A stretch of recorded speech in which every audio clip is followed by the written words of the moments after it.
Good morning, everybody. Welcome back to another episode of the Market Open. We are live, and oh my, what a week it has been. It is freaking Wednesday, and it feels like we've lived through a year over the past couple of days. Nvidia is a $5 trillion market cap company. As per the pre-markets, Nvidia right here, $208. I mean, you'd think cracking 200 would be a massive deal. We are well above 200 at this point. 208 in the pre-markets, up 3.4%. S&P 500 trying to get to 690 at 688. You got Palantir at 191. There's a lot to recap in terms of what happened yesterday and get into all the different stuff that the macro will have in terms of an implication of what happened yesterday. When I mean macro, I mean the broader AI CapEx theme, because it doesn't seem like that's slowing down based on what Nvidia said. So we're going to talk about that. But on top of that, you got FOMC in about 5 hours. And Jay Powell hopefully giving us that cut is also going to help a lot of these equities and the broader markets, risk on assets. And then you have Meta, Microsoft, and Google all reporting at the same time. This is going to be a wild day. There's no other way to describe it other than it's going to be a crazy day. We also have earnings right now in the pre-market, and some of those earnings have not been the best. Cough, cough, Fiserv. I mean, I know a little bit about what Fiserv does, but this is a large cap company down 40%. You don't see that. Too often, but we'll talk about that. We'll talk about the implications. Obviously, they missed on earnings, reduced their guidance, and that's why this got hit pretty bad. But Nvidia really is the story.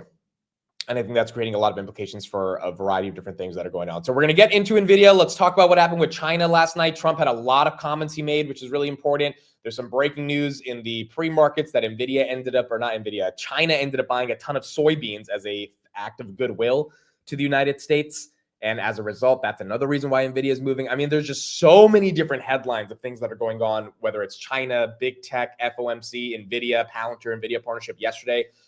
So we got a lot to discuss, a lot to go on, and we're going to keep going from there. Fubo, is that up? I have not looked at that in the pre-markets. That is, wow, green. Okay. Looks like there is some level of conclusion to the deal that they have with Disney. I don't have the exact headline on that. I'm seeing this for the first time right now. But if you are in Fubo, congrats. That one is definitely moving right here. And it looks like there should be some level of conclusion that investors have been waiting for. The merger is official. Fubo, Disney, Hulu, plus live TV, complete business combination, creating unique consumer-focused new team. All right, there you go. Fubo and Disney's Hulu Plus and live TV package has officially completed a merger. 6 million subscribers in North America. This makes it the 6th largest pay TV provider in the United States. Disney now owns over 70% of the company, while Fubo shareholders retain about 30%. Both services will continue to operate separately. Fubo CEO David Gander will lead the company's operations. Their advertising sales group will now be handled by Disney's advertising team. The company expects savings on content costs and better advertising revenue. Okay, there you go. There's Fubo. This is the thing people have been waiting for almost 2 years now. From getting sued by Disney to getting to cooperate with Disney, and I don't know where the stock ends, but you definitely got the street that's excited about it. 26% right here in the pre-markets for Fubo. All right, so I'm going to be here, I think, pretty much all day. I think we're doing the whole stream the whole day. So I'm going to try to reserve some of my energy in terms of my voice and not scream for the next 2 hours, which usually from like 8 to 11, that's what I do. But I'm going to try to be a little bit more calm so that we can hold up the energy. But I think I'll be here the whole day. I'll have a bunch of people join me throughout the day. And so it should be fun. But we're going to have FOMC pretty soon. And then we are going to see, what happens with big tech earnings. And hopefully that can continue giving momentum. All right, so let's talk about Nvidia. Let's talk about Nvidia. Is Amazon running? I try to talk about something and then something happens and then boom, I can't talk about what I was talking about. Why is Amazon running 232? By the way, I mean, I'm going to talk a lot more about Amazon later. I think there might be a headline right now, but guys, these layoffs, like it's a big deal. Amazon fired 14,000 people yesterday. And I was on TikTok and I just typed in Amazon layoffs and I tried to see like real people talking about it. It's a big deal, bro. And I have some videos I want to share with everybody. I want to talk if anyone has any experience. There was a couple of Amazon engineers here in the chat that said they narrowly escaped getting fired. 14,000 people didn't. And so this layoff stuff is getting a bit more aggressive. Now, a lot of people think it's because of AI is replacing these workers. Based on the research I did yesterday, that's not true. There's actually another reason associated with AI, but it's not AI literally replacing workers. And so we're going to talk about what's kind of going on here. Okay, the only headline I see is an Anthropic headline, but this happened an hour ago. So I don't know why Amazon's getting a bit of a juice and a bit of a run right here. But I don't see anything else creating the move on Amazon. 232.61. It is a bigger move. Amazon doesn't tend to be that volatile in the pre-markets. This Anthropic headline is relatively old news. I mean, most people knew that they were working together and extending their partnership. So I don't see anything right now, but oh, no, I got it. Wait, no, this is also old. Amazon, wait, is this old? All right, the headline, Amazon's AWS to fuel South Korea's AI hub with a new $5 billion investment. You know, Trump's in South Korea right now. So, I mean, talk about Amazon with a timely announcement to make sure the South Koreans are happy. I mean, yeah, there you go. That's the headline. Amazon AWS plans $5 billion AI data center in South Korea. There you go. That is it. That's what's getting the market to be excited. And then the Anthropic deal together, I guess, is helping it as well. All right, look, we've been talking about Amazon for a while. I think for the past month, we've been talking about Amazon. 213, 212 were the lows. It's going to be a company that does $1 trillion in revenue over the next few years. It is one of the most important companies on the planet. I think even at these levels, I mean, the risk reward is not as attractive as it was at 212, but if you think it's going to 300, which I think most people agree, 300 is where this thing has a date with destiny. And maybe it's not this year, but probably closer to the end of 2026, then this is a good quality Mag 7 company to have in the portfolio. And now with this recent move, it is now up 7% year to date, which is, not really performing on the level of even the S&P. So I still think the risk reward long-term is not that bad. Amazon right there, 233. That is green in the pre-markets. All right, so let's talk about Nvidia and let's get into Nvidia real quick. Let's just handle Fiserv and we'll talk about that. So Fiserv missed on their earnings and they missed pretty badly. This is the first company that actually missed in a way that's like really disgusting. And that's why you're seeing some pain right here. So Fiserv, they lowered their guidance for the full year and they missed on EPS by 23%, missed on revenues by 8%, 4.9 billion versus 5.3, 204 versus 265. Let me know in the chat if anyone owns Fiserv or if you've been familiar with this stock. This is in the payments space.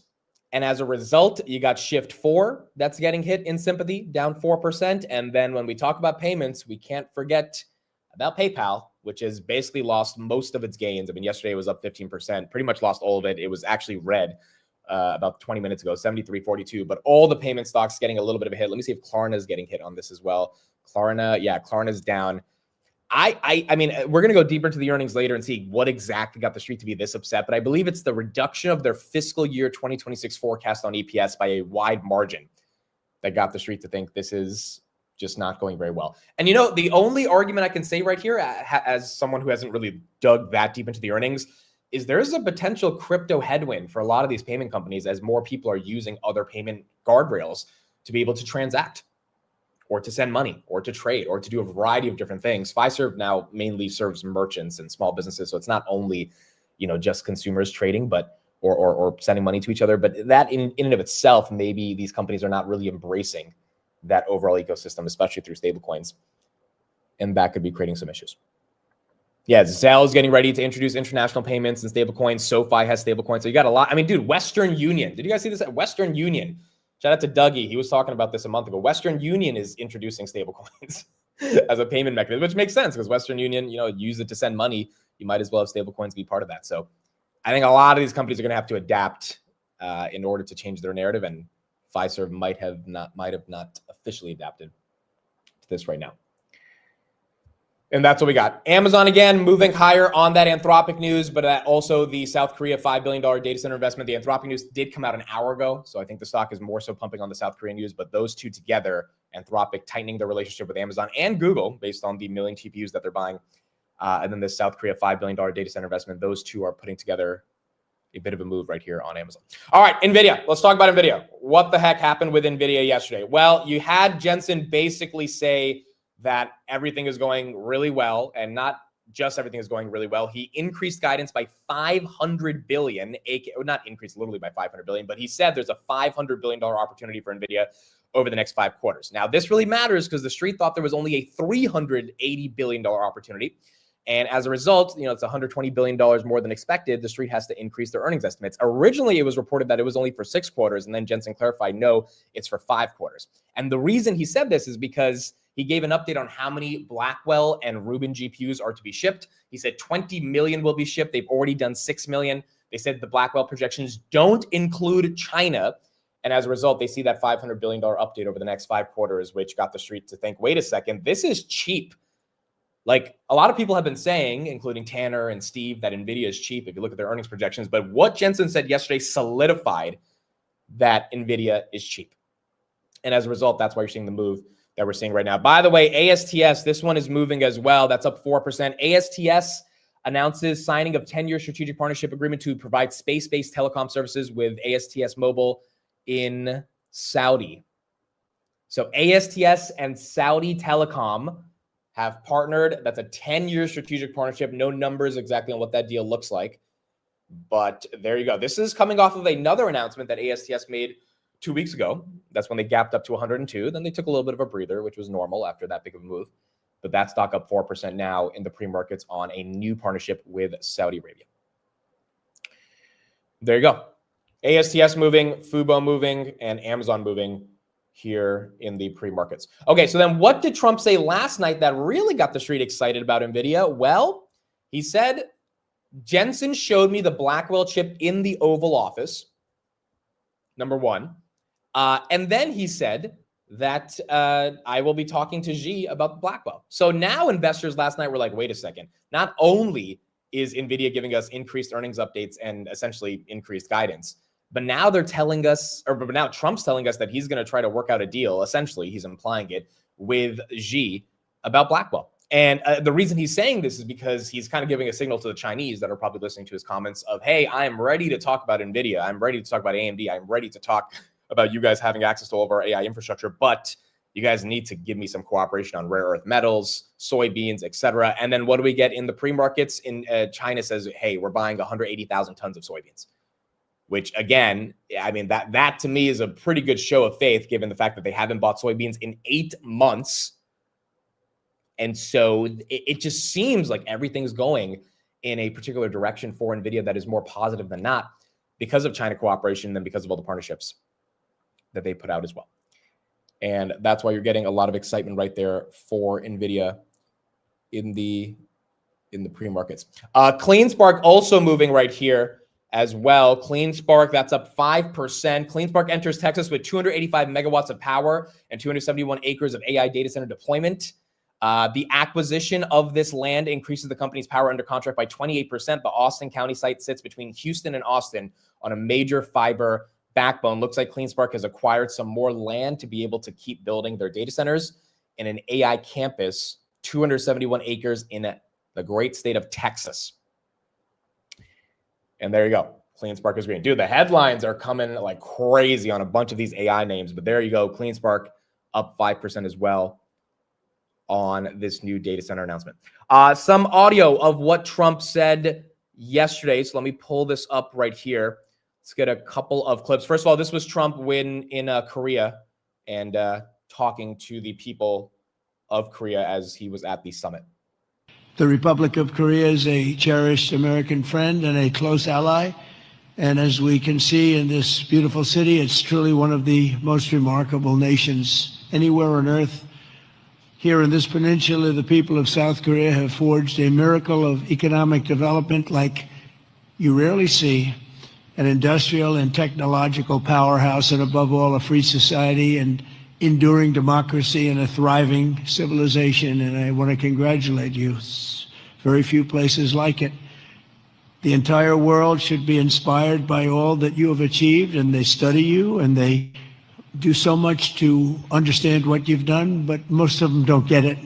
And that's probably good for you. Keep it this way.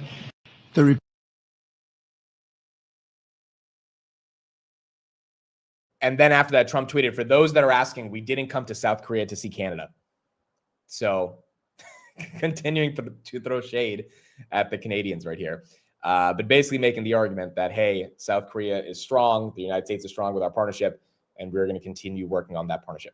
So you had a lot of other formalities done in South Korea. They presented him with a bunch of different things that are culturally relevant to the nation. And like overall, it just seems like the relationship that he created or he continued to instill with South Korea was very bullish. And not only that, it seems like this is the way you want to have diplomacy as you get ready to beat China, right? If Trump already had a really good meeting in Japan, and that resulted in the Japanese prime minister, who's a new prime minister, getting to actually understand who Trump is, getting to know how he operates, getting to potentially buy some of the stuff that the Japanese have already bought from the United States.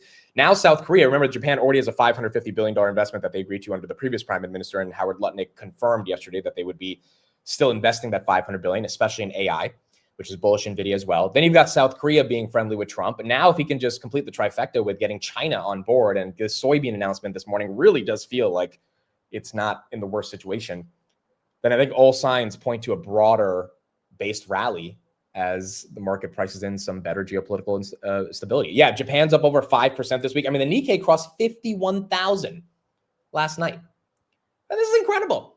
So it's not just the United States benefiting from this. It's obviously Japanese investors saying we are ready to buy the index of our own country if we think we have more diplomatic ties with the United States and we're more strategic.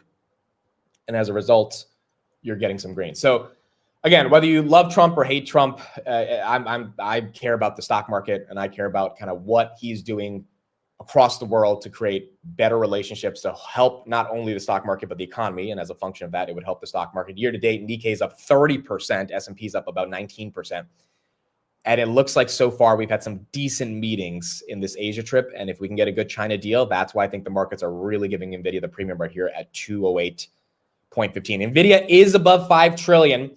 By the way, I think the number was 205.3. So once it opens, it'll officially be above 5 trillion. But we are there. And you see Nvidia getting some love right now in the pre-markets. So that's sort of the main things we have on Nvidia. There's a couple other things that happened yesterday with Jensen that we'll talk about later. But overall, pretty bullish across the board. And the street seems to be liking this as well. Now, let's transition into some of the other stuff that we have headlines. First, let's do earnings, and then we'll get into all the other things. We got some macro news, and we have some layoff news that I think is worth talking about, but let's get into earnings.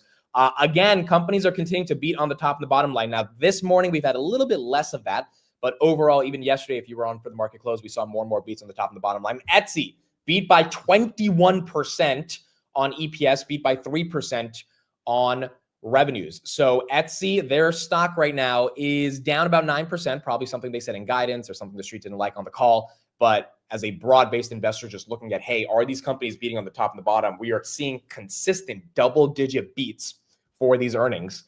And Etsy, another consumer company, showing that they're able to do that. Caterpillar, another very important company, beat by 10% on EPS.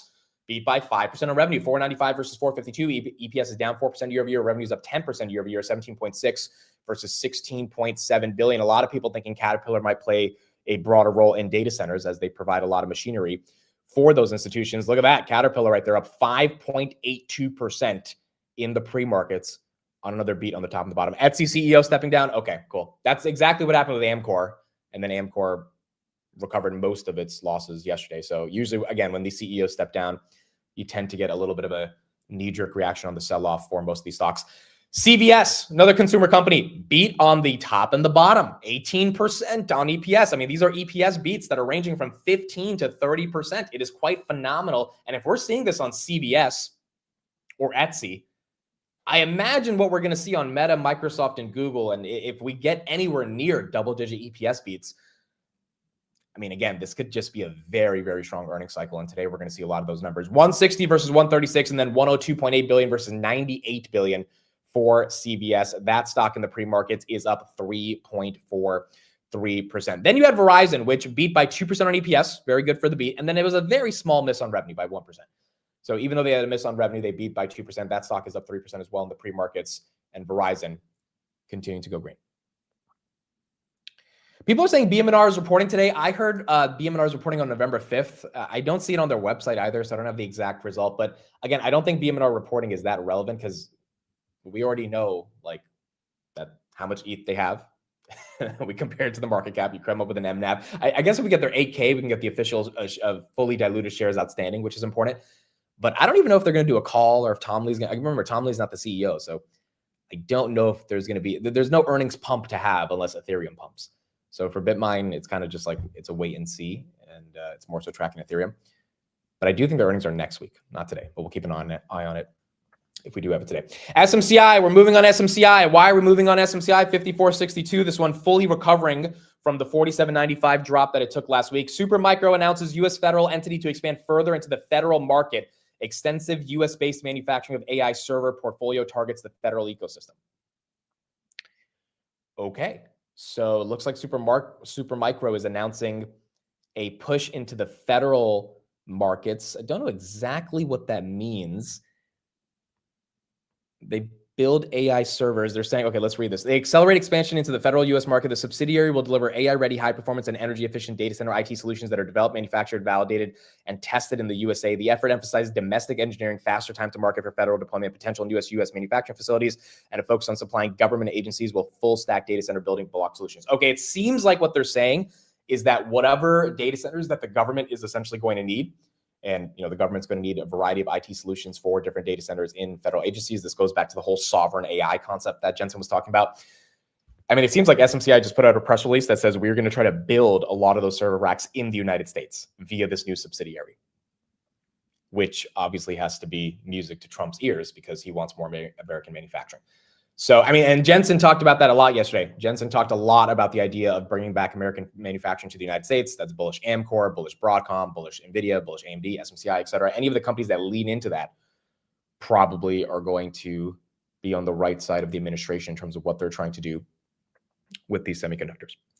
They need to be built in the USA for security. Yeah, and I mean, that's the broader point that Jensen and Trump have been trying to make over the past couple of months. So there you go. SMCI getting a bit of a pop right there. Apple, that's up a little bit as well. Apple basically at all-time highs at 269.32. Tesla got a big move yesterday, 464. You got some upgrades on the street even after their earnings. And I mean, the street's getting more excited. 464.50 right on Tesla. 488 is the all-time high. It would be quite incredible to break through that.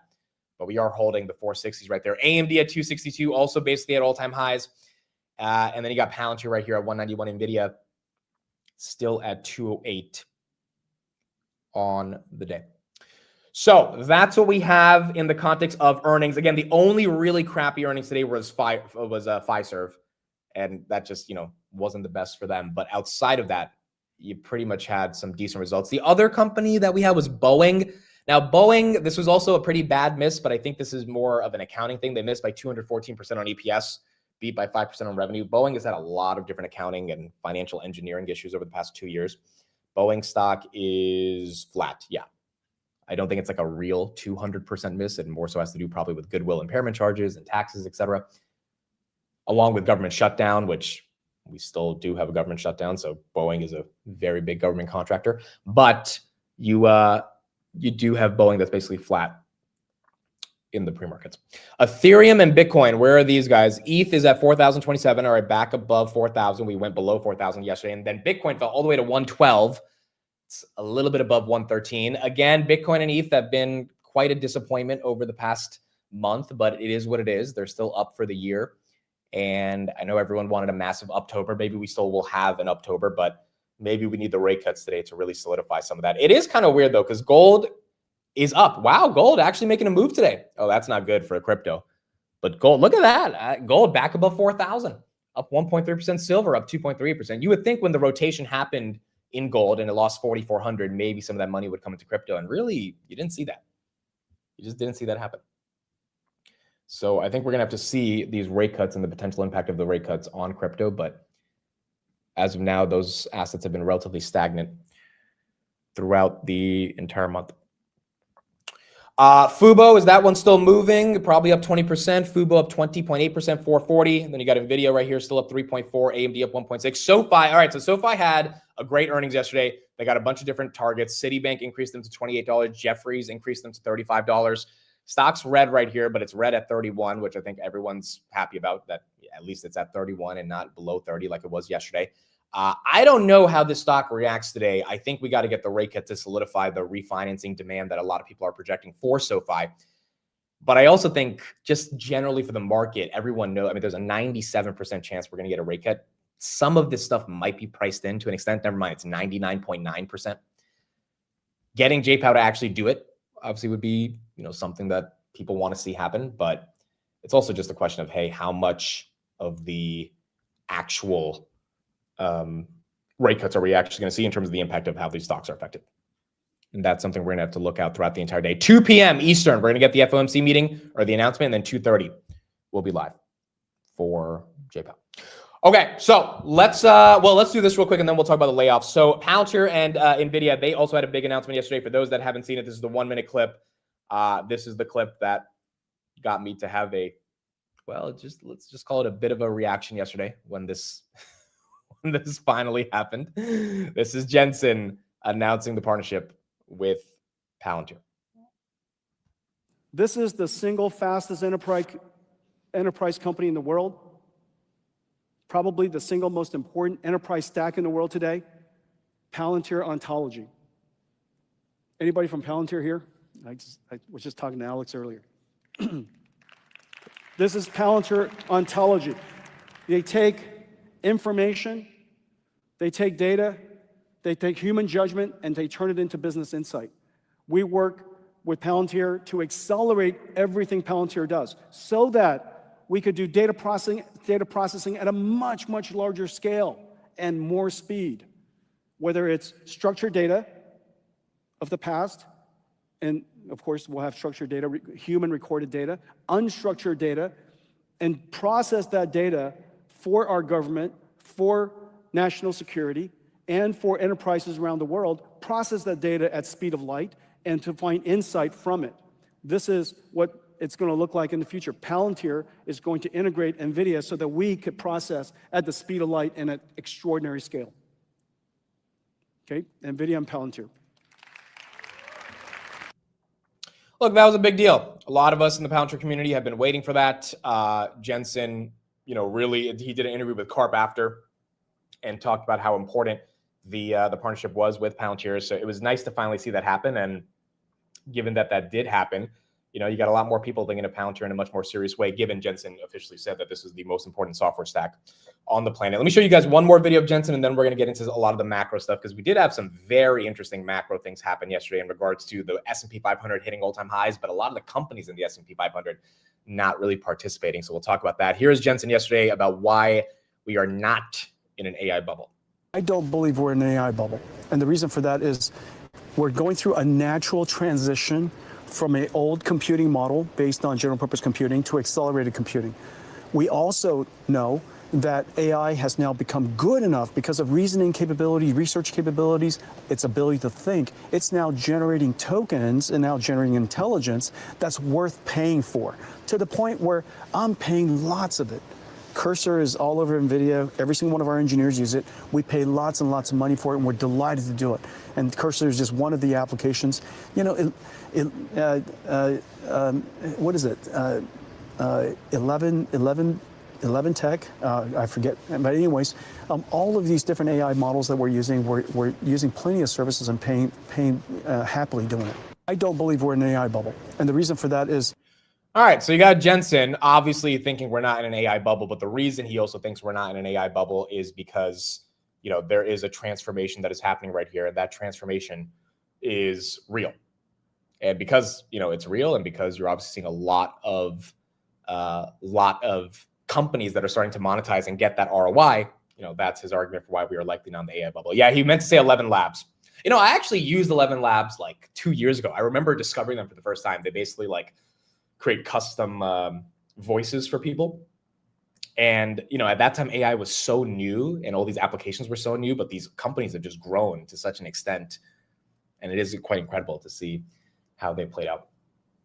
So there you go. If you own Nvidia, congratulations. I mean, this is absolutely incredible. My sister owns Nvidia. I texted her last night. She owns 1,500 shares. I bought for her at $139. So she's up basically 95 grand on Nvidia. And I texted her because she doesn't really open her Robinhood. And I was like, hey, you're up 95 grand. I give her a screenshot. And I was like, look, you're up 95 grand. And This was her response. Wow. Dude, she did. Like, you would think someone is up 100 grand and like they would be a little bit more excited. They'd be like, wow, that's amazing. Like, why? Like, I would, if someone said, hey, Amit, you're up $100,000, I would want to know, like, why? What happened today that caused this type of move for me to increase my net worth by 100 grand? No, it's I don't care. Honestly, if anyone professionally managed her money, she's the best client ever. She does not care. Like, she doesn't give a shit, bro. She doesn't care. She wants to see the number go up, but that's it. That's it. She will not ask any questions ever. So it's actually it's actually very healthy to just manage your money and do whatever. Like, she doesn't care what I do. I could do this, I could do that. She doesn't care. As long as it's going up and to the right over the long term, she's fine. All right, let's talk about macro. So I have 3 macro stats to share with everybody.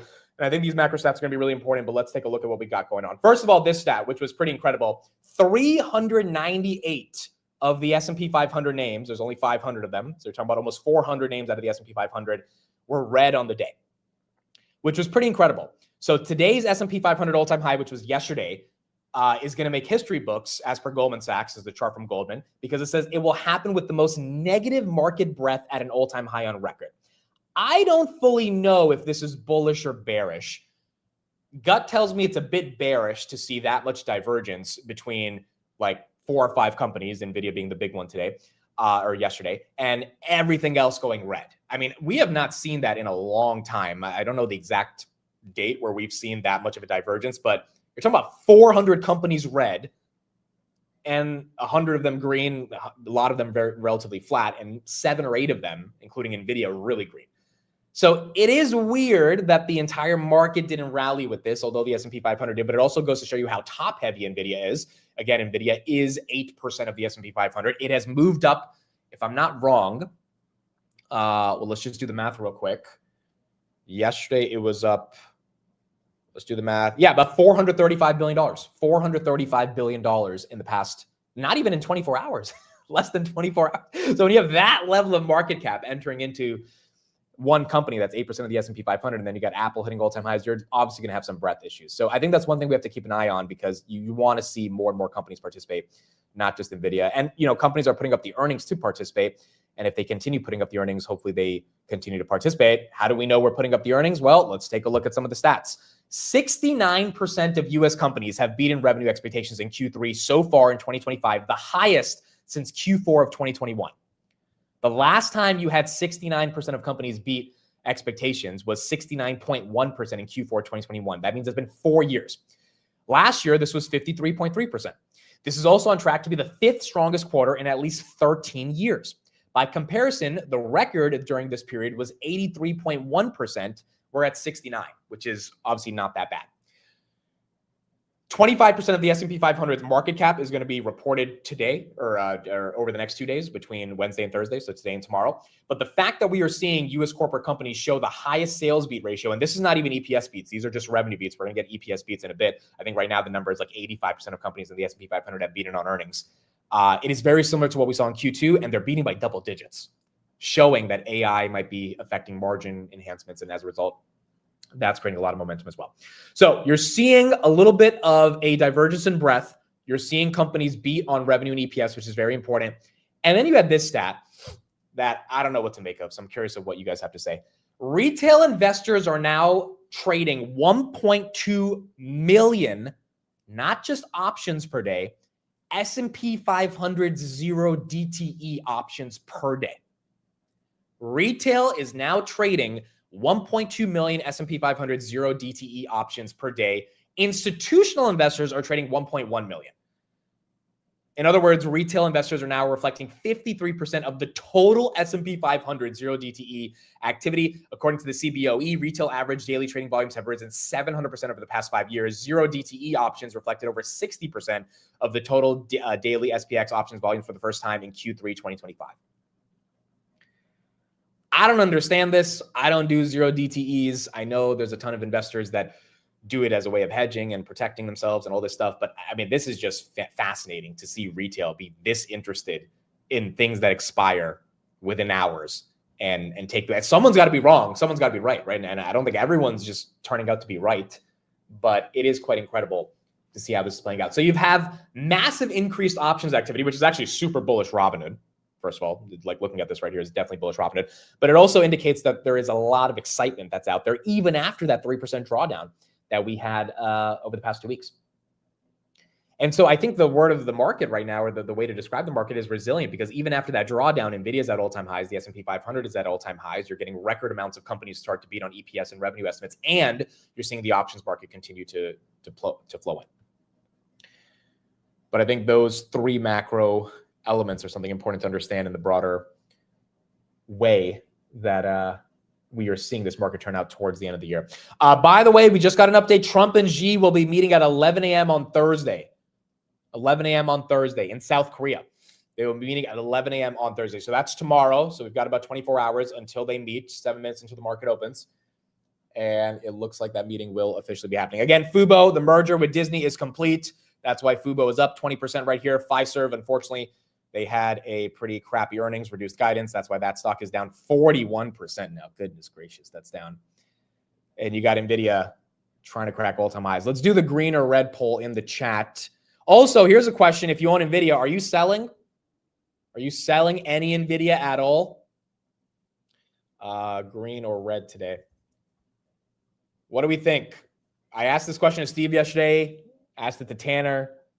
They both thought about it. I thought about it too. But then I, kept listening to what Jensen said yesterday. I'm like, I don't know, bro. I don't know if you fade this that easily. By the way, Nokia got $1 billion investment from Nvidia as well. That's down 2%, but it was up 20% yesterday. So Nokia and Nvidia will be working together, and that has also created a big move in that. Oh, sorry.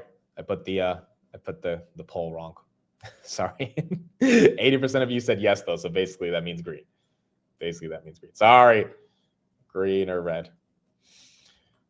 Green or red today? What do we think?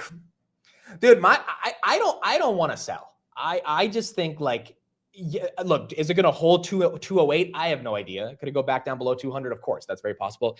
But I just feel like based on what Jensen said yesterday, and based on the scale of partnerships they're operating with, particularly around humanoid robotics, which is something Jensen really focused on, I don't know, dude. It doesn't a lot of these other names in the data center space and the broader AI space, you could say, have risks associated with them. Nvidia obviously has risks as well, but everything goes back to Nvidia. So I haven't fully done my due diligence on CoreWeave enough to know if I should have a position on it, but I do know that they will benefit if Nvidia benefits. So I do have, and technically I have exposure to CoreWeave via Nvidia. Same thing with the data center companies. If you have Nvidia, you kind of have massive exposure to everything. And without Nvidia, all those other companies fail. It point blank. Without Nvidia, there is no data center revolution without Nvidia.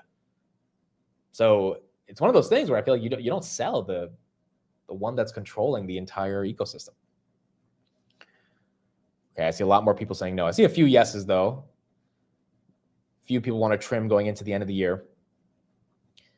But most people saying no.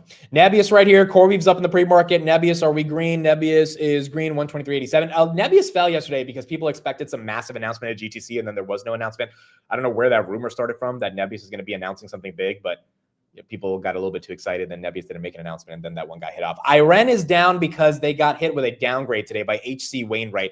They said the firm believes investor optimism around Iren's artificial intelligence cloud business has reached a point of irrational exuberance, and they downgraded it to a sell with a price target of 45.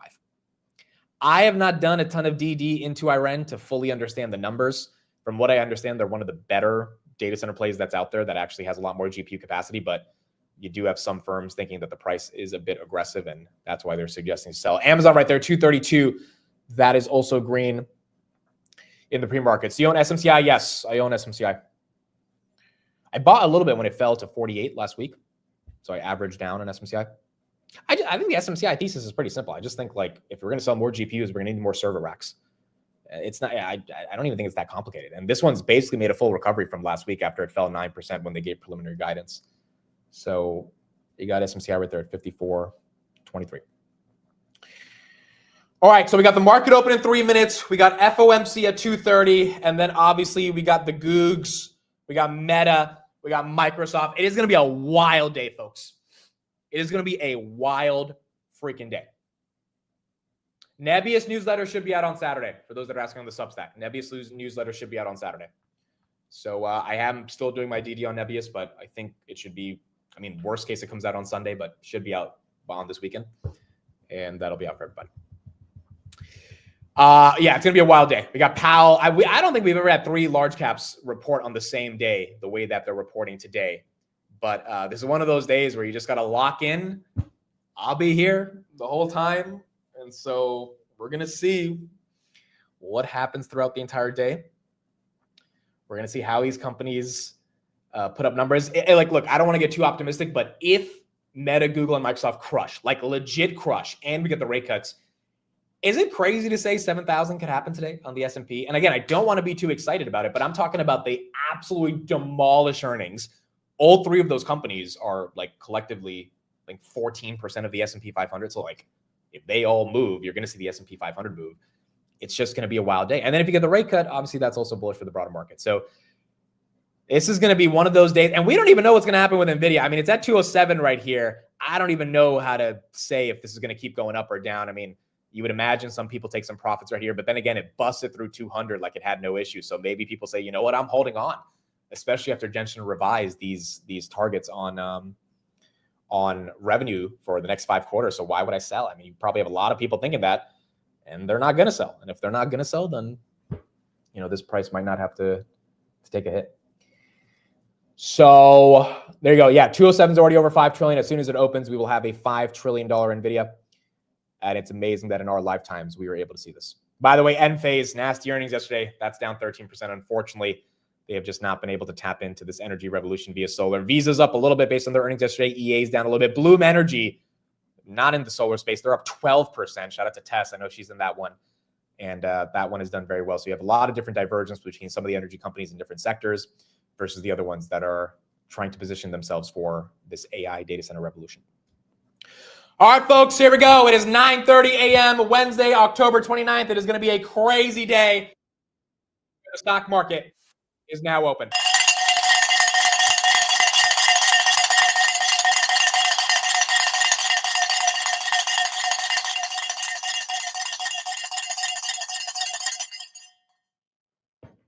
All right, wake your ass up. Let's get into it. Nvidia, 5.1 trillion.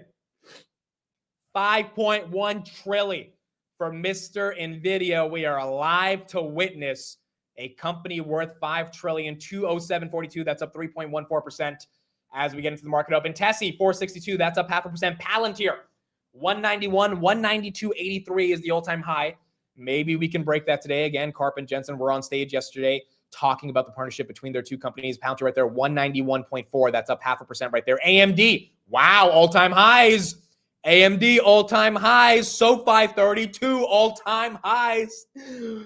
Google about to beat 270, 269.73. S&P 688.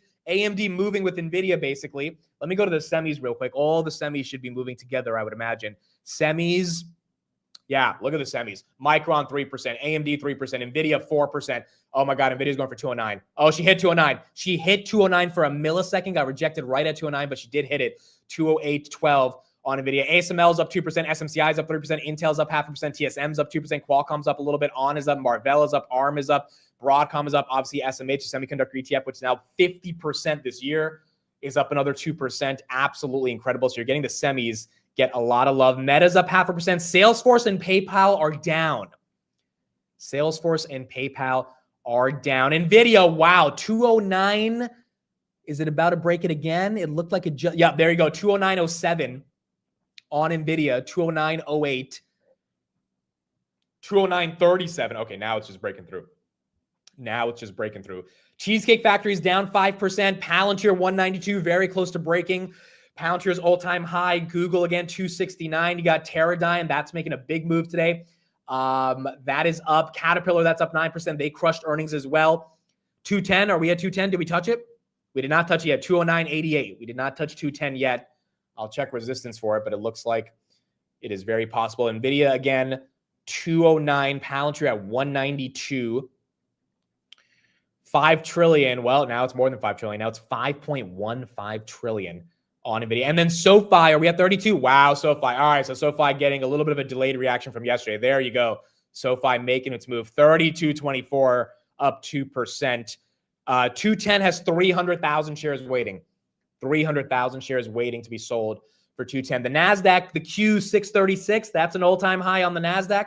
There you go. S&P 500, very close to 690, 688.90 on the S&P. Citibank did upgrade SoFi, so did Jefferies. Where's CleanSpark? That stock is up 6% after they acquired some more land. Iran, they did get a downgrade today, but Iran is down about 1.2%, not that crazy. Duolingo, that is down again below 300. I don't know why Duolingo is getting hit in as soon as the market opens. Looks like there's got to be some reason there, but that one losing the 300s, that's down. Disney's down. Square is down. Intel's slightly flat. GameStop's down. Archer's up a little bit. Joby partnered with Nvidia yesterday, and that's why Joby got a bit of a boost. Joby right there is up 6% right here. 210 on Nvidia. Wow. $210 on Nvidia. Oh my goodness. Oh my goodness. 210 up 4%. Folks, that is that's a 930 move. That's a $223 billion move.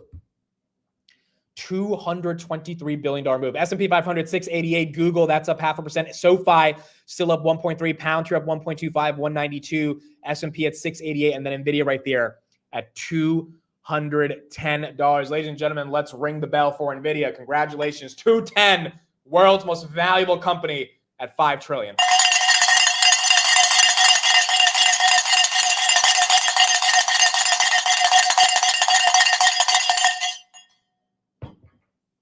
We are getting to live through this. It's about to hit 211, folks. We are getting to live through this. It's about to hit 211. For those that are wondering why is there this surge happening? Forget all the stuff you heard about yesterday in terms of partnerships. There you go. We're at 211. It's because Jensen said we're going to do $500 billion in the next 5 quarters. Every single earnings estimate has to go higher when the CEO of the company says that all of you guys are off on your earnings by $120 billion. Like that's the simple reason. If you don't want the mumbo jumbo about the AI revolution, then boom, the $500 billion revenue target, that in and of itself is enough to get people to upgrade the stock. BofA Securities raised their price target to 275. Without reading through the whole thing, as you can see, there's a lot of numbers on the screen. They're increasing all their estimates. And they have to increase their estimates because when Jensen says something like that, you have to take him at his word. And by the way, all of that is excluding China. And because all of that is excluding China, that is why now that Trump's getting ready to talk to Xi, I think people are front running that if China revenue is coming in, that number is only going to be higher. And that's why Nvidia is getting some love. Amcor's up 4%. Yeah, Amcor back to. I mean, I bought the dip. Yeah, I bought at 30, and I bought again at 31, and then I bought at 32.50. Those were my 3 buys yesterday. And this was stupid, dude. This was stupid. It did not deserve, I think, to go to 28 on a record Q3 just because the CEO is stepping down and someone who has 20 years of experience is taking his spot. And again, what did Jensen talk about yesterday? He talked about American manufacturing. Amcor is going to play a big role in that. Intel is going to play a big role in that. SMCI, as per what they said today, is going to play a big role in that. All of these things you can kind of chalk up to this idea of American reindustrialization, and that starts with Nvidia. Nvidia right there, 211.30 as well. Now, let's see some of the breadth in the market because we talked about that stat today, right? That a lot of all-time highs were happening on the big tech names, but everything else was getting hit. TLT is down, AppLovin's down, Circle's down, Pinterest is down, Enphase, not the best earnings, that's down, Microsoft's flat, MicroStrategy's down, that's more crypto. ASTS had a big news with the Saudis today, that's why that's up. Whereas Amazon, are we still holding 230? We're at least holding 230. That one's getting a bit of a red candle. Grab is down. Again, I think the street's waiting for earnings at this point. Until we get those earnings, we're not going to be able to have an accurate description of what actually is the trajectory of this stock. And so on Monday, we're going to get a better understanding of that. I did buy the grab dip yesterday at around 592. SoFi right there, 31.65. That goes red, loses 32. Nvidia right here, that's up 5%, 211, still holding 211. PayPal obviously has lost a lot of its gains as well. Wow, 71.48, basically losing everything from yesterday, unfortunately. And Fiserv didn't help that today, so PayPal is down. ETH is slowly losing 4K. Really, Nvidia is one of the only names that's holding a lot of the green today, and that's holding up the S&P.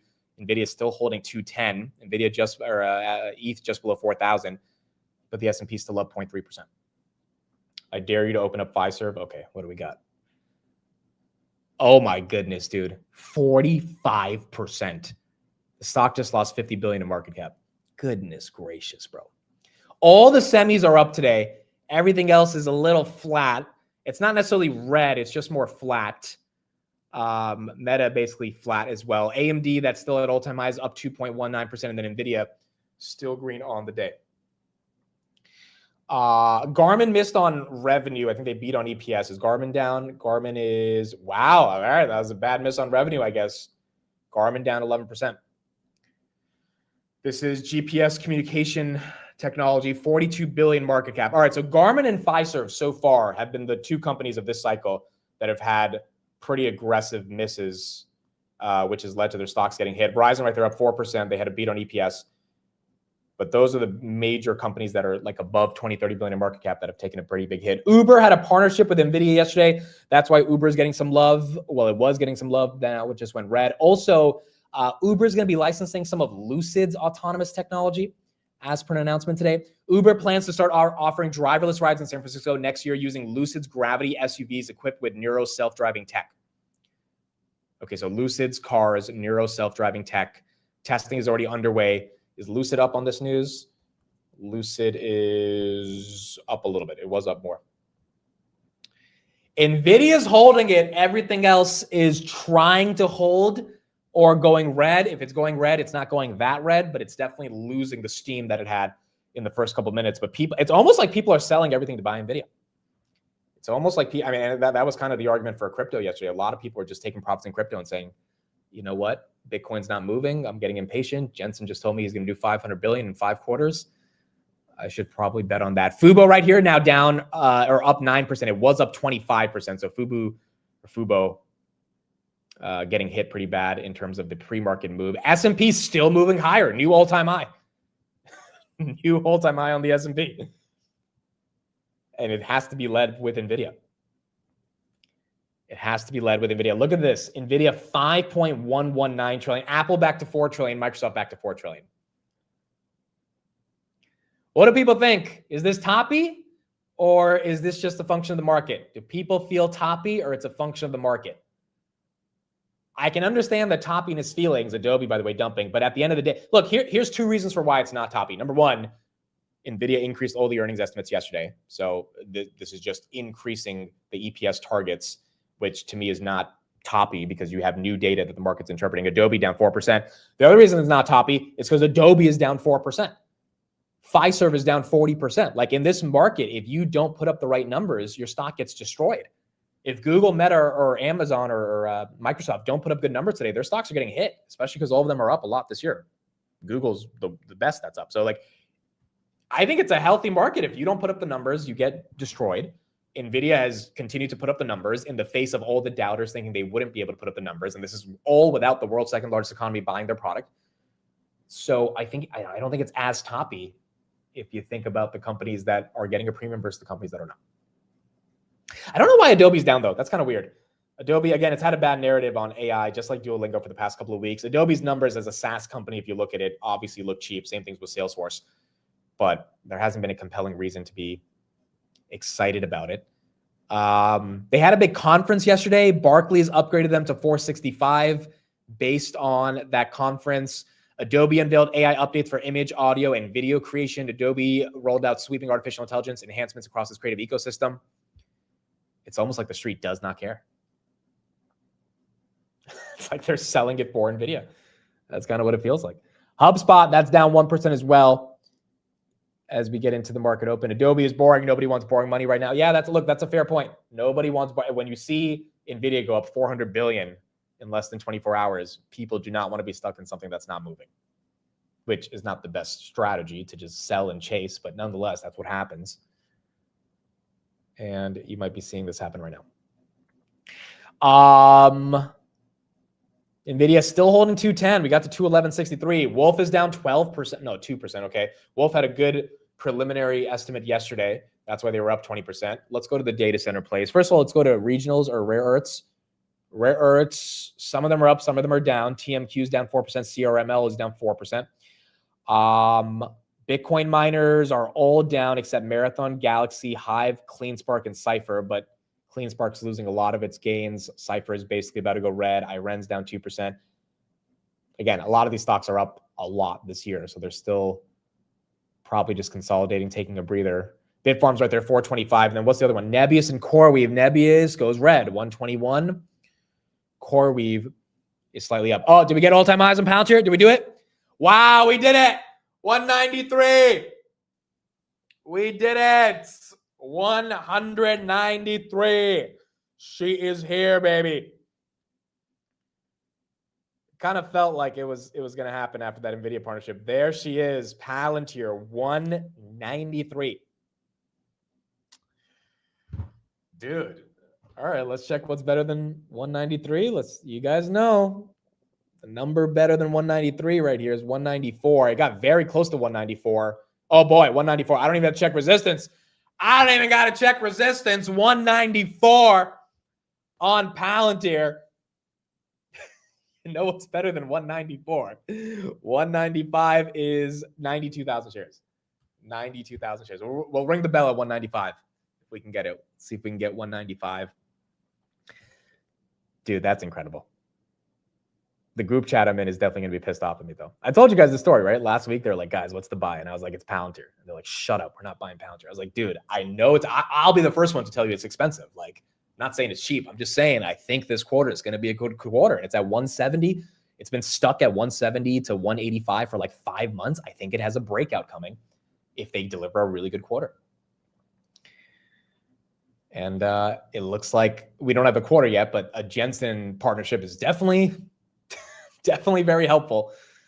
And so maybe that ends up playing out. 194.28 right there on Palantir. Look at that. Nvidia 210. So Nvidia and Palantir kind of leading the S&P 500 today. Palantir is in the S&P 500 and then the S&P 689 all-time highs. Tesla just went green. Tesla as well just went green. You know, I bought more Palantir for my sister. I don't think I told you guys that either. So she has 700 shares that I bought her at 20 that she's had for the longest. And I bought more Palantir for myself. And then the other day I was like, all right, it's at 175, 180. And she hasn't added, or I haven't added for her since last time I added was April of 2024. And, you know, I was just like, dude, who cares about this $20 cost average? Like at the end of the day, if we think Palantir is going higher, then I should get her more. So I added another 400 shares of Palantir for her. So now she has 1,200 shares. Her average is 84. And she probably doesn't even know that I added Palantir for her, but I did buy more Palantir for her. 194 still on Palantir. Nvidia at 210. Tesla at 460. And the S&P 689. Yeah, she says cool. I think I bought her shares at 181 is what I added for. Maybe some of them were 179, but basically in that 180 range. Which, look, I know it's expensive. I get it. I'm not here saying it's cheap.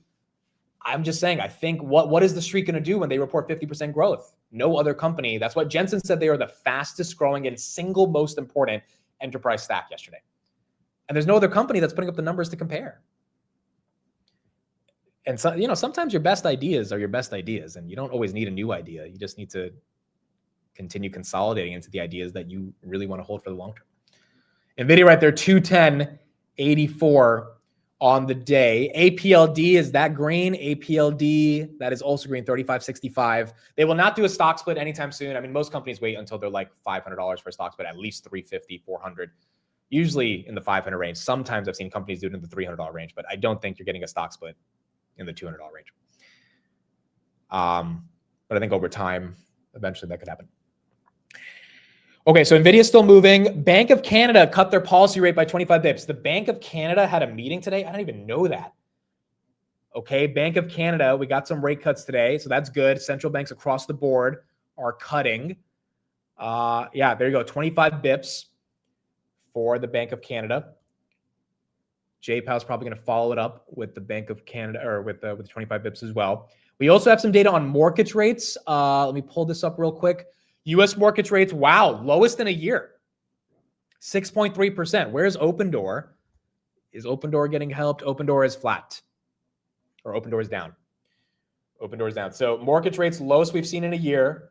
Open Door is still down. What's the volume on Nvidia? That's a good question. Volume is 70 million shares. Average is 170. So they've done a decent chunk of that volume in the first 15 minutes. Zillow, by the way, 73.80. That's down as well. Farzad, thank you for the super chat. Congrats on Palantir all-time high. Farzad, I want to say congrats to you for sticking with your conviction about Tesla not selling the Cybercab with a steering wheel. I know you got a lot of shit from the Tesla community about that, but it looks like Farzad was vindicated yesterday. And let's just say he took a victory lap. I have no idea what this steering wheel controversy is. I've seen a few of Farzad's tweets about it. But yeah, apparently this was the news. Tesla will put a steering wheel and pedals in the Cybercab if that's what regulators require, according to the Tesla chair. Let's just say Farzad was pretty happy when he saw that news yesterday. And so I have no idea. Steering wheel announced. I don't even know why it matters. But it's been like this hot debate in the Tesla community. And Farzad's been right. Pounds right there, 194.44. Let's see. Can we get 195? It looks like she wants it. It looks like she wants it. Resistance on SPY 690. I can check. We are really close to that. Nvidia very close back to 211. Who's selling Palantir? Is anyone selling Palantir today? Or are we all holding? All right, you guys know my answer. But I'm curious. Are people taking profits here? I know it's tempting. I know it's juicy. I just think, even when my friends text me, I was like, bro, I'm thinking of selling. I'm like, dude, that's fine. You can sell. I would just wait after earnings. I would just wait. Like maybe it tanks 10% on earnings and it's whatever, right? But like, I do think it's worth waiting until after earnings if you're going to sell. I know outside of valuation, which I understand is aggressive, there's not many things to say are red flags, especially when you look at their operating margin growth. And you can adjust the numbers on DCF models if you increase the margin inflection over the next 10 years to really be able to say it could be worth the price that it's worth today. And as a result, that's why the street continues to give it a premium. Ladies and gentlemen, 195 on Palantir is officially here. Congratulations to everybody. From $7 to $195, all-time highs on one of the greatest stories in business history. Palantir, congrats everybody, 195.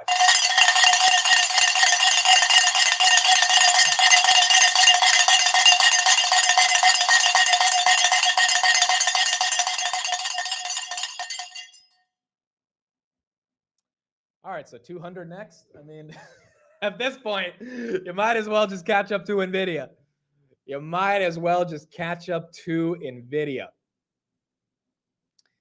might as well. I mean, let's check 196 resistance. Let's check. So it busted through 195. There was about 90,000 shares waiting there. 196 is 7,000 shares. That's not a lot. 7,000 shares is not a lot to break through. Wow, this is incredible. Love to fly, pilot. Shout out to you. Thank you for being here. Palantir 195. I see most of people saying they're not thinking of selling. I mean, I get it. Especially, look, here's my other thing. If you have a very strong margin of safety here, and you bought, forget $10, $20. If your average is like 50 or 70, you just have so much room for this thing to fall and for you to still be up. Then maybe it doesn't make the most sense to trim and take, because then you have to. Like, I think you would sell Palantir here if you think it's unsustainable and it's just going to drop from here, which, of course, anything can happen to a stock and it can drop. I just think the amount, and we've talked about this so much over the past couple months, the amount of liquidity in this name, the amount of buyers in this name, the amount of people that will dip buy in this name, the amount of growth they're showing that's getting the analysts to raise the targets. If it falls aggressively, those are dips that people will take advantage. This is the only name in AI that's growing 50%. If we get anywhere near 140 again, like we got in August after Citron put out that research, which, by the way, where is Citron? Do they still have the short? Because they are officially underwater on the short. They were underwater on the short about $7 ago. But I don't know where they are. If we get that level of a dip again, which I think would be a broad market-based dip, I think that's a dip you buy. There's not that many quality companies out there that can grow with the margins that Palantir can grow at. And that's why I think I don't know. I'm not selling. At least everyone can do what they want to do, but I really do think after earnings, and if it dumps on earnings, okay. Like if the earnings are great and it dumps, then gives you another opportunity. Worst case, you sell some calls again. Palantir premiums are amazing. Palantir has some of the best call premiums in the market, even if you go far out of the money. So if you really want to milk something off the shares, like selling the calls against it also is not the craziest thing to do. 195 still right there on Palantir. AMD 266. That's basically all-time highs on AMD. 267, just below that. Enphase still down. Pinterest is down a little bit. Circle's down a little bit. Where's Rocket Lab today? Rocket Lab is up 1.42%. Oscar is up 1.23%. Lemonade is flat. And then UNH got upgraded to 408 today. UNH right there, 364. That one's also down. UNH is down. Couple things from Bank of Canada. They said, we feel that we are at the right level. We feel if the outlook changes, we are prepared to respond.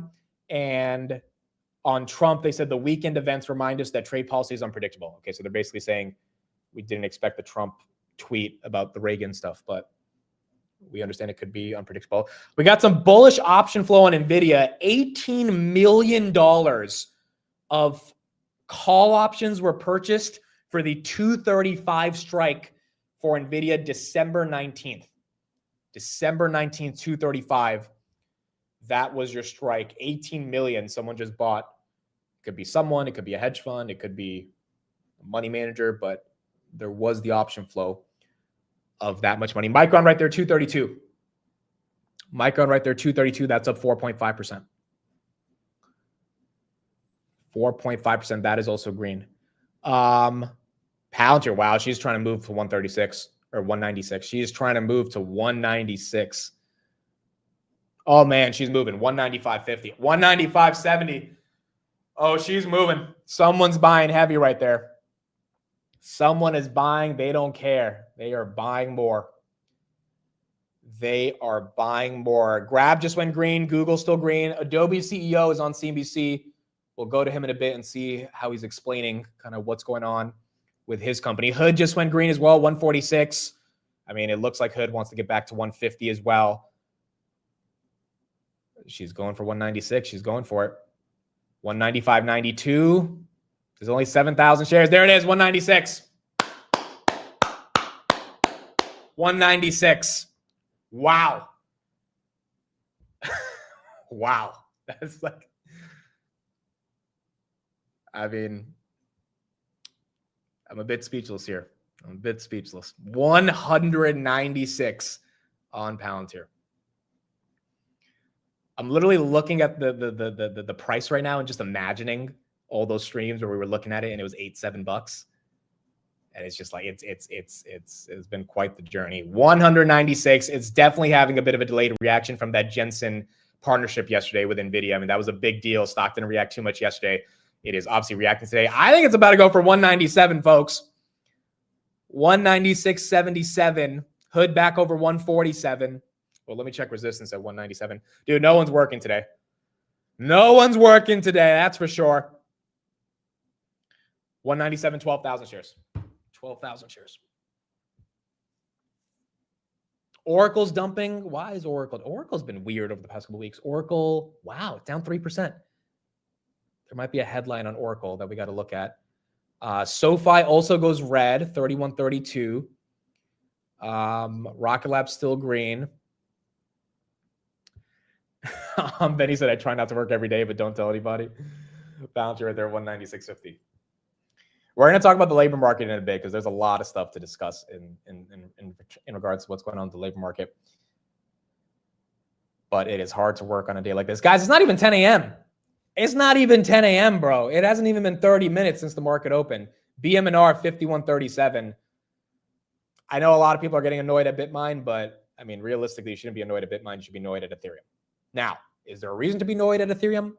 Not really, because all the updates that we're seeing in regards to stablecoins, tokenization, everything is happening in the right direction. It's just, it's not necessarily affecting Ethereum's price right now. Tom Lee, there were some rumors yesterday. He bought 113 million of Ethereum based on some of the addresses that are tracked with Bitmine.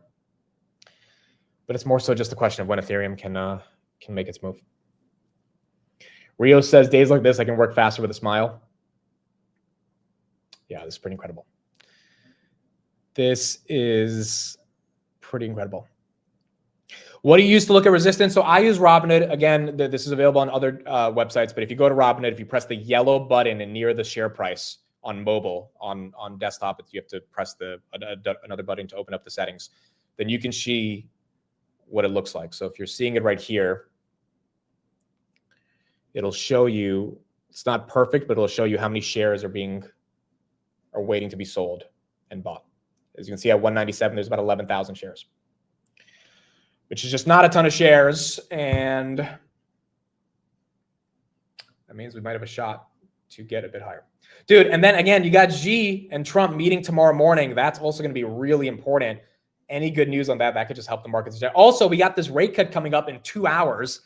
So I don't know if that's baked in. Do people think the rate cut's like 689 on the S&P? Is the rate cut baked in right now?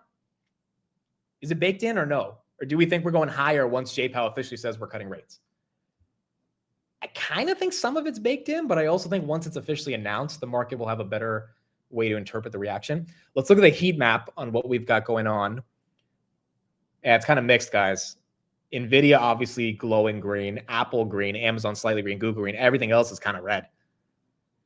Maybe the rate cut doesn't help Nvidia, but it helps a lot of other stocks. Like a lot of these companies have debt, right? If you cut rates, they can refinance their debt. So that starts to get factored into their expenses as a percentage of the overall revenues, but you need the official confirmation of that rate cut for it to happen.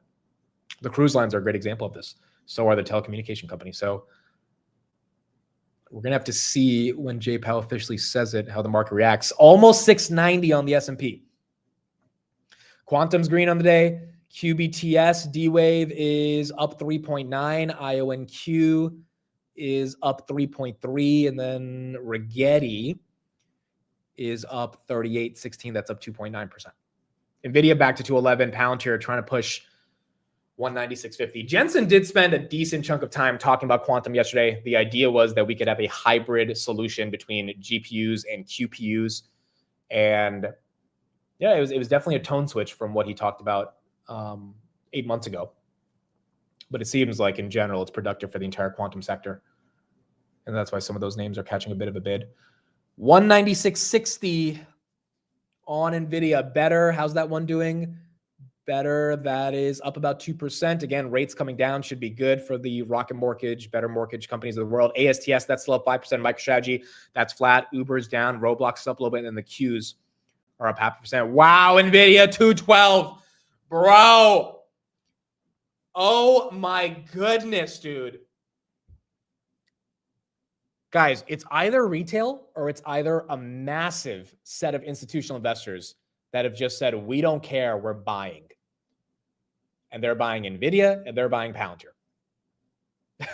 Like, it's either retail or it's either a lot of hedge funds, money man. You know what it is? I mean, we've been talking about this for a while. It could be these fund managers that have missed their bench. I mean, imagine if you're a fund manager, you're underperforming, you missed April, you missed August and September. We did have a 1% dip. But then you missed October 10th. You missed a 3% dip. Now you throw in the towel. You say, you know what? All right, Jensen said 500 billion. I got to buy. I have to buy. And the fact that 211 theoretically could be cheap going into the end of the year, which I don't want to say that, but like if we do get a move to 225 or something like that, I mean, like that would be a good buy, right? So the fact that could happen is quite incredible. No way this is retail. Volume on Nvidia, 89 million. Palantir, 12. Dude, Palantir, that's not even a lot of volume for Palantir. I mean, that's good volume, but that's not like crazy volume or anything. So for Palantir, it's just a lot of buy orders that are coming in. By the way, yesterday, 5 million contracts were traded for Nvidia in the options market. SoFi had 1.4 million. Beyond Meat had 955,000. Where is Beyond Meat today? Beyond Meat is down 2%. So you obviously had a lot of option activity on some of these names. Okay, we got pending home sales. Let me pull this up. We got pending home sales. Let's take a look at some of this data. And then we'll keep going from there. All right, here we go. First, though, let's get some housing data with Diana Holek. Morning, Diana. Good morning, Carl. Pending home sales in September were unchanged from August and dropped 0.9% year over year. That, according to the National Association of Realtors. The street was looking for a 1% gain after an even larger gain in August. Now, this count is based on signed contracts, so people out shopping in September and making that decision when the average rate on the 30-year fix was generally on the decline but had not dropped as much as it did this month. So it was between 6.4 and 6.5% versus today's 6.1%. Now, regionally, sales rose in the Northeast and South but fell in the Midwest and West. Inventory has climbed to a 5-year high, although still on the lean side historically. The Realtors chief economist Lawrence Yun noted in the release that a record high stock market and growing housing wealth in September were not enough to offset a likely softening job market. Carl? Diana, we'll talk more about that and how it relates to the Fed in a minute. Thank you, Diana Olick. Stocks, meantime, sitting at record highs, as we said, as we await 3 of the Mag 7 earnings numbers this afternoon, along with the Fed decision and the news conference. Joining us here at Post 9 this morning is Mohamed El-Arian, of course, Allianz's chief economic. Okay, so pending home sales, not as bad as expected, relatively decent. Looks like the housing market is starting to open up a bit more. Nvidia is still pushing. Palantir is still pushing as well. 196.40 got to 196.80, and you got Nvidia just below 212. Just below 212. Imagine what bad news would do to this euphoria. Yeah, I mean, look, well, if it is euphoria, it's in 2 names, at least today, which is Nvidia and Palantir. I mean, you're not really seeing it broadly because a lot of other stocks are red. I mean, I would say Jay Powell back in August, in that pivot that he made, was more euphoric because everything went green. I mean, last Friday was more euphoric. Everything was green. Today, it's a couple names, which maybe allows it to be a bit isolated to a few names that, you know, the street's really expecting strong growth out of. Fear and greed, we're officially at neutral, folks. We're officially at neutral. All right, so that is starting to show you that, at least from one indicator, the market is beginning to think things are getting a bit elevated, even if it's only in a couple names, but those couple names control a lot of the S&P, and that's why the S&P is hitting all-time highs. 82% of you, by the way, said we would end green on the day. Nvidia, a bit of a red candle, but still holding 210. And Palantir is still pushing for 197. She still wants it. Most of the semis are up. Sounds right. There's greed in tech, but not anywhere else. Yeah, exactly. That's exactly what I'm trying to say. There's greed in tech, but not in a lot of other places. I mean, HIMS, dude, this has been a disaster to this freaking stock. Sentiment on HIMS has been horrible. And I still think they're cheap.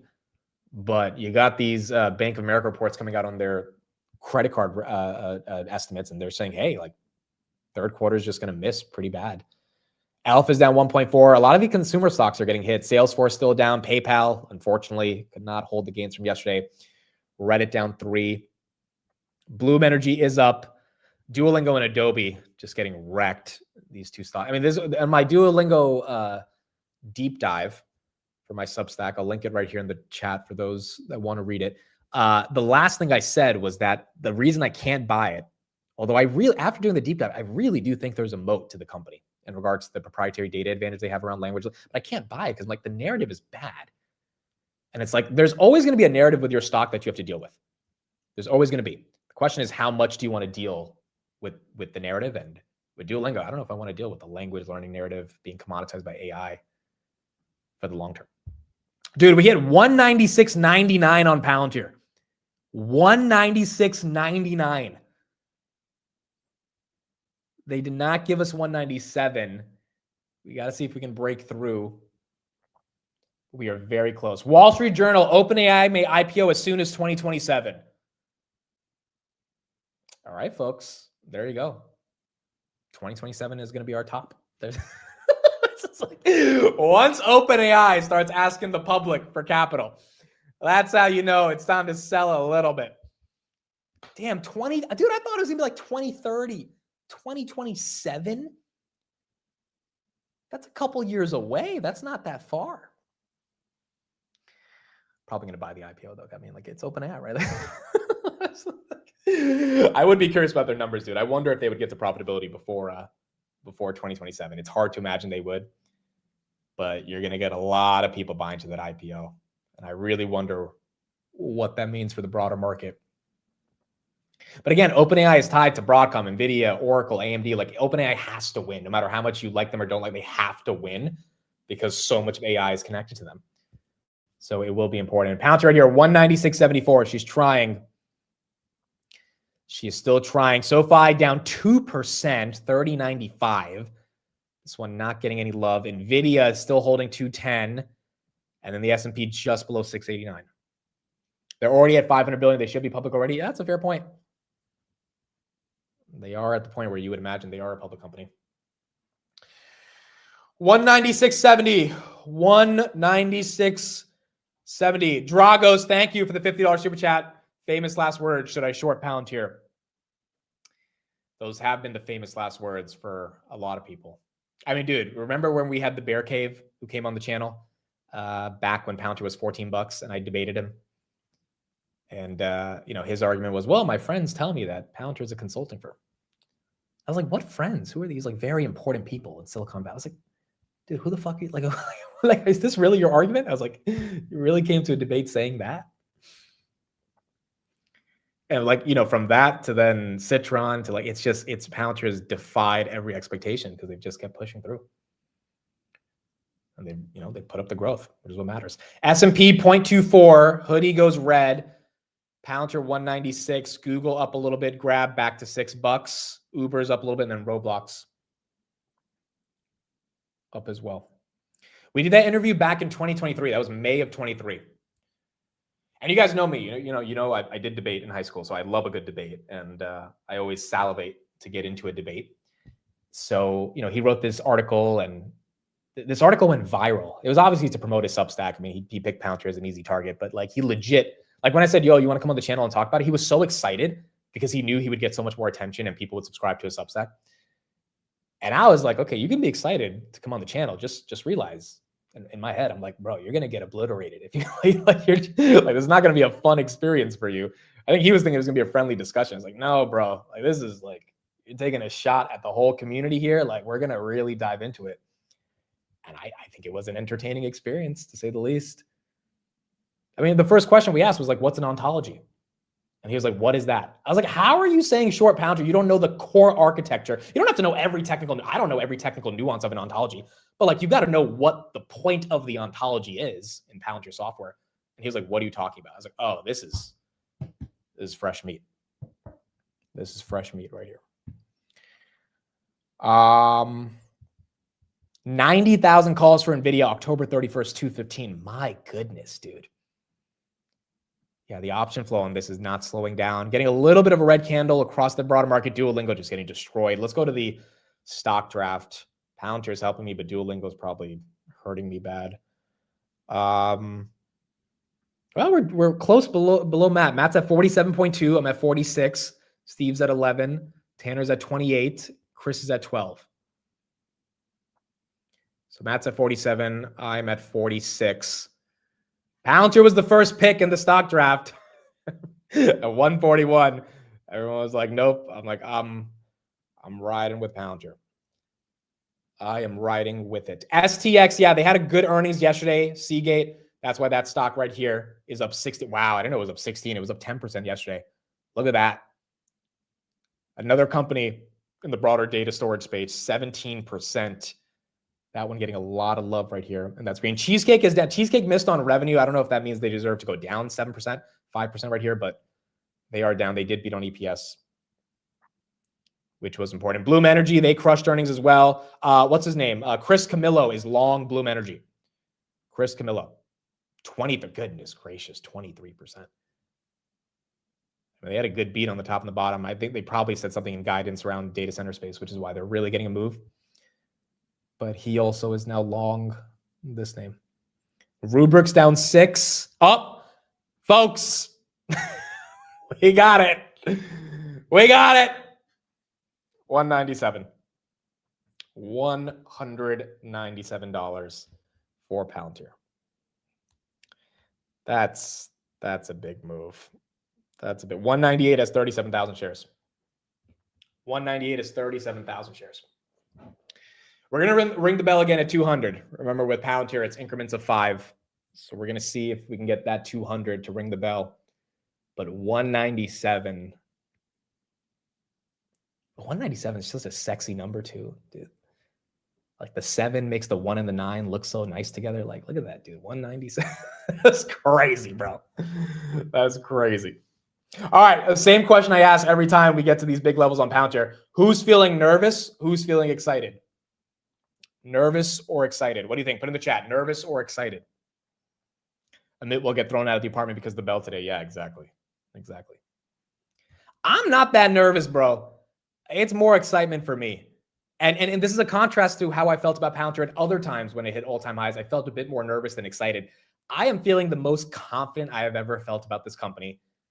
And it's really easy to feel confident when you see these types of partnerships with Nvidia, but you also know the earnings growth is coming. So I don't like, the stock could go back down to 190. It is what it is. Like that's, you know, the stocks go up and down, but this is not super, super scary or nerve-wracking for me. This is something I kind of thought over the past couple of weeks, like we would start to make this type of run, just given we were getting into earnings. These numbers should be good. 197.24. Nervous about my covered calls? Okay, that's the, you could definitely be nervous about that. That's fair. Palantir's PE is very high. I agree. It has always been very high. It's just one of those things that, again, if it, like again, Citron, the reason they shorted was because of the PE. That was their whole research report. It's like, I don't know if that's the only way you can use to. I mean, same thing with Quantum, right? It's like just because the valuation is aggressive, which I think the valuation is really aggressive on those names, that doesn't mean it's a good short. It just doesn't. There's a lot of things going for the sector that require not, or that would think you should probably not short it. And with Palantir, forget things going good for the AI sector. Palantir is actually growing in that sector. Oh my goodness, is it going for 198? It hit 197.80. 197.80. Dude, we were also talking last week about the 190 option flow. Remember the December 190 calls? We flagged it on the channel. We said there was a lot of money going into those. So you did have someone thinking that a 190 move was going to happen. And those are now deep in the money. Deep in the money. Did you see Skrelly versus Shea? Yes. Shea did not do the best job in that debate. And he wasn't able to defend quantum as an industry as well. That doesn't mean it's a short. I know a lot of people who wanted to short after watching that, but that doesn't necessarily mean you short just because someone doesn't do the best job defending, you know, an industry and debate. But this is pretty incredible to see. Let's get an update right here on Nvidia and the move that we saw yesterday, and then we'll keep going from there. President Trump telling reporters just overnight that he would bring up, quote, super duper Blackwell chips with President Xi in trade talks. And that definitely helped the stock momentum today. But the stock really moved on revenue visibility. Yesterday, Nvidia's CEO pointed to $500 billion in cumulative data center revenue for 2025 and 2026. That number really surprised a lot of the street because it runs at least about 10%. I've seen even some estimates 20% higher than their current estimates. That's significant upside and why you're seeing so many upgrades this morning. For example, Melia is bumping their price target to $300 from $275. Goldman sees further upside from OpenAI deployments, sovereign government deals, and of course the timing of the Rubin chip launch, which is the next architecture for their GPUs. Now on that China angle, CEO Jensen Huang told me on CNBC yesterday that only Trump can solve the trade impasse. He even ended his speech yesterday with "Make America Great Again." Wall Street currently models zero China revenue following export bans, so any deal would represent upside not priced in. Nvidia is now worth more than all of the S&P 500 energy, real estate, and material stocks combined. This according to just our data desk here. The stock is up roughly 56% year to date, but has lagged other AI names like Broadcom and Oracle as investors do worry about bubble talk. But hyperscalers report over the next 48 hours, or I should say some of them even tonight, which could provide further catalysts if AI spending commentary stays strong. Guys? Christina, Jensen saying "Make America Great Again" yesterday, that was a nod to Trump. And Trump hears everything, dude. If you know anything about Trump, he listens and hears everything. So the fact that Jensen put GTC in DC was a nod to this administration. And, whether you like or hate Trump, and I don't even know if Jensen loves or hates Trump, I know that Jensen loves the agenda of American manufacturing and American national security when it comes to semiconductors. And that is really what he's gearing himself towards. So by saying that yesterday and by hosting it in DC, you got Trump feeling a lot more in line with this idea of exporting American technology, infrastructure, software, hardware to the rest of the world. One of those parts of the world being China, which is ready to spend, I think the TAM every year, Jensen said, is about 50 billion on these Nvidia chips. Which is why I think Nvidia is getting the run, because if that's not factored in, and that tomorrow we get an announcement that says Trump finalizes trade deal with China, allows Nvidia, AMD to sell chips. I mean, you would imagine the excitement that the market would have if that officially is happening. Broadcom, all-time highs, 380. Look at that, 380.97 on Broadcom. And then AMD basically at all-time highs at 264. All the semis really getting some love right there. Palantir at 197.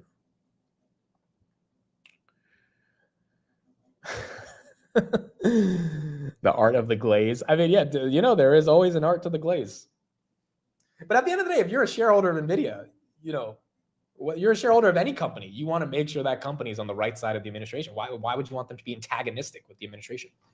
And this is something Jensen and Trump actually can agree on. They don't have to agree on all the other political issues, but they can agree that American semiconductor manufacturing matters. And that's why I think Jensen has aligned himself so deeply with Trump. Amcor right there, 33.22. That's up 3.28% as well. Caterpillar up 11%. Yep, Caterpillar making a move. Again, they beat on the top and the bottom. Shout out to Dougie. He was in the chat about a month ago speaking about Caterpillar and how he thought it would be a bit more vital in the data center space, particularly around machinery. And that's not the majority of their business, but you're starting to see a bit of earnings inflection from that. Where's the VIX?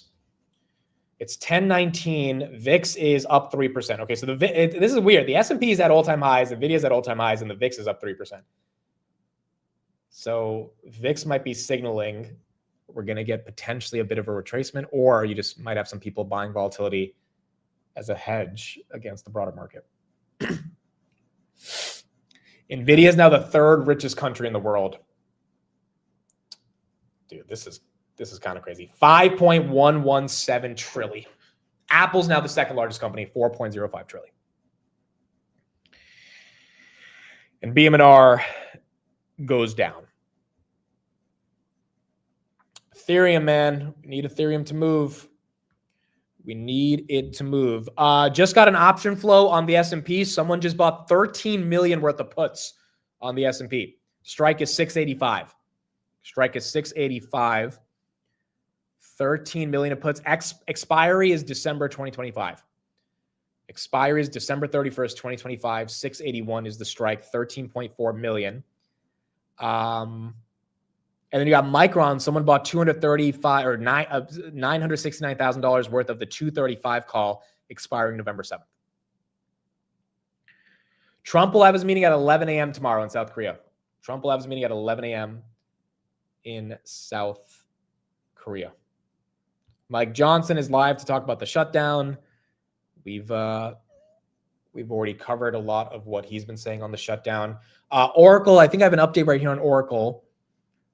Let me pull this up right here. Is Oklo moving today? Oklo is moving. All right, so the energy stocks from Bloom Energy getting a bit of a move right here, and that's helping. Oklo looks like it's a debt issue. So Morgan Stanley says Oracle's net adjusted debt could double to $290 billion. Wow. Right now they're at $100 billion. The cost to insure Oracle's debt is now its highest since October 2023. Morgan Stanley near-term credit deterioration and uncertainty may drive further bondholder and lender hedging. Okay, so that's why Oracle is down. The street's basically afraid about debt. And wow, Oracle 273 down 2.6. I mean, look, they took out 40 billion of corporate bonds last week, and as bullish as it was for the data center space, it is a lot of debt that they're putting on. And so that could definitely be a bit concerning. Now, again, if the growth is enough to overtake that, it doesn't matter. But Morgan Stanley saying this could be 290 billion of debt in 4 years, which is definitely something aggressive. Fluence Energy, that one's moving as well. Fluence Yeah, look at that, up 11%. So you got a lot of these energy names based on Bloom earnings that really are catching a bid. Nvidia still holding 210, Grab now above 6. And then you got Palantir at 197.50. Don't we care that OpenAI has $1 trillion in debt? That's a good question, because they basically do have $1 trillion in debt. I guess we don't care enough about it. How the hell can the market be simultaneously worried about data center debt collapse and also pumping Nvidia towards $6 trillion? See, it's a good question.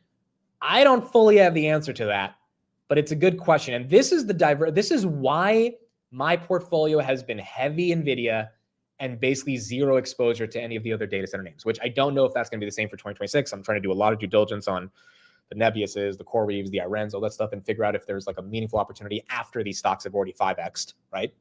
You know, for those that got in early, congrats, but I didn't. But the one fear I've had is that all those companies have different operational challenges that come down to either debt financing, come down to vendor and distributor relationships, come down to GPU capacity, et cetera, leasing, acquiring land. Nvidia just has to make the GPUs. I mean, Nvidia has a lot of challenges, but at the end of the day, they are a monopoly. And Google's trying to poke at that monopoly with the TPUs, but for what it's worth, they're a monopoly.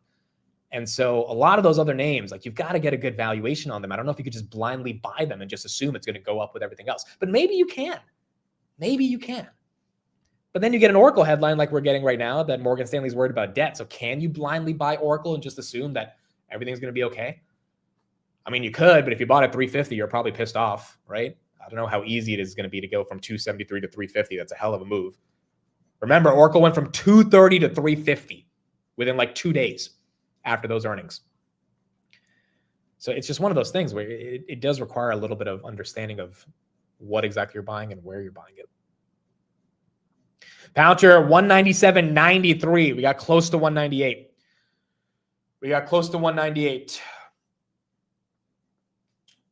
Can you talk about layoffs? Yes, we're going to talk about layoffs. We're going to spend some time talking about layoffs. There's a lot to talk about. I actually did a decent amount of research last night. Dude, last night was crazy. I was up till, I thought I would sleep early last night. I wanted to sleep at like 10 p.m. I ended up sleeping at like 12:30. I was up. I was in bed. I had my laptop. I was working. I was looking at a lot of these layoff videos, trying to understand what's going on. I actually got into a lot of the reason why Amazon laid off people, and it's not because AI is replacing people. Like, that's the wrong narrative. And I tried to verify it from a ton of different reports, and I'll present it to you guys, and you guys can give me your thoughts. But while I was doing that work, I get put into a group chat on Twitter last night with 2 other people. And I'm looking at my phone, and I'm just like, there's no way in hell I'm in this group chat. I get put into this group chat. I can't say who the 2 people are. Maybe one day I can say who they are. But I'm like, there is no way in hell I am in a group chat with these 2 people. It was the crazy, like, I stayed up another hour just thinking about it because I was like, I don't know how I'm in this group chat. But someone set up a group, and they put me in this group chat while I was doing this research on Amazon. Then I was like, this shit is crazy. Yeah, you can guess. I cannot say it, but I was just like, goodness gracious, this shit is crazy. Maybe towards the end of the year, I can say it. Maybe I can never say it. I don't know. Joseph Carlson and Taylor Swift. Yeah, that would be awesome. It's not Alex Karp. He doesn't use Twitter. But it was like, I'm just staring at, I couldn't even respond for 10 minutes because I'm staring at, I'm like, there's no way like I'm in this group chat, but I'm in this group chat. And that kind of messed up my research because I was just like, well, it's hard to focus now. Just like Palantir is messing up our work today. It's hard to focus. It was not Tom Lee. It was not Dan Ives. It was, you got to think bigger. You got to think bigger than that, bro. You got to think way bigger than that. That's why I was like, what is going on, bro? What is going on? But yeah, it was kind of crazy. It's not Trump. Well, Trump doesn't even use Twitter. Trump uses Truth Social. I don't even know if Trump would. I don't even know if a government official is allowed to be in there. Nvidia right there, 210. Palantir now losing 197, back down to 196. But it did lose 197 right there. It got to 197.93. It's not Elon. It's not Elon. I would say if it's Elon, it's not freaking Elon. But it still was pretty unbelievable. Let's just say an interview or a podcast could be the result of the group chat of last night. I don't know when it would happen.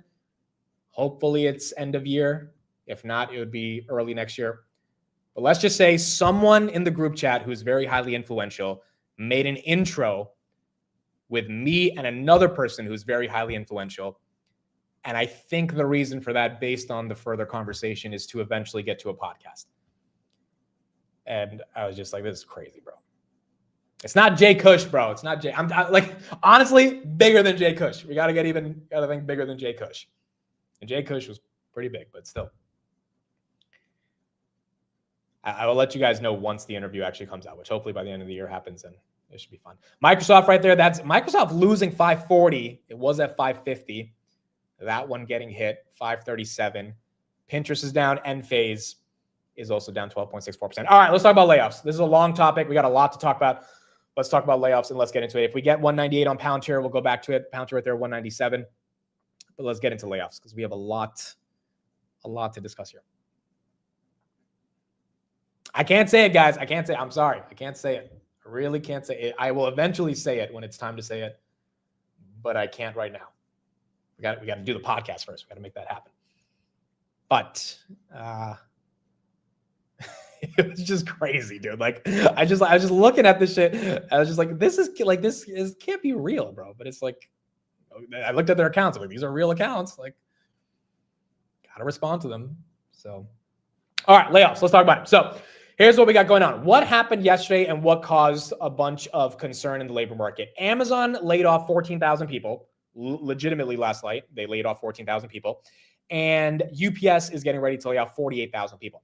Now, this is set with a variety of other companies, as you can see right here on the screen, that have announced layoffs over the past 5 months. And all of these layoffs have been aggressive.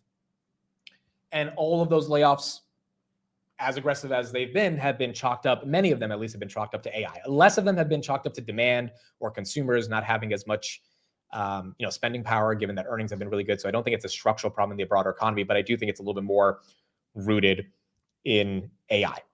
And that's some of the pain that we're seeing right here. Now, let me show you guys a couple things before we get into all the nitty gritty of it, to kind of describe some of this stuff. So if you go on TikTok and you just type in Amazon layoffs, you are going to see massive amounts of people that are showing that they got laid off. Here is one video that I saw yesterday. Laid off at Amazon. I am one of the 14,000 employees impacted. I was a senior social media manager in Amazon ads, and earlier this month, I actually celebrated my 1-year anniversary, or Immiversary as they like to call it. And it was the closest I've ever come to a dream role. I was working social media marketing and tech, something I would have dreamed about and wished for in college. I was flown out to work my first can line in the south of France, of all places. I interviewed celebrities on the red carpet, some that I had fangirled over since I was a little kid. But most importantly, I worked at a globally recognizable company that I knew made my immigrant parents proud. And even my grandma knew what Amazon was because of the packages we'd get on our doorstep. And fast forward to today, it also actually is exactly 1 week from my birthday.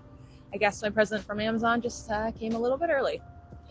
But that's all to say, I am feeling all the feels.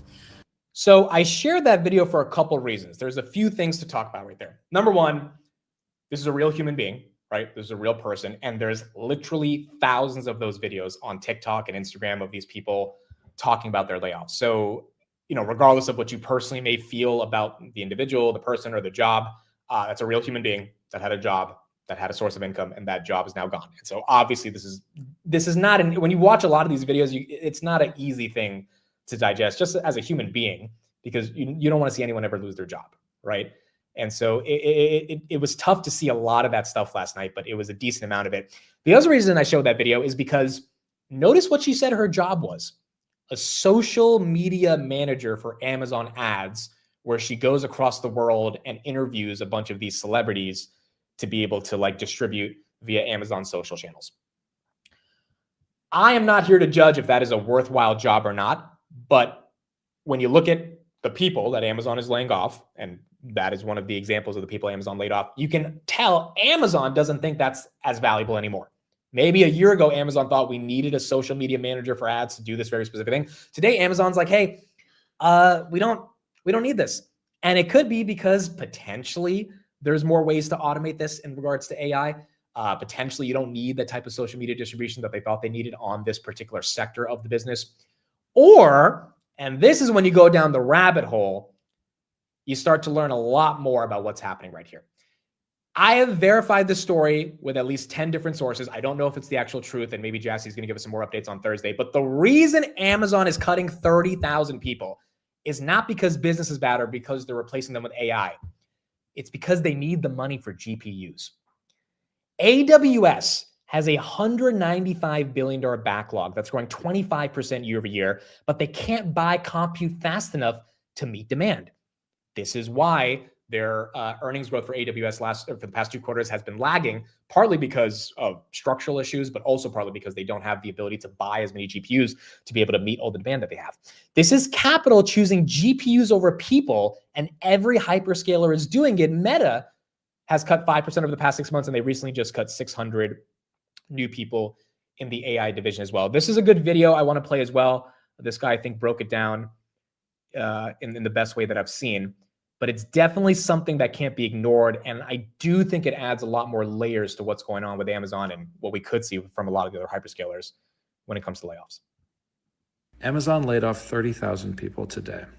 The narrative is that this is about AI replacing jobs. The reality is very different. And I want to be really precise about it because it gets at corporate structure and finance and not really at AI in the way you think. So when people think AI layoffs, they think the robots are doing the jobs now, and therefore we are having layoffs. No, the people who are doing the jobs are more stressed if they're still at Amazon, but the AI automation story isn't actually hitting those jobs. What is hitting those jobs and is related to AI is the cost of chips. So Nvidia sells chips to everyone, GPUs. Those chips are how we power AI. And none of the major cloud providers can get enough chips right now. Microsoft can't, Google can't. Google's in an easier spot. They have TPUs.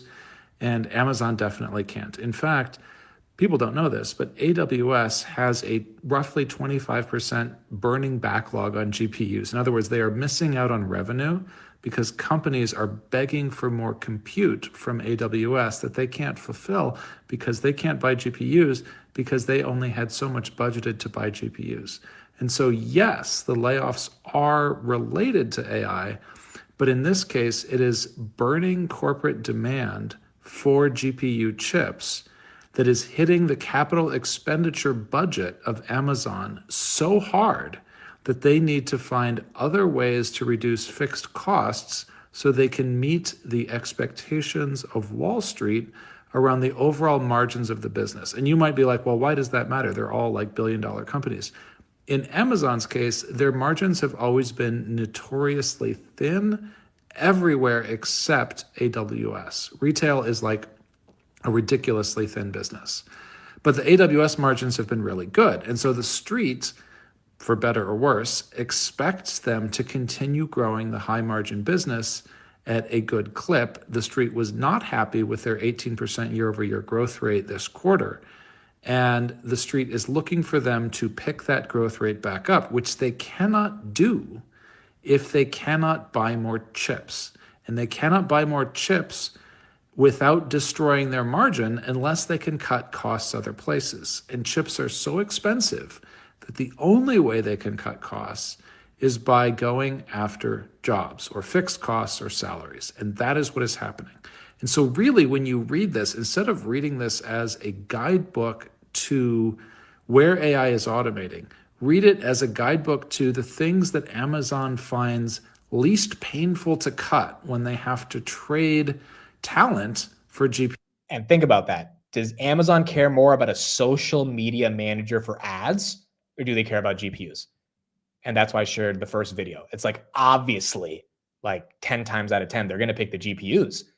They do not need a social media manager for ads. They'll figure that part out later. The GPUs is what matters more. That's real revenue. That's high margin for AWS. So again, this theory, it's not fully confirmed. I expect Jassy to talk about it, but it feels a lot more validated based on what I've been seeing versus just demand is bad. That's why they're cutting jobs. GPUs in order to maintain their margins. So these were very hard discussions, and the places they cut are places that I think they are strategically not as invested in. And that is the way I read it. None of this does anything to make people who got fired today feel better. And so I don't want to pretend it does. If you got let go from Amazon, that really sucks. And this doesn't fix it. And, for those that actually watched the videos last night, or if you watch any videos today about, people getting laid off, it's sad. It is very, very sad to see. It's just, it feels like Amazon is really making a decision right here about GPUs over jobs. There's a couple of other sources I was looking at last night. Here's another one saying that it feels like this is more about CapEx to buy GPUs, not employees. And then when you look at the types of jobs that were fired, I mean, from the other videos I've been watching, there were some software engineers that got fired, which, software engineers matter. Probably more than a social media manager for ads in terms of the value they provide to the business. But a lot of the software engineers are also starting to become commoditized by AI. And one engineer can do the work of 10, so you might not need 10 of them. But then number two, if you're firing these social media managers and you're relying more on GPUs, that should increase AWS growth. AWS has 36% operating margins. The retail business has like 5%, or it's like 5.3%. So it seems very obvious what Amazon's doing. And that's why I think the stock broke 233 as well today, right now at 229. Because the street likes that they're making this decision. And the street wants them to get rid of these jobs. I'll put the link to that video in the chat for anyone who wants to watch it, over GPUs. So now here's my question to everybody.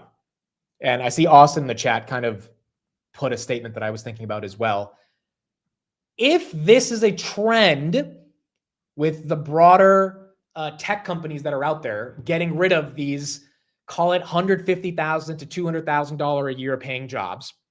Because if you look at some of the salaries, these social media managers, dude, they're making six figures. It's not like this is a $30,000 job. Like they're getting stock as well, right? These are very cushiony white collar jobs, day in the life. You get to go get some, what is it, kombucha or whatever the people drink in the office, right? Like these are the types of jobs that Amazon is getting rid of. Do you think if a lot of these companies get rid of these jobs, either because AI is being AI is functioning as a form of replacement, or they need money to buy GPUs, what does that do for the fabric of society? What does that do for the fabric of society? Because these are 15,000 real people that got laid off yesterday, and they need to go find a job. And by the way, based on all the charts that we've been looking at, we are in a low fire, low hire job. We might start getting into a high fire, low hire job market, but we are not seeing as many job openings as we saw years ago. And that is, likely because of this issue that companies are wondering, do they need to actually hire? Dude, that's how you say it, right? It's kombucha. How do you say this stupid drink, bro? I had it once. I was like, why would anyone drink this, dude? Kombucha. I don't know why it's in every tech company. It's kombucha, right? Kombucha. Dude, I said it right. What are you guys talking about? It's kombucha. When I went to the Uber headquarters back in February, when I was at the Robinhood event, and we met someone there, like we opened their fridge, it was all kombucha. I was like, bro, like, no, I'm not drinking this shit. Like, what is this, dude? Like, every tech company, they have all these kombuchas. But the point, it doesn't feel like this is going to end nicely, is my point. And obviously no one knows how this plays out, but there's a reason Palantir said we want to not hire as many. I mean, remember on the earnings call last quarter, Alex Karp said we want to 10x the revenue with keeping the same headcount. They only have 4,000 employees. Palantir's always been a company that's been light on headcount, but Palantir's growing like crazy, and they're not hiring like crazy because they want to have the most effective engineers, and they don't want to have these types of roles that hurt the bottom line. And for Amazon, it seems like this could hurt the bottom line. Palantir right here still trying to get to 198, 197, 93. But I just thought this story has been fascinating, and I think there's a lot of nuance to where the story is going to play out. Let me know in the chat if anyone's been affected by the layoffs, if you have friends that are affected. We had a couple of people yesterday from Amazon that were in the chat, and they were a bit affected. I mean, again, you're seeing a lot more of these. CarMax cuts about 350 service jobs after a week earnings. I don't want to say the labor market's completely deteriorating because I don't think we have enough data yet, but I do want to say that you're starting to see tech companies say we might not need the jobs that we thought we needed a year ago because of AI in some way. Now, the rate cut situation becomes even more juicy Because what is the Fed going to do if you're seeing all these layoffs? You're going to cut the damn rates. And it seems inevitable that we are going to get to that 2.5% that Trump thinks we're going to get to by the end of next year. And if the labor market continues to worsen, then that might continue as well. Rushiel says a couple of my friends got affected, both software engineers. I know someone from UPS got affected. She was in the marketing department. Overall, bearish or bullish? I think overall, at the end of the day, it's bullish for margins. Like, this is bullish for Amazon increasing their margins. One could argue it's bearish for the broader economy and broader society, but I think the answer when you see these types of layoffs is you got to own the assets of the company, because the shareholders are the ones that are being rewarded here. It's just that simple. It is just that simple. The Amazon is picking shareholders over employees, and they're doing it in a way that prioritizes AWS growth, which means they need more GPUs. And they probably, again, like, I don't know how much that social media manager for ads was making, but she lived in New York. She probably wasn't making 40, 50 grand. Like, to live in New York, you've got to be making some substantial amounts of money. Like, you would imagine at least 150 to 200 with stock. Probably not as much as a software engineer, but even if it was like, 75 to 125, those are decent paying jobs. And now she has to try to find another one. And the question becomes, what does that mean for the broader economy if, people like that? I mean, one could argue a lot of the economy has been propped up over the past decade from project managers and consultants and these white collar jobs in Silicon Valley that have been able to be paid vast amounts of money because these companies have such amazing margins that they're able to hoard all this talent. If you take a look at this chart from the Wall Street Journal, the top 10% of earners now account for half of all the spending. We've heard this stat before, but this is from Moody's Analytics to give a little bit more context. This is the bifurcation of the economy that we have right now. It is a complete bifurcation. Felix, thanks for the super chat. Bear theory, do you think AI plus robotics will equal layoffs, will trigger socialist movements that will vote against AI robotics? Yes, I think that's very possible. And I think that's what Austin said in the chat. You are giving the socialists fuel when Amazon does something like this. Now, practically, does it make sense for Amazon to do this? Yes. I mean, you probably don't need the social media manager. You probably need the GPU because you need AWS growth, and that's what matters in this very competitive AI race. But a lot of the people that are from the ideology that is more anti-capitalism, they don't give a shit about GPUs or margins or EPS. They're thinking of the headline. And the headline is Amazon picks shareholders over employees. And then they're going to see Amazon has record profits this year, not knowing that the stock's been a turd. So it's like all of us are like, okay, cool. Yes, lots of revenue, lots of profits, but the stock's not moving because we're on this side of the camp. And you got the people on the other side of the camp saying, how can you not recognize that Jeff Bezos is the most greedy person in the world? His net worth has gone up by blah, blah, blah, blah. Like, yeah, but like the stock is kind of flat. Like the EPS is not the best. So it's just two different dichotomies of schools of thought.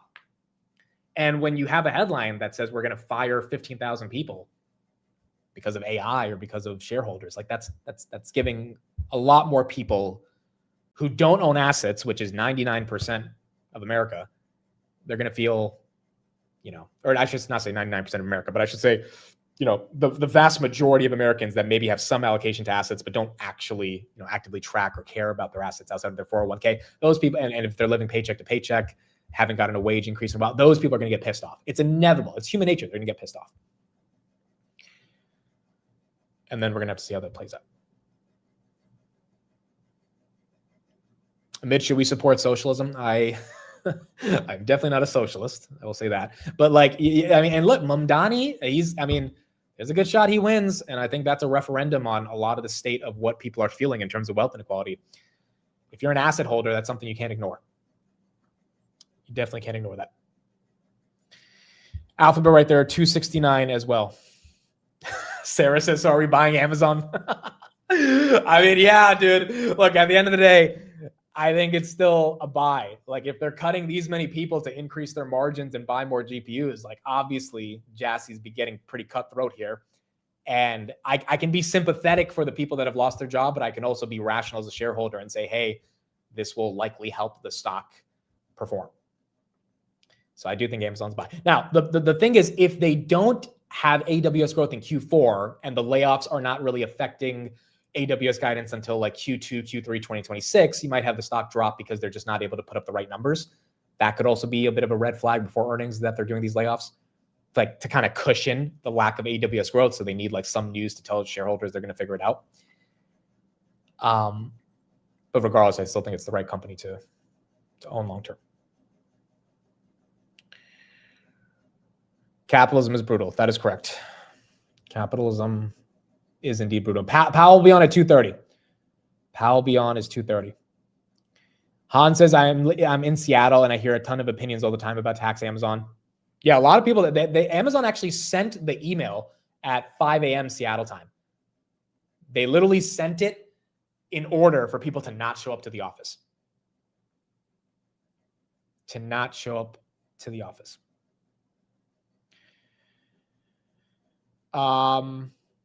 Seaborn says, I think the question should be Amazon, along with all the other hyperscalers, have accumulated nearly $1 trillion of compute backlog. If they don't deliver, customers go. Yeah, that's another good point. And if they need to deliver and they need to get the money from somewhere to deliver, to buy the GPUs necessary to continue providing AI workloads, the money's got to come from somewhere. And really, where else do you get the money from? It's either layoffs or you become more efficient. Amazon's a very big company. I mean, yes, they can become more efficient, quote unquote, over time, but that's not going to create billions of dollars today that they need potentially to be able to acquire these GPUs. So it is a big point. The Caterpillar CEO on data center power demand, he says, we're at the early stages of the prime power opportunity, so we're excited to have more of those come online. We're continuing to raise the capacity. Lead times are starting to get a little bit more extended. The larger turbines for solar need longer lead times. All right, you've got Caterpillar CEO making the argument for data center and power continuing to be a tailwind for them. Wow, 12%. Is that all-time highs? That is all-time highs on Caterpillar. Incredible. I mean, this is a name that not a ton of people were talking about, but year to date, 64%. I mean, that's the beauty of a real bull market. You start to get some of these gems that make big moves because of the overall CapEx trend that doesn't seem to be slowing down. George, thanks for the super chat. I'm starting to get FOMO. If you do get FOMO, it's one of those things that you have to be able to internally deal with. Look, I've had FOMO all year about a bunch of different names, but I've not capitulated. I've not bought Open Door. I'm not buying ASST, which is like the new FinTwit favorite name, down 9% of the day, that people are buying for some reason. When you have FOMO, you have to really ask yourself, again, we talked about this a couple weeks ago, do you feel the risk to reward on whatever name you're feeling FOMO on is worth it? And usually the risk to reward is not worth it when you're feeling FOMO, because that means the move has already been made. Now, if you're buying a good quality company like Nvidia, even if you're buying it at 208, if it goes back to 200, over the long term, you should be okay. But if you're buying it for the pure fact that you think it's going to go to 215, you're going to be pissed off if it doesn't go there, which is usually why FOMO, the easy option is to always just never chase unless you're totally ready to lose the money. Because if you're not buying it with the long-term mentality that like if it doesn't make the move and you're buying it at the height of its move, then at that point you're just backholding, which is not the best. 4 is down 7% because Fiserv, it's in the same sector. Fiserv took a 40% hit. Shift4 Payments, PayPal, all those payment companies got hit. Fiserv is now down 41%. Little recovery. It was down 45, but still 41. You bought Webull. I did buy Webull. That was pure FOMO. That's true. That is right. I did have my moment of FOMO. We broke even on it. But, dude, I bought it at 12, and it's at 11. I ended up selling at like 12.50, and I wrote a covered call to like make up what I lost. But the fact that it's at 11 and I bought it at 12 back in July is crazy. People really think this thing's going to 20 by the end of the year. I don't know. I mean, all the volatility is good in the market for Webull, but I don't know if they're capitalizing on it in the best way. Maybe you should FOMO in kombucha. Dude, does anyone drink that shit? It is disgusting, bro. I had it once. I think my sister brought it home a couple years ago. She's like, you should try this. Like passion fruit tangerine kombucha. I thought it would taste like juice. It tasted like hell. That's what it tasted like. It tasted like literal hell. I'm like, I never want to taste this again. Ever. Like, I don't know why. I don't know why anyone drinks this. Oh, we got more layoff news. Oh boy, we got more layoff news. I don't think this story is slowing down, folks. This could be, I mean, this is something we got to watch out for. This could be something that we have to watch out. Wow, General Motors 1,200 workers at its EV factory in Detroit, hundreds more losing jobs at battery plants in Tennessee and Ohio. You know what that's bearish for? That feels like that's more bearish for EVs than anything, the EV industry. Now, granted, GM is not the best at making EVs, so I don't think it has to be bearish Tesla or anything, but these legacy companies that have had their stocks do, and see, here's the thing. This is what a lot of the socialists are going to look like. GM stock is up 36% year to date, and they're firing employees. Like, they're not going to look at the nuance. They're going to say, this is what greedy capitalist shareholders do. And as a result, it's not going to create the best narrative. The government tax break for EVs is gone, which is also true. And that's probably a reason why this is happening. Dude, we still have this government shutdown too. Like, that's also, I mean, you talk about people not getting paid. There's a lot of people not getting paid right now because of that shutdown. The 10-year just below 4 on the day as well. Can we do a kombucha poll? This is important. Dude, I feel like a lot of you guys are tech workers. That's why you're freaking asking about kombucha. All right, let's watch this. I'll make that poll, but this is a little bit more coverage on these layoffs that we've been seeing. Andrew, Amazon, Chegg, Microsoft, Meta, Salesforce, the list continues. Tech companies just are cutting tens of thousands of jobs, and some of them are blaming AI. But at Nvidia's GTC in DC yesterday, top CEOs were telling us something completely different about what's driving these cuts. For example, Perplexity CEO says the AI narrative is missing the point. Listen in. Overhiring they did in the COVID era when they didn't actually need to. The results of that are being seen now. So correlation doesn't imply causation. Like, it's not because of AI that people are losing jobs. And CoreWeave CEO Michael Intractor frames it as part of a bigger pattern that just happens in tech history. During each technical revolution, there is a rotation that occurs. And I think one of the roles for government is going to be to assist the rotation that's required to retrain, to repurpose, to allow people to build careers. And CrowdStrike CEO George Kurtz told me AI elevates workers into controllers, while AI will handle all of the grunt work. So essentially working alongside AI, that's what humans will do. The reality, though, is just more complicated. Amazon, we know, cut 14,000 jobs citing AI. Microsoft eliminated over 15,000 this year while investing about $80 billion in AI. Meta slashed 600 from its AI unit. Salesforce cut 4,000. You get the point, all while posting almost record profits. The CEOs at GTC aren't just buying the AI replacement story their own industry is pushing. They say companies are using AI as cover to finally correct years of bloated headcount and hiring mistakes. Guys? Okay, so, well, here's the thing I think about. Nvidia at $5 trillion, that's a question about where we're all going. But the other piece of it on the employment side is for all of these companies and Nvidia and the like to get to these valuations, they have to create remarkable amounts of productivity. So if they're as successful as we all want them to be, it also means that maybe there's going to be folks who don't have jobs to ultimately pay for all of this. Yeah, well, to your point, they're going to have round trip idea.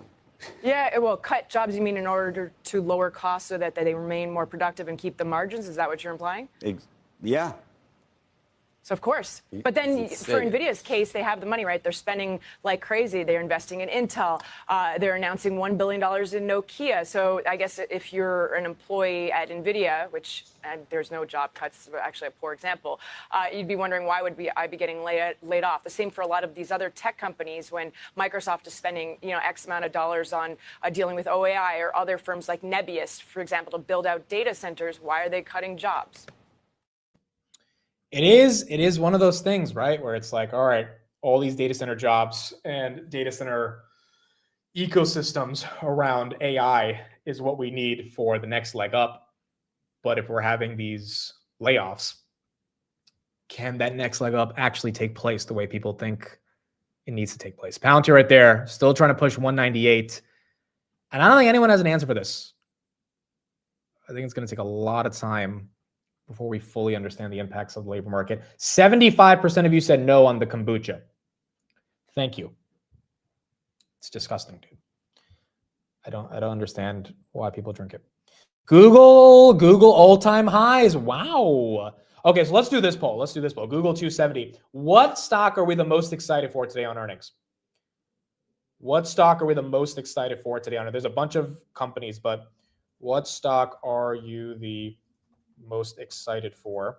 Google, Microsoft, or Meta? Google's call will be at 4:30, so we're going to try to listen to Google's call and then go into the rest of them. But we got a lot of companies reporting today, so it's going to be a bit madness. But we're going to try to see as much as we can and do that. BM&R doing layoffs. Nokia. Speaking of Nokia, Jensen had to say yesterday about Nokia and why they dropped $1 billion into the company. Kind of speaks for itself.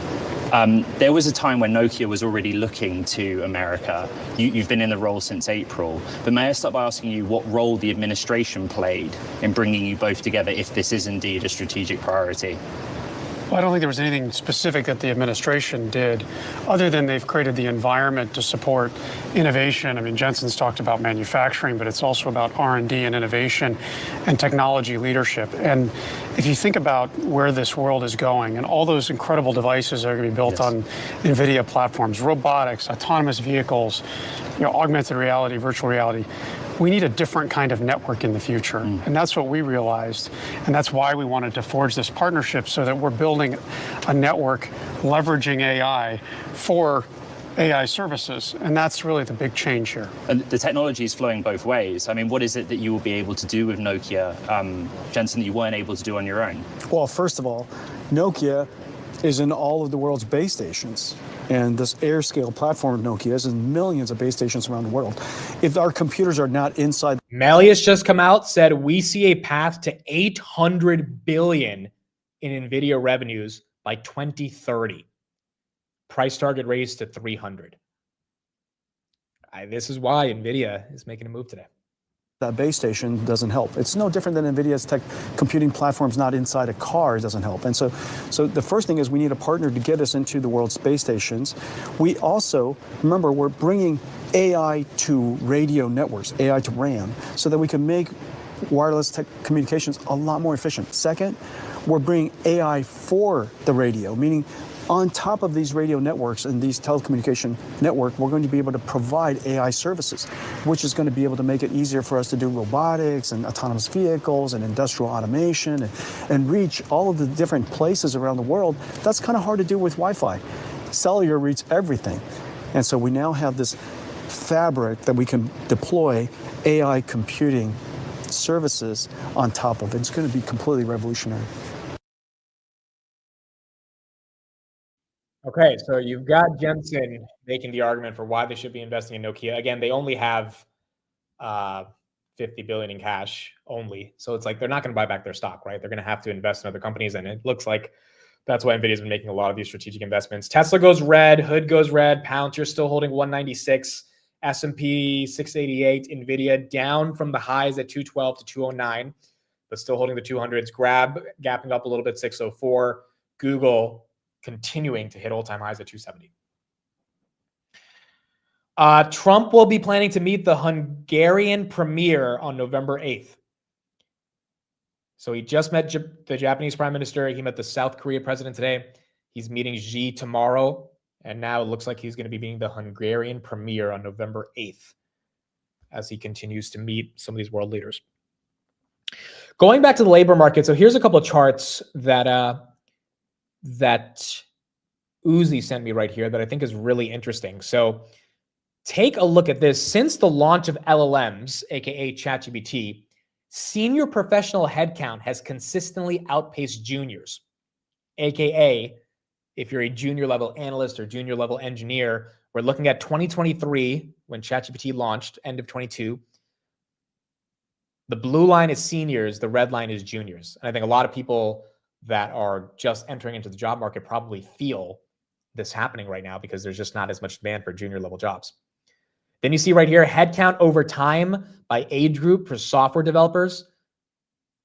The senior ones are picking up the most level of continued headcount, whereas early career, that light blue line you're seeing right there is dropping off a cliff. That's really dropping off a cliff from 22 October all the way down to 2025. And then headcount over time by age group for customer service normalized.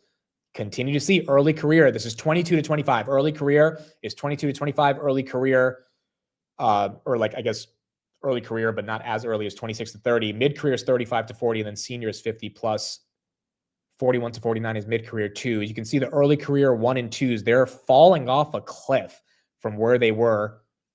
The slope of the lines are relatively the same from 21 to 22, and then you get to see the divergence as you get into 2025. I'm 30, but I'm early career. Which group am I? You are early career 2. So you're not 22 to 25, but you are still in the early parts of your career. I mean, I saw this chart yesterday as well, and it does make sense, right? Like as LLMs continue to launch, you might not need junior level jobs. I mean, there was let me see if I can find this. There was a report of someone who told Anthropic to basically, they created this massive prompt. You know, some of these prompts that take the LLMs like an hour, multiple hours to work through. They created this prompt, and the idea was to tell Anthropic to become as good as Jane Street when it comes to analyzing stocks and like hedging. And it's kind of crazy, right? Because it's like, it didn't end up working, but eventually like the LLM will be able to model stocks and valuations better than the best junior analyst coming out of a prestigious business school will be able to do. And so you could see the divergence happening in a more aggressive way. And I think that's what some of these charts are showing. Amazon right there is still green, 229, Alphabet 270.4. Continuing to go green. Doug says, I have a friend who works on cars and drives DoorDash. He is not a computer guy, but he built an app using AI alone, and it went on sale on the Apple App Store yesterday. And that's the beauty of AI. It's giving everyone opportunity, right? You don't have to be some fancy software engineer that studied for 4 years. You can just tell the bot how to do it, and then it does it. And then you just have to be good at marketing, which is also really hard, but it's not like you have to hire someone, you know, for hundreds of thousands of dollars to build the tech. But it does mean everything gets more competitive. Everything gets more competitive. Amit, is Grindr recruiting you? Okay, you know what? No, they are not recruiting me. They're getting taken private soon anyway, so I don't think they would be recruiting that much anyway. But it's crazy, right? Like, this is actually crazy. The amount of divergence we're seeing in the labor market is not something I think we can ignore. Let's get an update right here on what's going on with China, and then we'll keep going from there. Our Eamon Javers in Washington with more as we continue to digest the news out of the Japanese meeting, Eamon, and the South Korean meeting. Yeah, good morning, Carl. President Trump arrived in South Korea overnight, and he met with President Lee of South Korea during the APEC summit there. That's not me. That's them. This is the third time this week someone in CNBC had their phone go off during being on live TV. It's not me. It's them. He was presented with the nation's High Honor Medal for contributions to South Korean national security and given a replica of a historic crown as a personal gift from the South Korean president. Trump and the South Korean leader quashed hopes, though, of a meeting with North Korean leader Kim Jong-un, with Trump saying the timing simply didn't work out on that for this trip. But he did have some positive things to say ahead of tomorrow's widely anticipated meeting with Xi Jinping, which is actually going to happen at about 10 or 11 p.m. East Coast time here in the United States tonight. Take a listen. President Xi of China is coming tomorrow here, and we're going to be, I hope, making a deal. I think we're going to have a deal. I think it'll be a good deal for both. And that's really a great result. You know, that's better than fighting and going through all sorts of problems and, you know, no reason for it. I think it's going to be a great deal for both. The two leaders also spoke about the prospect for nuclear-powered submarines for South Korea, joint shipbuilding efforts and manufacturing in the United States. Despite that upbeat rhetoric, though, the two sides were not able to conclude a comprehensive trade deal. The U.S. and South Korea developed a framework for a deal earlier in the year, but they've not been able to finalize it because South Korean officials have balked at President Trump's demand for $350 billion in investment into the United States, which they worry could be destabilizing for the South Korean economy. The White House House did announce this morning tens of billions of dollars in investment commitments today, including $49.9 billion from Korean Air and a $3 billion investment from Korean energy firm LS Group. President Trump also attended what's billed as a special presidential dinner for heads of state and government, which was also attended by other leaders who were in town for the APEC meetings, including those from Vietnam, Australia, New Zealand, Canada, Thailand, and Singapore. So a whirlwind diplomatic visit. Carl, back over to you. Eamon, I am curious what you made of some of the pushback from Koreans, whether you thought that was related to the Hyundai controversy from a couple of months ago. And in Japan, Takaichi saying that it's going to be very hard for them not to purchase more Russian LNG. Yeah, I mean, you get the sense that some of these leaders are sort of up against, just real economic constraints as they talk to the Trump administration. They want to have a good meeting. They're going out of their way with pomp and circumstance. I mean, what we've seen in terms of the honor guards, the gift giving, the sit downs, the praise, all of that extraordinarily lavish and welcoming for President Trump. But on some level, there's only so much they seem to feel they can do in terms of the investments and the commitments that the president wants. And that's why we're seeing a lot of these frameworks being announced with details to be filled in later, as we saw in the South Korean situation. That they are announcing investments, they're announcing engagement, but you wonder how much of that is the kind of investment and engagement that would have happened between these two relatively large economies anyway. Yeah, framework certainly seems to be the word of the moment. Eamon, thank you. You bet. Morgan Stanley is strengthening its push into private markets. Today, the firm announcing it will acquire Equity Zen, a trade. All right, so that's the update on China. This was Trump, by the way, last night talking about Nvidia.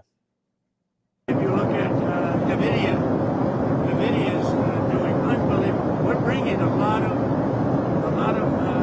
the Taiwan business back to the United States. I think within 2 years, I think we'll have 40 to 50% of the chip market.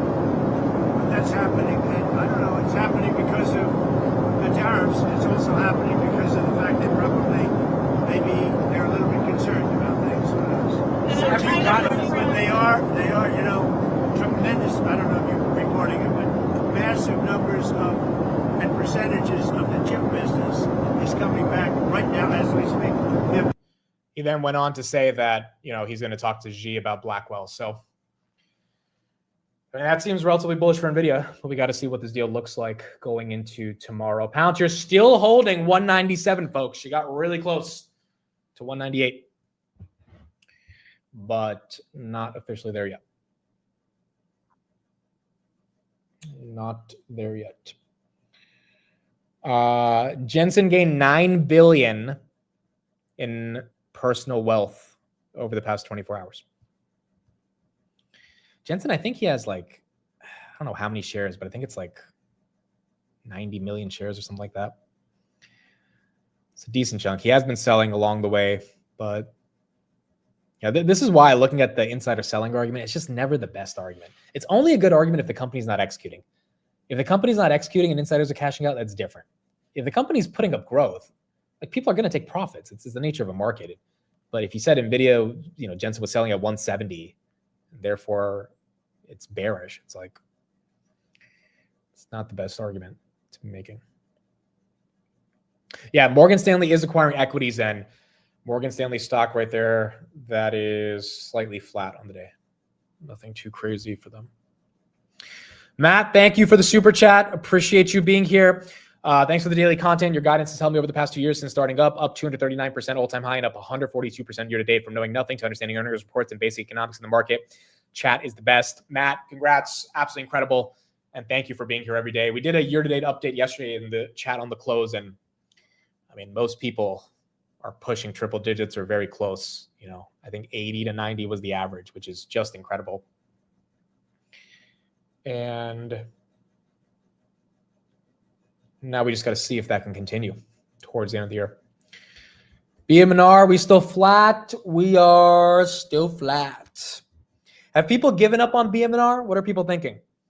Because 3 weeks ago, the excitement was way higher than it is right now. I still have my entire position. I still I don't think it's that hard of a hold if you believe in what's happening at the intersection of blockchain and Wall Street. And when I mean blockchain, I mean Ethereum as the de facto blockchain that Wall Street's choosing. But at the end of the day, it is crypto, right? Crypto is going to go up, crypto is going to go down. And if you want a MicroStrategy type of return, you've got to kind of be with it in the dog days. I don't think the thesis on Ethereum is necessarily false. It could end up not playing out. But I think there's just more than enough evidence to say that it's likely going to play out. It just doesn't mean that BMNR is, going to go to the moon if Ethereum doesn't go to the moon. But also, there's a ton of call premium on this. So, I was talking to a couple of people yesterday who said, I don't really care that much about Ethereum or BMNR, but I'm getting 12% in 2 weeks. Like, if the stock stays flat in this range, then I'm just stealing money from people at this point. And I'm like, yeah, I mean, it's also not a horrible argument. Also, the Clarity Act, that's correct. That's also something that we've got to wait until it gets passed. But it's going to take time. Kind of annoying when ETH being flat. I agree. But when ETH runs, you definitely get a run. At least that's what we've seen before. Capitulation also could be interpreted as bullish. That's correct. You could be getting a bit of a coil up. I mean, Nvidia, dude, I had to literally talk my dad out of selling Nvidia on Sunday. He was like, I'm thinking of selling. I'm like, why? He's like, because it's been stuck between like 175, 180, 185. My dad has 900 shares of Nvidia. And I was like, Dad, just like, it's Nvidia. Like, he doesn't understand Nvidia. He's just looking at the price action. I had to kind of explain. It's like, this is the most important company when it comes to AI. You can't just sell them because you're annoyed at the price action. So yesterday he was happy, but it's like, sometimes you just really got to stick with a thesis for it to play out. Where's Meta? Where's Meta? Oh, what did you guys say on the poll? Did you guys say Google? Did you guys say Google? What do we say on the poll? Honestly, Google is the one I am really excited about because they've already had this massive run. And I think search might continue to go better. Wow, 61% you said Google. Yep, it's the Googs. Okay, so let's do another question. The other question is, what is the question? Which one do you own? Which one do you own the most of? Google, Meta, Amazon. Yeah, we don't need to do a fourth option. Google, Meta, or Amazon. Which one do you own the most out of? For me right now, it's Amazon. I don't own any Meta. I have a little bit of Google, but Amazon's the big one. So I'm curious what people are thinking here.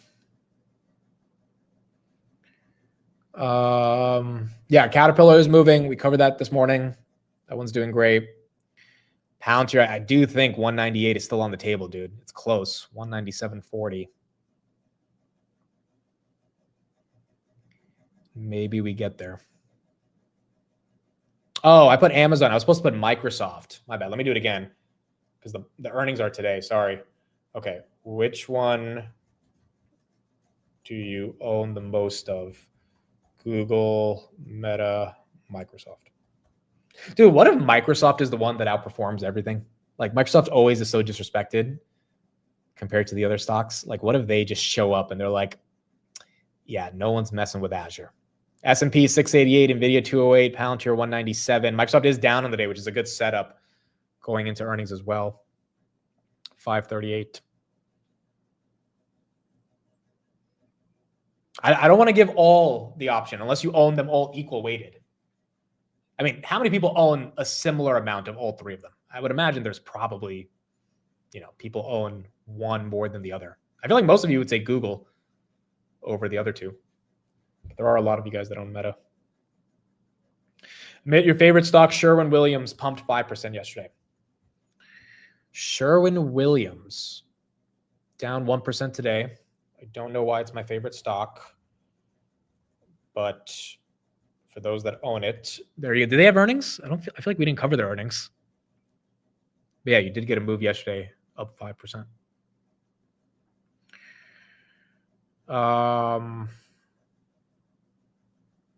Dude, okay, so the robot came out yesterday from NIO. That thing got a ton of pre-orders. I don't know how I feel about this robot, dude. It's officially out. You can pre-order it for $20,000. Let you live with it. Yeah. You're just not telling me? Well, what does it do? Like my chores. Would help humanity explore the galaxy. And I really hope that when you get your Neo now, we can help give you back some of that time so you can really spend it on what you feel is very meaningful to you. Ain't no sunshine. Okay, can't listen to the music, but I mean, I don't know, dude. I don't know. I guess this thing is like what's getting a lot more people excited. Look, if it works out, it's great. I just think all the other robot companies, look, here's the thing. All the other robot companies are not shipping robots yet. I am confused why these guys are shipping robots or why they're getting ready to ship robots. And so my mind goes to two thoughts. Number one is, wait a second, are these guys better than everyone else, including Tesla? Or are these guys full of shit and they're putting out a crappy product that they're trying to say is like the next evolution of robot? Because none of the other companies have actually developed models that are good enough for the robot to meaningfully do stuff in the home. You're telling me this company from Norway has figured it out before Tesla? Yeah, first to market doesn't mean the best. That's also true. I mean, the only other companies that are really shipping robots are in China. Not that many American companies have meaningfully put out, or I guess you should say Western companies have put them out. So I'm just wondering, like, how good is it? And if it is that good, that is kind of bearish. Figure, Tesla, Eptronic, all the American companies that keep showing all these fancy videos, but they can't get anything into the home, right? Like if Neo's actually doing it, then maybe it's a bit different. Chili peppers, and you could put cayenne in your chili, but it is much spicier. Neo is a speech-enabled AI companion made for any kind of conversation. Where other AI assistants are confined to your phone or computer, Neo lives with you in your physical space and has the ability to see, hear, and remember things about your surrounding environment to provide you with uniquely helpful assistance. For example, it can suggest what to cook based on what you have in the fridge, remember your progress while teaching you a new language, and even give you interior design advice. The gestures and the light rings express Neo's intentions. Its audio intelligence can also pick up on whether you are addressing it or someone else in the room to decide if it should respond or not. As you might expect from a home robot, talking to Neo with natural language is the primary user interface for all of Neo's functionality, including autonomy. Your Neo comes with Redwood AI, enabling it to do basic household tasks autonomously. Yeah, no, for sure. Okay. Now, again, they're not shipping it yet. As Doug says, they're going for pre-order. Oh, I think Palantir's trying to do it. Wait, did we hit 198? Oh shit, we did. Dude, no one in the chat said anything. No one in the chat said anything. We were too busy with the robot. We hit 198. We did it. Dude, I'm looking at the iPad right now. I see one comment. Lodica Kuhl Canman said Palantir 198. And then Marcus Patrick said 198. Okay, three of you. And then Min said 198. And then one other person said 198. And no one else was spamming 198, so I didn't see it. There you go, folks. Busted through 198. We hit 198.18. 198.18. Okay, you can't say so many. See, I'm looking at the chat. I see 5 people that said it. The rest, everyone else was talking about the video. Well, there it is. 198. There you go.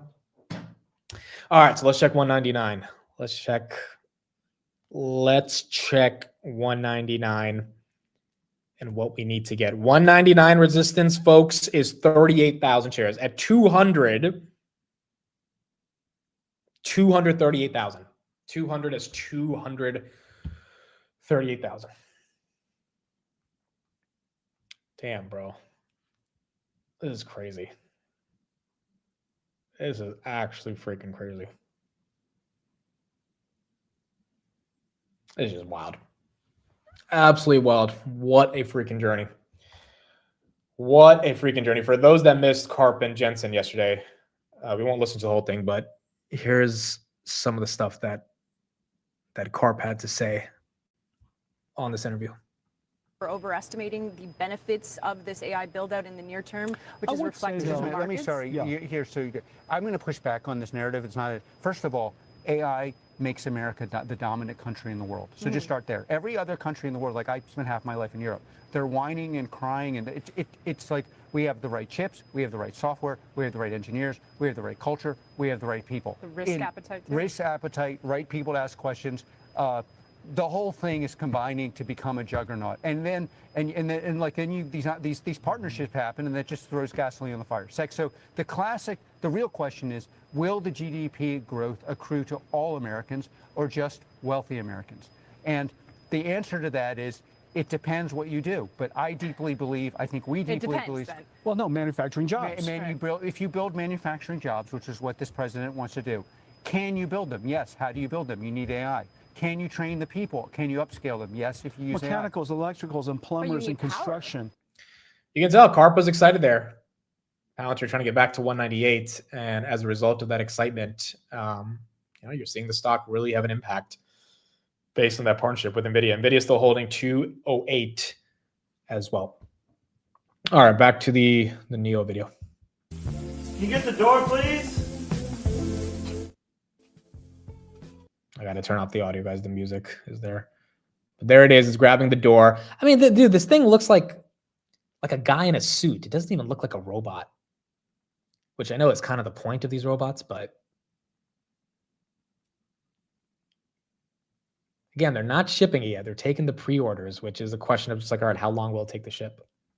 Grabbing the cup, and then walking the cup to the kitchen, and then putting it away. NEO's autonomy improves with diverse data and real-world experience. I don't know, bro. I don't know. We don't even know what this demo looked like. Yeah, was someone controlling it? Was it neural nets? Like, has anyone read the white paper on this robot? Because I haven't seen any documentation on, like, how do they train the models? Are they using vision action models? Are they using general purpose LLMs? What are the actuators inside? The actuator is the most important hardware when it comes to building a robot. And Brett and Elon have talked about this for a long time. Like, where are they sourcing their actuators from? How are they? Like, there's a lot of questions about this that I feel like are unknown. But they're offering it for a pre-order, I feel like, to just kind of, get people to think they're moving fast. And I don't think we know when it's going to happen. Wall Street Journal says this video is remotely operated. Didn't Wall Street Journal did a piece? I think they did a piece on this yesterday. Yeah, obviously they use Nvidia. They have the Nvidia chips, but it's not just Nvidia. A lot of this comes down to, as when I interviewed Brett, a lot of it comes down to how do you make the hardware and software work together in a way that makes the robots conducive to the training of the chips.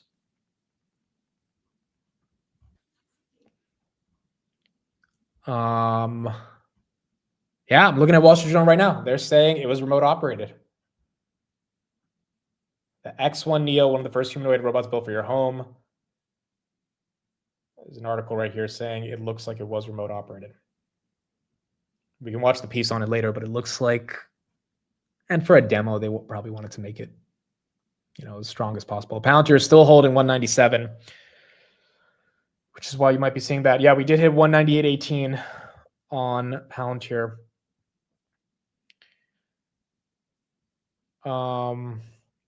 Amazon 231, that goes back to going green. Reddit, that's still down. Grab green on the day, and then Google still holding 270 as well. That reminds me of the Nikola EV semi-scam from a couple years ago. There's definitely someone in that robot suit. And even if there's not, I just feel like we need more technical details on how they're building this. S&P 688.74. Here was another interview with Jensen yesterday, talking to some different parts of the media. Blackwell specific licenses from the U.S. government to sell to China right now, and do you expect to receive any? We haven't asked for any. We just let the Chinese government and the United States figure out exactly how we're going to address China in the future. But currently, I'm assuming it's zero. The president said he wants to congratulate you. Do you know what he wants to congratulate you for? GTC? No. Well, first of all, I think he wants to congratulate me for manufacturing in the United States. That we did it at light speed. It took us 9 months from the moment that President Trump encouraged us to manufacture in the United States to set up all of our manufacturing here. We've got wafer manufacturing, packaging, system manufacturing, and we're building AI factories. And so that's going to create lots and lots of jobs here in the United States. How many hours will you be with them? Do you Okay, Palantir's moving again. All-time highs, 198.40. Dude, she wants 200. I don't know if she wants it today, but she wants 200. Dude, kind of crazy. Kind of crazy on a day like this. We have all this stuff going on, big tech, FOMC. And you got Palantir trying to go for 200. All right, what is everyone doing right now? Put in the chat. What are you doing? Like, where are you? Are you at work? Are you at home? Are you in the background? If you're in the chat, what are you doing? Besides staring at the screen at Palantir and Nvidia. Look, by the way, take a look at this. I just saw this right now. One of the product managers at Nvidia, look at what they just put on LinkedIn. While we were demoing Nvidia AI with Palantir Ontology, this happened. And he puts the Nvidia and Palantir stock price together. That could be a reason why Nvidia and Palantir are popping at the same time. At GTC, you have Nvidia and Palantir showing their demo together. And that could be creating, you know, a lot more excitement around kind of what is happening with these two companies and why they're working. It's pretty damn incredible. Nvidia right there, 208 on the day. Sen says, I'm driving to work. I'm stuck in traffic. Cynthia says, I'm traveling in South Korea. Okay, who knows? Maybe you see Trump. George says, I'm laying in my bed listening to Amit yapping. Just got home from work. Dude, I forgot. Like, this is, everyone's here from across the world, right? I don't have the AI FDE demo yet. Hopefully we get the video of it. But it looks like it's definitely getting a lot of people excited as well. I'm in the Dubai hotel lobby. I'm walking in San Francisco Pier from Wolf Package. Sid says I'm watching on the big screen with my monitor on my coffee table. Tava says I'm driving to work. Fem says I'm in an Amsterdam bar. Dude, is that not crazy that people are all across the world doing something different right now? We're all looking at this stock. Like, that shit has to be crazy. R says I'm in Denmark at the gym. Kayleen says I'm watching you from Oregon. Kibo says I'm talking to my Neo robot. Suga says I'm at home cooking Korean ramen. Did I just say ramen? Is it ramen? Oh my God, I just said ramen. I think it's ramen. Magusa says I'm at the hospital working. I'm in my dental office from Vancouver, Canada. Yeah, I went to cancel the dentist appointment the other day. William says I'm in Newark. Dude, Newark, I love it. Went to high school there. A lot of love for that city. I'm listening to Amit yapping. Carolyn says I'm at the hospital at work. Dude, it's ramen. I meant to say ramen. I said ramen. Like, it is what it is. It is what it is. I'm at Rutgers, New Brunswick. Okay, I love it. Alma mater. That's just so crazy, bro. People are across the world. And it's not just Palantir. It's just this entire year has been quite incredible, but also given the move Nvidia and Palantir are making today. It's wild, bro. I almost didn't own Nvidia, bro. I almost didn't own it. I was still on that, oh, it's a cyclical thing back in January. And it took Tanner and DeepSeek at the same time to really get me to be like, screw it. I mean, dude, I literally, look at this tweet from freaking January 30th. This is when it just kept going down and like wouldn't get any recovery. I was just like, all right, we're going down with the ship. We are going down with the ship at this point. And thankfully, you know, you had some pretty good earnings growth since then. We need to look at Adobe here. Dude, I don't hate Adobe's numbers. I just like, I want to buy Canva. I am excited for them when Canva goes public because I think they're much more adaptive in the age of AI. Here's the thing about Adobe, right? Like, I'm genuinely scared about getting into a name that becomes a PayPal. Genuinely scared about getting into a name that, because once you're in that name and you've done all the due diligence and you believe it's going to work and like, you know, you obviously know it's undervalued and stuff, and then it does nothing. The reason the SoFi bulls were able to persist through the massive bull run we had, but SoFi was stuck at $8, was because there was growth and everyone knew eventually the street has to believe in that growth story. Eventually. With PayPal, there's no growth. There's just not growth. There is growth, but it's not anywhere near, 30, 40, it's not even near 10% revenue. So it's like when you're in something that doesn't grow in a market that deeply cares about growth, but you're in it because you think it's undervalued, it's very scary to be stuck in that. Adobe has 8% revenue growth, not horrible at their size. But when I think of a Canva or I think of a Sora or all these other companies that will only make it harder for Adobe to grow, just like all these crypto companies are going to make it harder for people to make PayPal over other forms of payment, it's very scary to be stuck in a name like that. And again, the belief is that the value will ultimately persist. But if the value doesn't persist, here's the other, Duolingo has tons of growth, but they have a bad narrative. So there's so many nuances when you really get into an investment and say, hey, this one, maybe I'm bottom fishing, but I can ignore this part of their narrative. I can look to this part of the growth. I can ignore these other issues because I believe in its undervaluation.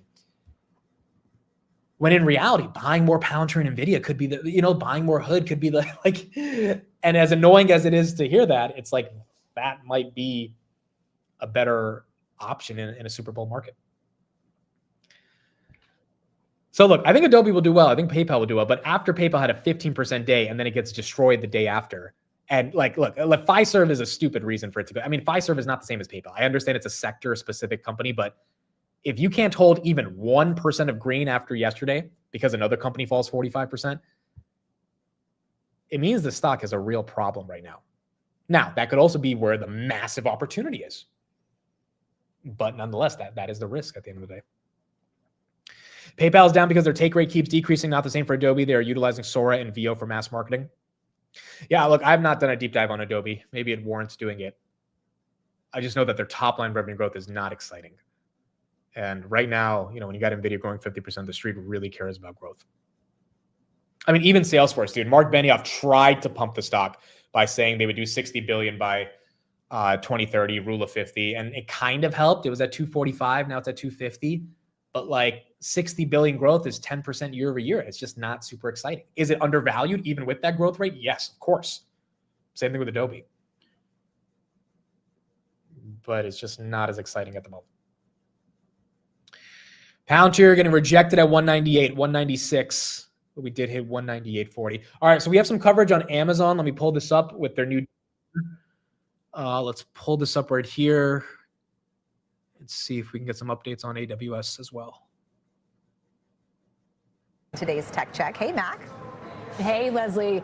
So take a look at what Amazon's AI land grab looks like. CNBC's Katie Tarasov and I got exclusive first-time access inside one of the largest operational AI data centers in the world, built specifically for OpenAI rival Anthropic. Now, Amazon quietly started scouting land in rural Indiana in 2022, and it was able to turn a cornfield into a hyperscale AI compound in less than a year, one where Anthropic is already training its models inside. They're already running about 500,000 chips in Indiana today. And in fact, it's going so well that they've actually doubled down on that order. And we expect jointly we'll be running more than 1 million Trainium2 chips by the end of this year. It's called Project Rainier, Amazon's $11 billion answer to OpenAI's Stargate. And while Meta breaks ground in Arkansas and xAI ramps up. Dude, they took a cornfield and turned it into a data center. And Anthropic's already utilizing it. I mean, that is pretty incredible. And it goes to show how much compute constrained they are, that they are taking a cornfield in Indiana and turning it into a data center. This is why Jensen says the opportunity is not as small as some of the analysts would think, and why the projections continue to get raised if companies are transforming corn into data centers. Yeah, it's kind of corny, to be honest. It's kind of corny. Please laugh. Its Colossus supercomputer in Memphis. Amazon is already online. There is such demand for our models that I think the only way we would have been able to serve as much as we've been able to serve so far this year is this multi-chip strategy, because new data centers are coming online. We're getting the capacity that we can wherever we can.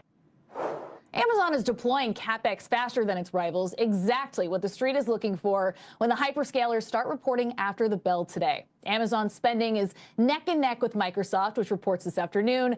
And investors want to know, one, if all that spend has been worth it, and then two, whether these cloud giants are going to try to match OpenAI's $1.4 trillion worth of compute deals. Guys? Mac, I'm curious if Indiana and these other states that are seeing these big data center footprints, are they offering incentives for companies like Amazon to be there and build in the cornfields? Yes, it is those kind of traditional data center incentives that you would imagine. So a mix of tax offsets, but also what's driving a lot of these hyperscaler customers to places like Indiana is the ability to be able to serve the workloads that they need. So Indiana's grid has a mix of different energy inputs. We're talking nuclear, gas. They're bringing more of these sources online, and that's really what they need. I mean, I've had conversations with OpenAI where they say that they care less about the tax breaks and more about whether they can help them get to this 33 gigawatt compute commitment, and that's the equivalent of 33 nuclear reactors. Yeah, as we talked with Caruso the other day, not everybody can move to Virginia. Some of these areas of the country are pretty tapped out as far as the grid goes. Fascinating look there, Mac. Thank you for that, Mackenzie Sagalos. When we come back, Sarah's conversation with... Again, that's kind of crazy, bro. That's kind of freaking crazy. A cornfield into data centers. But that is the level of demand that persists here. Guys, I think we're going to get the Red Cat CEO on in like 10 minutes. He just texted me. He might be able to come on, Jeff Thompson. So for those that care about the drone space, they just announced a new platform with Palantir. So if he hops on, we'll be able to talk to him. And we'll get some thoughts on what's going on. Are we dumping on crypto?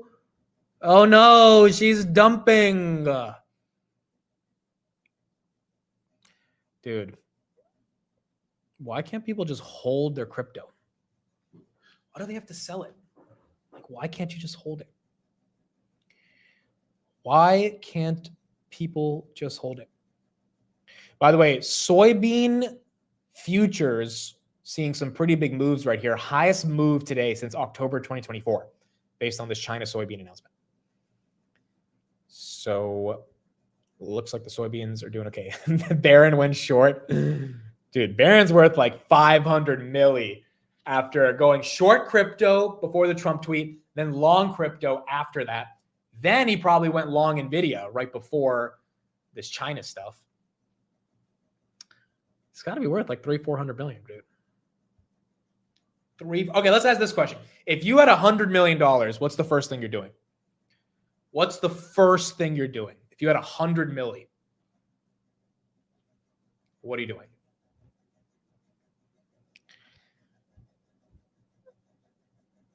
Barron is a smart trader. He learned his skills at NYU. Yeah, exactly. Short and grab. Oh my gosh. Again, a little bit of move on grab. Earnings, baby. Earnings. Monday is going to be very important. And if we get a bad earnings, I might get my head chopped off, but hopefully we get a good earnings and I get to keep my head. Buying a Ferrari, send them it to English school. Bonds, that's the most responsible answer. And then Erwin said 99 million to Rocket Lab. Yeah, that's not the most responsible answer. 100 million. The only reason I said that number is because there were some Bloomberg articles saying that Barron's net worth is now 150 million, which is kind of crazy. But like, you could imagine. Buy a Wendy's spicy chicken sandwich. Proving that the time is not currently right now. Buy a mid and make him my butler. Buying 100 million worth of SPY. I feel like if we all had 100 million, like we would be able to really manage a portfolio. Because like I don't know, I just feel like if someone gave me 100 million, I could do some damage with it. Now, granted, I would hope it's my 100 million versus, because you don't want to, managing other people's money is just scary. But if you had your own 100 million, I feel like there's a lot of ways to navigate the markets with it. even if we're picking individual stocks. Now, obviously, there's a lot more risk when you're dealing with that much more money, but still. Microsoft down. Not sure why Microsoft dropping. Again, they had that OpenAI partnership yesterday. Microsoft down 1%. I kind of like that setup going into earnings. We do have Microsoft going down. We get Jay Powell in about a couple hours, and we'll get the decision at 2 p.m. to see what plays out. Could live off daily covered call income and keep it all in index funds. Yeah, there's a lot of ways to navigate 100 million.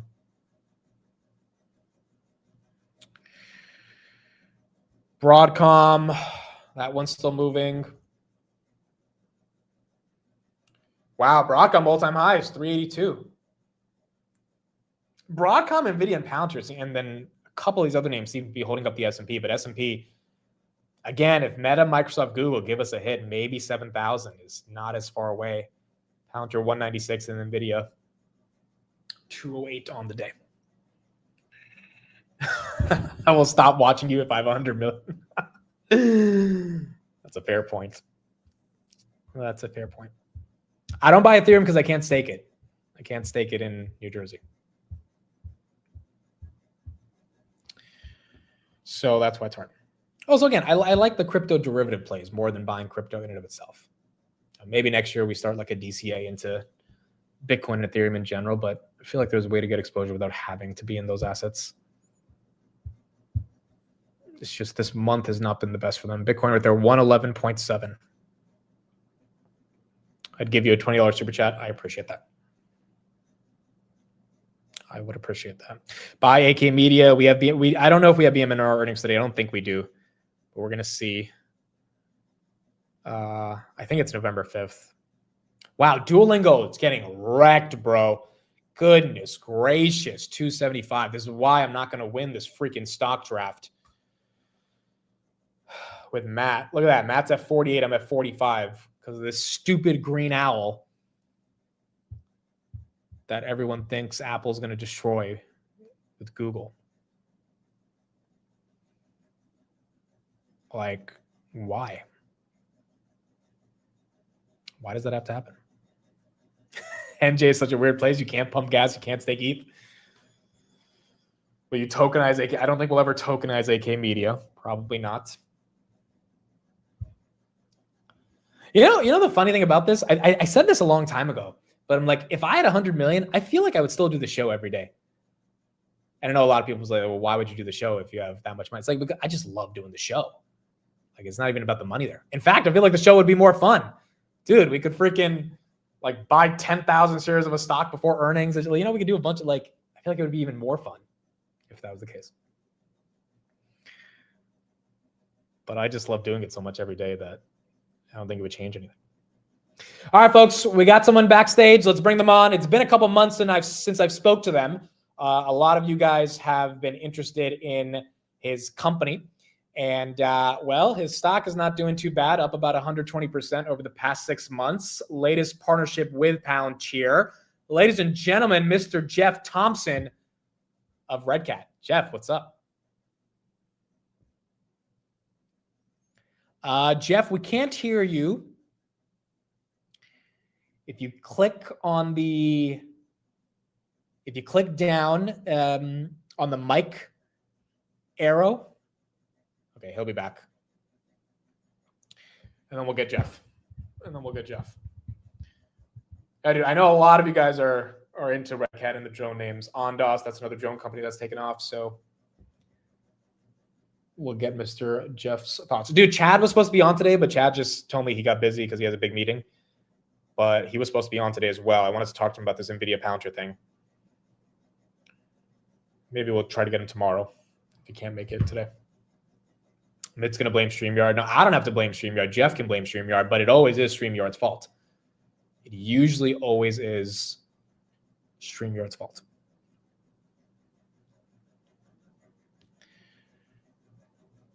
UMAC is up as well. This is another drone company, if I'm not wrong. Unusual Machine. Oh yeah, they got a partnership. Didn't they get? They got a partnership yesterday with a massive purchase agreement from one of the government agencies. Unusual Machines. That one is up 7% on the day. Yes, Jeff is on UMEX board. Correct. Jeff is on UMEX board. Okay, he's just texting me. He's going to click it again. Yo, Tanner and I were talking about this yesterday. That StreamYard really needs to make things way more intuitive for people. Like, there's so many parts of it that are just so bad, but it's the only platform that's out there. That's why it needs to get better. Hypertronic says, letting you know you have fans from Singapore. I'm very looking forward to coming to Singapore, hopefully in July next year. I have a meeting this week to start planning more of the meetups. Singapore is on the list, and it should be fun in July of 2026. Should be a good time.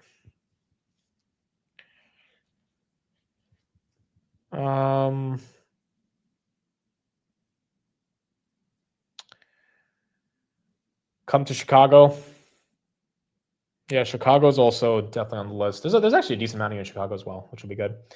Tanyard says StreamYards and OBS don't work well for having people on the stream. Yeah, exactly. It's like there's just a lot of complications with those two, especially if you're like having guests. But ultimately we're going to see hopefully if this one can get a bit better. All right, let's try it again. There he is. What's up, Jeff? Can you hear me? I can hear you loud and clear. All right, had to switch to traditional mic on my MacBook, so we're good now. You're good. You're crispy. We can hear you. How are you doing? It's been about 7 months since we've talked. Yeah. Well, if you've seen a lot of the stuff we're doing, we're super busy. Right after last time we hung out, I think it was at AIPCon, but we launched a USV business for boats. We partnered with a European company to do the tech stack, and we brought a lot of superstars on to build the hulls, which have been building hulls for generations, and launched 155,000 square feet in Georgia to build these boats. And we keep winning stuff with our traditional Black Widow that just came out. This is the Black Widow hat right here. I still have mine. Yep, I got mine. Yeah. So we're getting there. We're building, and you're gonna see the first. You're finally going to see some revenue ramp out of all these momentum stocks, and I hope to be the first one out of the gate. Okay, so let's talk about what happened this week, or what your guys are ready to announce with Palantir. What is kind of the new partnership, and what is it a platform? Is it a product? How are you guys kind of thinking of it? Yeah, it's a product that we got together with Palantir late last year, and it's one of the biggest problems that the Department of War has is all these, everyone's talking about drone dominance, but one of the key issues that we keep hearing about from our customers are that there's no such thing as an environment where GPS will work ever again in a battlefield. So Palantir has a product that we're the first company they put it on that has any scale, or that actually is going to be productized for something that has a program of record with the U.S. Army, which is the Short Range Reconnaissance Program of Record. So we now have visual navigation from Palantir. They integrated it onto the Black Widow. We got it to a point where we liked it. We finally did some finalized demonstrations, and it performs just as good as a GPS. We were able to perform missions without GPS last week, and now we're offering it for sale as a partnership revenue share between us and Palantir. So let's talk about the drone space, because there's a lot of companies, as you mentioned, some of these momentum stocks that have literally 5 to 10x over the past couple months as the Department of War is getting a lot more interested in purchasing these drones. What is your take on the macro landscape of the industry, and how much of a vital role do you think the Trump administration is going to play in terms of supporting a lot of those drone companies? Yeah, well, anybody who's been paying attention since 2022 has realized that drones have changed warfare. No one can dispute that. Now, finally, the U.S. is not disputing it, not only for people like me that understand it, but the Department of War. This new administration came in really strong. They put executive orders for drone dominance. They put an executive order for shipbuilding, which we're part of both. And then, Secretary Hegseth came in and put out a video talking about how we go faster with drone dominance. And so we really have supported this administration to, build lots of drones, because we were way behind. Well, we're still way behind. But the technology gaps that we have we can overcome so quickly. Like for instance, this partnership with Palantir that we just did, we literally have GPS capabilities without a GPS. So if you know anything about flying drones in a stressful environment, when you don't have a GPS, even for a drone that needs a GPS, it's like flying FPV. And FPV is when you use the goggles, it's like you're a real pilot. It's very stressful. You can't not pay attention. You can't just cruise around like you do on, a real estate drone, right? So if you have GPS capabilities, it can help you fly the drone. So you're not, when your cognitive load isn't staring at the screen, oh my God, I can't miss 2 seconds or I'm going to crash this drone. So it really helps there. Our drones are also been tested for electronic warfare. So then the next step that we're looking at with Palantir is to put on their product Maven onto the Black Widow, which would give us a drone that fits in your rucksack on your back that's probably pretty much as capable as a Reaper MQ-9 or something. There's probably more technology in your rucksack than you would be in a Reaper that can't even fly over Ukraine. From a visual navigation perspective, and then all the data being compiled via Foundry for these drones, do you think there are like other software providers that are easily enabling that, or is the reason you're working with Palantir because the integration is just really seamless? Well, there's two things. They've got a lot more access to their. Well, let me just back up a little bit. There's a million companies out there trying to do visual navigation. The problem is the example I always use is Gaza, right? Everyone does this. Basically, they match maps. Sometimes they're using Google Maps, which even without a war are so old, they aren't accurate and could screw up. But to use a real-time example, you go to Gaza during the war, every day that map is different. So if you're trying to compare what your cameras are seeing to the map, it's not going to work. So if you can't have that, then the drone you have is a brick. It's a waste of time. You've lost money. If you've got a $30,000 drone that you're supposed to be using in the battlefield, that drone could become useless if it can't work. So Palantir has access to their customers, real-time satellites. So that's a huge advantage to get new maps onto the drone, which nobody else has that capability. So that's one. Second is, as this is tied into, we're also in the early stages of warp speed for our first factory. We have a factory in Salt Lake City. They're implementing warp speed, and now we're actually going to be putting more chunks of their software into that facility.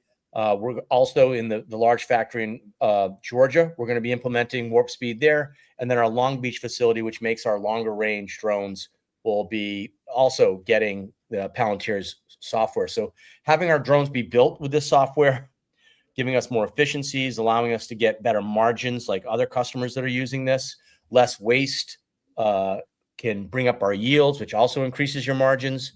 So there's a lot of stuff where we're going to be cross-pollinating between not only visual navigation, putting Maven on our drones for artificial intelligence, and having their back end, their basically factory operating system running our business.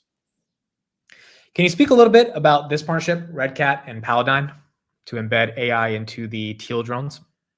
Yeah, so we look at ourselves as an iPhone, and every mission is different for different customers, whether it's the Marines, Air Force, whoever it might be. And what we look to do is we're an open platform. So if you've got some integration you want to do on the Black Widow, and you have some customers that are requesting it, then we will actually do that integration. We're not just going to integrate with everybody. We'd be spending all our time integrating with every small company out there.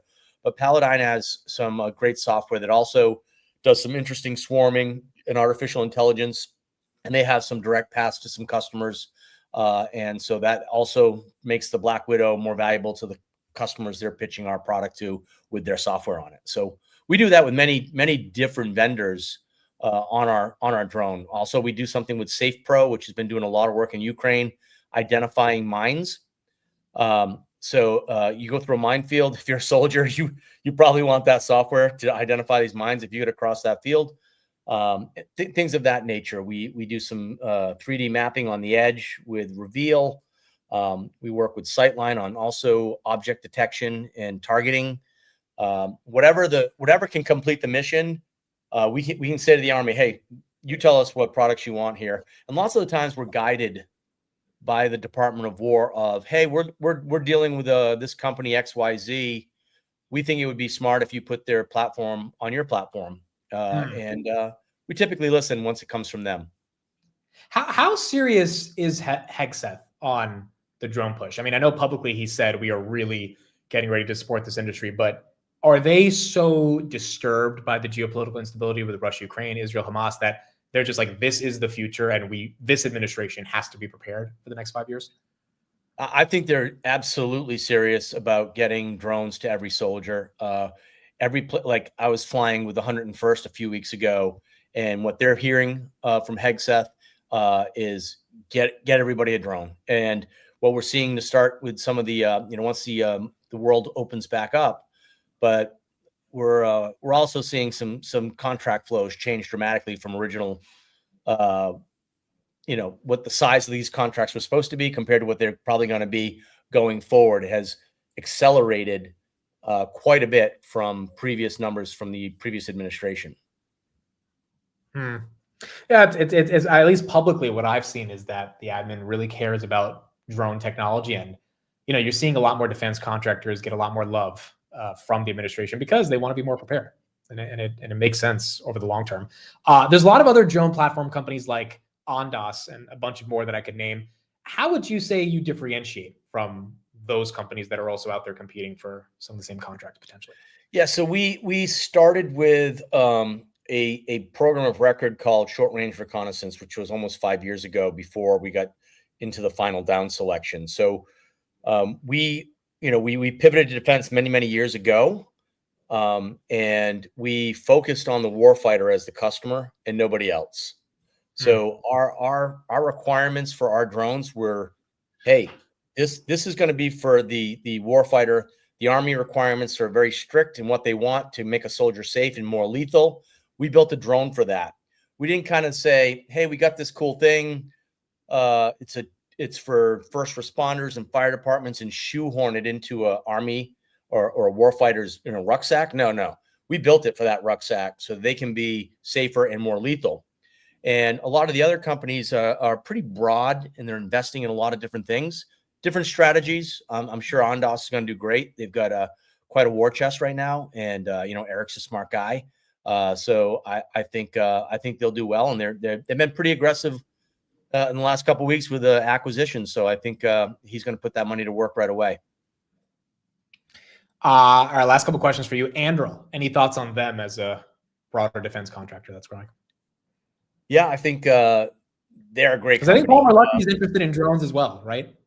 I mean, yeah, we don't overlap other than we're supposed to be integrating with the MRR teams. So Anduril, Ghost, like the helicopter that they have, and another company, PDW, got the down select for Tranche 1, which they're still in the middle of. So it's not in production yet. It's not a production contract, but long-range reconnaissance, mid-range reconnaissance, and short-range reconnaissance are all under one group. It's called PMUAS, and that all comes out of one line item in the budget called SUAS. And we're supposed to integrate across all these platforms.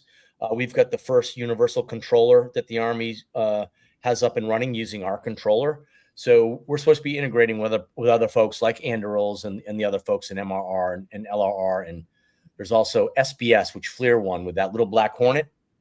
That is the sensor-borne systems from FLIR, great drone. And obviously, we work a lot with FLIR with their cameras and their sensors. So we kind of work with everybody.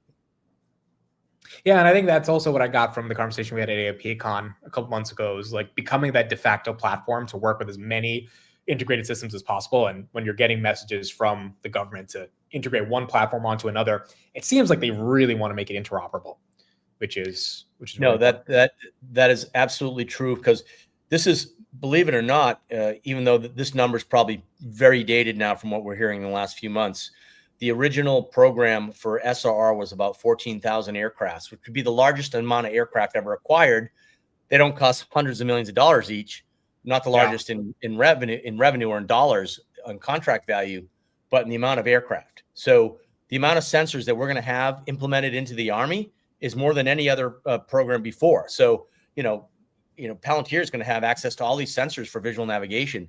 great amount of information that's going to be across way more devices than any other previous program. So it's going to be quite a data offering being on our platform, which is currently the largest aircraft acquisition. We got a super chat right here from Math97. Been an RCAT investor since last year. I love the company. Random question. Do you think drones or eVTOLs could ever replace the need for layover flights by transporting people up to planes in flight? Wow, that's interesting. But I've been looking at a cargo drone recently, and they let me fly it. It can handle 500 pounds. And what they had inside of it was a dummy Army soldier. And my first joke was, hey, you guys mind if I could get in this thing and fly around? And they said, yeah, we'd lose every license that we have. So, I mean, I think it could be possible. I don't know if anybody would want to try it or do it as a way to catch a flight. Yeah, it would be a little bit like the Jetsons. That's correct. Yeah. The overall drone industry, I mean, is this something to you that's in the tens of billions, hundreds of billions, trillions? Like, realistically, how big do you think the TAM is for this market? It's definitely, even right now, it's already in the close to like 50 billion world right now. And that's, and we're only 9 months into administration saying, holy cow, we're behind. Let's move forward. And lots of times, like, DARPA and the internet and all these things get started with the government first. GPSs. We wouldn't have cheap GPSs if it wasn't for the government. So, and I hate to say the government's the way to go to get certain things done. But without that, we wouldn't get there. And I think long term, with the scale of what the Department of War is doing, we will be doing so much stuff for security. We already have drone swarms at Red Cat, on our boats, the USVs. We're going to be putting swarms in the front of them, along with missiles and torpedoes. But having swarms that can reliably get up in the air by themselves and monitor areas for ISR, that would be very valuable. To think about a lot of the locations that the security guards are walking around and falling asleep during the night, and where you could have literally live sensors flying 24/7 along the border of a very important facility. That would be way better than humans. And I think you're going to see way more applications like that come down into the consumer market as we get some scale because of the Departments of War and the thirst for small, smart weapons. Yeah, agree. It does seem like that market is not slowing down. Jeff's Twitter right there in the chat. If you guys want to keep up with this content, follow on with what's going on with Red Cat, you can follow him right there. Jeff, thanks for coming on. Last question for you. We got to ask this question to everyone who joins the stream, and you're welcome back anytime you'd want to be on. What's your favorite movie? Oh, I'm going to embarrass myself. It's kind of a family joke, but it's Talladega Nights. It's a great movie. It's a great movie. I haven't watched that movie, but I'm believing it's a great movie. Oh, no, my wife on my 50th birthday replicated with all my kids the baby Jesus scene, which you're not going to know because you haven't seen it yet, Amit. But if you ever, she went and got all the Sunbeam bread and the Kentucky Fried Chicken and the Powerade, and they completely made a joke on my 50th birthday, and it was one of the best birthdays I had. But it's just it's a goofy movie, but it's so much fun. So this is like legit, like last movie you could watch, it would be Talladega Nights. Yeah, if I wanted to laugh. All right, there you go. I love it. Thank you, Jeff. I appreciate it. Jeff's Twitter in the chat, and we'll hope to have you on next time as well. Great. Thanks, Amit. Appreciate it. Thank you, Jeff. Later. All right, there you go. Talladega Nights. I don't know what you... Dude, as soon as you said it, I was like, this is from like 1935? Like, what? I've never heard of this. But I couldn't lie. I couldn't lie and say I watched it. So I had to be honest today. The Ballad of Ricky Bobby. Huh. Well, I know Will Ferrell. Talladega Nights. NASCAR superstar Ricky Bobby's at the top of his game, adored by fans, a trophy wife by saying incredible. French Formula One. Have people seen this movie? Is this a legit movie? 2006. Okay, so it's been around for a minute. Well, there you go. Talladega Nights. That's his movie. Google all-time highs, baby. 272. And again, shout out to Jeff, awesome guy. And you know, when I talked to him back at AIPCon in March, he really helped me understand the drone industry. And you know, we've seen a lot of these drone stocks start to get momentum, and they have a mandate from the government. So maybe that momentum continues. Nvidia getting a red candle from 212 to 205. So you do have a sell-off. Palantir right there at 195. S&P 687. The Googs taking off on the day. 270 freaking 2 on the day. Dude, I should have lied and said I watched it, bro. I should have lied. But I'm choosing to be honest because you guys got all mad at me when I said I watched Animal House. See how much more less awkward it becomes if you just be like, great movie, awesome, that's a classic. Instead, the other person has to be like, well, I know you didn't watch it, but there's this funny scene. It's like we could avoid all of that by just going with the flow. Just going with the flow. But you guys got mad last time I did it. Google, dude, 272. This thing just jumped right when freaking Jeff came on. I don't know why Google's moving up and Microsoft's moving down, but I wonder what that means for earnings if Microsoft and Google have good numbers, but maybe one is running up too much already and the other one is running down. So we're going to have to see. All right, so I will be back. First of all, if anyone has any lunch, I think you should go get some lunch right now. I'll be back in a second. I do have to use the bathroom. It's been like 4 hours. And I'm going to heat up a little bit of chicken and rice that I have from yesterday. So we'll heat that up. So we're going to be here all day. Keep it moving. I'll be back in like 5-10 minutes, probably 5 minutes. Shouldn't take too long. And if anyone else has lunch, go get some lunch. We'll be back. And then we got J-Pow in a couple hours. And we're going to see what we got. Use the break feature. There's a break feature on YouTube. I've never seen a break feature. I was just going to play CNBC, but I didn't know there was a break feature. All right, I'll be back in like 5 minutes. We got Liz Young. Let's see what she has to say, and then we'll keep going from there. Is in danger of snapping 8-day winning streak into its own print. But there's a look at Alphabet shares. You want to, Liz, take issue, agree with, or whatever with any of the comments that were already made on the desk? I mean, I'll take a little issue with the perplexing comment because we've been good. Talking, I did too, so I'm glad you did. Thanks for the backup. Go ahead. And on his birthday too, right? Joey! Yes. On his birthday. Happy birthday. Happy birthday, Joe. Thank you very much, Liz. Continue, please. So we've been talking about this for a long time, that there would be a chase into year end. And here we are, 1 month into Q4, and the chase is on. The large cap love affair is on. The risk on speculation trade is alive and well. The game is strong, right? And this is happening during a week when Q4 seasonality usually picks up, and then we have this run into year end, so that supports this even further. And then this is also characteristic of late cycle large cap behavior. Usually when you have, number one, late economic cycle, late cycle in a rally, you also have concentration that just gets more and more concentrated until it turns the other way. There's no timing that could go on for a long time, but all of this is emblematic of that same trend. Really? I mean, I've been hearing this a lot over the last year or so, if not longer. Are we really that late cycle? How could we be late cycle if people say we're in like the second inning of the whole AI spend and the AI boom? That doesn't match up in my mind. Somebody's wrong. We don't know who yet. So late cycle in the sense of the market cycle. There's a business cycle and there's a market cycle. Right now, we are a little bit convoluted on where we are in the economy. Number one, we don't have a lot of data, but we're coming down in inflation, which is not usually late cycle behavior. If we get into 2026, it's possible that we have stimulus that comes into effect that actually drives inflation back up a little bit. We never actually hit target. We start rising again in inflation.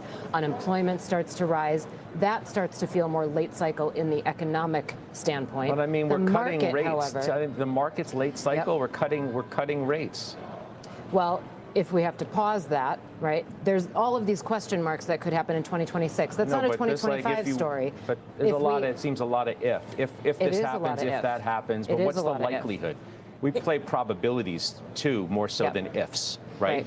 Right. Isn't that what you all do? Yes, Can I just make we one do comment on without cycle? full information. 2000, March of 2000 was when the market crashed, right? And the S&P was down 50%, the NASDAQ was down 90% at the worst. And it was the beginning of the internet, right? It was the beginning of the internet, but it was also the end of this enormous rise, the euphoria about internet stocks that did come down crashing. So they don't have to coincide, And the they cycle won't. on the market. Right. They're not supposed to coincide. But right now, I think we are at a point where actually the market is very detached from what the economy is doing. That doesn't make the market wrong. The market is always using the information it has and the optimism that we're looking at with AI. Do you think the market's detached from what the economy's doing? The economy's pretty good.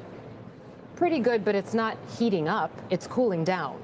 So if the market is with the economy, the market should be front running maybe a heating up in economic activity, but we know that a lot of the metrics are showing us that economic activity is actually cooling down, which we needed to happen in order to bring inflation down. And now we're getting announcements that are getting slightly concerning, layoff announcements from a lot of bellwether companies, but we don't have any labor data. So right now we can still say that the economy is okay and the labor market is okay because we don't have any data that proves otherwise.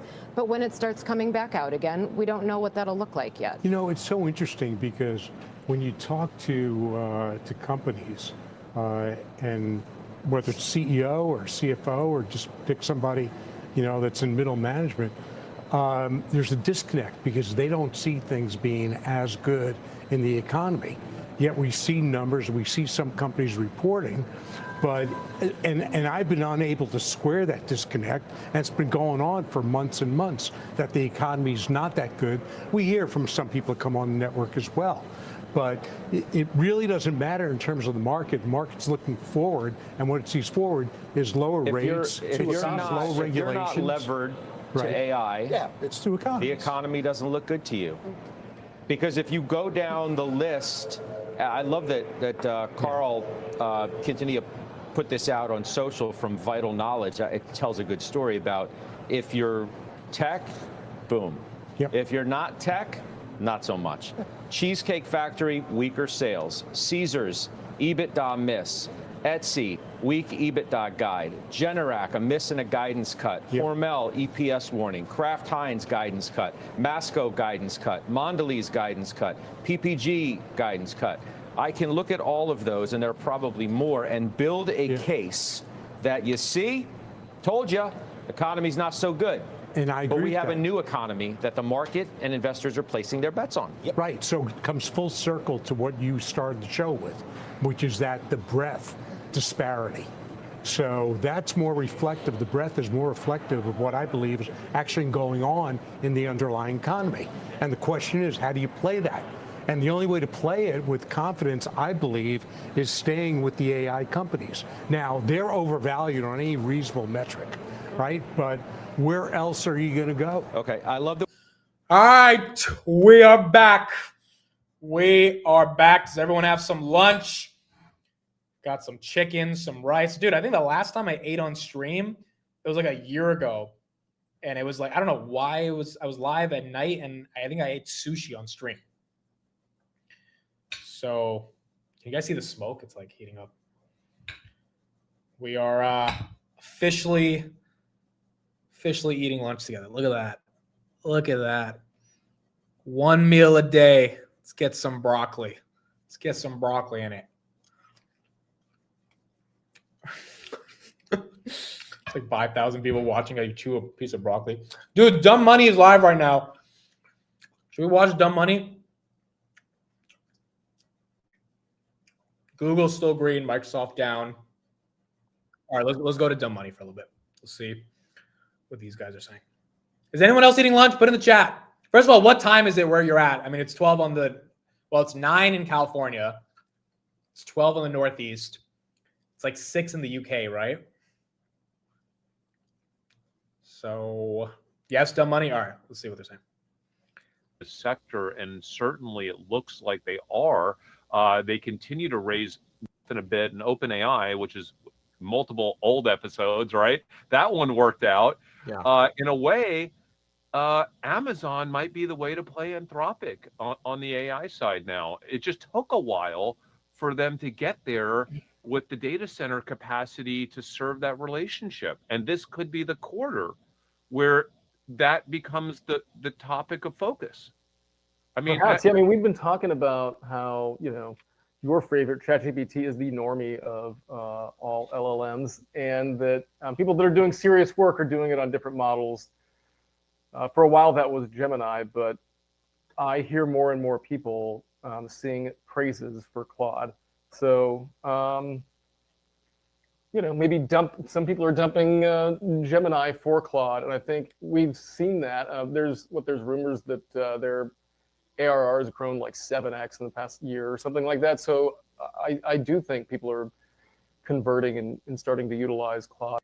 All right, we'll get back to them later. But I mean, they're speaking of Google's ARR right there. That's not slowing down, especially in the cloud space. 271.80 on the Googs, up 1.64. We got Tesla at 458. Palantir and Nvidia both going down at the same time. They're down from high of days, still up a lot. Now, again, Nvidia, I think it's pretty normal for it to go from 212 to 206. However, that is like 120 billion in market cap that it just lost.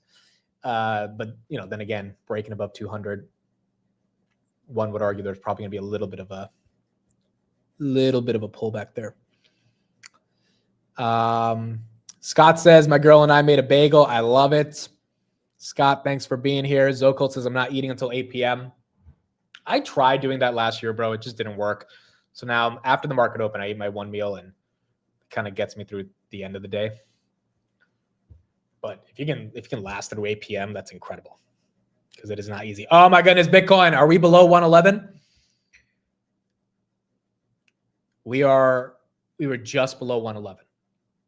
111.51. 111.51.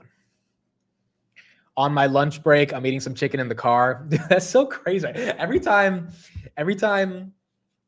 like people say where they are, what they're doing. Dude, someone last night he's been a long time Palantir investor, and he sent me a video of his family like all together sitting on the couch saying happy birthday. And I was like, dude, like this is crazy. Like he had two little girls, his wife, and you know their lives have been completely changed from Palantir because like he went in heavy. And then they all three said happy birthday. And I was like, you see this stuff and you want to cry, dude. You're like, this is absolutely crazy. But it is the point of a community, right? Everyone here comes together, and no matter where you are, what you're doing, get to bond over a certain topic. Spencer says, I'm watching from North Korea. Of course you are. Dude, North Korea is scary. I had my North Korea binge back in May. I was like, you know, you have these rabbit holes you go down. I went down the rabbit hole in North Korea and I learned a lot about them. And I was like, my goodness, like they are not a friendly place.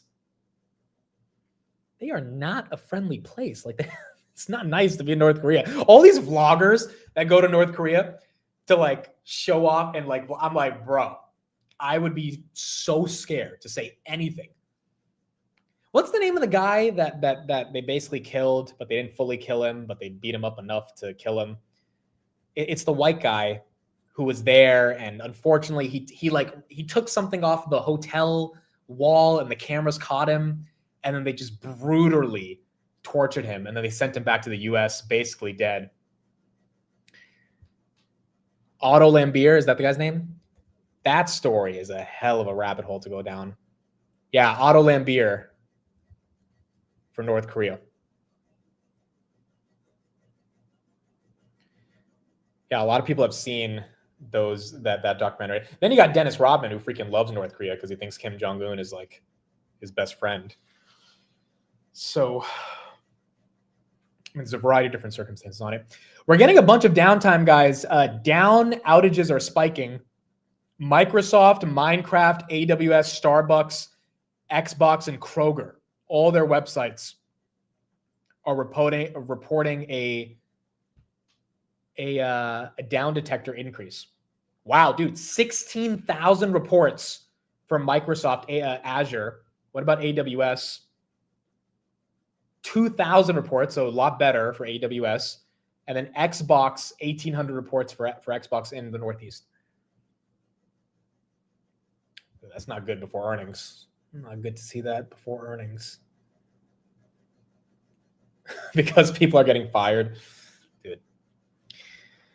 I really went down the rabbit hole last night and I saw all these videos of people getting laid off, and it's tough, dude. You're like, and it's just, you don't want to see that as a human being. And you got all these people just thinking like they have to figure out a new life. They have to figure out what they're going to do. I think Amazon's giving 90-day severance. Then that's it. UNH website is down. Okay, so this might be affecting a bunch of companies right now. United Health likely runs on Azure or Amazon. Yeah, UHC.com not working. Wow. Okay, so it doesn't seem like it's as bad as it was. This is UHC. It's not even loading. Back last week when like Robinhood, Coinbase, Slack was not working either. I mean, Legend so far is fine. But you are getting some outages across the board. Hood is not glitching yet. I don't see it. Jeff's X handle I'm putting right here in the chat for those that want to follow him. But you are still getting some hits here on different websites. I don't own Red Cat. I don't own any of the drone stocks. Again, I really just haven't done work on them. But I do not own Red Cat or the other ones. But they've done well.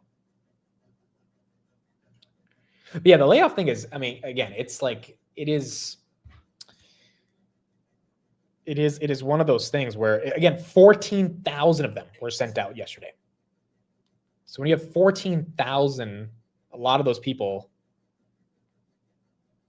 making the argument that they got hit from these layoffs. And you had a lot of people that vlogged the journey right before they got laid off. So they got the email and they were like, I don't know if I'm officially laid off, but I might be like, here's this one video. Let me show you guys this video. This one also is another one of people we're talking about these layoffs. There is no AK Media layoffs. This is a very capital light business when it comes to headcount. Although we did, we ended up hiring someone last week. So, but no, like again, like if you're a solopreneur or entrepreneur, it's a little bit different. If you're working at a big company, but layoffs again, they affect the entire economy. So it's like it's not something that anyone can really ignore. All right, here's one of the other videos yesterday. I just laid off 30,000 peeps today, and I'm one of them. All QAs in my org got laid off today. Rule elimination. Let me walk you through what happened. Maybe it helps someone going through the same thing. So here's the timeline. Amazon sent the layoff text and email at 3 a.m. When I woke up around 8:30, I saw it. The email had everything: your package, stocks, how to return to your laptop, how to talk to HR, all of it. Then I saw Chime invite from my skip manager. My meeting was at 11 a.m. We talked for maybe 20 minutes. He said it was a final decision made by org, nothing to negotiate. He wished me the best. It felt surreal. Here's what the package looks like for everyone who is wondering. 90 days paid to find a new job, then 7 weeks of pay plus all unused paid time off. My final date is January 26th, 2026. So basically about 2.5 months of salary after that. My role is L5 QA engineer, and honestly, there aren't many opening left. 2 in Seattle, a couple more across the US. So you have a lot of these engineers saying we saw the layoffs coming. There's not that many other options left because they're not hiring as much. And then you had this guy who had a bit of a more optimistic take because he didn't even want to be at Amazon anymore. But here's what he said yesterday about this. 30,000 people. I'm an Amazon engineer. I could be next, but I don't give a fuck. Here's why. Every single day, I feel like I wasn't working for growth. I was walking away from getting fired, just trying to survive another review cycle. I worked years to get here, grind through college, interview. For this, to just not get fired? Fuck it. In big tech, we are just a number on a spreadsheet, whether you got laid off today or managed out tomorrow. So if I got that email tomorrow, here's what I would do. I would move somewhere cheaper, build my own distribution channel, directly sell my skills or product, own my own career. And actually, I already made this decision 2 months ago. I plan to leave Amazon and start my own business overseas, probably by the end of this year, because I want to control my own future. The safe pace, that was golden age privilege, a brief moment in time. That era is gone, not coming back. So I'm building my own path. No idea if it works. Far to see what happens. Definitely a more optimistic perspective on what's going on. I didn't know he was going to curse like that. I didn't know he was going to just flat out curse that much. But nonetheless, he doesn't give a you know what, and the reason he doesn't care is because what he speaks to is this idea of feeling like you're a cog in the machine, which exists in every single job, right? Like people feel like they're a cog in the machine, and there might not be as important. But with tech workers, I think uniquely, there's so many of them, and it is more replaceable than not with the advance of AI. That you just feel like, even though you have a good salary, what is the purpose of what you're working for? That is why, and again, this is the intangible stuff that is hard to see in the valuation models. This is why Palantir matters. Carp really I've spoken to a lot of employees at Palantir. The reason they're there is because of that mission. It really does matter. At Amazon, what's the mission? Like, get you to buy more stuff and adding to your cart? Like, there's not this like grand, back when it was a startup, there was this grand mission. Now it's just become a massive company with millions of employees, and you don't feel that sense of purpose anymore. And so it's tough to be able to be inspired. So yeah, Meta workers wake up every morning to make AI slop. Very fulfilling. Microsoft 365 users can't access the admin center and face delays with other services, according to Microsoft. Is this why Microsoft started dumping a bit in the morning? Someone knew that there would be some issues. That's not the best right before earnings, bro. It's not the best before earnings. Okay, let's do this poll in the chat. I don't think I've done this poll before. Maybe I have. It was a while ago, though. Let's do this. By the way, 64% of you said Google, 21% said Meta, and Microsoft was last in terms of being the most excited. Do you work in tech? Yes or no? What does tech mean? Engineer, product manager, marketing, sales. Are you employed by a company that you would objectively classify as a tech company? And do you work in it? And then we'll ask some other questions, but I'm curious what the mix is up here. Okay, 58% so far say no. It's almost 60-40 on working on tech. A plumber, I would not say is working in tech. One could argue a plumber might be getting paid than more of these people that work in tech. QA, engineer, data scientist. Peter says, I invest in tech. Is Lemonade at $60? Is Lemonade actually at $60? Where's Lemonade? Bro, what did Lemonade announce today? Look at that, 61, 7% move. Okay, so it's looking like 60-40. Okay, 60-40. All right, so 60-40. Let's ask another question. Do you work in a trade job? Trade job, broadly defined as skill sets that you went to trade school for, or you use your hands, you fix ACs, you plumber, that type of stuff. So I'm trying to see the mix of how many trade jobs we have versus how many tech jobs we have. 24%, because it definitely leveraged more towards tech versus trades. 80-20 on this. He's going to ask for our social security number next. Oh my gosh. Okay, so the last poll I was going to ask right here, so 70-30 there, and this one kind of culminates everything, but I wanted to get some of the specifics.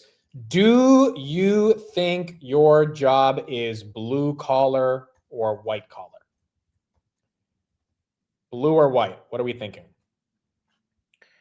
I think you can objectively tell yourself if it's blue or white, right? Like, if you are actively doing something on the day-to-day, moving, you're getting things done here and there, traveling, point A to point B, probably more blue collar. Obviously, factory, warehouse, drivers, blue collar. If you're sitting in front of a screen all day, yeah, it's white collar. You're not blue collar. I think my job is bullshit, so is it brown? Okay, what's the mix on this? 60-40. 60-40, 65-35. So here's the question, right? I wonder how many of the blue collar jobs actually are going to be in a safer position than the white collar jobs, given what we're seeing with all these layoffs.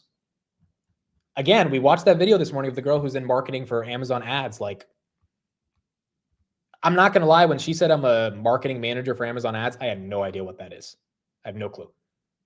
And I'm pretty sure it's a role that should have been filled and is valuable to Amazon. But like, if you can't immediately say, why is that creating value for the shareholder? Because I'm thinking as a shareholder, I'm like, okay, so this girl probably getting paid 150,000. What is she doing that's helping, my stock? If you can't say it, and if Jassy's in the boardroom thinking, all right, I don't know why we have this person here, like inevitably that's gone. And until the robots come for the blue collar work, I think the blue collar, you could argue, is a bit more safer than the white collar. Because a lot of the stuff, maybe it's just not as needed in the age of AI. And yes, every business needs marketing, 100%. But it's like, again, Amazon ads, it's a great business. I think it's doing $45 billion run rate. You have to ask yourself, if you get rid of a lot of the people managing that ecosystem and that platform, what happens to the run rate? Does it increase, decrease? Does it get more margin efficient? And look, there's ways this goes against you. Like if Meta were to cut, and Meta's done this back in 2019, they cut a ton of trust and safety people in their ads division because Zucks was trying to, make better margins and increase efficiency. And you had a lot of ads that got approved on Meta. We're talking pornography. We're talking about terrorism. We're talking about all this crazy shit that would have been stopped if you had trust and safety. Well, now, fast forward 5 years later, I'm not saying AI is perfect at trust and safety, but I imagine Meta's training some models to get really good at recognizing when an ad shouldn't be approved. And they might not need a content moderator to physically do that. And that's just like Uber versus the taxis, right? It is what that's going to happen. And the question then becomes where does the market go? Or where does the economy go if that actually takes place? Okay, I saw this headline yesterday. Peter Thiel-backed Substrate raised $100 million at $1 billion to develop a new X-ray lithography system that aims to reduce advanced chip production costs and provide a U.S. alternative to ASML.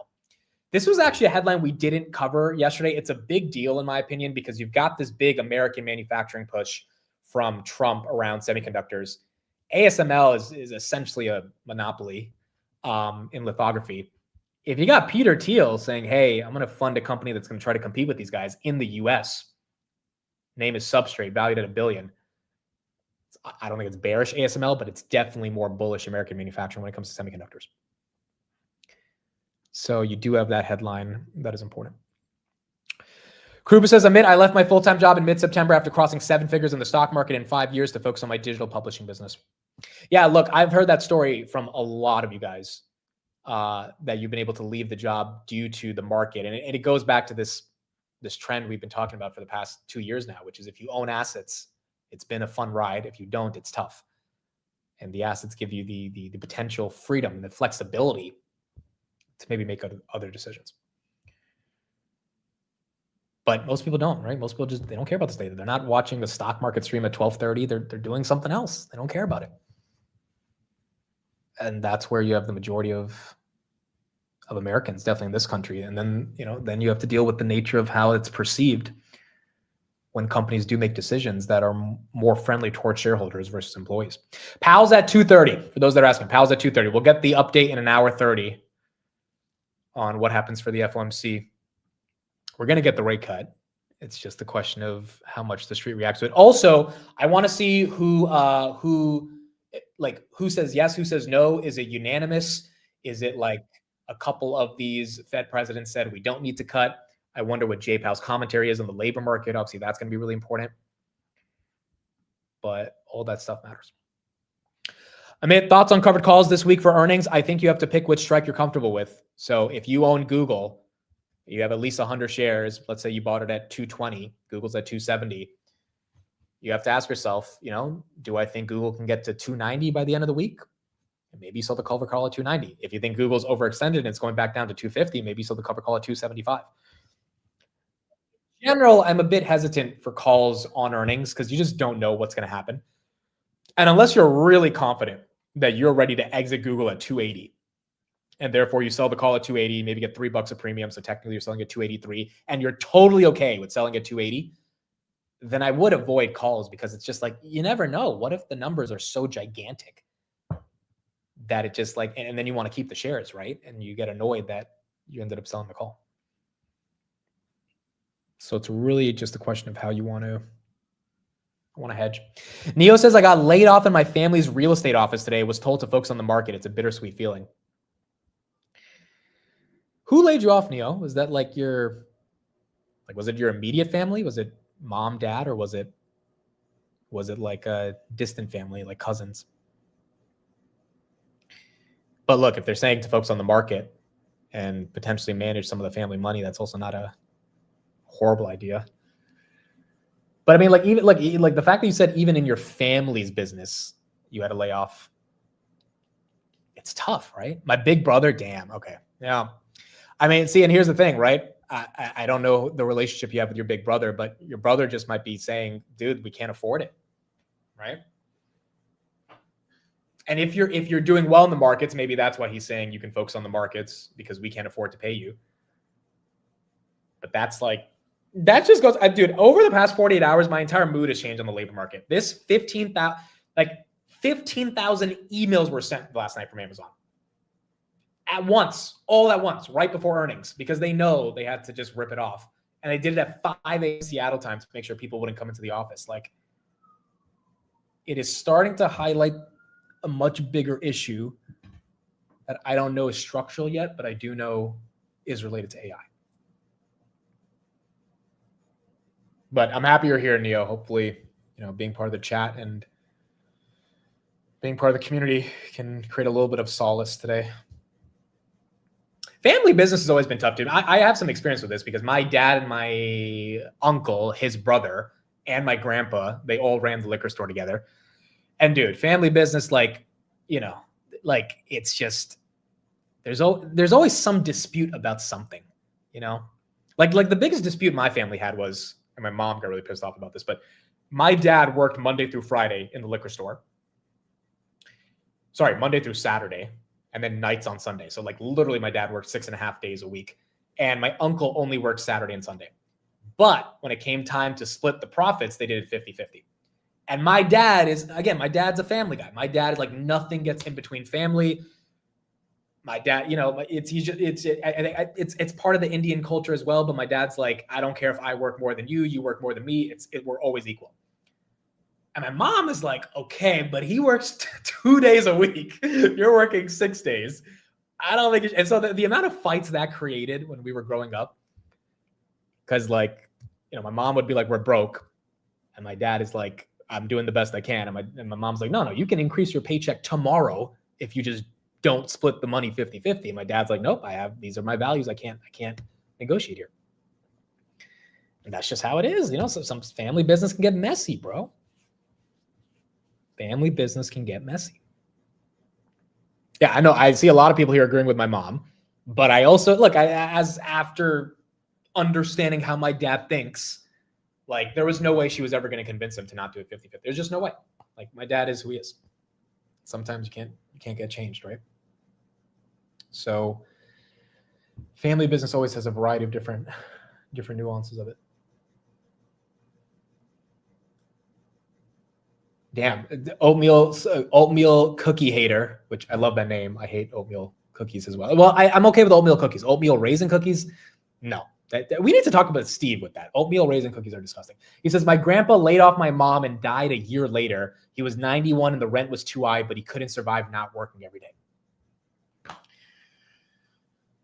It's crazy, man. It's crazy how some of this stuff happens, especially when you get to an older age and you still have to work. That's partly why I've been so focused on getting my mom and dad into investing, because I'm like, dude, they're going to retire. Like my dad has to retire in like the next 2 years. I'm trying to get him to retire right now.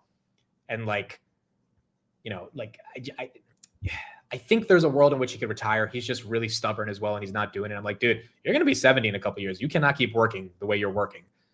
My mom is more white collar work, and she's definitely going to retire in a couple of years. And, I want them to be well versed in the markets and being able to have a nest egg and not have to worry about just the pension. and for them to be able to create income for themselves. So like, I think it's the most important thing. And this is the disservice this country does. Like, we don't teach people when they're young, because when you get older, you cannot just rely on Social Security, dude. It's like, I don't even know if Social Security is going to be around by the time I get to that age. I did this Social Security deep dive a year ago. I had this big tweet that went viral when I talked about all the findings I had from Social Security, and the stuff I found, it blew my about how they calculate it, how they take out the money, what percentage is there, how much is even left in the reserve. The biggest thing I found out is that freaking Clinton wanted to put the entire reserve in the S&P 500 for Social Security back in 1994, or was it 1991 roundabout? It was $2 trillion at the time, and he was like, let's just dump it into the S&P. He would have had to gone through 2008, the dot-com bubble, 2020, but still, it would have done very well if they just dumped it into the S&P. They took a vote. Congress said, no, it's too risky. Put it into treasuries. And then Bush came in and he tried to do it again. He said, this is a good idea. Let's put it into the market. Let's not leave it in the treasuries. Congress voted. They said, nope.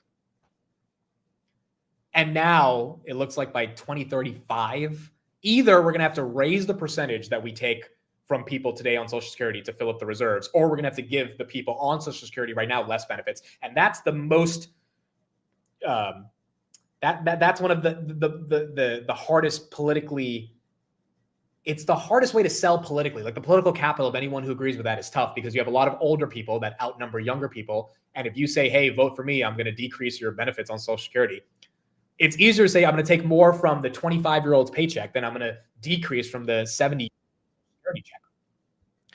But it's one or the other. Or quite frankly, it's got to probably be both, because we don't have the money to pay for this shit. And unfortunately, we put it into freaking treasuries, and it's ironically going to get us into more debt. Yeah, and then here's the other thing by Zoe right there. Retirement age likely has got to go up. What is it? I think it's like 60. What is the official retirement age? It's like 64, right?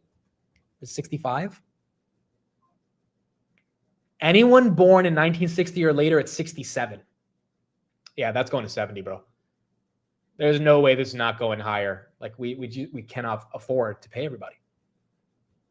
Of course it's 6-7. Of course. Why? Of course it's 6-7. Why not? But it's based on the year you were born. Okay, well, anyone born after 1960, which is when you're starting to get into those older ages, 67 right now. Yeah, I think when I get to that, dude, it's going to have to be older. Like, and then, Social Security, you get Social Security as a function of the money you contribute during your younger years in a job.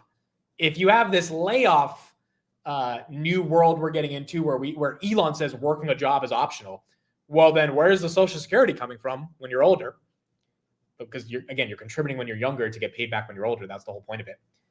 Like, we are going to have a fundamentally different paradigm for how we think of the economy, whether it's UBI, increased taxes, deflation. I don't know how you would define it, but if it's not through the traditional ecosystem of the job market, then it's something I think everyone's got to be prepared for. AWS is still down. Yeah, we're getting a lot more of these. AWS and Azure and Xbox are getting hit the hardest right here. Cloudflare, Google Cloud, look at that. That just spiked 360 reports on Google Cloud. And then Cloudflare as well. I mean, Cloudflare is a lot of the internet. Cloudflare just got 200 reports as well as it spiked. All of this right before the earnings. Right before the earnings. Trozen says, I'm 28 as well. UBI is going to take over Social Security. Are we under attack? I would hope not. That wouldn't help the bull market. That wouldn't be the best thing either. I don't think we're under attack. But that is kind of suspicious, though. All these companies getting hit at the same time. I mean, if it was just AWS or Azure, maybe it's a specific thing. I don't see any headlines on cybersecurity. Gold is up. Of course, gold is up. Well, it's actually down from the morning. It's up, but it's still below 4,000. Is it China? Dude, China just bought our soybeans. They better not freaking attack us. They just offered a peace treaty with the soybeans. Of course, on Amit's all-day stream, the Martians attack exactly. It has been happening too frequently. That's correct. It has been happening a bit too frequently. Oh boy. All right, we're going to have to see. We're getting a lot of down reports on cloud, Google Cloud, Azure, Xbox, AWS, and then Cloudflare. That's what we're seeing across the board. Yeah, we're going all day. We'll be live all day. 2 million user reports indicate Amazon's down in the US as per Down Detector. This is what happens when Amazon fired. Dude, see, everyone's going to be like, see, Amazon fired a bunch of people. No one's there to do the work. No one's there to do the job. And then boom, you get an outage. Robinhood's working okay, though. And so is some of the other companies that were affected last week. But everything else looks like it has some decline. Do they need Google's Wiz? Did they even acquire them yet? That's still pending, right? There's a $32 billion. March 18th, they signed the agreement. I think they did because their cloud, their cloud numbers last quarter were phenomenal. One could argue Wiz probably ingested a couple $100 million of revenue to get that beat. Or they might have pulled it forward, but pending regulatory approval, they can officially show the numbers.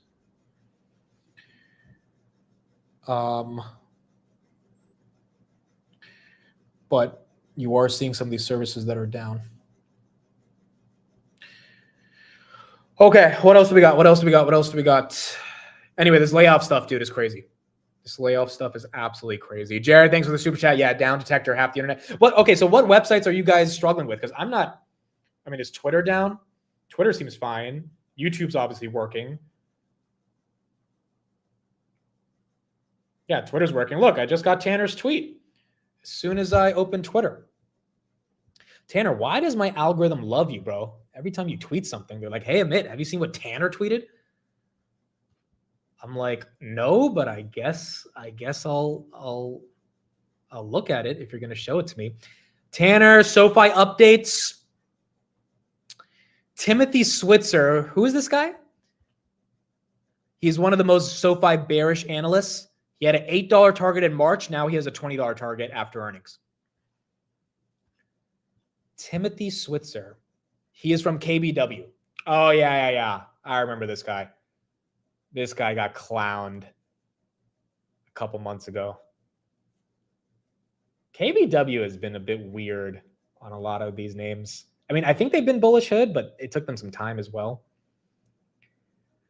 Dude, Rishi still gave Palantir a $45 price target for those that missed that. He reiterated it yesterday. I was like, Rishi, come on now. You can be bearish, but 45? It's a bit aggressive. 197, almost back to 197 on Palantir. Azure says we have taken action that is expected to address the portal access issues here shortly.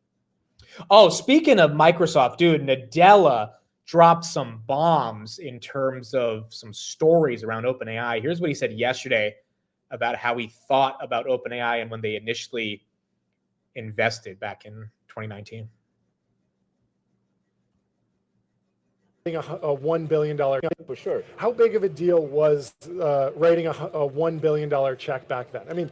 The company Microsoft, we think it makes revenues around $1 billion a business day. Was it one day of work for you, or was it weeks of negotiation? Seriously, did you build memos? Were you building Excel sheets? What were you thinking? Even at Microsoft, you kind of have to get a board approval. Okay. To just go throw $1 billion out there. But I must say it was not that hard to convince anyone that this is an important area, and it's going to be risky. Like, I mean, in retrospect, I mean, who would have thought, hey, I didn't put in that, $1 billion saying, oh yeah, this is going to be a 100-bagger. Yeah. Right? I mean, that's not like what was going through our head. Which I think this is a partnership that, I mean, by the way, remember, this is a non-profit, right? And I think, Bill even said, yeah, you're going to burn this $1 billion, right? And we kind of had a little bit of high risk tolerance. Totally.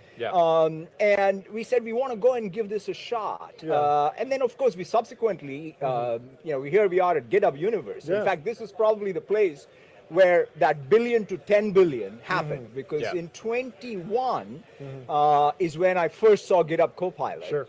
And I said, man, this is working. This is a year before the release. No, actually, in fact, I was fact-checking my thing. I think GitHub Copilot launched in 21, ChatGPT in 22. Sure. And if I remember right, 23 is the blip, the November blip with OpenAI, and then everything has been smooth since then. The blip. Just a blip. That's the Just nicest, a blip. that's the nicest way you could put that. That's fantastic. Linear, meet the system for modern software development. Linear is a... Okay, so then this was the other clip right here about Nadella talking a bit more about Amazon as well. We've heard this thing a while ago. It just comes up again and again with public SaaS companies that are maybe a little bit more of a point solution, and they have to go through a business model transition, and that can be harder than a tech transition.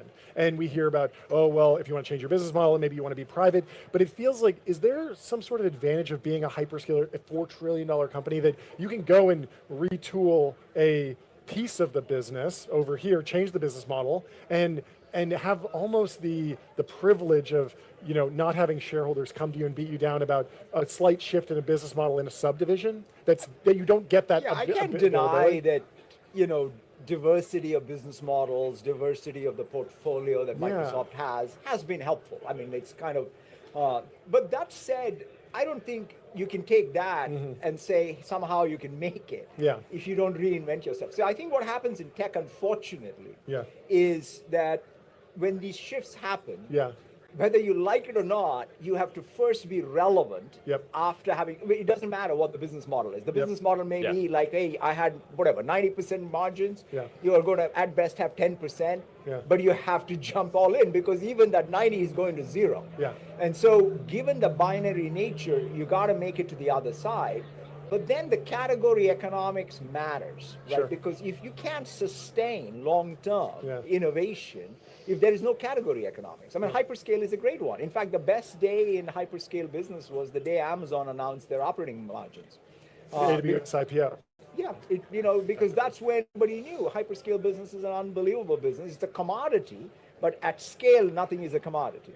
And so, to me, that is kind of going to be the key here, even SaaS applications. And quickly unpack why that was so good for you again, just because the market recognized that you were in the same business and it was fantastic? That is one. And more importantly, it was much more expansive, right? I mean, think about our server business, right? It's super profitable. Except it was 1/10 the size when I look at it compared to Azure. So we sold a few servers, but man, we sell a lot of cloud VMs or containers. Who would have thought how expansive the cloud consumption model is going to be in terms of people being able to it's kind of the Jevons paradox that sort of really played out in a massive way. If you just with make cloud it, broadly. It's kind of crazy, right? Basically, Nadella saying, hey, once Amazon showed us that there are margins in a hyperscaler world, it gave the street a lot, because Amazon was the original first hyperscaler with cloud.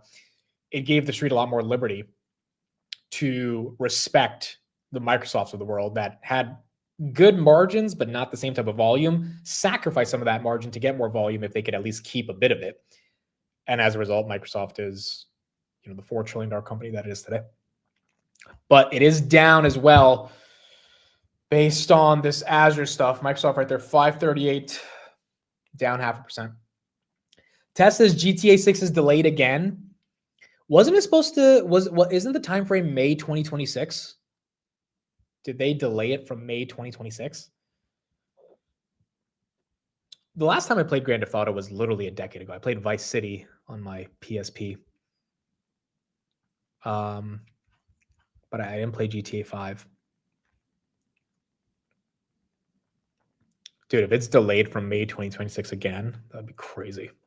That's Take-Two. That's your exposure Chris Chris literally picked this in the draft just because of Grand Theft Auto.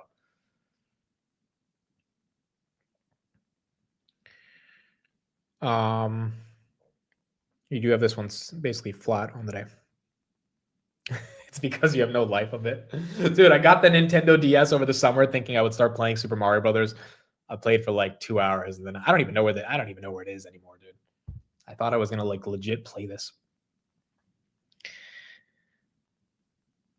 But I have not had a chance to play it.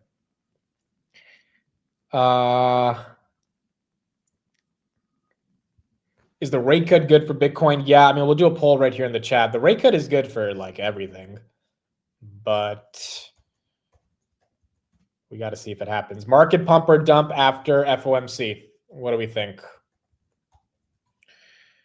Pump or dump after FOMC. I have that interview coming out with the Palantir author Michael Steinberger soon. Hopefully tomorrow. I got to finish editing it, but yeah, that was from the book that I read, and I think that'll be a good interview as well. But I did enjoy reading that book a lot more than just messing around or watching videos or something. Nvidia at 6 trillion before GTA 6 is out. The fact that could legit happen. I mean, what's another trillion, bro? We're at 5 already. Dude, we were at 2.2 in April. Then we got to 3, started to recover. Then we got to 4, big deal. Now we're at 5. It's like another trillion, bro. What's wrong with another trillion? Might as well just give it to us at this point. The book is called The Philosopher in the Valley. I think it comes out November 4th. It really is a good book on Carp and Palantir. It's called The Philosopher in the Valley. LRN is down. Stride. Why are these guys down 50%? This is a $3 billion company. Stride is a technology-based educational company which engages in the provision of proprietary and third-party curriculum. Oh, this, just off that description, this is screaming Chegg to me. This is screaming Chegg. Is Chegg even around anymore? Chegg's down 14. Who had earnings in the education space that knocked off all these stocks? Was it Stride? They have earnings. One of these guys had earnings, and I bet they said, yeah, we think AI is commoditizing curriculum development. Boom. Stock goes down. Stock go down. Chegg just had more AI layoffs. Oh, LRN had a call. Bad guidance. Okay, so they actually beat on the top and the bottom, but they lowered their guidance. 50% though, my goodness, dude. That's a pretty aggressive downside move off of lowering guidance. But there you go. Chegg is doing a layoff of 40%. This was inevitable. This is a company. I don't know how this company survives. Yeah, 45. Wow. Back to this layoff conversation. 45%. This came out last night at 1 a.m. I didn't even see this one. My goodness, dude. Nearly half of workforce due to the new realities of AI. Yeah, if you posted in the chat, I must have missed it. Goodness, dude. Now, see, if Duolingo comes out and says something similar, which again, I really don't think language should be like Google or Amazon or Apple should kill Duolingo. But if they say we have to do layoffs, then that's Duolingo admitting, yeah, we have some issues. And we might have to pick margins over employees. Is there Oklo news? There was some news about nuclear power this morning with Brookfield and last night. That's why Oklo is pumping. SMR, is that getting a pump? Yeah, SMR is up and then nano nuclear, those are up. So all those names in the nuclear arena getting some love. What do you think about ASST? Dude, I have no idea why people got so excited about this. There was a big account on Twitter, Mike Alfred. He bought $1 million worth of it, and everyone was like, okay, cool. Big account, bought $1 million. I should buy in as well. And then people bought it.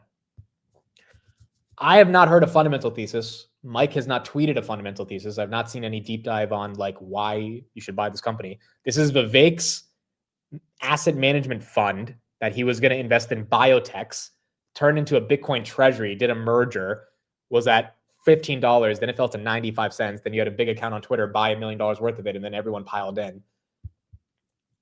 And now it's down, 20% over the past couple of days. I don't know. Maybe there's something there. But from my understanding, they trade below NAV, which is the only attractive thing. But I just don't know why it's attractive to trade below NAV if you can buy a company that trades above NAV. Now, one would say, well, the valuation is more attractive. Yeah, but the fact that it got below NAV, it's a pretty big issue, right? That means there's something internally that investors are not willing to pay a premium for. Whereas on a MicroStrategy, I feel like it's safer because if investors are willing to pay the premium, even if the valuation is a bit more aggressive, you're getting, and that could be happening there. Going back to the nuclear stuff, here was the Brookfield CEO. This is likely why Oklo and all those other names are up, speaking about what they're doing with nuclear energy. Investment into new nuclear plants in the United States. And we're super excited about this. And probably the most important thing isn't the 80 billion, but we needed to have scale to be able to build supply chain across America. And the nuclear industry had gone downhill and just nobody was building plants. And to be able to build the first one, you need to have the belief in, and the supply chain needs to believe that you're going to build out the whole business. And it's going to sustain itself for a long period of time. So the whole idea behind this is that we're going to build out the new industrial platform for nuclear in the United States. And all the suppliers will build it out, and we'll be able to have a whole new business in America based off of nuclear, and that's why the U.S. government is backing it, and we're very excited. How is it structured? So do you line up financing? So the U.S. government is buying $80 billion of plants from us and from Westinghouse, which you own a little bit less, or a little more than 50%. We own half of it. Okay. And with our partner Cameco, and so Westinghouse will build all the plants. The U.S. government will own them, and they're going to be financing them, and so we're just going to be the builder of those plants. Whereas on last week we announced another transaction, which is with South Carolina, and we, Brookfield, are going to be buying the plant. Westinghouse. So this is why the nuclear names are running today. And as you can see, Brookfield committing as much money as they're committing. That is obviously also helping out. Bloom Energy also making a move today. Fiserv, a little bit of recovery. It was down more. Still down 40% on the day. Nvidia holding 207 and Palantir holding 197. They both fell a bit from their highs, but still holding it up on the day. This was another interview that The Information did yesterday with Paris Hilton. We're talking about how this whole AI new life cycle of jobs can be replacing jobs that already exist. Here's what Paris Hilton had to say about the use of AI. I am the biggest undercover nerd. I'm obsessed with everything to do with technology, with AI, and I use it daily, several times a day, whether I'm like ideating new ideas for a product line, for a music video, for a campaign or photo shoot, or just different anything. I use it all the time, and I've partnered with Google, with Gemini, so I've been using Gemini on my Android Motorola Razr every single day. I love how because I am such a creative person, I'm constantly thinking of so many ideas, but I love how with the AI, I can really capture those ideas and turn them into reality faster, because it's just with anything, making mood boards, you could just, anything your mind can think of, it could right away either, produce an image or, an entire script or different types of products. Even when I'm doing music, sometimes I'll like put it in there as well and be like, how would you make this sound even more like me? So it's really interesting. And I've actually been having an AI trained model, Paris Hilton one, that we've been training for several years now before anyone was really even talking about AI. So again, I've always been ahead of the curve in this. It is pretty crazy because I think a lot of the creatives are going to try to benefit from what AI can do as a tool. But the fact that she's training a model that's based off Paris Hilton, the inevitable question becomes, could that replace a Paris Hilton? And what does that mean for the actual value of creativity? But yeah, you got Paris Hilton discussing AI, which is going to show how widespread this industry is starting to become. Let's get an update on the Fed. Again, we're going to get that decision in about 55 minutes. But let's get a little bit of coverage here and see what we think is going to happen. too aggressive until it could resolve the conflict between high GDP growth and lackluster employment gains. Well, futures markets have priced in a 98% chance of a cut today and 84% of one in December. Less certain about a January cut with just a 42% probability, more certainty into April or March, into March. One dovish offset could be the announcement by the Fed that it's ending the runoff of its balance sheet, quantitative tightening, maybe as soon as this year or early next year. That could mean a renewal of purchases next year to offset the natural runoff of securities, not QE though. But the uncertainty over rates is a direct fallout from the shutdown. The Fed is forced to both make and guide policy without key data, and it could dial back that guidance now. Dom? Is there any indication right now, Steve? We know that the Fed is going to come to a decision. They have to come to one. What exactly they have been looking at? What have they been kind of evaluating in the absence of the government data, ex-CPI that we got last week?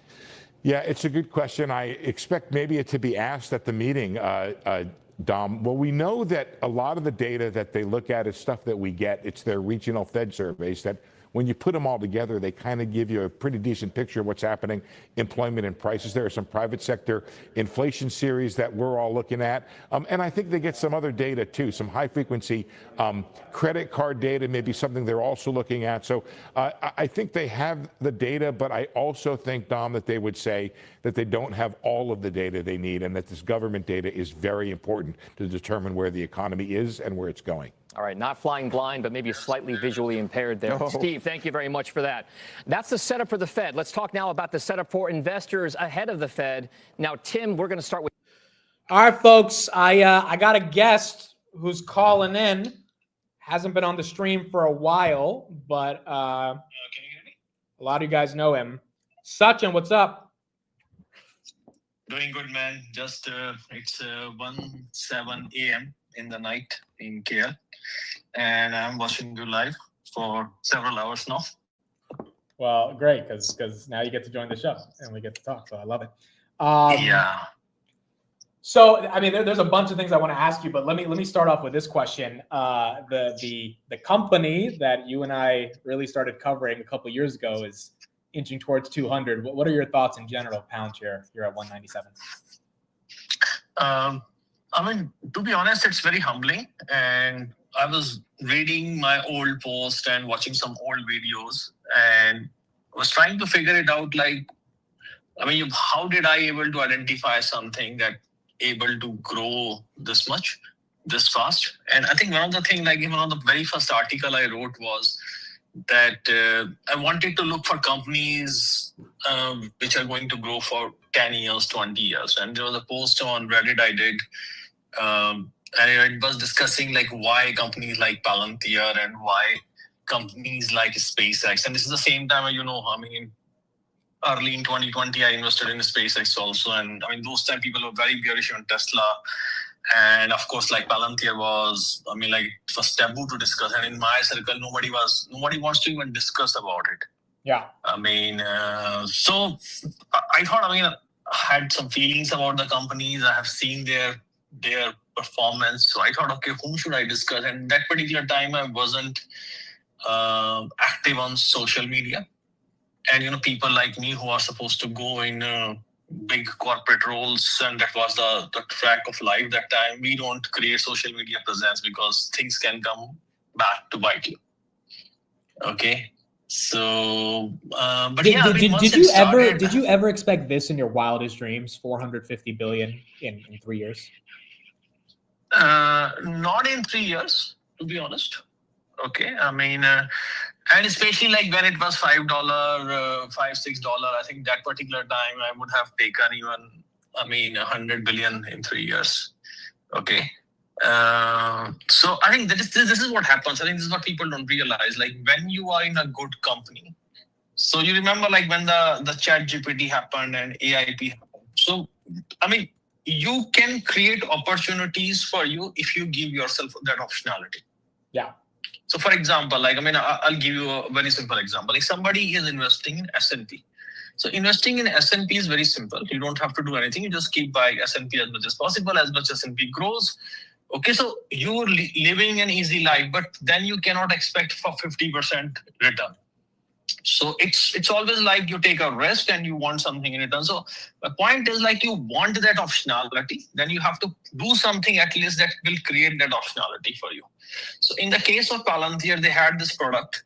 Okay, there was, a lot of misinformation about it. But anyway, those things were there. But when the chat GPT and LLM thing happened, the management realized that this is it. This is what is going to make ontology operationalized, and they immediately brought in AIP.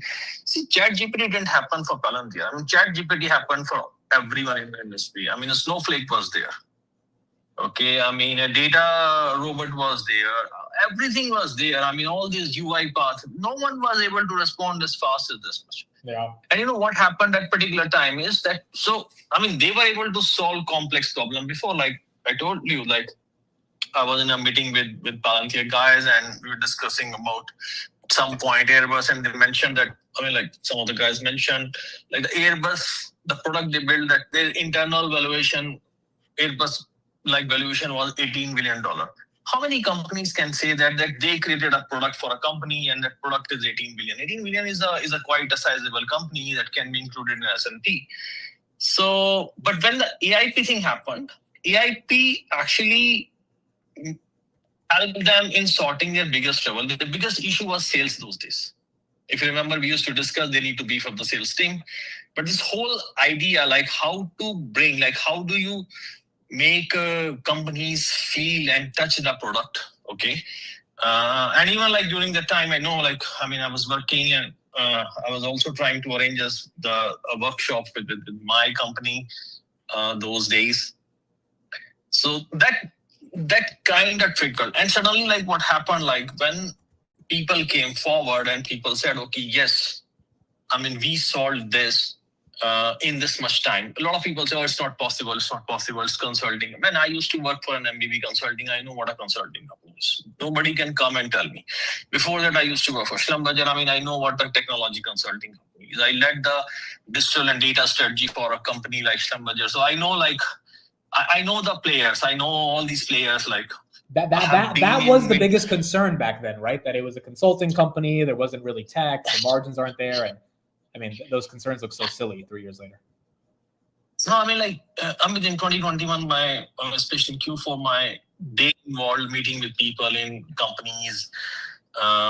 You name the company like Cognite, Snowflake, Palantir, Data Robot, Data IQ. I was meeting these guys, and I was also so I had a very good idea. I know from my customer side what my customers are trying to solve. I knew from my company side, what are my digital products, that how I want to enable them, and where is the gap in the solution. So I was able to figure it out that this is probably going to be the best solution to pitch in. I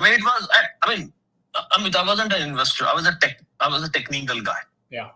Technical guy who was very sound in what he used to do and somehow able to grow up in corporate ladder. So, but I was still that problem solving kind of a person. So I was thinking it from that point of view. So let me ask you this, Sachin. Would you sell Palantir at these levels?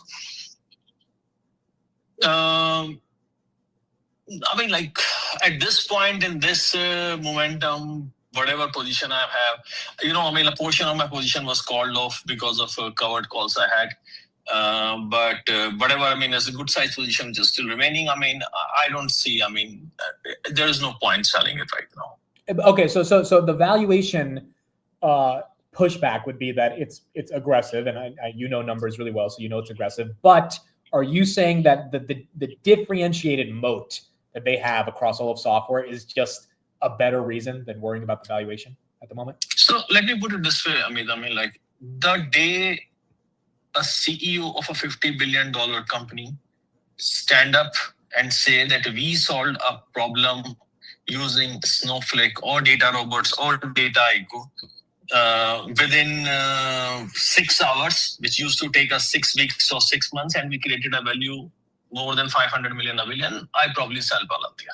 I will say at that particular time, there is no company. Yeah. Okay, and a lot of people know, there was a time I was pushing to acquire company which had some product called, like, you can call it knowledge graph or ontology. So I went really deep into that, like what it takes to build this kind of products. Even our own company had a team in Stanford that was sitting and they were building something like that. I don't want to call it as a joke, but they have been doing it for years and nobody has seen, any part of it. It hasn't seen a light of the day. So you can imagine, like, these things are way more complex. And, it's not about like complexity. It's about momentum. It's about, I think the focus Palantir has is not technology. The focus Palantir has is how to solve the problem. And they focus on the problems which current technologies cannot solve. And then they say, okay, how to build technology for that. So you remember, like, when a lot of people will not remember it because it's quite old. When Steve Jobs came back in Apple, and there is a very famous round table, and people are very condescending to him. Okay. And that particular time, like, Steve Jobs said something. He said that, it's okay. You can build a piece of technology and it could be very good, but at the end of the day, you want to build a technology and then figuring it out how to sell it to person, or you want to go to the person and want to understand, like, what is the problem, how I want to solve it, what kind of product, and then build technology backwards. Okay, so in a way, like, this is what they did. They didn't, you go back to the origin of the company, they said, okay, what happened? And, despite all the conspiracy theories and everything, like, the basic idea was very simple. They said, and as per the official version of 9/11, everybody said that there were informations and data available in different systems. And nobody was able to match it to figure it out about the 9/11 attack. But that was the official conclusion of the 9/11, whatever investigative team has learned. Right. So that was the starting point. Like, how do we figure out, how do we find a system that can swing through all the set of data while protecting all the liberties, and it should not be like become a tool to punish people. To be used in a bad way. Yeah. No, I was just. So the idea was very simple. This is a problem, and this current technology cannot solve this problem. So what kind of technology will required?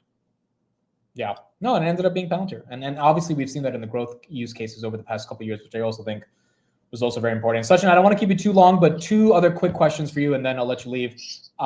First off, we got Grab earnings coming up. Any quick thoughts on what you think we can expect in Q3 for that?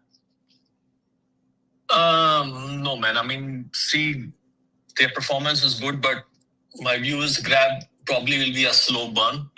Okay, Grab is not a US company, so the US catalysts don't apply here. People need to understand that part. It's a very strong company. It has a lot of cash. It's growing very good. I'm a Grab user. I know. This is probably the only company in my portfolio for which I'm a user. Okay. So the thing what happened is, like, when this company, but when you have such a strong company, they can make massive strategic moves, and that is where I think the major push will come. So, for example, say tomorrow, say Klarna want to go into Southeast Asia. Klarna doesn't have license. So Klarna can go and take. Compounder. Last question for you is PayPal. So you took a position in it, had a big day yesterday, kind of giving back some of the gains. Are you doubling down here, or what would you do from here? I have already doubled down. I already posted that I already increased my position. And this is probably the largest lead position I have ever taken. Okay, it's bigger than my SoFi and AMD initial position. Okay, so the idea is very simple. See, okay, so there is a fundamental view and there is a technical. So let me explain the technical view first, which is simpler. So for example, if you see where the level of PayPal is just closed above its 200 moving average, which hasn't happened for a long time. If you see all the moving average very close to golden cross or silver cross, wherever you want to look at it. And it's at the level like 69 and above. Now, when you look at the weekly moving average, they are just above. In the history of PayPal, all of these 6 averages has never came under a $10 range. They are currently in a $6 range. It has never happened. So think about a spring. which is there's a pressure from top, there's a pressure from bottom. So what will happen at the end of the day? Inertia will make it break either on the top side or on the bottom side. No. Okay, this is where the fundamental part comes. Fundamental part is now currently PS for this company is 2. The PE is 14. It has never been this low. The company, the growth is not like super 30% or 40% like SoFi and Hood can get, but it is decent growth. They are buying back the stocks like crazy.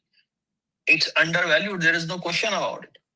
It has become the first wallet with ChatGPT, which is the biggest, the most exclusive pixie dust that you can find in these waters nowadays. Okay, so for example, let's say it breaks below at this level.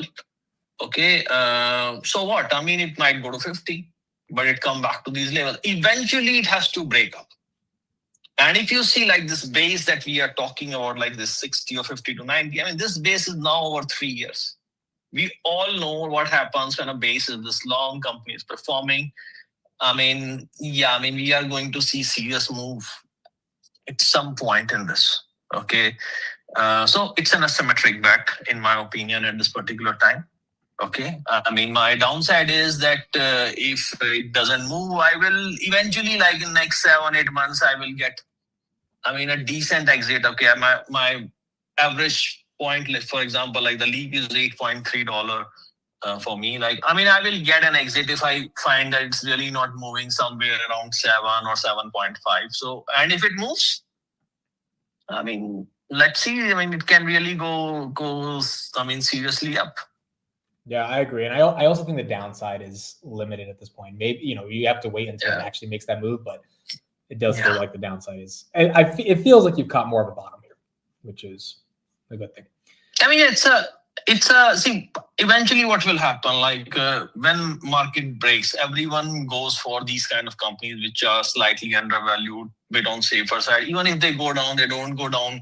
I mean, like SoFi and Hood will go down more relative to companies. They move, they are high beta company. They move higher in both directions. That's the reality. But when you get to a point where you realize that the possibility of downside and a possibility of decent exit exist for you in case thesis don't work or stock doesn't react. I mean, this is where I always take large size. I mean, this is where I took large size. With Palantir, I took large size. With AMD, I took large size. With SoFi, I mean, if you don't take large size, then when do you take large size? Well, that's the one thing I've learned from you over the past couple of years as well, is like, if you're gonna have conviction, you might be right, you might be wrong, but if you're right, you should really enjoy being right, you know? Yeah, I mean, so same thing, like, I mean, like when you remember the SoFi discussion we had like in April. I mean, like once we knew that, okay, Liberation Day issues are sorted out, SoFi is back to 13. So that particular point, calculating the probability it will be above 20 by the year end was quite decent. I mean, it could reach to 21, 22 because, I mean, performance was still coming strong. So at that particular time, buying the January calls at 83 cents was a clear asymmetric bet. That means even if it goes to 22, you still make, I mean, more than 100%. So now, I mean, it is 31, 32. Okay, the calls which I bought on 83 cents and I haven't sold yet a single call. I mean, those calls are, I don't know, like today I was seeing they were like $12, $13. And I'm still not selling. I still have a couple of months to ride on that. Okay, with rate cuts and with all discussion of S&P inclusion. And funny thing is, because it was such a good stock, I mean, all of this money, the initial capital came from selling cash secured put. So this is practically a free position for me. Yeah, makes sense. It makes sense. Sachin, there's his Twitter right there in the chat. Thank you for being here. Thank you for being a great part of the community. I mean, a lot of us appreciate all the insights you've given, especially on Palantir over the past couple of years, and you know, deeply means a lot. This one more thing I want to tell Amit. I think this is I'm more keen about my AMD position going into earnings. And I wrote an article also, like, because to me, like, this is a bit tricky. I mean, yes, the stock has run and there is a lot of upside and there's a lot of revenue has to come, but it will all come next year and year after. So what happens? The AMD has to deliver the triple beat, and AMD has to raise their guidance like mad, like Oracle raised their guidance, something like that. Agreed. If they don't do it, I mean, this is at least for now. I believe it will tank. I agree, 100%. 100%. But if they have this OpenAI partnership, you'd imagine they do increase that fiscal year 26 guidance. But I mean, they have to. And Lisa is a smart CEO. I mean, she knows what's at stake here because you cannot, once you lose the confidence of investors. I mean, like, for example, just imagine, I mean, Nvidia delivers a solid earnings and Nvidia goes to 230, 240 and they mess up. And they go to, for example, say 220, 210. But investors will think, now I would prefer to be in Nvidia than AMD. So she has to maintain the moment. And it's pretty simple. You have such large deal with OpenAI. You have such large deal with Oracle. Why not raise guidance like a madman? Okay, so I'm still trying to figure it out. And this is where I'm up so late is like how to hedge this position. Because this is quite big for me. I mean, it's quite a big position. And I mean, at this point, it's already a 10x for me. Wow. Congrats. Okay. Incredible. I mean, because I sold a piece of portion of this when it went 3x, then it tanked again, then I bought again. So practically the calls I have, they're effectively $6.1 for me. And those calls are nowadays like $86, $88. So it's close to get 15x. And I mean, I haven't sold a single thing. No. So that position I'm more keen, like what to do in next 3-4 days, how to hedge it. I don't want to exit it, but I just want to hedge it one way or other way. All right. Thank you, Sachin. Appreciate it. His link in the chat. You can follow his Twitter, his articles. Thank you, Sachin, for hopping on. Really appreciate it. Thanks, man. Yeah. Take care, man. Yep. You too. And belated happy birthday. Thank you. Appreciate it. Talk later. Yeah. Take care. Bye. 10x on AMD. So I think Sachin's up like 200% year to date. AMD, SoFi, and Palantir really helping that. But yeah, for those that, I think there was a little bit of a glitch for 10 seconds with YouTube, but he said he's super bullish PayPal and he's doubling down on PayPal. He's doubling down on PayPal here, and he thinks it is more asymmetric. I mean, look, I agree with him. It's definitely asymmetric.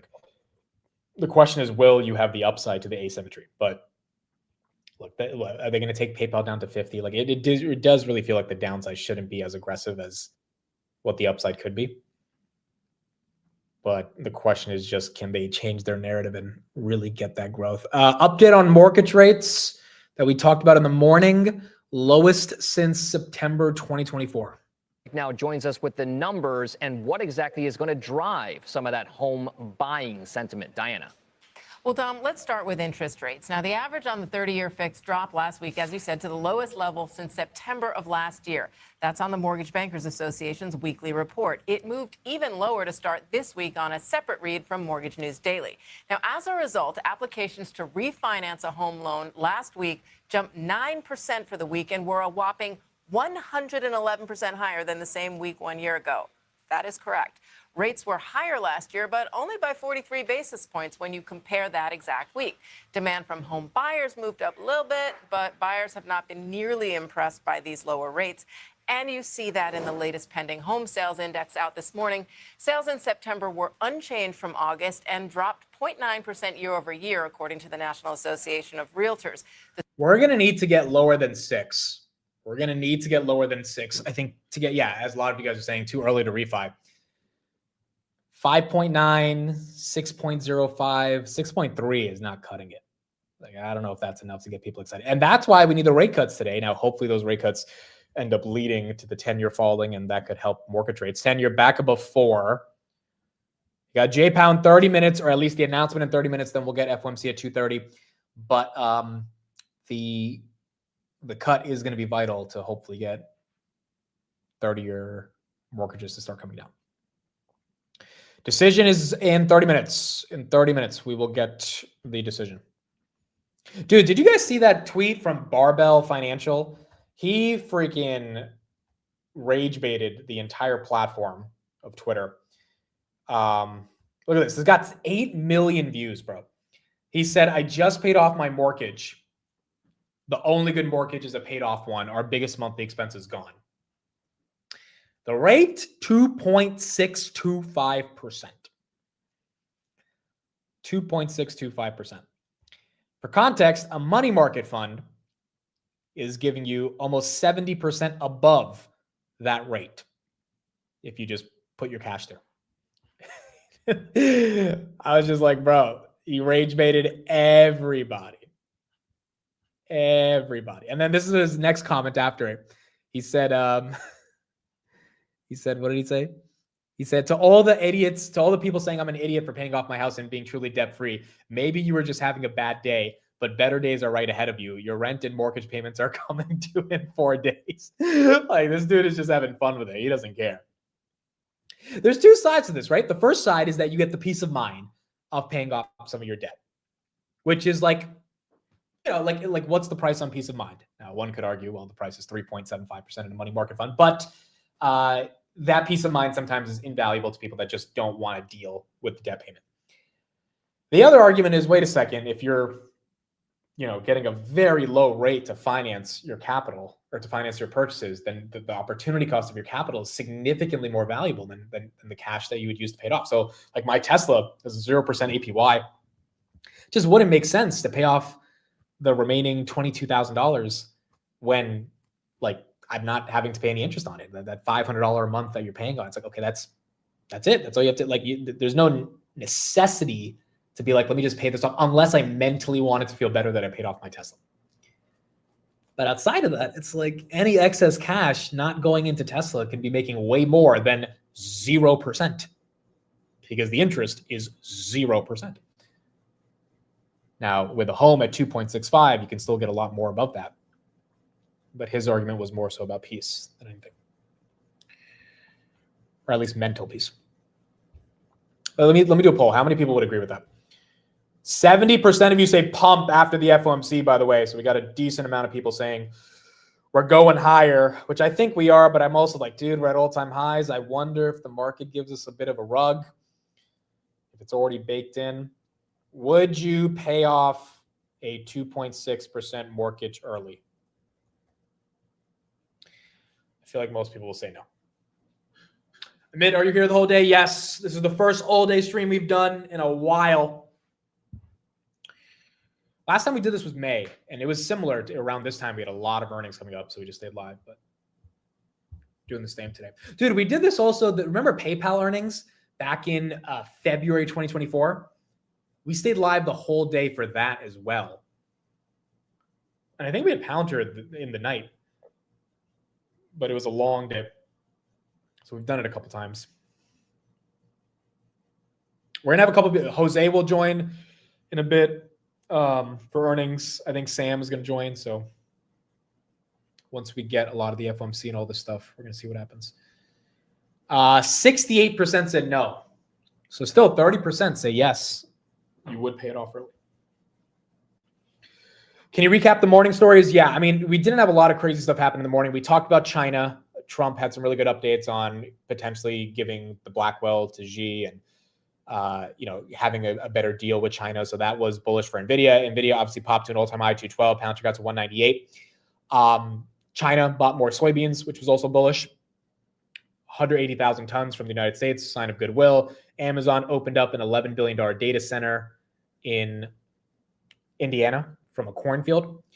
And they also expanded their partnership with Anthropic. Nvidia got upgraded to 275 from Bank of America. And then on some of these macro charts, 0 DTE options, 1.2 million a day, retail is now trading, which is quite incredible for the options volatility.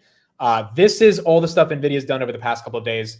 Samsung partnership, Hyundai partnership, CrowdStrike, Uber, Palantir, $1 billion investment in Nokia, 7 new partnerships or 7 new supercomputers with the U.S. government, U.S. partnership or partnership with U.S. DOE, and $500 billion in expected business over the next 5 quarters. And then Google got to a lovely all-time high, which is also nice to see. Wow, 272.40 on the Googs. 272.40 on the Googs. I love being debt-free on my house and an extra $3,500 a month. Yeah, I mean, that's the bull case of it. Obviously, the argument is you can still make that money without having to completely be debt-free. But again, it really comes down to psychologically, just how do you want to navigate it? I mean, I've definitely paid off stuff early, like just because I don't want to deal with having to log in every month and actually making the payment. And it just feels better to be off. But like on the bigger purchases, it's more like, okay, there's no need to pay that much early. So I think it's just a preference right here. BM&R 50.87, down from 53. Peggy says we paid off our house over 10 years early. Amid say debt again. It's debt. That's how you say it. There's no way in hell I'm saying debt wrong. Isn't the B silent in debt? There's no freaking way I'm saying it wrong. Yeah, see? Look. Even Google. Debt. I said death.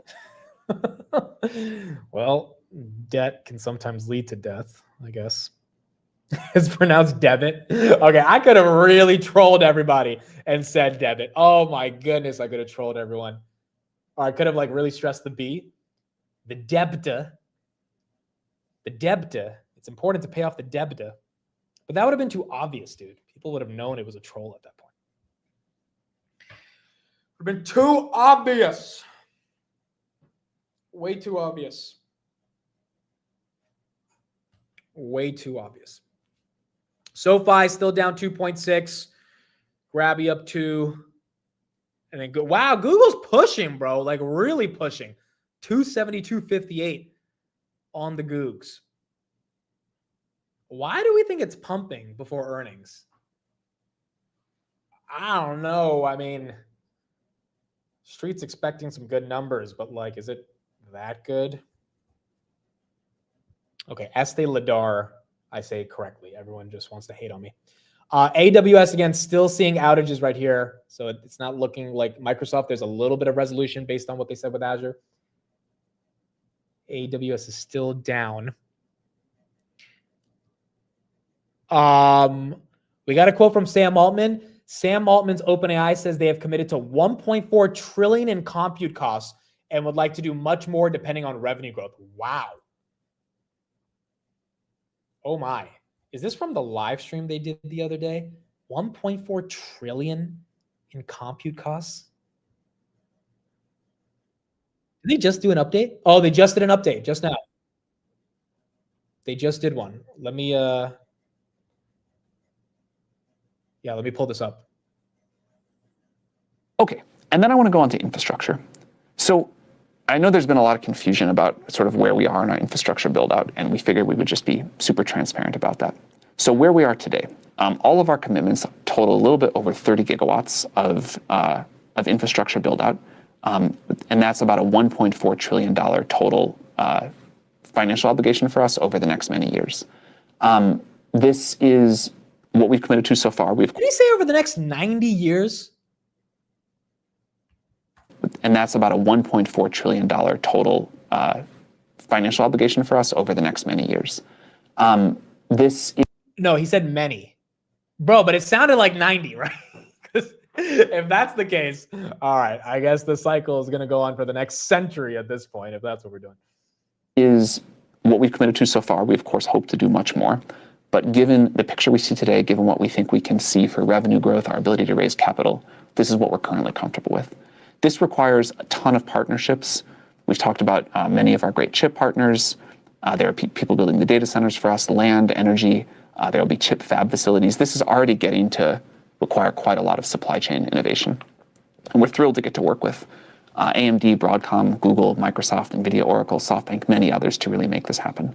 But this is still early. If the work that Jakob talks about comes to fruition, which we think it will, and if the economic value of these things happen and people want to use all these services, we're going to need much more than this. So I want to be clear. We're not committing to this yet, but we are having conversations about it. Our aspiration is that we can build an infrastructure factory where we can create 1 gigawatt a week of compute, and we aspirationally would like to get that cost down significantly to like $20 billion a gigawatt over the 5-year life cycle of that equipment To do this will require a ton of innovation, a ton of partnerships, obviously a lot of revenue growth. We'll have to repurpose our thoughts about robotics to help us build data centers instead of doing all the other things. But this is where we'd like to go. And over the coming months, we are going to do a lot of work to see if we can get here. It will be some time before we're in a financial position where we could actually pull the trigger and get going on this. 1 gigawatt is like a big number, but I figured we would show a little video to put this into perspective. This is a data center that we're building in Abilene, Texas. This is the first Stargate site. We're doing several of these now around the country, but this one is the furthest along. There's like many thousands of people that work here every day just doing the construction at the site. There's probably hundreds of thousands or millions of people that work in the supply chain to make all this happen, to design these chips, to fab these chips, to put them together. There's all of the work that goes into this for energy. There's an enormous amount of stuff that has to happen for each 1 gigawatt. And we want to figure out how we can make this way more efficient and way cheaper and way more scalable so that we can deliver on the infrastructure that the research roadmap requires and that all of the ways that people will want to use this need. 1.4 trillion, folks, that they've committed to. By the way, I guess Google decided to just make the earnings move before the earnings. 273? Dude, could you imagine if they deliver a good quarter and this jumps up to 290? Like, it's not out of the realm of possibility. What's the implied move on Google? Isn't it like 5%? I think it's 5, right? Yeah, that would be putting Google to the upside at around 287. 5.5 implied. Okay, so that would get you to 290 on a 5.5% move. Now, a 5.5% move is still aggressive for a company of their size, but if they really blow it out of the park, who knows?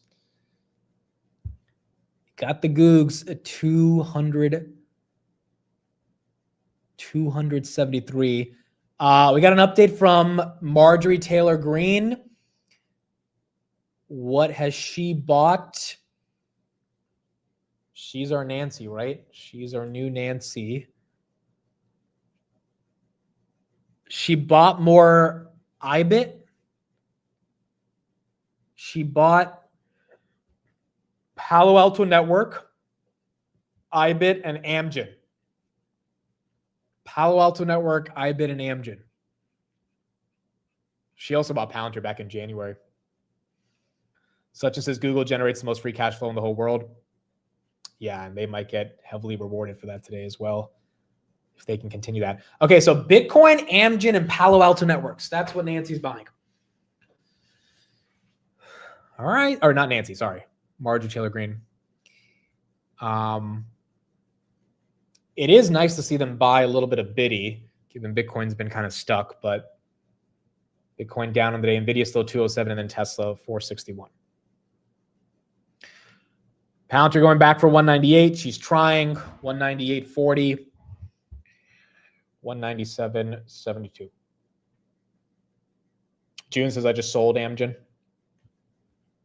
Where is Amgen? We looked into this the other day. This stock, I think, is up for the year. Amgen, yeah, 12%. So going back to Sam Altman, again, 1.4 trillion in commitments is quite incredible. And again, this is, what Sachin was saying about AMD. Like, honestly, Larry Ellison doesn't have 300 billion in revenue, but he has 300 billion in performance obligations, which are not contracted as revenue in any legal capacity. It's just what the street is, what the company believes if they live up to their obligations, they will be able to achieve in contract backlog. I agree with Sachin. That's what Lisa Su's got to do. She's got to say, hey, we're increasing our RPO by like 80 billion because it's like 10 billion a gigawatt or something that they have with OpenAI. And it doesn't have to be real today. The promise of it just has to be real for tomorrow. And that maybe is enough to give it a pump. But we're going to have to see. We are going to have to see if they can do that. We got the 15 minutes until we get the FOMC decision. And we're going to see what we get. Palantir, 197.74. Tesla still flat. And then Nvidia right there at 206. Again, Powell's going to be speaking at 2:30. But in 15 minutes, we're going to get the exact decision on what's going to happen or not. There's no news on Google. We've been trying to figure out what's happening. The Anthropic news is a couple days old, so not sure why it's pumping, but probably people getting ready for a bit of a move. Also, again, guys, this is something we got to be ready for. This could be algos just setting up a little bit of a pump and dump, a little bit of a rug pull. This has happened the past few FOMC meetings. Now, the last one was really good because we got the J Powell pivot, but the two before that, you had a pump and then you had a dump. The dump wasn't as aggressive, but nonetheless, you did have a dump. So it is one of those things that you have to just watch out for when this takes place. The rate cut in general should be rather bullish. Ethereum right there, back at 4,000. This was Paul Tudor Jones yesterday making the argument that a blow off the top, which is when things get so exuberant that they hit such a peak that it's almost easily identifiable why this was the peak, and then everything crashes. He says we are in place for a rally before we get that blow off top. Well, it's like the Prince song. It's 1999. Party like it's 1999, right? Feels exactly like. That's a great song, by the way, for those who haven't heard it. Phenomenal song. 1999. I don't know whether we'll actually replay it exactly, but I think all the ingredients are in place. And certainly from a trading standpoint, you have to position yourself like it's October 99. I don't see why you would do anything but that. And remember, the NASDAQ doubled between the first week of October 99 and March of 2000. So if it looks like a duck and quacks like a duck, it's probably not a chicken, right? But you think it's 99, and we were talking to Mike Novogratz earlier today. It's not 98. I mean, everyone's it's either 98, 99, but it's not 96. By the way, Steve said yesterday it's 1989. So Steve thinks the party has not even started. I guess is the point. Right. And that's a problem, potentially. Right. Or it's maybe an opportunity, but you have to get on and off the train pretty quick. Well, if you just think about bull markets, right, the greatest price appreciation is always the 12 months preceding the top. So that's the nature of a bull market. It kind of doubles whatever the annual average is and before then. So if you don't play it, right, you're missing out on the juice. If you do play it, you have to have really happy feet, because there will be a really, really bad end to it. And my guess is that I think all the ingredients are in place for some kind of a blow-off. Will it happen? Again, history rhymes a lot, so I would think some version of it is going to happen again. Right. If anything now is so much more potentially explosive than 1999. 1999, we were looking at a rate hike in November. Now we're looking at a rate cut. We were looking at 4 more rate hikes before we actually topped in 2000. Now we're looking at 3 or 4 rate cuts, probably at least. So you have monetary policy that's going to take us to real rates of 0 or less, probably, depending upon the next Fed chair. And then the big difference is, obviously, fiscal policy. We had a budget surplus in 99, 2000. Now we've got a 6% budget deficit. So that combination, that fiscal monetary combination, is a brew that we haven't seen since, I guess, the post-war period, early 50s, something like that. And that was crazy times, right, coming out of the war. So you think that most people who are watching us now, you need to be in this market now. But then the question, as I said, is you have to jump off the train before the train crashes. If you're suggesting the train is going to crash. I'm not suggesting the train's going to crash. I'm suggesting that we're in a period that's conducive for massive price appreciation in a variety of assets. Will it happen or not? I don't know. If you kind of just look, if you just think about the leverage that we had in 1999, you look at margin debt, and then you look at today margin debt, but you have to throw in leverage ETFs because people don't use margin like they did back then. We're probably a little more elevated than we were in October of 99. It will take a speculative frenzy for us to elevate those prices, right? It will take more retail buying. It'll take more recruitment from a variety of from long-short hedge funds, from real money, et cetera. It'll take a combination of those things. It's not going to go up without flows and without a story. The story's there. It's the combination of the most unique and aggressive fiscal and monetary conditions that we've ever seen. Okay, and look, I think he's right about that. By the way, Palantir trying to make a move potentially at 199, but he's making 2 points right there. That retail's going to have to get really excited again, which retail's already very excited. So the level of a blow off top, euphoric retail excitement, I don't even know what that looks like. I mean, I genuinely don't know what that would look like. It would have to be a magnitude above what we're seeing already. He's right about the leveraged ETFs increasing the types of margin people are using. So instead of borrowing money, if you're going XX, XXX leveraged on these ETFs, which there's about 705 of the levered versions of them, which is an all-time high, that is another form of margin that could be entering into the system. And then you're going to have really good monetary policy.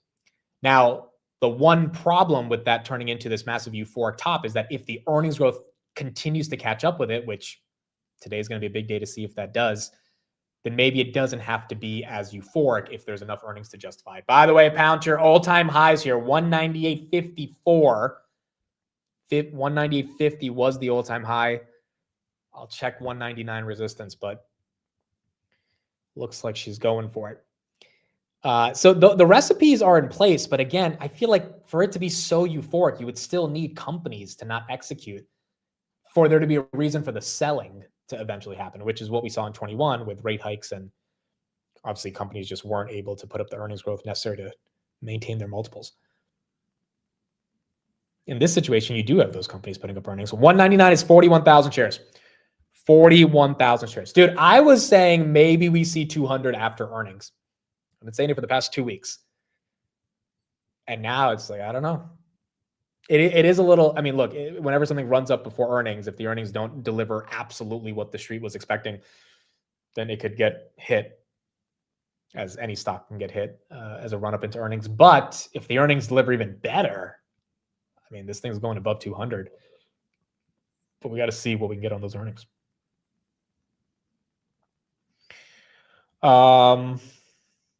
The earnings growth for the 12 months preceding the dot-com burst was almost 20 to 30%, so that doesn't have to be enough to stop it. Look, that's a fair point. I would say here the earnings growth has to persist in a meaningful way, right? Like we need multiple years of earnings growth. And we would, this year, I would say 2025 has been the only first quote unquote year of earnings growth. Because 23, you had some growth, but it was whatever. 24, you were just starting to see a little bit of a peak. For the past 3 quarters in 2025, Q3 is not over yet in 25, but based on what we've seen so far, it's been double-digit earnings growth. We didn't have that in 24. At least I don't remember companies beating by an average of 10%. I think Q2 is 8.5% on EPS. So that would have to happen for the coming years to get more money to be excited to be, taking on the risk of investing in an equity in order for it to not feel as exuberant. But again, this is a weird time, guys. We had a 3% drawdown and people went and bought the dip like there was no tomorrow back on October 10th. Like, I really wonder what it would take for people to just say, I am not going to buy. I'm going to stay in cash whenever I have the quote unquote opportunity of a dip, because everyone's so conditioned to buy. And it's like, I don't know over the next, you would have to have some really aggressive downturns for people to feel so scared to put money back into the market. Because again, retail's just not been scared. And as a result, the hedge funds have started to, have to capitulate, and they can't be as scared as they were before as well. Yeah, Joby partnership with Nvidia. We saw that yesterday. That's why Nvidia got a move, or that's why Joby got a move yesterday as well. Lumen, I don't know what happened over the past couple of days. They announced that Palantir partnership. Stock's been doing great. Look at that, up 11% on the day. I don't think these guys had earnings yet, but this one has been making a move. The only negative catalyst is no rate cuts. Yeah, and again, we spent a good amount of time today talking about the labor market. It is inevitable. We are going to get rate cuts. Jay Powell has no choice but to cut these rates. Like, one of the only cushions the Fed has in a structural change via AI on the economy for labor markets is cutting rates. And today will be the first day where they continue to begin that. We have 5 minutes, folks. 5 minutes for this rate cut. All right, what are we doing? What are we doing? Is anyone buying something, selling something? Is anyone doing a little bit of a trade? What are the prediction markets saying? It's got to be like 99%. It's got to be 99% on the rate cut. Yeah, it's not even worth taking a bet, dude. It's 99% cut 25. Being nervous. We all know it's a rate cut. I'm just curious what's going to happen. What are we going to see? I wonder if it's an immediate knee-jerk reaction up or down. The United States announced the deal with Korea in the morning. We talked about that in the morning. They have a bunch of different investments Korea is pledging to put into the United States. But no specific news just now on U.S. and Korea. China, U.S. tomorrow. That's going to be really important as well. That should be happening at 11 a.m. That's what scares me. We're all too convinced. Well, I am not. There is zero hesitation in my brain about us getting a rate cut. I am. I guess you could. I just have no idea how the market would react. If we were red today, I feel like the rate cut would be the bolt, but we're at all-time highs, so it's kind of like, okay, is Nvidia just going back up to 212 when we cut the rates? Like, we already know we're cutting the rates. Is it fully baked in? Is it going to tank after the rate cut because markets are like, all right, we got it, and now we can take some profits and get ready? Like, I don't know. I am very curious to see what this happens. Let's make my tweet. This is how we make the tweet every time before the rate cut. All right. Breaking. Jerome Powell and the Federal Reserve have lowered interest rates by 25 basis points. Boom. Then we need a good photo of J Powell. Which photo do we use? Oh, look at that. That's a new one. I like that one. I think we go with this. Do we go with this?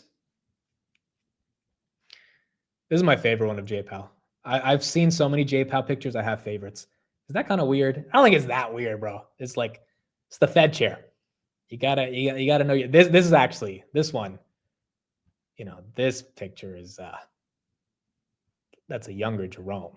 You know what I mean? That picture is definitely a nice picture as well, if you know what I mean. It's a good picture. This one, I think we'll do, this one's a good one too. So this one looks like James Bond, bro. A thumbs up picture? Thumbs up, are you sure?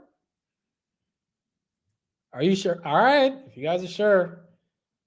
We got 2 minutes, so we have to make a decision. This one's a good one too. Thumbs up, thumbs up. Okay. All right, that's what we're doing. That is what we're doing. Actually, no, I don't like that, bro. That's, we can't do that one. One's getting cut off. Oh no, we have a minute. We have a minute. We have to pick it. All right, we're going with Old Faithful. That one's getting cut off, guys. We can't do that one. Twitter's cutting it off. It's turning it into a box. It's like, it's going to make it look weird when it pops up on the feed. All right, here we go. Here we go. Let me go to FOMC. We should be getting the results any second. 30 seconds. Let me just pull this up in the background. All right, folks. Do we think we're getting it? Are we getting the cut? Are we getting the cut? Are we getting the cut? I will give you guys as soon as I see it come across my feed. I'm on their website. So we all know what's going to happen, but we're just like waiting. All right, here we go. I'm waiting for the press release. I'm waiting for it. All right, it's 2 p.m. Dude, if it's 50, that's going to be, I don't think it's 50, but if it's 50, that would be crazy. Is it 25? Is it 25? I'm on the website.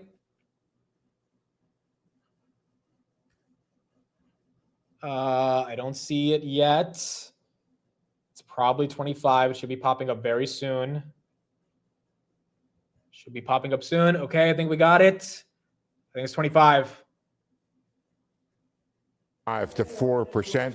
There were 2 dissents on this. The second one. It's 25, 2 dissents. One by new Fed Governor Myron, who wanted 50. First one by Kansas City Fed President Jeff Smith, who wanted no change. So dissents on both sides, a kind of a rare occurrence for the Fed. The Federal Reserve announcing it is stopping quantitative tightening or the roll-off of its balance sheet as soon as December. All roll-offs of treasuries from here on out and mortgage-backed securities on the Fed's balance sheet will now be invested into T-bills. It's a bit of a change there. On the economy, the Fed said economic activity expanded at a moderate pace, according to available indicators. One of 2 nods in the statement to the absence of data by the Federal Reserve. It had no pump on the markets. If anything, you're getting a little bit of red.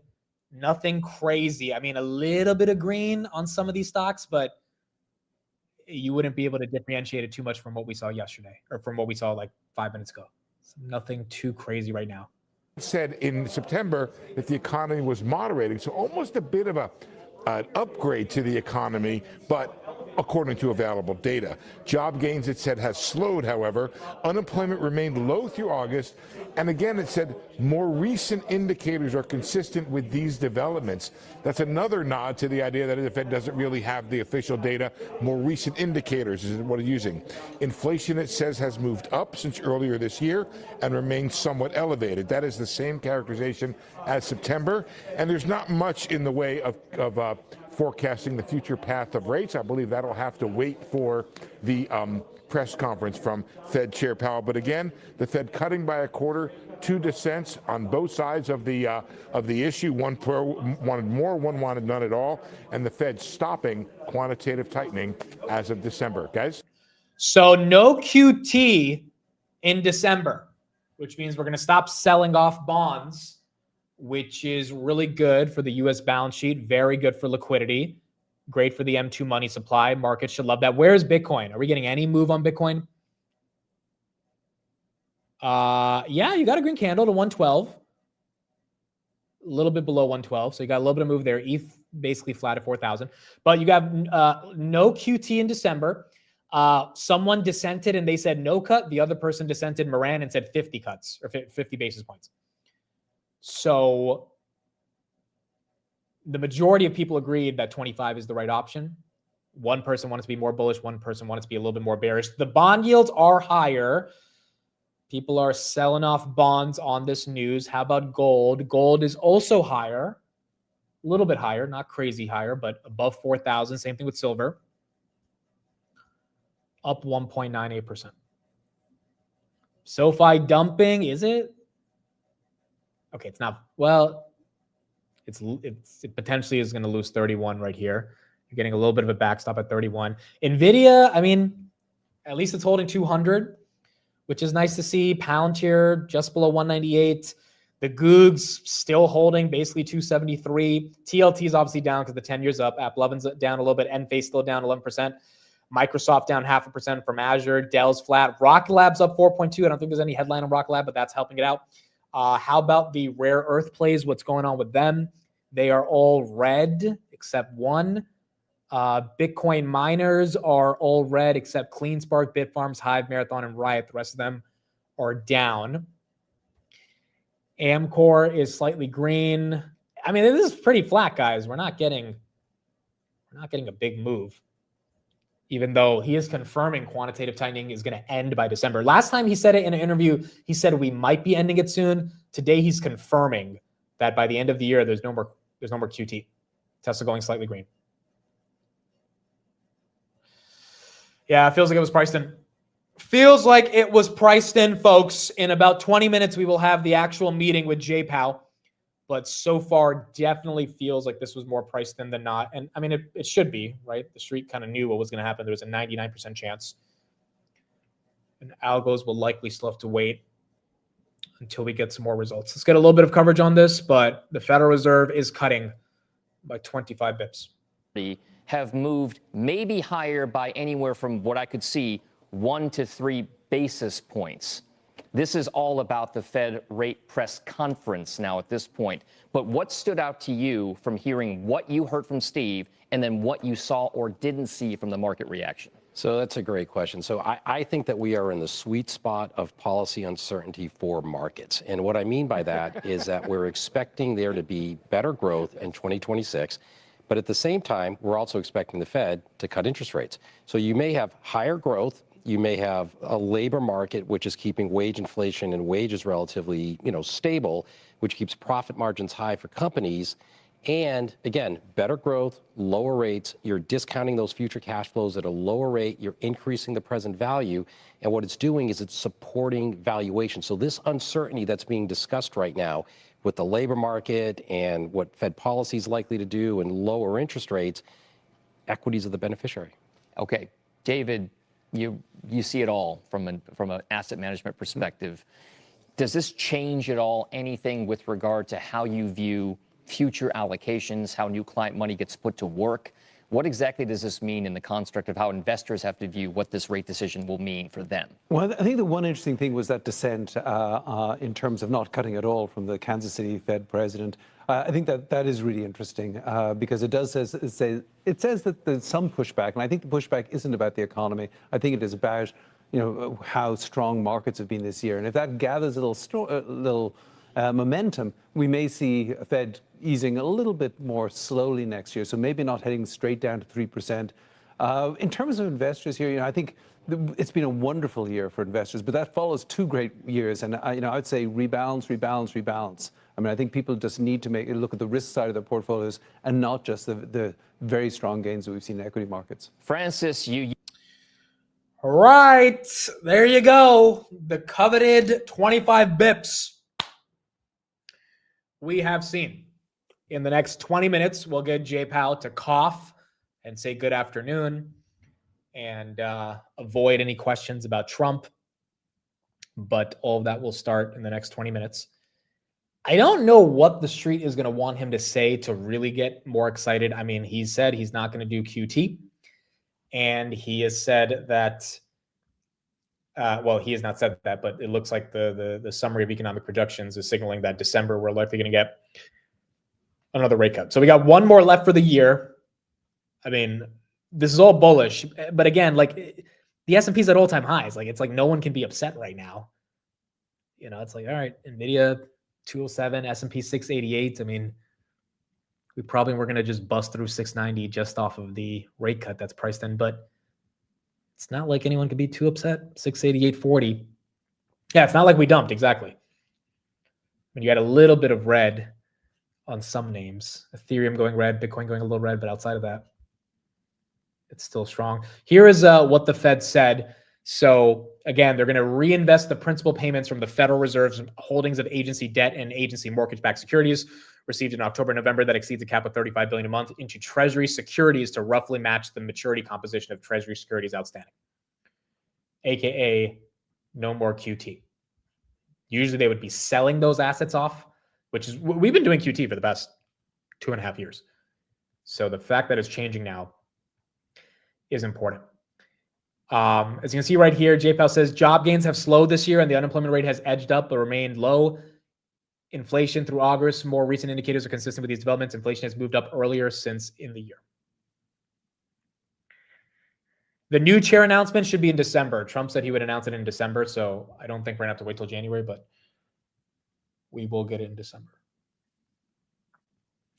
TLT is down, yes, as the 10-year spikes up.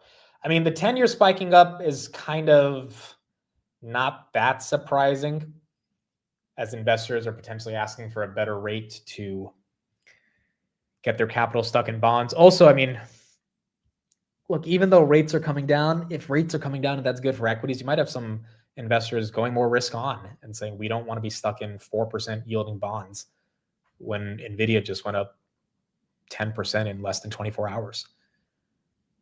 And so that could be a little bit more of the money coming off the bond market side going into equities. But you do have the S&P relatively flat from before the announcement. Still don't know why Google's running the way it's running. I have no idea why Google made it. 2% move on Google is not small, but I feel like it's anticipation of earnings.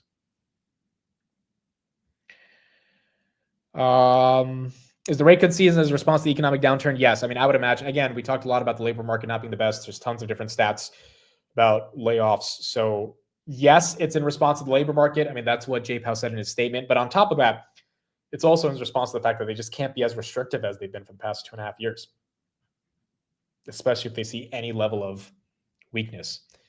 The committee seeks to achieve maximum employment and inflation at the rate of 2% over the long run. Uncertainty about the economic outlook remains elevated. The committee is attentive to the risks to both sides of its dual mandate and judges that the downside risks to employment rose in recent months. There you go. That's your quote. The downside risk to unemployment has rose over the past couple months, leading them to feel more cautious about cutting rates. And that's what we got. Why is Nokia down? Thank you for the super chat. I'm not sure. I mean, well, if I had to guess, it would be that they went up 25% yesterday. So going down 5% is not, crazy. It's giving back a little bit of those gains. People taking profits on Nokia. I don't think it has to do much with the rate cuts. This might be one of the more boring FOMC meetings in terms of stock market reactions, because this is like everyone knew it was a rate cut. There was really no controversy there. And Nvidia kind of stole the show yesterday by basically saying AI is real and we're increasing our estimates. And you got the entire market thinking, okay, maybe that matters a lot more than rate cuts. And we already know we're getting those rate cuts. Yeah, he's going to be live in about 15 minutes for Jay Powell. And then we'll switch to him. Bitcoin right there, 111.5 on the day. I think none of us should be too mad about a non-volatile, as long as we don't lose the gains, right? Not losing it, even if it's not dramatically increasing, I don't think is the worst thing as we get toward the end of the year. Dude, we have 2 days left of October too. That's crazy. Like, we are heading into the last 2 months of the year. And so all these earnings, all these macro events, they are going to culminate as we get into the final 2 trading months of 2025. Here's a little bit more coverage on these rate cuts. Before the announcement at top of the hour, you can see that we're slightly elevated in yields, and yields were already up a little bit on the session. But here's the point. You know where they were before the last interest rate cut? So they cut on the 16th, they cut today. On the 15th, the day before the September cut, a 2-year closed at 354. They're virtually unchanged. Look at the 10-year now. Okay, the 10-year was hovering right around 4%, so it's a little hotter since the announcement and the rate cut. Where was it the day before the September cut? 404, virtually unchanged. The dollar index, we see that it's improved slightly, highly unchanged since the 25 basis point rate cut. And the day after the 15th to 16th, when they actually cut rates, is when the dollar index made its multi-year low. So the point here is we're all talking about the Fed and cutting rates. It certainly looks like December's priced in, and Jim Carrett's probably right. Probably get one more next year. But the issue is we're all looking towards the yield curve, and especially thinking about housing and the rest of the curve. But the rest of the curve is bucking the trend. We've had a cumulative 50 basis points, and basically the interest rate markets are unchanged. And since the October 1st shutdown of the government, the yield curve is flattening, which tells me there's nervousness that it's negatively affecting the economy. Back to you. Rick, if I could just follow up here. What sense do you get from the trading community out there where you are in Chicago that the Fed is on the right path with a potential campaign or a trajectory of lower interest rates over the next several months? Well, they like that because it most likely helps positions. But in the grand scheme of things, most sources I've talked to think it's very difficult to grade what the Fed's doing because their GPS wasn't doing all that great when the government was open. The data was questionable. Now, how are they getting data? I know they put it together and there's a lot of anecdotal puzzle pieces they're using. But in the end, my comment would be, and I don't mean this in a derogatory fashion, but I think that the grade for the Federal Reserve is C at best with my sources, and they believe that the economy is going to reheat and definitely keep the rate cut cycle to a minimum compared to what some are looking forward towards 2026. Now, look, that is definitely possible because you do have a little bit more of a hawkish Fed. IWM, by the way, slightly up, but you do have some red candles. However, by May of next year, Trump's replacing Powell. And there was a report last night in Japan. I mean, Trump said this publicly, that he wants Bissett to be the Fed chair, but he also said that if Bissett wants to be the Treasury, then I won't force him to be the Fed chair. But whoever Trump is going to put into that position is likely going to be on his side of cutting rates, which means even if they're hawkish for the first half of the year, the back half of the year, these rates are coming down, whether it's Kevin Hassett or Kevin Warsh or Bissett.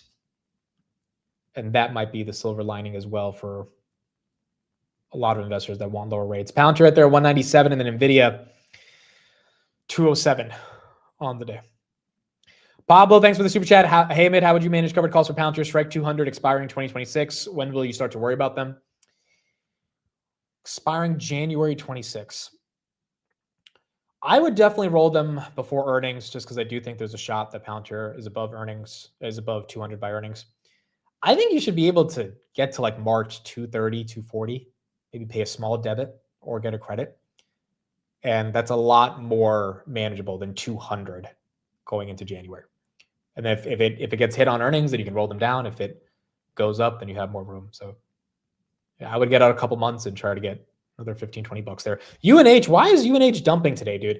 UNH was almost at 390. Why is it down 3%? Did we have another healthcare company report? UNH increased their EPS guidance. They got a price target from UBS to 430 and Morgan Stanley to 411. Very weird that this one's getting hit today. CNC was green off earnings last night as well. CNC, yeah, that's weird, bro. CNC's up 11. CNC had a lot of issues this year. They're up 11. UNH, decent earnings. Got the street estimates, and now the stock's down 3. I mean, 2 upgrades from reputable firms and still going down after earnings is weird. But you might, honestly, bro, you might have some people selling UNH to buy Nvidia. Oh, CNC was in the morning? Okay, gotcha. Well, see, any of these healthcare names, I mean, Molina was the bad one last week, and I could understand how the whole sector takes a hit off that, but CNC doing good definitely is embarrassed for UNH. Grab right there at 608. Google still 272. AMD up 1.5. S&P still green. We haven't gone red today, folks. And if we went red, it was for a very small portion of time. We've been pretty green the whole day. The pivot away from QT is the most important, to be honest. Yes, I agree. I think that's what the majority of the questions are going to be about today from the press. Robin right there, 146. And again, they're not officially starting QE, but they're stopping QT, which is a form of QE. And that is something that I think most people are going to be very curious about why exactly they're going that way. How's Oklo? Oklo is still up. I mean, you got plenty of names that are doing okay. Iran, the Bitcoin miners, Iran is down. They got downgraded today. Bitfarms up a little bit. Disney flat. Duolingo getting just destroyed. And S&P still green. Amit, you are a QT. Thank you. I appreciate that. So is JPAL. So is JPAL. Open Door going down. 1.7% down. Is PayPal almost back to the 60s? No way, bro. Is it actually? 60 cents away from. Goodness. Well, again, it's either bottoming here or it's not, but PayPal is there. Yes, I'll be streaming Powell's speech. JPal just posted calls in the Discord. I wonder how the market reacts once we get his final statements. Because then remember, the other thing we got is Microsoft, Meta, and Google. So we're going to be here for the next few hours after JPal. And those three are definitely going to have a big impact. Yeah, I thought people will love PayPal for the dividend. I mean, Steve's been talking about PayPal doing a dividend for years. They finally did it. All these dividend funds can finally buy it. But it feels like the street wants something a bit different, potentially more in terms of growth to figure out what's going on.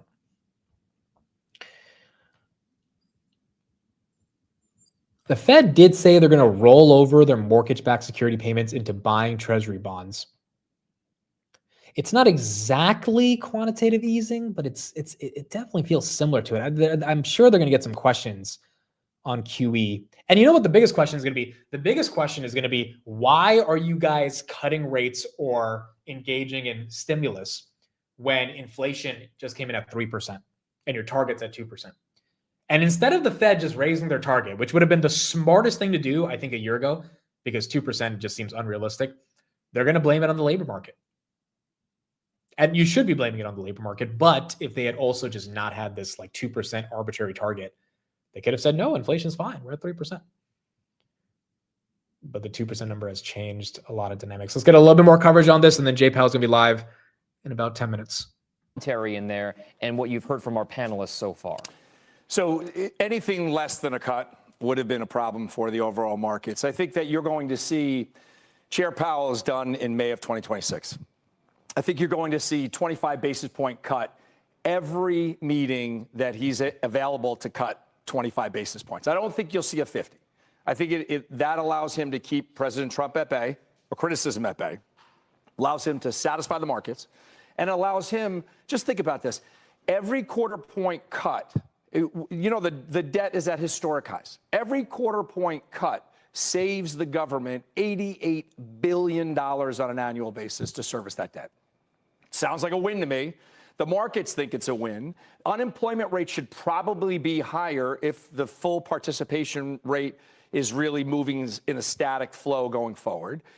Off of the April tariff tantrum, what rallied the most? The most unprofitable companies, the unprofitable companies rallied the most. So we're starting to see sort of the mega cap tech take over leadership again. So I think you're going to go high and low. You're going to go unprofitable companies. You're going to go Russell 2000 companies that are really relying on variable rate debt financing, right? 30% of them rely on this month to month, Dom.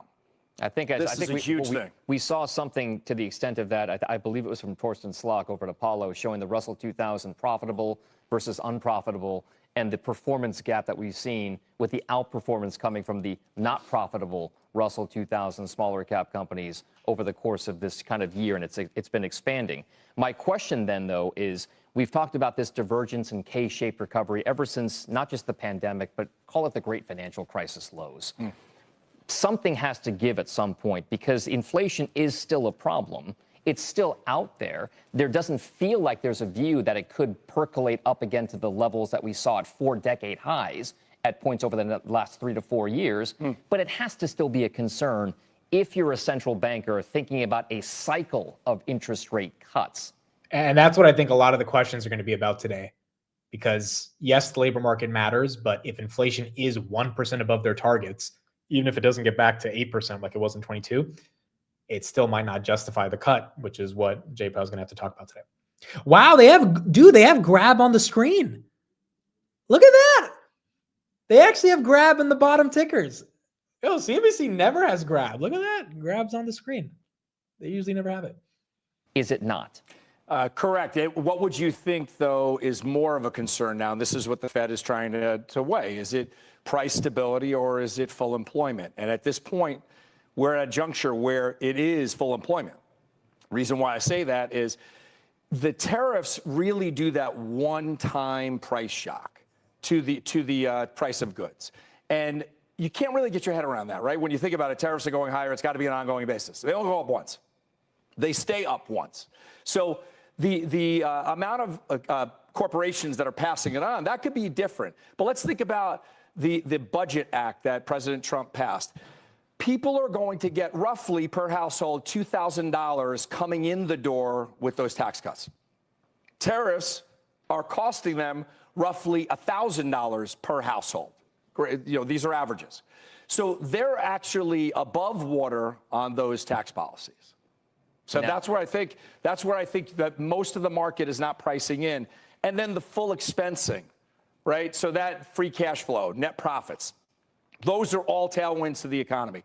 But when you look at where we're at now, look at the amount of layoffs that we've seen in the last 30 days. Just in white-collar jobs and white-collar jobs. Tens of thousands.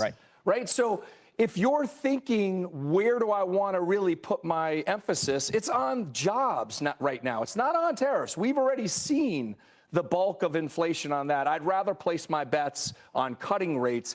And the 2-year is lower than the Fed funds rate. Does not happen often, especially in a rate cutting cycle. That 2-year should be above where the Fed funds rate is, and it's still lower. So I think you're going to see us get back down to that neutral rate. They think it's at 375.4. I think it's at 275.3. All right. And the 10-year as well, still above 4. I mean, this is one of the reasons why mortgage rates haven't really been coming down. You need this 10-year closer to 3.7, 3.8. We did get a couple of 3.9 closes over the past week. But as you can see, bond market definitely selling off these bonds, increasing these yields, even with the news of the rate cut. 5 minutes. 5 minutes. We're going to see what happens. Again, the cool thing about these FOMC meetings is most of your friends or family have no idea that there's a guy called Jerome Powell who controls the fate of the economy. I mean, quite literally, he does. But all of us care as Google hits all-time highs at 273. And we are all here together to watch him stumble on every syllable and try to figure out if we're going to lose money or make money. Iran got downgraded today by H.C. Wainwright. They got a $45 downgrade. That's why that stock is selling off. Why is, SoFi, I don't know. Look, the rate cuts are bullish for SoFi long term.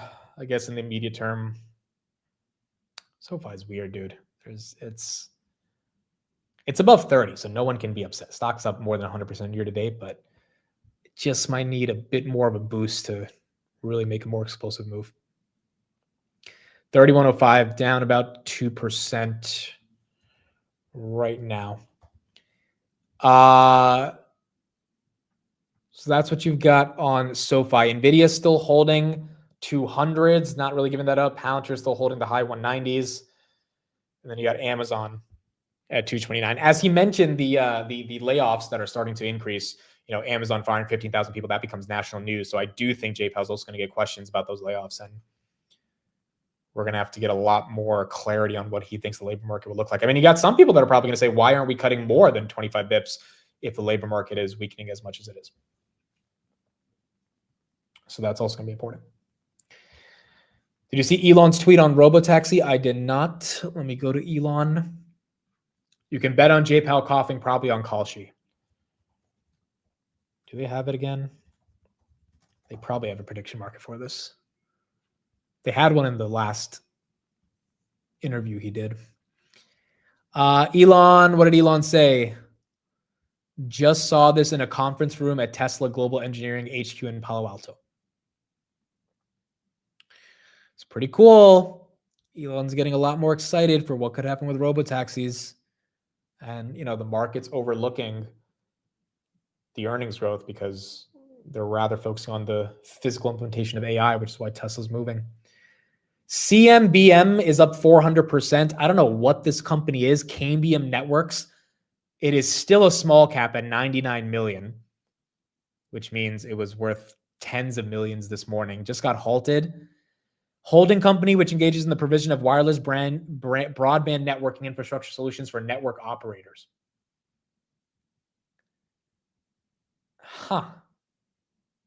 This feels like telecommunications. This feels like because of Starlink. Did Starlink announce something with them today? If they did, that will definitely... Oh, yeah. Wow. 9 hours ago. Cambium Networks integrates with Starlink for enterprise-grade service delivery. Damn. 400% move with Starlink. Okay, I don't know if I would touch it here after 4xing in a day, but it had to. Dude, this is a company that you wouldn't think would be public given it's 99 million now after a 4x, but when you have those types of updates, it can definitely help the stock. All right, Jay Powell's not live yet. He will be live soon. And we will all get to see what Mr. Powell says. Thank you, everybody, for being here. Been going on for how long? 5 hours? Doesn't even feel like 5 hours. Feels like it's been barely 5 minutes as we've analyzed the equity markets all day. And then right after this, we'll have some people come on, help analyze what Powell just said. And then we will have Meta, Microsoft, and the Googs. So it is going to be a pretty important day. Here we go. Here is Mr. J. Powell. Here, Jerome Powell is taking the podium as we speak. Good afternoon. My colleagues and I remain squarely focused on achieving our dual mandate goals of maximum employment and stable prices for the benefit of the American people. Although some important federal government data have been delayed due to the shutdown, the public and private sector data that have remained available suggests that the outlook for employment and inflation has not changed much since our meeting in September. Conditions in the labor market appear to be gradually cooling, and inflation remains somewhat elevated. In support of our goals and in light of the balance of risks to employment and inflation, today the Federal Open Market Committee decided to lower our policy interest rate by a 1/4 percentage point. We also decided to conclude the reduction of our aggregate securities holdings as of December 1. I will have more to say about monetary policy after briefly reviewing economic developments. Available indicators suggest that economic activity has been expanding at a moderate pace. GDP rose at a 1.6% pace in the first half of the year, down from 2.4% last year. Data available prior to the shutdown show that growth in economic activity may be on a somewhat firmer trajectory than expected, primarily reflecting stronger consumer spending. Business investment in equipment and intangibles has continued to expand, while activity in the housing sector remains weak. The shutdown of the federal government will weigh on economic activity while it persists, but these effects should reverse after the shutdown ends. In the labor market, the unemployment rate remained relatively low through August. Job gains have slowed significantly since earlier in the year.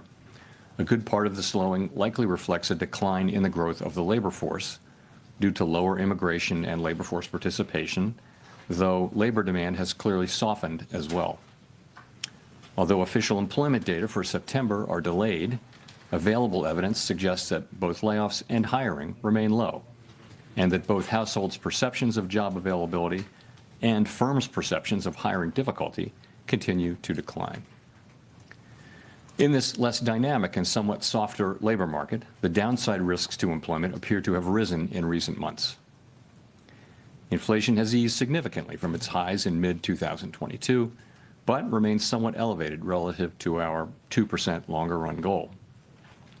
Estimates based on the Consumer Price Index suggest that total PCE prices rose 2.8% over the 12 months ending in September, and that, excluding the volatile food and energy categories, core PCE prices rose 2.8% as well.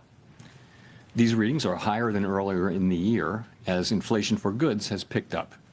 In contrast, disinflation appears to be continuing for services. Near-term measures of inflation expectations have moved up on balance over the course of this year on news about tariffs, as reflected in both market and survey-based measures.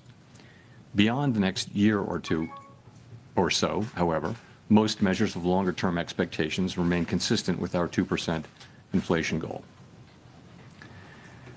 Our monetary policy actions are guided by our dual mandate to promote maximum employment and stable prices for the American people.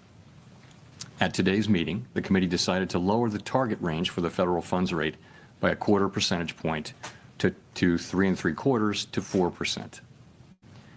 Higher tariffs are pushing up prices in some categories of goods, resulting in higher overall inflation. A reasonable base case is that the effects on inflation will be relatively short-lived, a one-time shift in the price level. But it is also possible that the inflationary effects could instead be more persistent, and that is a risk to be assessed and managed.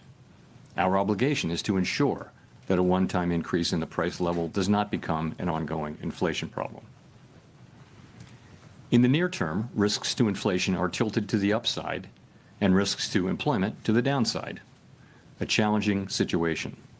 There is no risk-free path for policy as we navigate this tension between our employment and inflation goals.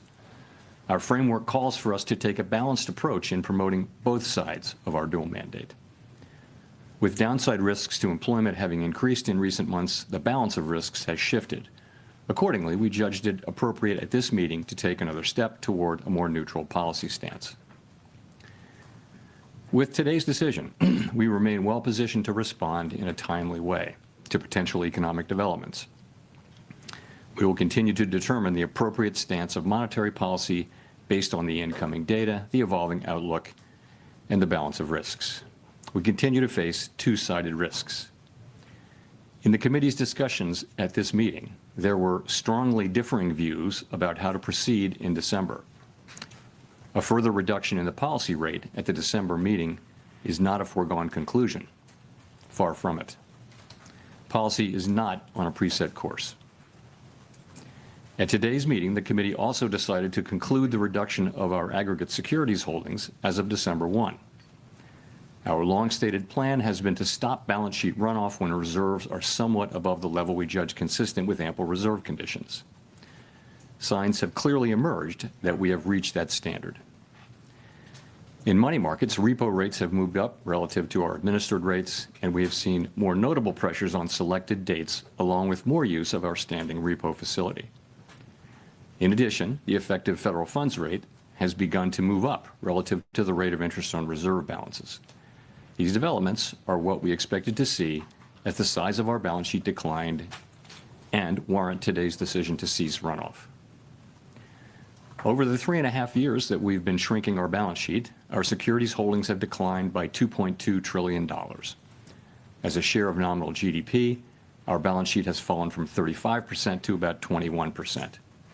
In December, we'll enter the next phase of our normalization plans by holding the size of our balance sheet steady for a time, while reserve balances continue to move gradually lower as other non-reserve liabilities, such as currency, keep growing.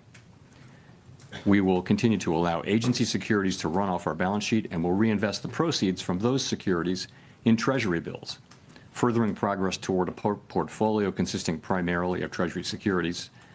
This reinvestment strategy will also help move the weighted average maturity of our portfolio closer to that of the outstanding stock of Treasury securities, thus furthering the normalization of the composition of our balance sheet. The Fed has been assigned two goals for monetary policy: maximum employment and stable prices.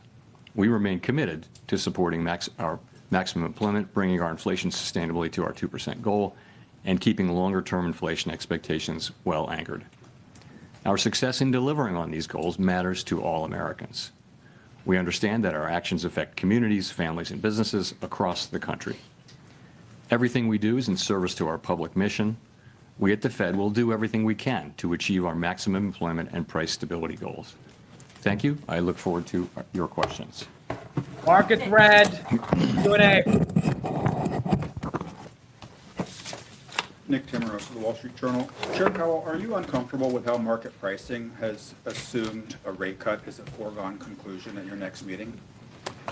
Well, as I just mentioned, a further reduction in the policy rate at the December meeting is not a foregone conclusion, as I've just said. So I would say that that needs to be taken on board. We had, just say this, 19 participants on the committee. Everyone works very hard at this and takes their obligations to serve the American people very seriously.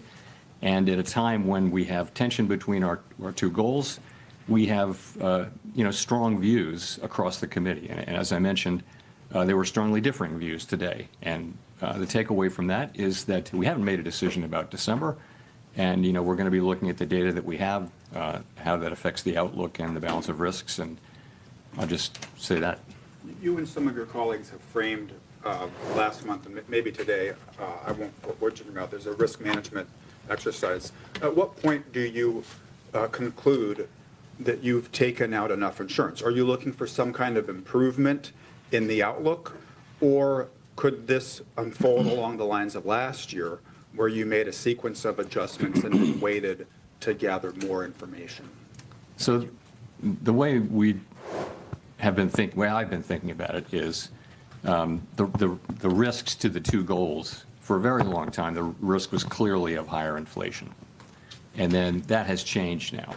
And as we saw particularly after the July meeting, we saw the downward revisions in job creation, we saw a very different picture of the labor market, and suggested that there were higher downside risks to the labor market than we had thought.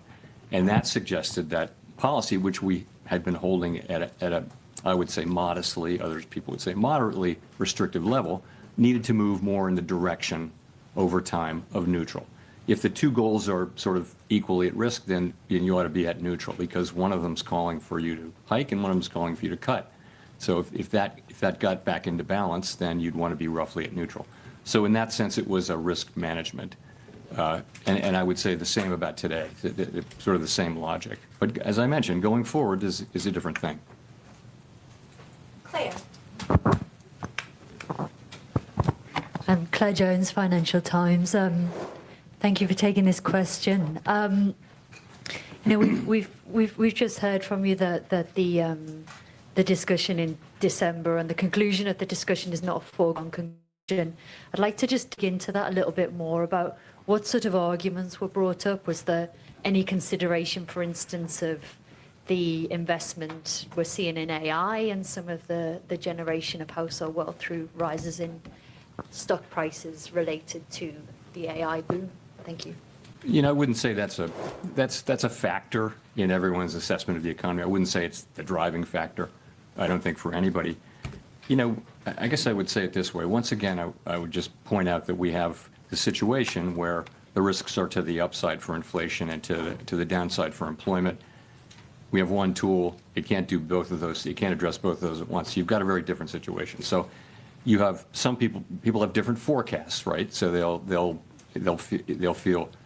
forecast faster or slower progress on one or the other. And they also have different levels of risk aversion. And some will be more averse to inflation overruns, and some will be more averse to underruns of employment. And so you put that together, and as you can see from the SEP and from the public discussion that goes on between the meetings when participants go out and talk, they're very disparate views. And they were reflected in strongly differing views in today's meeting, as I pointed out in my remarks. And that's what leads me to say that, that we haven't made a decision about December. I always say that. It's a fact that we don't make decisions in advance. But I'm saying something in addition here, is that it's not to be seen as a foregone conclusion. In fact, far from it. Can I just ask a quick follow-up on QT? How much of the fund impressions we've seen in money markets are related to the U.S. Treasury issuing more short-term debt? That could be one of the factors, but the reality is we've seen, the things that we've seen, higher repo rates and federal funds rate moving up. These are the very things that we look for. We actually have a framework for looking at, what the place we're trying to reach. What we said for a long time now is that when we feel like we're a bit above what we consider a level that's ample, that we would freeze the size of the balance sheet. Of course, reserves will continue to decline from that point forward as non-reserve liabilities grow. So this happened, some things have been happening for some time now, showing a gradual tightening in money market conditions. Really in the last, call it 3 weeks or so, you've seen more significant tightening, and I think a clear assessment that we're at that place. The other thing is, the balance sheet is shrinking at a very, very slow pace now. We've reduced it by half twice, and so there's not a lot of benefit to be holding on to get the last few dollars, because again, the balance sheets, the reserves are going to continue to shrink as non-reserves grow. So, there was support on the committee as we thought about it to go ahead with this and announce effective December 1 that we will be, freezing the size of the balance sheet. And the December 1 date gives the markets a little bit of time to adapt. Colby. Thank you. Colby Smith with the New York Times. So much of the rationale for cutting interest rates, even as inflation moves away from the 2% target, seems to be, that there are these mounting downside risks to the labor market. But if those don't materialize and the labor market either stabilizes around current employment levels or even starts to strengthen somewhat, how would that change your perception of how much interest rates need to fall from here? Would you then be a bit more concerned about underlying inflation and the possibility of second-round effects from tariffs? Yeah, in principle, if you were to see data that suggested that the labor market's strengthening or even that it's stabilizing, that would certainly play into our decisions going forward. So, we do have, we get some data. The labor market is a place where we get for example, we get the state level data on initial claims, which are sending a sort of a signal of more of the same. We also get job openings, and we'll get lots of survey data. We'll get the Beige Book and things like that. So we'll have a picture of what's going on in the labor market. And the fact that we're not seeing an uptick in claims or a downtick really in openings suggests that you're seeing maybe continued very gradual cooling, but nothing more than that. So that does give you some comfort. But if this shutdown lasts a while longer and you don't have that data in hand, I'm just wondering how that hinders the committee's ability to assess the state of the labor market and make the right policy decisions, and also how much is that factoring into the debate about December? Yeah. So we get like I mentioned what we get in the labor area. We get some data in inflation, some data in economic activity. And we'll have a picture of what's going on. We also will have the Beige Book again. I would say we're not going to be able to have the detailed feel of things. But I think if there were a significant or material change in the economy one way or another, I think we'd pick that up through this. So in terms of how it might affect December, it's really hard to say. December's the meeting's like 6 weeks away. We just don't know what we're going to get. If there is a very high level of uncertainty, then that could be an argument in favor of caution about moving, but we'll have to see how it unfolds. Steve. Steve Leisman, CNBC. Mr. Chairman, can you characterize the meeting in terms of, you said strongly differing views. Was it a close call, this cut, or was it a close call maybe the other way because you had dissents on both sides? Thanks. So I was referring to the discussion about, to the extent it related to December. You saw we had 2 dissents, one for 50 and one for no cut. So, that was a strong, solid vote in favor of this cut. The strongly differing views were really about the future. What does that look like? And I think people are saying, they're noticing stronger economic activity. Forecasters generally, broadly, have raised their economic growth forecasts for this year and next year, in some cases quite materially. In the meantime, we see, a labor market that's kind of, I don't want to say stable, but it's not clearly in motion. It's not clearly declining quickly in any case. It may be just continuing to gradually cool. And again, people have different forecasts and expectations about the economy and different risk tolerances. And so there's you read the SEP, you read the speeches, there are differing views on the committee, and to the point where I said what I said. And just to follow up on the balance sheet, if you stop it, the runoff now, does that mean you have to go back to actually adding assets sometime next year so that the balance sheet doesn't shrink as a percent of GDP and become a tightening factor? So you're right. The place we'll be on December 1 is that the size of the balance sheet is frozen. And as mortgage-backed securities mature, we'll reinvest those in Treasury bills, which will foster both a more Treasury balance sheet and also a shorter duration. So that's what, in the meantime, if you freeze the size of the balance sheet, the non-reserve liabilities, currency, for example, they're going to continue to grow organically. And because the size of the balance sheet is frozen, you have further shrinkage in reserves. And reserves is the thing that we're managing that has to be ample. So that'll happen for a time, but not a tremendously long time. We don't know exactly how long. But at a certain point, you'll want to start reserves to start gradually growing to keep up with the size of the banking system and the size of the economy. So we'll be adding reserves at a certain point, and that's the last point. Even then, we didn't make decisions about this today, but we did talk today about the composition of the balance sheet, and there's a desire that the balance sheet be right now it's got a lot more duration than the outstanding universe of Treasury securities, and we want to move to a place where we're closer to that duration. That'll take some time. We haven't made a decision about the ultimate endpoint, but we all agree that we want to move more in the direction of a balance sheet that more closely reflects the outstanding treasuries, and that means a shorter duration balance sheet. Now, this is something that's going to take a long time and move very, very gradually. I don't think you'll notice it in market conditions, but that's the direction of things. John L. Janelle Marte with Bloomberg. How are officials interpreting the latest CPI report? So some components came in lower than expected, but core inflation was still at 3%. So at this moment, what are you learning about the drivers? And also, do you view that the risks are greater that the Fed makes a mistake on employment or inflation?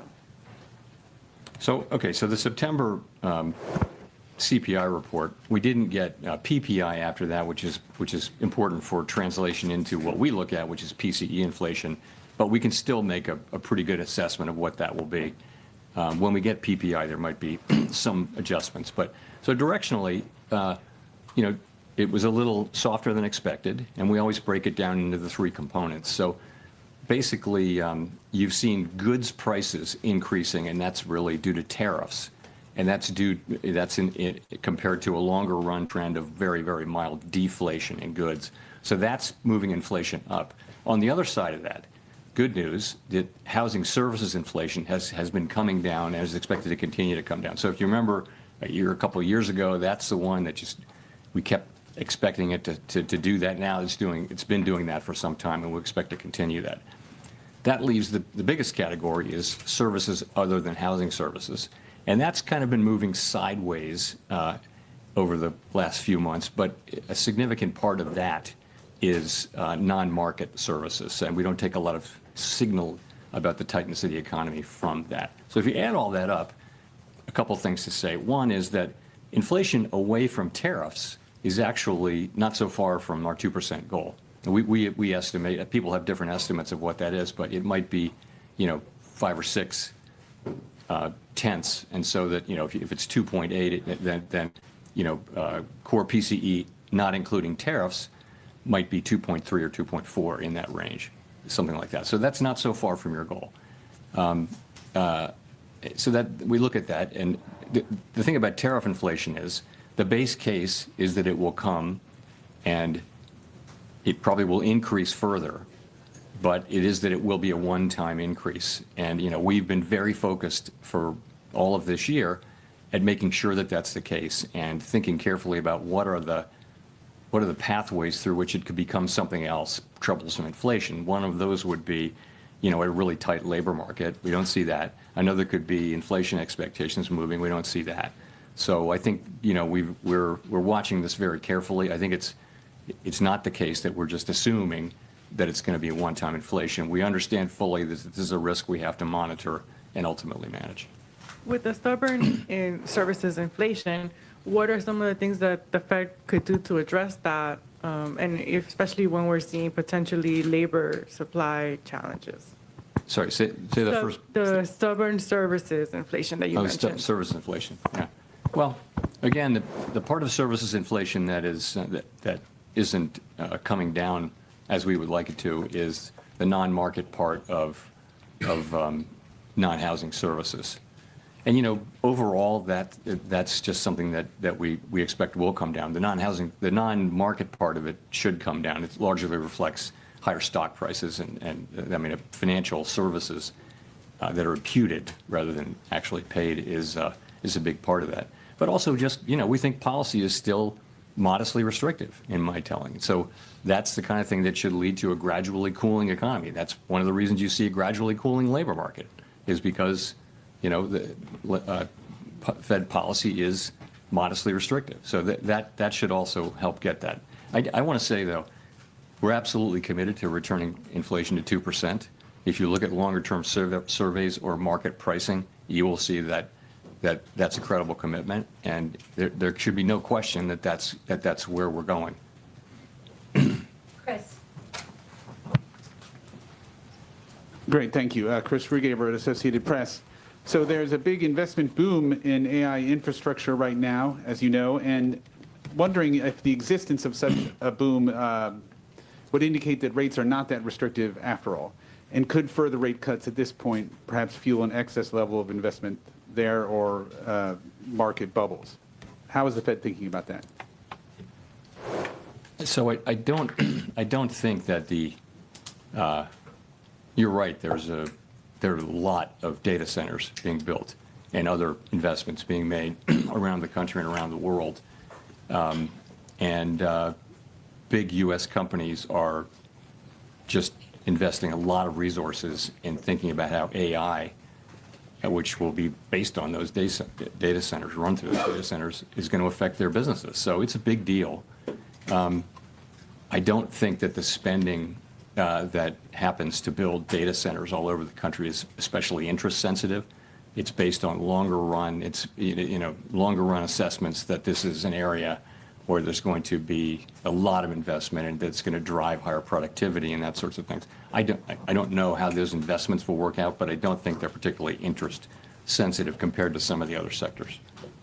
And then just a quick follow-up. You mentioned that you do have data that you're looking at for inflation and growth in the absence of government data. Could you give us a sense? I think we know a lot about the jobs data that's out there. Can you give us a sense of what you're looking at to track inflation in the absence of government data? Thank you. So it's a lot of things, and it doesn't replace government data, but all of these. I'll just mention some of the many names: Price Stats, Adobe, and others.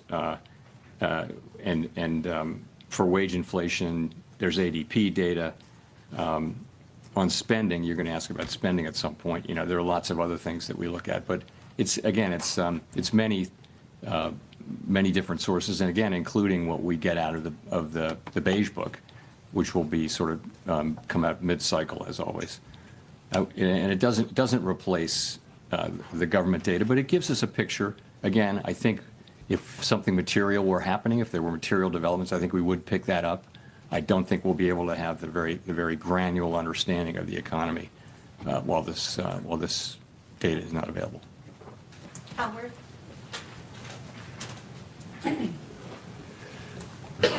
Howard Schneider with Reuters. Thank you. I just wanted you to elaborate a little bit on what you said a moment ago about a continued shutdown, making it more difficult to make a move in December, and that may make you more cautious. To the degree you are relying on private data that isn't the gold standard, or that you're relying on your own surveys of the Beige Book, do you worry at some point you're going to have to start making policy by anecdote? This is a temporary state of affairs, and we're going to do our jobs. We're going to collect every scrap of data we can find, evaluate it, and think carefully about it. And that's our jobs. That's what we're going to do. If you ask me, could it affect the December meeting? I'm not saying it's going to, but yeah, you could imagine that what do you do if you're driving in the fog? You slow down. So that could or could not. I don't know how that's going to play into things. We may get the data may come back, but there's a possibility that it would make sense to be more cautious about moving. I'm not committing to that. I'm just saying it's certainly a possibility that you would say we really can't see, so let's slow down. As a follow-up in the debate on this meeting, we saw recently some pretty big layoff announcements coming from Amazon and others. Wondering if that figured into the discussion at all, that you're starting to see this tension between growth and employment starting to be resolved, to the detriment of employment. And secondly, some of the stress is starting to appear in the bottom spur of the K, as they call it, household health premiums that are going to possibly be going up quite substantially, things like that. Has that started to become a factor in your policy discussion? So those are both things that we're watching very, very carefully. To start with the layoffs, you're right. You see a significant number of companies either announcing that they are not going to be doing much hiring or actually doing layoffs. And much of the time they're talking about AI and what it can do. So we're watching that very carefully. And yes, it could absolutely have implications for job creation. We don't really see it in the initial claims data yet.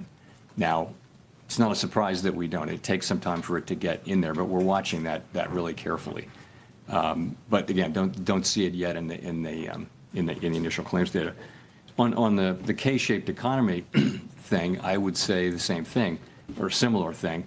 We are, if you listen to the earnings calls or the reports of big public consumer-facing companies, many of them are saying that there's a bifurcated economy there, and that consumers at the lower end are struggling and buying less and shifting to lower cost products, but that at the top, people are spending at the higher income and wealth, and so much anecdotal data on that, and so we think there's something there.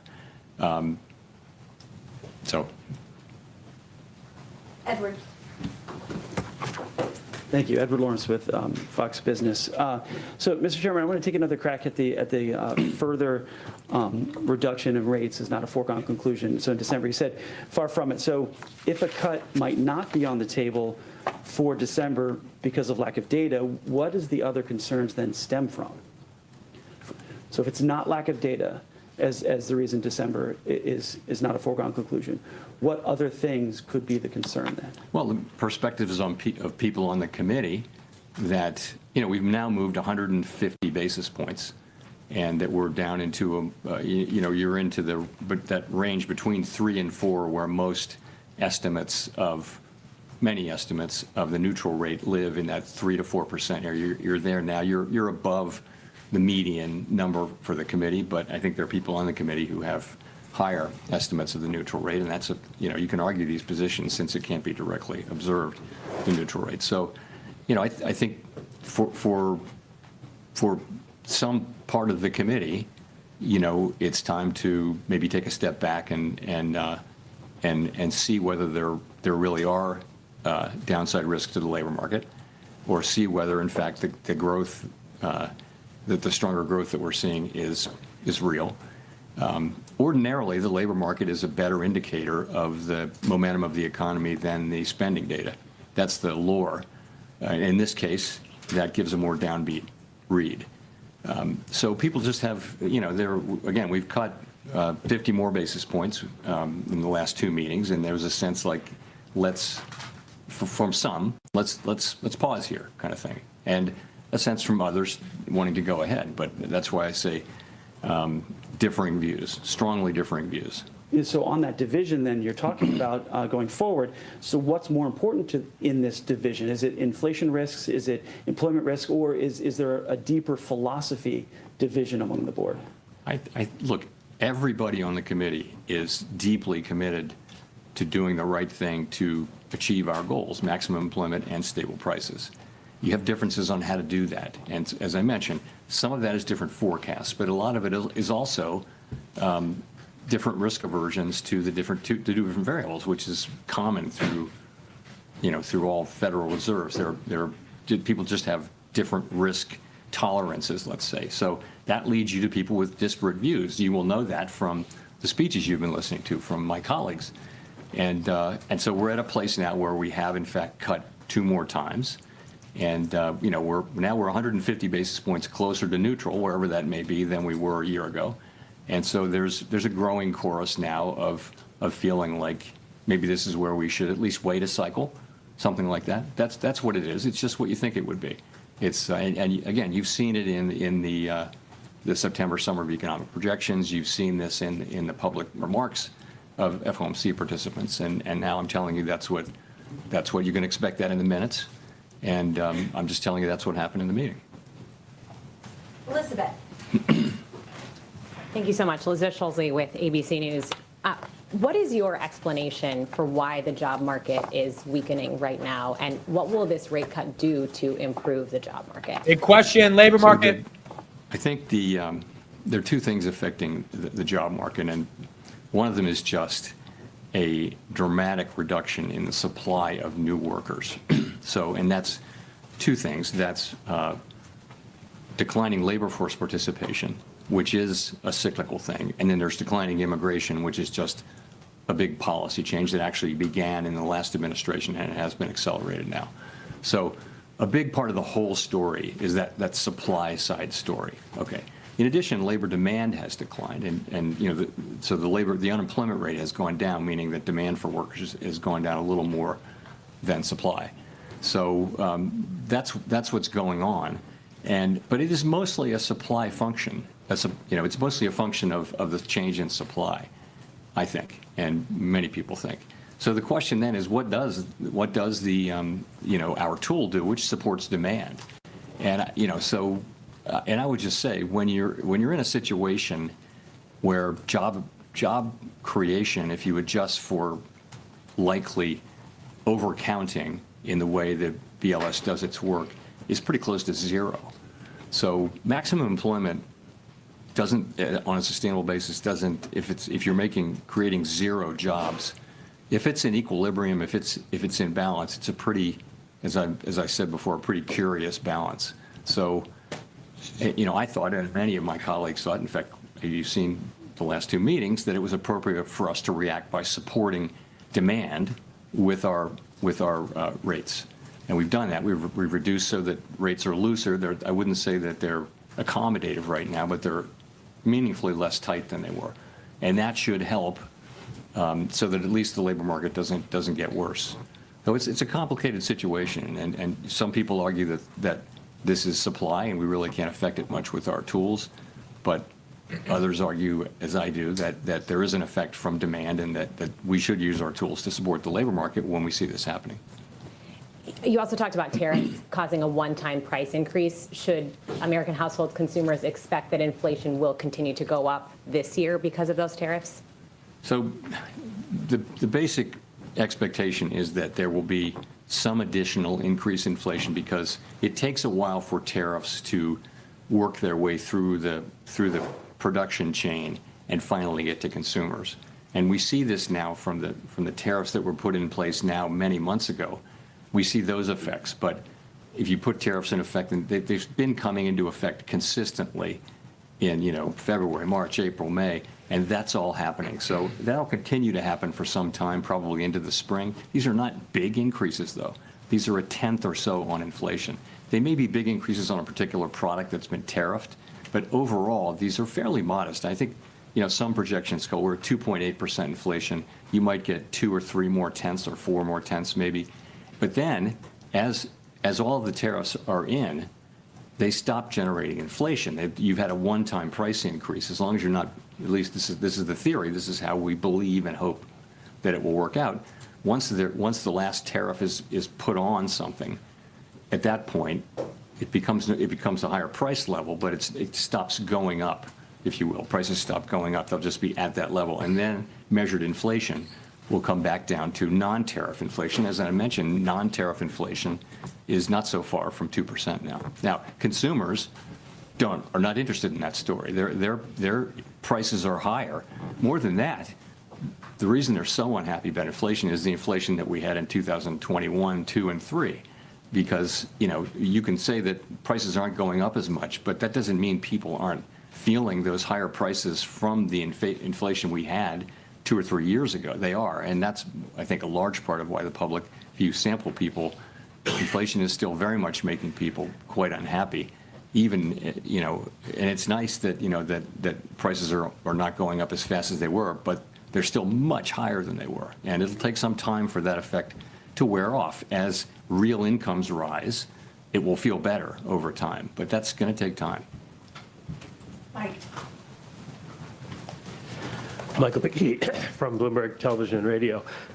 Do you have any concerns that equity markets are or are close to being overvalued at this point? We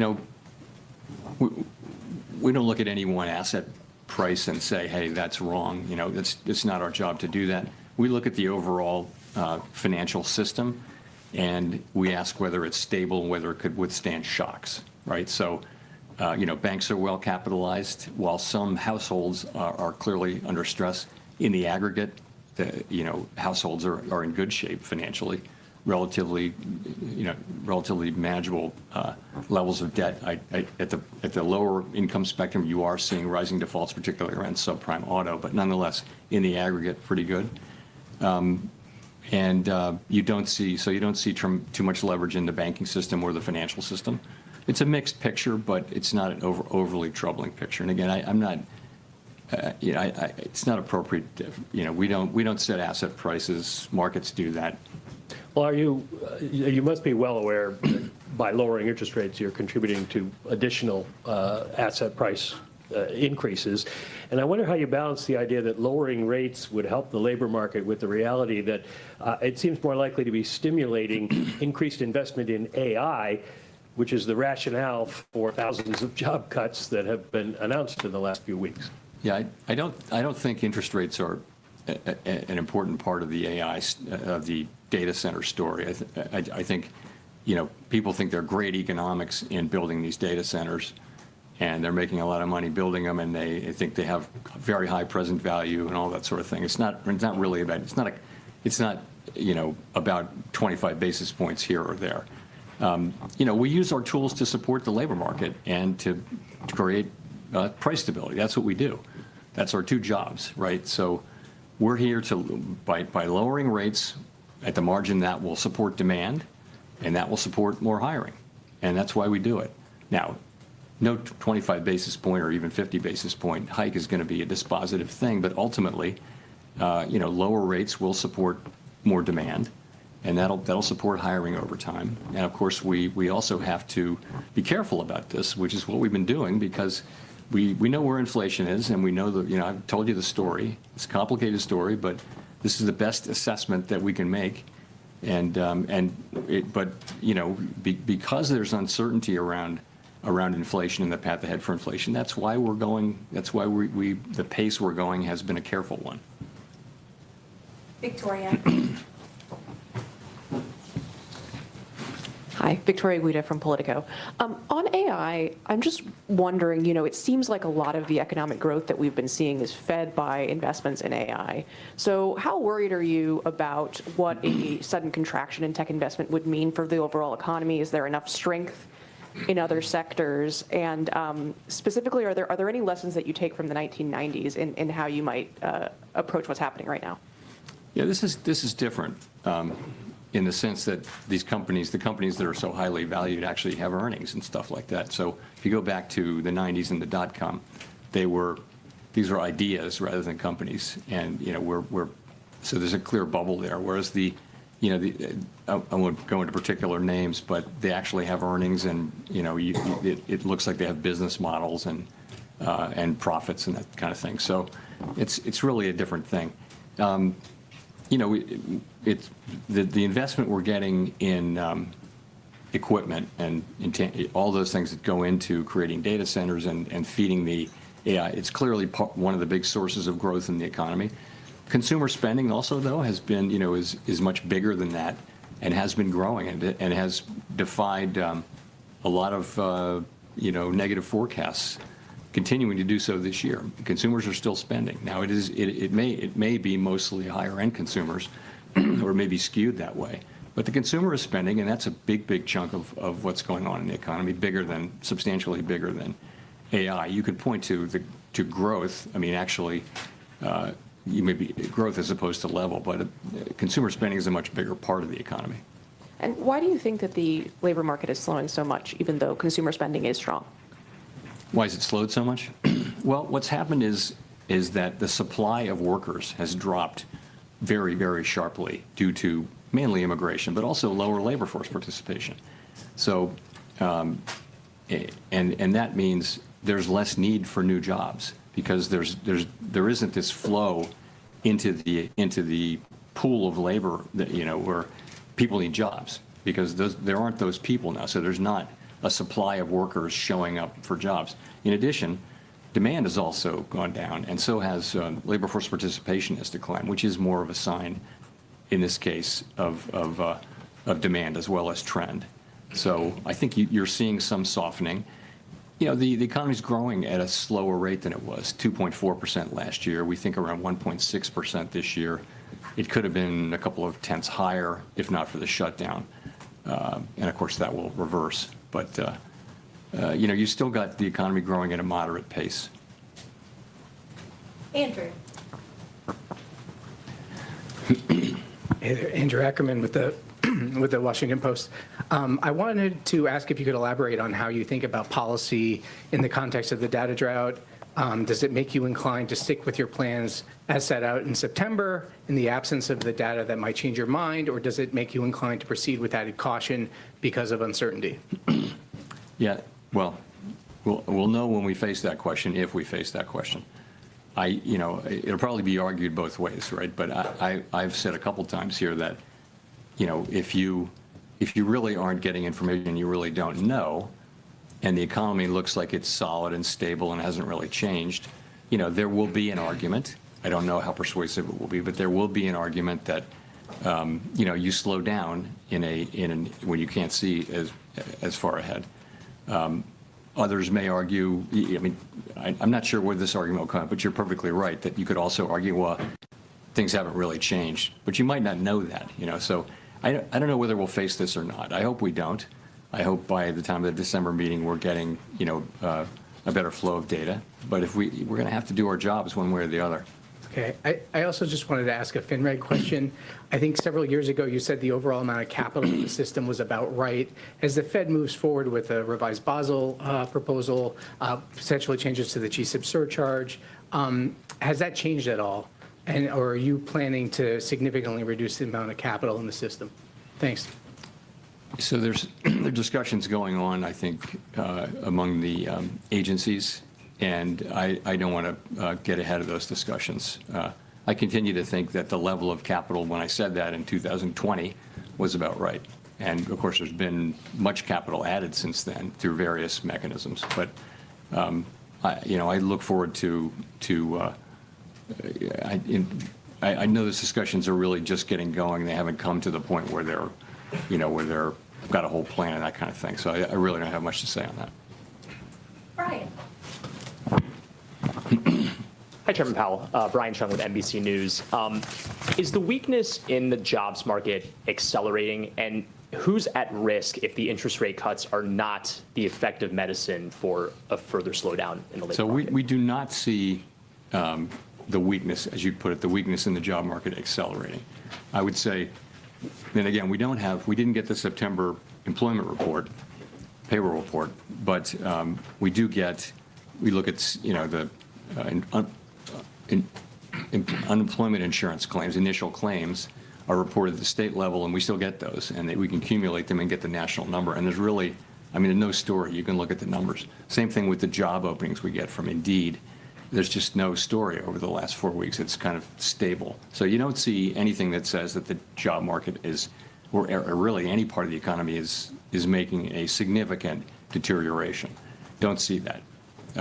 You see more things like I mentioned, though, which is you see big companies making announcements of either of layoffs or of the idea that they won't need to hire.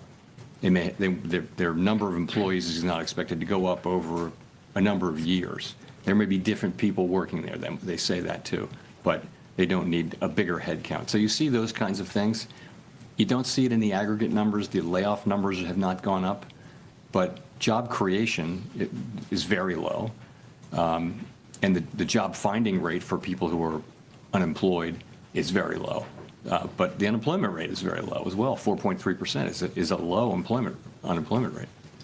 So as you make these cuts, is it the lower income workers that you're thinking about, or those who might have their jobs automated? Is there a particular section of the labor market that you're particularly? So we can't, our tools don't allow us to target any demographic or any income level and that kind of thing. I do think that people, we saw this during the global financial crisis and the long recovery. If you have a long period of very strong labor market conditions, it benefits people at the lower end the most. The last 2 or 3 years of that long expansion, people at the lower part of the income spectrum were getting the biggest benefits, and lots of things were happening in that space demographically, which were very constructive. And we're not at that place right now. But so a stronger labor market is the best thing we can do for the public. It's also part of our job. It is half of our job, but it is absolutely the best thing we can do for people. Along with keeping prices stable, those two things.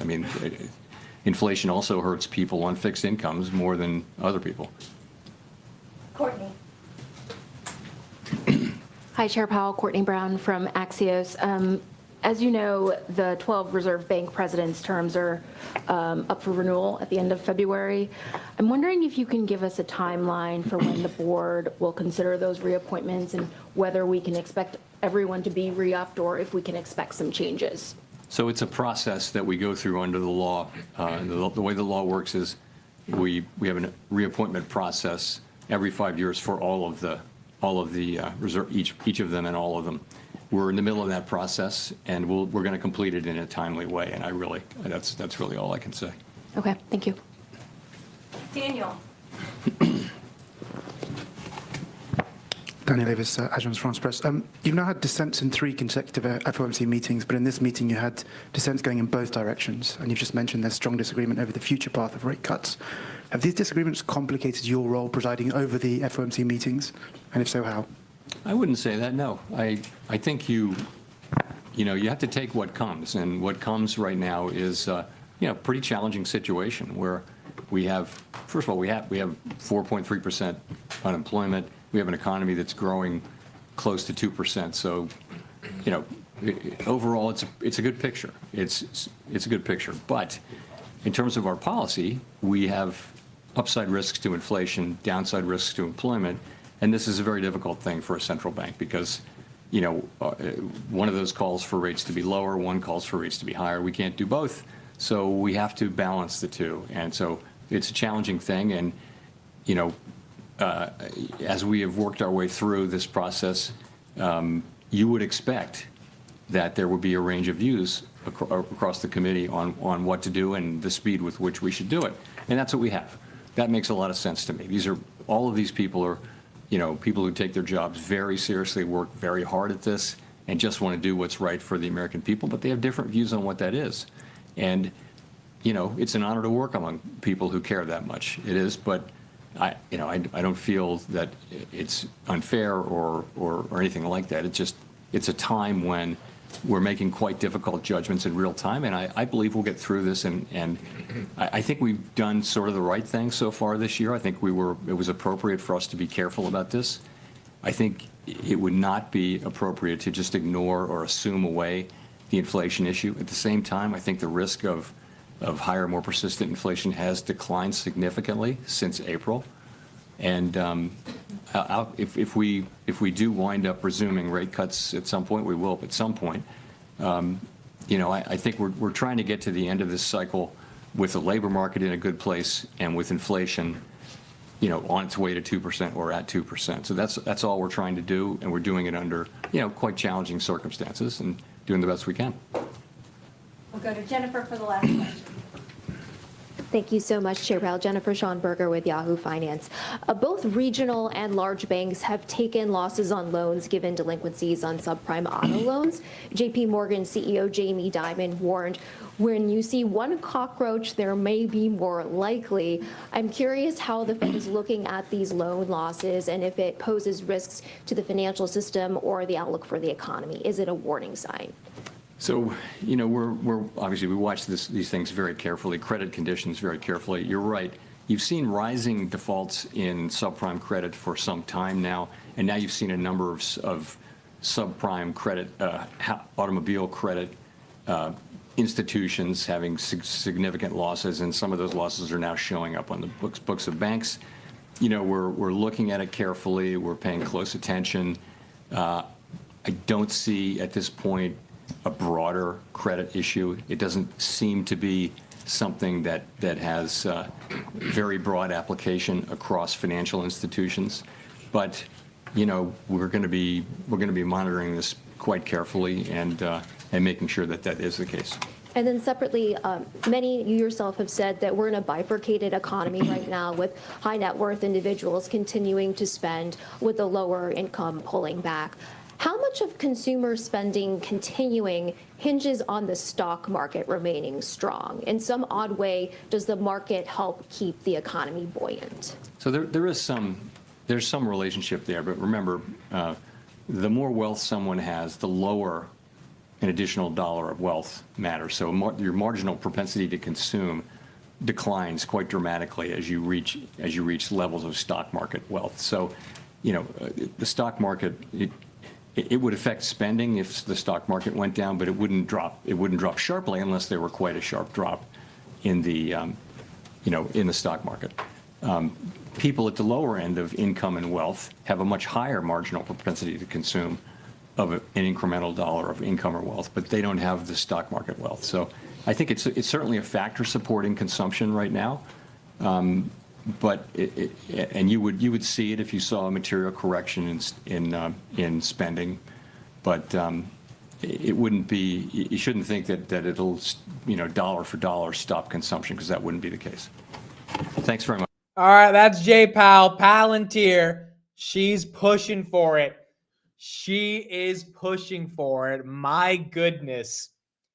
She's trying to go for 200, folks. We haven't touched it yet. Got to 199.85. There's a lot to talk about based on what Jay Powell just said. We got a whiplash down to 682 on the S&P. S&P still red, folks. Haven't fully recovered from that whiplash. Individual names continuing to make their move, like a Palantir, like an Nvidia, still at 207. Google, all-time highs. But that was kind of weird. Bitcoin and Ethereum got rugged as well. Bitcoin now back a bit. Ethereum was at 3,800. Bitcoin was at 109. I don't know what happened when Jay Powell said that we're not expecting the December cut. I guess the markets got really freaked out about that. We'll talk more about it. And that's what created that whiplash. But now we are back, and some of these stocks are trying to make a move right here. You got Palantir right there, 199.40. 200 resistance, folks, is 201,000 shares. 201,000 shares to see a two handle. 201,727 shares to be exact to see that two handle on Palantir. Okay, so let's talk about what Jay Powell said and what's going on. So first of all, this was a pretty weird FOMC in regards to the fact that Jay Powell came out and one of his biggest talking points was that December rate cuts are not confirmed. And of course, everyone knew December rate cuts were not going to be confirmed. You never officially know what the next month of rate cuts are going to look like. There's always just a projection from what like bond market traders and prediction market traders, and then obviously the future traders expect. But he made a big point out of it in his statement. And that's what I think really got the market to feel weird, of just like, why are you so adamant about telling us that we're not getting a rate cut in December? And again, in my opinion, in my humble opinion, there is no world in which we don't get a cut in December. It does not make any sense. I mean, he just spent the past hour talking about labor market weakness, and there's a lot to dive into for why he said the labor market was weak. But you wouldn't say that we're not going to get a rate cut in December. Now, he could have said that we're data dependent. But again, I think the reason the markets and the algos reacted the way they did is because if you read between the lines, it wasn't just him saying we're data dependent like he usually does. It was more so him saying, hey, hold your horses, guys. Hold your horses. We're not going to give you the December cut that easily. And I think that's why markets reacted a bit negatively. But again, that was 8 and up. I mean, like people decided to buy that dip immediately when it happened. You probably had some people that sold, but a ton of people came in and bought. Now, what did he say about the labor market? Number one, he said labor market participation is going down. So that's one thing that he made a big point of. Number two, he said immigration's going down. So a lot of the jobs that would have been solved via immigration, because of that declining immigration from a policy perspective, that's hurting the labor market. And then he also said that labor demand is slowing down. So you had three arguments from Powell around the labor market: participation down, declining immigration, and then overall demand slowing down. He didn't really make that big of a statement around AI, and he didn't explicitly say AI is the reason for this. He just pointed broadly towards the trends that he's seeing. I mean, I think he mentioned AI a couple times, but not necessarily making the argument that AI is the defining. He didn't go as deep into the whole conversation as we did in the morning around Amazon and AI and GPUs and CapEx for why people are losing their jobs. He did explicitly say that the labor market weakness, as per the Amazon 30,000 job headline, is concerning. And that's what he said in his written statement before he went live. And as a result, I mean, again, I don't know why they spent any time talking about no December cuts when we know the only tool the Fed has at their disposal to fight the labor market are interest rates. So if you bought that little dip that we had, I mean, not a full recovery in every single name. S&P still down on the day, down about 0.24%, but they took us all the way from 689 to 682. And that created a little bit of pain. I just bought 5 shares of Meta, Microsoft, and Google. So I officially have skin in the game for all these companies. If they tank, then I guess that's the start of my DCA on all 3 of those. I have some more Google in a separate Robinhood account, but on the main account, didn't have any Googs. I literally bought Google at all-time highs, which is probably stupid, but whatever. Meta, not at all-time highs, 747. I'm not that comfortable about Meta. I don't know what Zucks is going to say. And then Microsoft, I mean, I hope Azure guidance is good, but this is a bit of a gamble for me on those 3 companies. So just 5 shares of each. We're going to see how it plays out. Makes it a little bit more fun for earnings.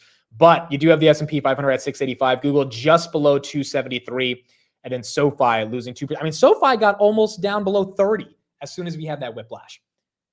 So the fact that all three of these kind of went, or the fact that the entire market went to the downside on that JPOW headline is a bit weird. But that is what you have there. Now we still have 30 minutes left till the end of the day. And usually after the FOMC, those final 30 minutes is when the market decides if we're going to pump or dump.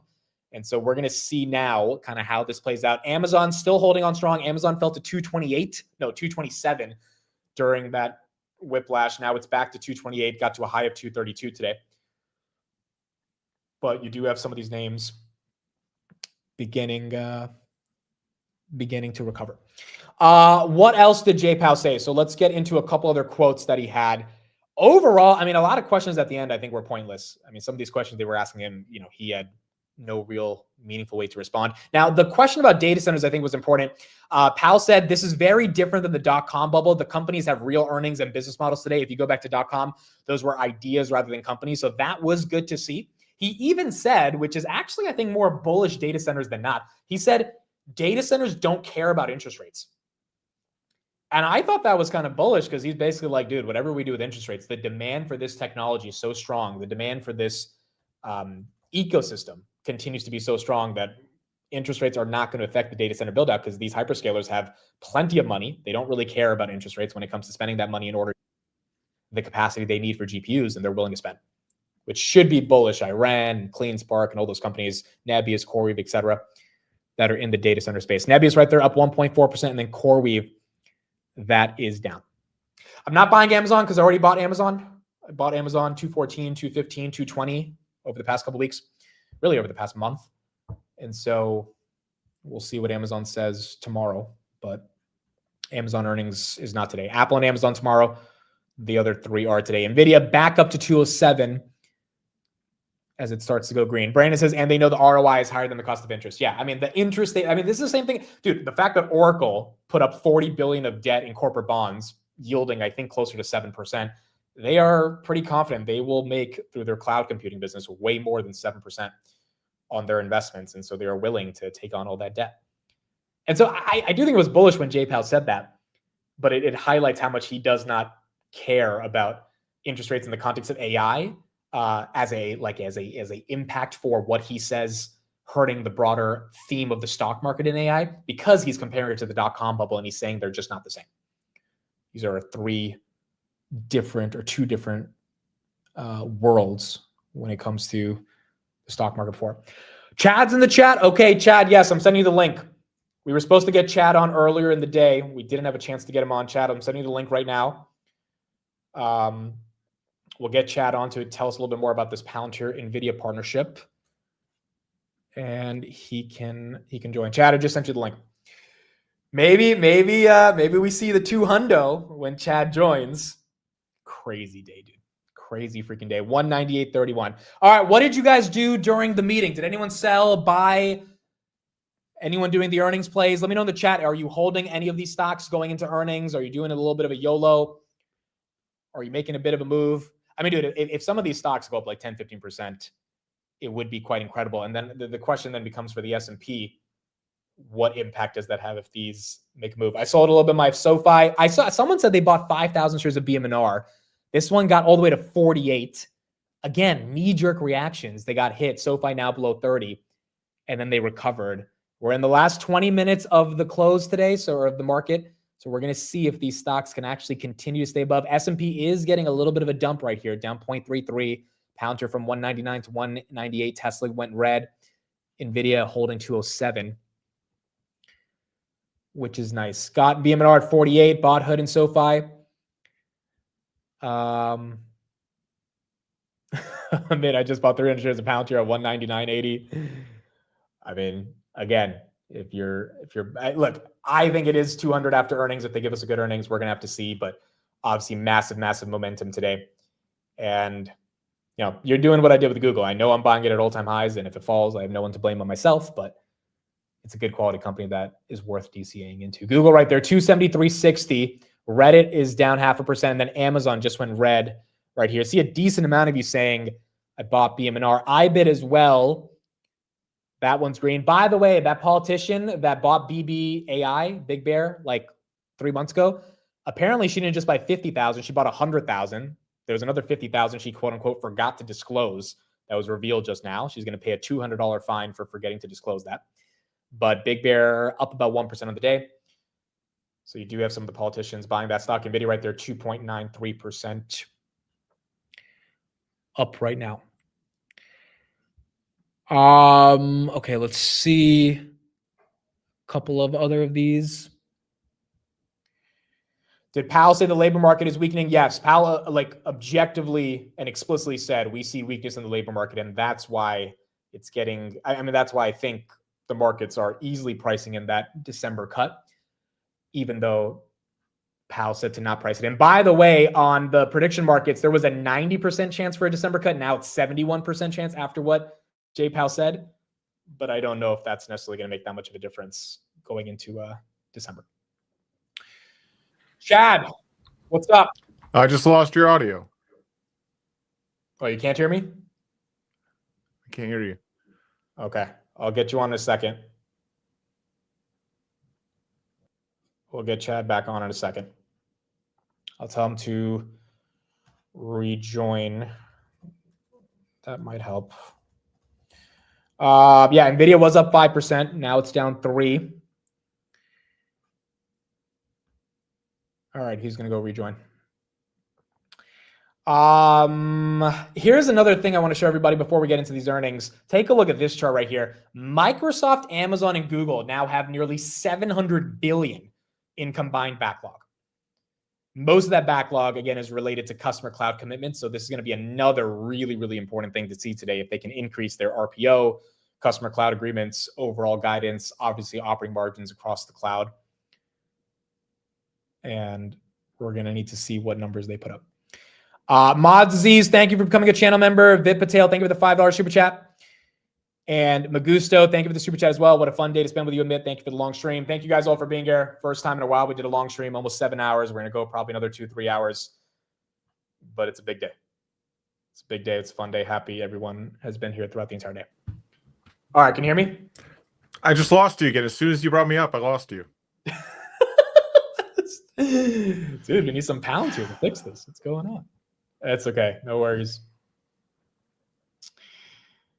All right, dude, it's because it says a freaking Azure, bro. It's because of Azure. Azure going down today. Azure going down. Okay, so is it back? Is it back? We're good? You were good now. Okay, perfect. Technology. There's a little bit of an echo, so I'm gonna try to just speak and then mute myself immediately. Here, I'm gonna switch. Here, is this better? Hello? Hello? Yes. All right, cool. Wait. Hi. Okay, good. No echo. Okay, cool. Nvidia, Palantir. What's going on here, Chad? So this is exciting. We've been working on this for a while. But the big thing, everyone's like, well, what does it mean? Like, we're partnering, right? So in reality, what's happening now is like having NVIDIA models, whether they're deterministic optimization models or some of the LLM stuff like the Nematron or Nemo Retriever, these different models they have that are LLM based on like the Llama stuff that they've taken the Llama open source models and created their own highly tuned models. So those will be available in platform. And then their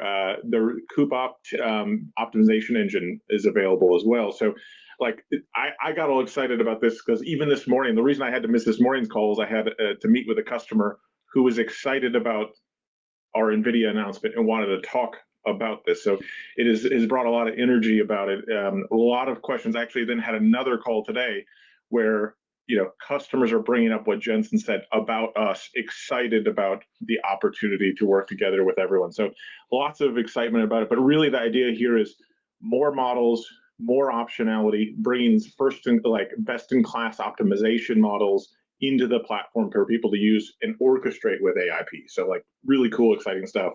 Of course, you bring up the stock price. I'm sure my lawyers will love that.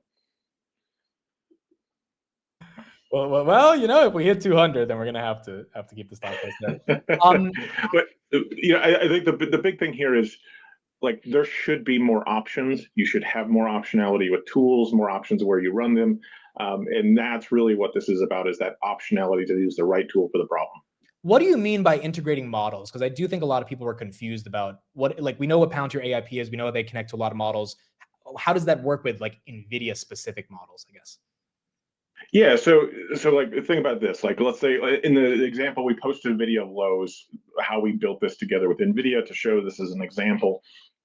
And really the concept here is it's not just about like generative AI. Like generative AI is not great at optimization. Optimization models are great at optimization. They're very much more deterministic. Both are running on GPUs, both are AI models, right? The thing is, you need to orchestrate the calls, the access to data, the handoff functions, the security. So what I can do with this is actually have the generative AI models help me reason, access data across my enterprise, bring the context that I need, make calls to the optimization model, get results back, orchestrate the results into actions that are being taken. So think about what you're seeing on the screen there, like that graphic, we call it the sandwich graphic, but it's really the ontology is the operating system. Now we have more access to tools and drivers, essentially, in my operating system to orchestrate this. So for the Lowe's example you got on the screen here, how do I optimize my supply chain? Well, now I have AI agents running. They're calling optimization models to help me figure out how to reroute something better. Then the agent takes that and turns it into actions to actually change that in their ERP to reroute product to make it real. And so that's where like now we have best in class access to all the NVIDIA infrastructure and models right inside of AIP. When Jensen said yesterday that the Palantir ontology is the single most important enterprise stack in the world, I mean, Jensen's not saying that lightly. Do you think the reason he's kind of making that assertion based on the partnership that you've had with NVIDIA is because they're recognizing that these LLMs, as valuable as they are, and NVIDIA's been supporting the LLMs for the past couple of years, the integration of the LLMs for business use cases, which is that whole ROI that the entire industry is looking for, that comes ultimately through the ontology. Yeah, I mean, LLMs aren't trained on your business data. No one wants LLMs trained on their business data. They want it to have the context of your business. The ontology stores the context about how you operate. It's the data, the logic, the actions of your business. Then you bring in the LLMs that are not trained on that, and the two of those together running on the NVIDIA hardware, that is the valuable part. And so to really wield them, you need to have that contextual store, but it's more than just data. That's the problem that a lot of people fall short with the like co-pilots and other things, is if it's just the data that's missing the logic about how your business operates, the living, breathing organism that the businesses are, and the actions of like, what are the levers I can take to optimize my business? And that is what the ontology really contextualizes. Now you also need to have like enterprise level security. You have to have all these other things as well as that integrated into this ecosystem, and then LLMs really help accelerate that. And so that's really what this is about. And so whenever we have like a partnership like with NVIDIA here, is our goal is how do I get our customer to outcomes faster? By having NVIDIA stuff integrated in the platform, that means I can use the models faster, I can run the optimizations faster, right? So when I heard Jensen and Karp talking about how we're going to accelerate things, the fact that I can now run the best-in-class optimization model for supply chain like that inside of AIP from an agent, that's incredible. So now I can show up to customers and execute that much quicker, the compute's that much quicker, right? So it's a value for our customer, and that's really what we're talking about. Last question for you, Chad. Again, thanks for taking the time out to talk about this. I think a lot of people are appreciating more clarity on this partnership. Karp on the CNBC interview yesterday with Jensen was talking more about the idea of AI as a addition versus subtraction from the American labor force. All of us are seeing massive layoffs. Amazon with 30,000 announced yesterday. I think one of Karp's big talking points over the past couple of months has been that AI should be an addition, and AIP, ontology, all this stuff should enhance the worker, not replace the worker. How do you think this partnership with NVIDIA kind of culminates into that ethos that Palantir is not trying to be the company that replaces you, but rather be the tool that accelerates your productivity? Well, this is theory versus reality. Where I'm living is in the reality at the edge with the people.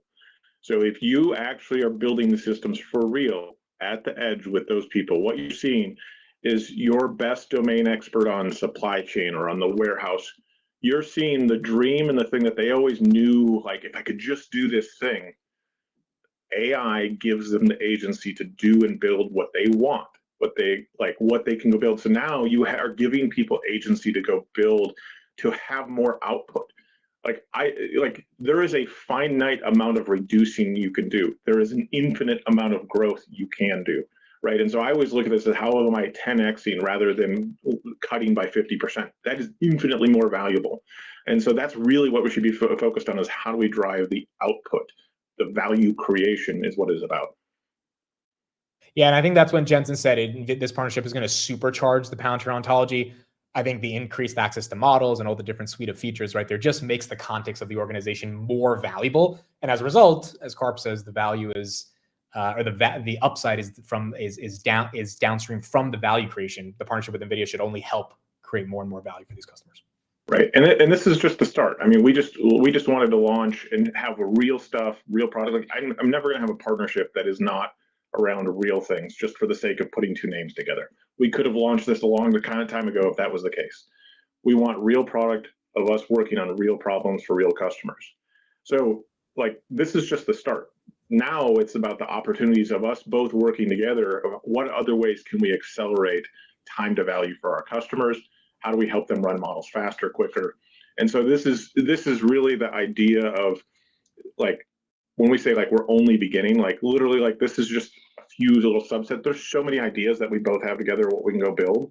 And when you start talking about the chips and the ontology, that is really where the value creation is.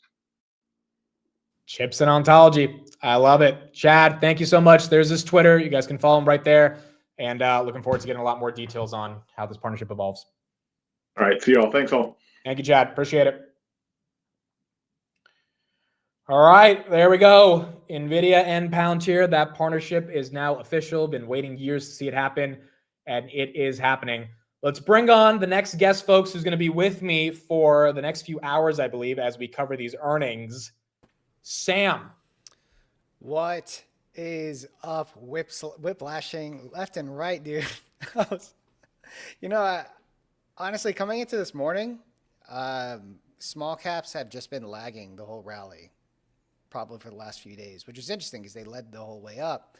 And then you have mega cap basically gaining most of the inflows. So, ooh, they're getting hit. They're going down. Yeah, they got pretty hit. So I had you a little bit. I've seen crypto being pretty weak lately, so I decided to cut some swings when it comes to crypto, but still in the data center names. I mean, Nebius is green on the day. That had a massive dip buying opportunity just a couple of hours ago. I did not buy the dip though. I did have some covered calls on Iron and Nebius that I ended up buying back. But I don't know. We got these earnings after hours. I think the market is just totally looking forward to the entire event. What was your reaction to Mr. J Powell? By the way, Google right here, 270. Where is it? 4? Dude, I bought this at 273 like 10 minutes ago. So this is pretty incredible. What was your reaction, Sam, to what J Powell said? And do you think he said anything that was enough to be different from before? I did think that it was kind of odd how he was saying, you were mentioning it earlier during the stream I was watching, where it's yeah, we're going to kind of slow down with the rate cuts. We're going to kind of, we're going to see that unemployment is starting to see an uptick here, inflation risk. It's this guy's looking at the market. He is looking at the stock market, and he's like, all right, it can't prop up stuff again, this again, right? So, I mean, the way that I see it, and I see some people commenting regarding the 7,500 target. Yeah, I mean, I think the S&P 500 is still going to get to 7,500, but I also think that a lot of the small caps and a lot of the more speculative stuff has had a massive run. Am I going to be pressing the gas here? Probably not on it. But I do think that the mega caps have a pretty good amount of upside when it comes to things that are more the value sense. Even though I don't think Amazon is is even overvalued or anything, but I mean, we got some catching up to do, right? We got, I mean, Amazon tested that 200-day moving average just a couple weeks ago, and it's bounced pretty considerably since then. Not even 10%, but when you really think about like the market and everything, like what has really been running the last few weeks? That is no longer running anymore. Everything's going back to the mega caps. So Do you think the labor market is having a bit of a moment right now? I saw those posts about Amazon, and I mean, I voiced it that, well, they're not laying off people across the entire board. They're laying it off people mostly in corporate and also retail, and they closed a lot of stores. Like the stores have not been doing good. So really, I mean, if they were laying off people in Azure, if they were laying off, I'm sorry, in AWS, if they're laying off people in ad markets and stuff, then okay, maybe that might be something. But I don't think this is like directly contributed because of AI cutting jobs. I think a lot of it has to do with the fact that we're normalizing job openings.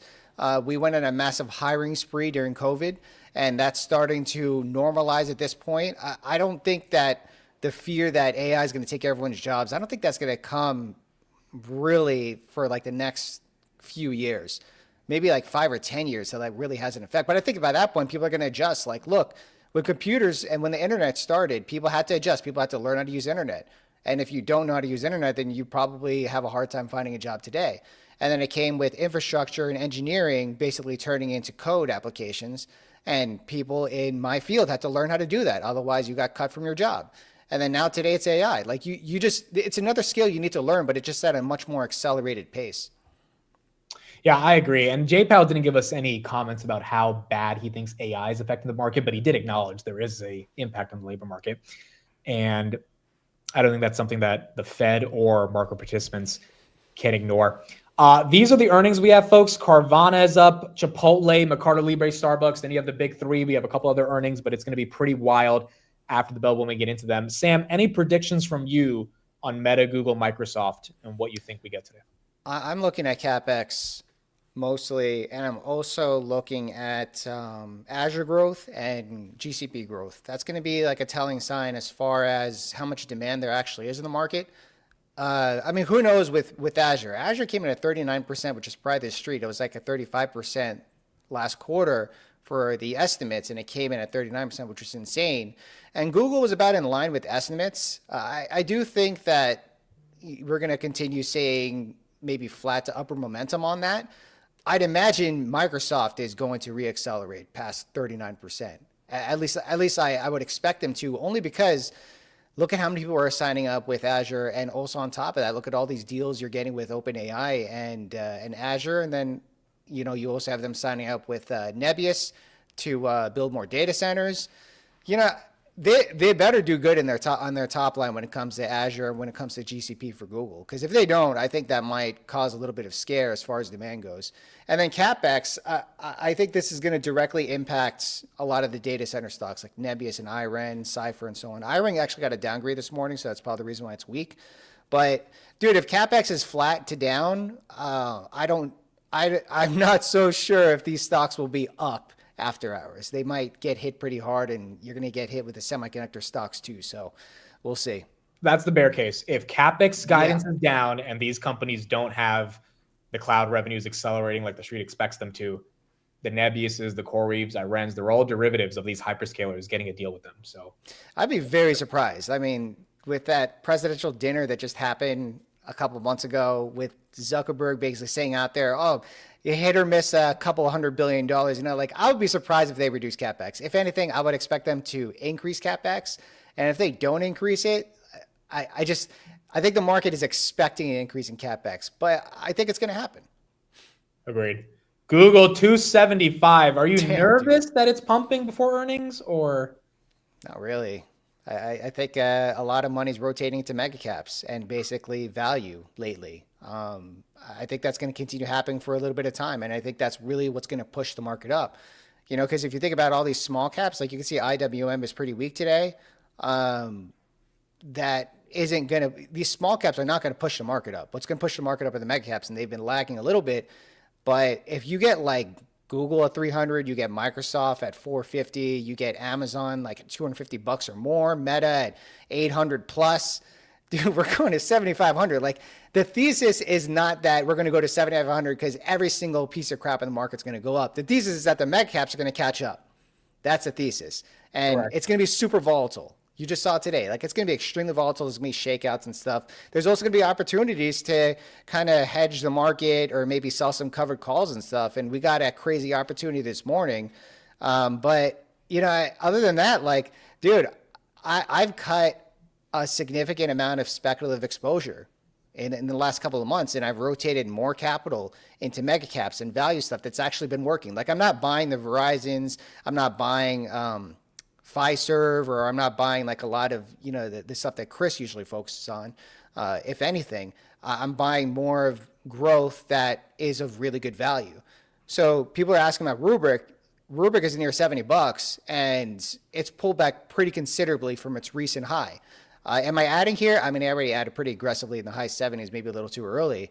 But, you know, we'll see. We do have a lot of the enterprise software earnings coming up. I think ServiceNow is reporting today, if I'm not mistaken. Yes, they are. Yeah, sir. That's going to be a big factor in it. When Amazon reports tomorrow, that's going to move the software market too. Software has not been leading this charge up, other than specific cybersecurity leaders.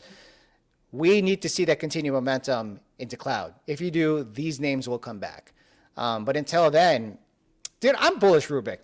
Everyone get out of here. I'm bullish Rubik. I don't care whatever anyone says. Cybersecurity is here to stay, right? Cybersecurity will always be around, and it's going to become super important the further we go down this AI track. So I'm still bullish Rubrik. Am I adding in like short-term calls and everything? Probably not. Like, that's kind of scary to be doing that right now.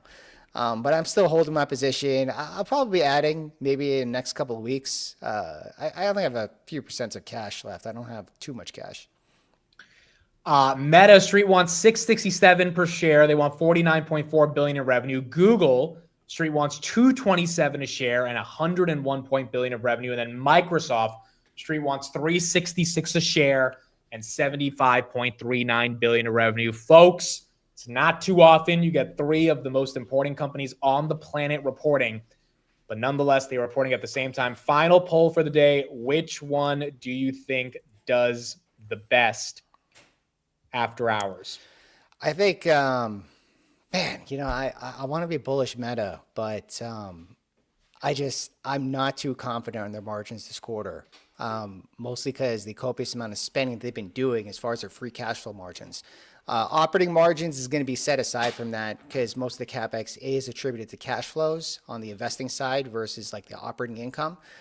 So maybe they'll be able to sustain that, but there's going to be a point in the next few years where CapEx is going to equal operating cash flow, if not supersede it, right? So if that happens, you know, I hope people are ready for that. The idea is invest now, reap later. I think Meta might be like somewhat flat, maybe up a little bit. I think Microsoft is going to do just fine. I'm not sure if it's going to be up like 5-10%, but dude, I don't know. I think Google's going to go to $300 only because I don't own it anymore. All right, here we go. 2 minutes. 50% of you are saying Google is going to do the best. Equal split between 25 on Meta. Last question for everybody. I'm just going to say to put a tick in the chat. Which one do you think would dump?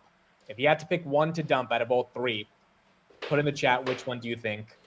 Man, I have a feeling Meta just might not surprise to the upside. feeling If it does, great. If it does great, I have a position in Meta. But if it I doesn't, felt the same about Meta last time, and then Zuck's just demolished it. I'm like, how would I even, you know? But like, nah, I don't know. This is why your stomach turns and it's gut wrenching. But it's crazy, man. I think Microsoft could be the dark horse. I think Microsoft could be the one that surprises a lot of people. If Microsoft surprises the upside, the market is just going to go up like a lot, right? Meta, what is it, like $2 trillion? Maybe a little bit less. Like, that's not going to move the markets. If Microsoft goes up, that will move the markets. And if it's cloud, whew, it is going to be a fun ride. All right, here we go, folks. We got about 30 seconds. I will ring the bell as we close out the day. We got 25 bips. We will have all three earnings and a lot of other companies. It's going to be a bit madness after the bell. I will try to get the numbers as quick as I can on all of them and flip through each of the stocks and see what reactions we're getting, but it is going to be a pretty big day for the equity markets. Just remember, regardless of what happens up or down, we are all winners for actually caring about trying to achieve some level of financial freedom by allocating capital. It's not something that everyone does, but the fact that we're all doing it is very, Very special. Thank you, everybody, for being here. Wednesday, October 29th, 4 p.m. The stock market is now closed.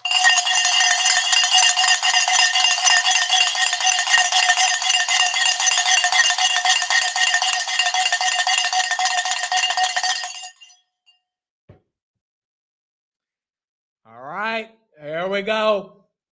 Palantir, all-time high, 198.83 on the close. Robinhood at 144. Tessie at 461. Nvidia's up 3%. S&P actually closed green. We closed green, even with that whiplash from JPOW, 687.72 on the S&P 500. SoFi right there, 30.87. Reddit closed green on the day. Amazon up 0.5%. GrabbyGrab 185.605. PayPal was down 4% because of Fiserv going down 40%. Salesforce down 1%. Apple basically at all-time highs at 269. SMCI up a little bit on the day. Ethereum slightly down 3,900. Then Bitcoin 110.6. That was also a bit down on the day. We should be getting earnings pretty much in the next 30 seconds. Googs, do we have a mover on Googs? Let's see. Googs tends to be earlier before the other two. She's moving. She 276. I think. Yep, there she's moving. All right, we're gonna see. I will get the numbers as soon as I can, and we're gonna see what we got. Googs usually happens immediately. Microsoft and Meta a little bit later. We do have ServiceNow. We have Starbucks. We have Chipotle, Mercado Libre. I don't see any crazy new moves after hours. We got to pay attention to Nvidia as well as we're looking at all these companies. Teladoc, eBay, KLAC, another semiconductor name, and then ServiceNow and software. Mercado Libre is up right there, and then Starbucks, that's down. Google, 276. You're getting a bit of a candle, nothing too crazy. But the numbers are not in yet. Yeah, S&P did go green. S&P did go green on the close. Falling Knife, thank you for the $200 super chat. You did not need to send that. Deeply, deeply appreciate you, man. Thank you for being here, and thank you for the super chat. Also, Muckabee, thank you for the super chat as well, man. Just for being here with me. Couldn't do this alone. Appreciate you guys. I'm just very happy that people chose to be here all day with me, and we got to do this together. So thank you all for being here. Googs, 280. All right, we're getting the move. We're getting a move. 280, 281, 282. 283, 284. Oh my goodness. How big of a beat was this? How big? I don't have the numbers yet on Googs. I don't have it yet. I don't have it yet. Streets gotta like it for a 280 move. 282. Streets gotta be happy with it if they're giving it that much of a move right now. Let's see if I can pull this up. I got Mercado Libre numbers. It looks like a beat and a miss from Mercado Libre. Don't have Google yet. 281. She's holding 280. Again, the stock was stuck at 150 for like 9 months. So this is a big one. Oh my goodness. 26% beat. Oh my goodness. 287 versus 227. That's almost a 30% beat. Revenue 102 versus 100. That's a $2 billion beat on revenue. Google's at 285. Google is at 285. It looks like she wants 300 end of year, maybe earlier than that. My goodness, 26% beat for a $3.2 trillion company. That means That's pretty insane. Completely underestimated what Google would put up. Let me pull this up. Microsoft and Meta I don't have yet, but Google just making a massive move right here. Yep. Oh, my. 285 still moving. There you go, 284. Wow. Microsoft's dumping. Are we actually dumping? Microsoft is dumping. Microsoft is dumping. Microsoft is down 4%. Wow. Google go up, Microsoft go down. Let me see Microsoft numbers. We'll get into the specifics of everything in a second. Mercado Libre, by the way, they missed by 11% on EPS. They beat by 3% on revenue. Mercado Libre is also down, not down like crazy, but they are down. Google just hit 289. Google just hit 290. Google just hit 290. Microsoft just hit below 520. Oh my goodness, dude. Up and down. That is quite incredible. EPS on Microsoft. I think I have it. Do I have Microsoft? Let me see. Do we have it? Yeah. Okay. They beat by 13% from Microsoft on EPS, 413 versus 366. That's a beat. And then revenue 3%, 77.6 versus 77.5 or 75.3 billion. EPS is up 20% year over year, 25%. Revenue is up 18% year over year. Street doesn't like it. Street loves Google. 295. Oh my goodness. Guys, this was at 150 for 9 months. If it goes to 300, that is a double on a $3 trillion company in less than 4 months. Forget less than 4 months. This started moving closer to September. It's less than 3 months. 292 on the Googs, hit 295. Microsoft, this is not a bad number on Microsoft. 13% beat is not something to scoff at. I guess the street thought, they could get a 20% beat like Google, 77.6 versus 75 billion on revenue. Meta, let me see if I have Meta. Meta's dumping. Oh boy, I kind of had a feeling about Meta dumping. Kind of had a feeling about that. There you go, 728 on Meta. Let's see Meta's numbers. Don't have them yet. Should be getting them in a second. Meta. Do they say CapEx in the earnings calls? Oh, wait, no, that should be on the sheets. Yeah, and I'll get the sheet in a second to see. Meta. Hold on, there's no way these numbers are true. I got to be looking at something crazy. I'm looking at some weird numbers. There's got to be. The numbers I'm looking at is looking like they missed EPS by $5. There's no way. Now, granted, the stock's down heavy right now, so maybe there is a way. Meta right there, 708. Goodness gracious, bro. This one just getting wrecked. Google's 300. Did we hit 300? I didn't see that. I saw 295, not 300. Meta 706. Meta and Microsoft getting hit. Google going up. I'll try to get the Microsoft numbers in a second, or the Meta numbers, but let's get some coverage real quick on Microsoft, and then let me get the Meta numbers right here. Let me pull this up right now. From it being at a discount valuation-wise to the likes of Microsoft and other comparable names. So I do think that's why you have that positive. And then, the revenue acceleration in cloud, as Stephanie was saying, is something that is going to tell you that we can still tolerate the higher CapEx. Guys, I think I was looking at the right number. What? Either this is false or an 84% miss on EPS for Meta? What? I guess I was looking at the right numbers. 105 versus 667. 51 billion versus 49 billion. This has to be an accounting thing. This has to be accounting. This has to be they're taking off a charge off, or they're engaging in a charge off. Goodwill impairment. There's no way. Or if this is legit and it's not accounting, which I really do think it's accounting. If it's legit, that means they're spending a ridiculous amount on labor and it's screwing their margins, but there's no way it's screwing it by 84%. Like, that makes no sense. But that's what you are looking at right here on Meta. Chad says they're writing off scale this quickly. We're laughing at that, but theoretically, that's what a miss like this implies, that they're taking off a massive loss on their investments. In this case, they put 15 billion into Scale AI. Maybe they're not getting the ROI right here. 695. We need some more details on what's happening with Meta. GPUs. Okay, but they've been buying GPUs for 4 years. So it says that they expect CapEx for the year, so only one more quarter left, to be 66 to 72, narrowed from previous outlook of 64 to 72. So they expect CapEx to be a little bit higher in the bottom range. CapEx didn't really change. Expect another year of significant capital expenditures, dollar growth in 2026. They don't give a number. Okay, the reason EPS is down, Meta takes a $15.93 billion non-cash charge on their tax bill. What are they doing writing off $15 billion? Billion?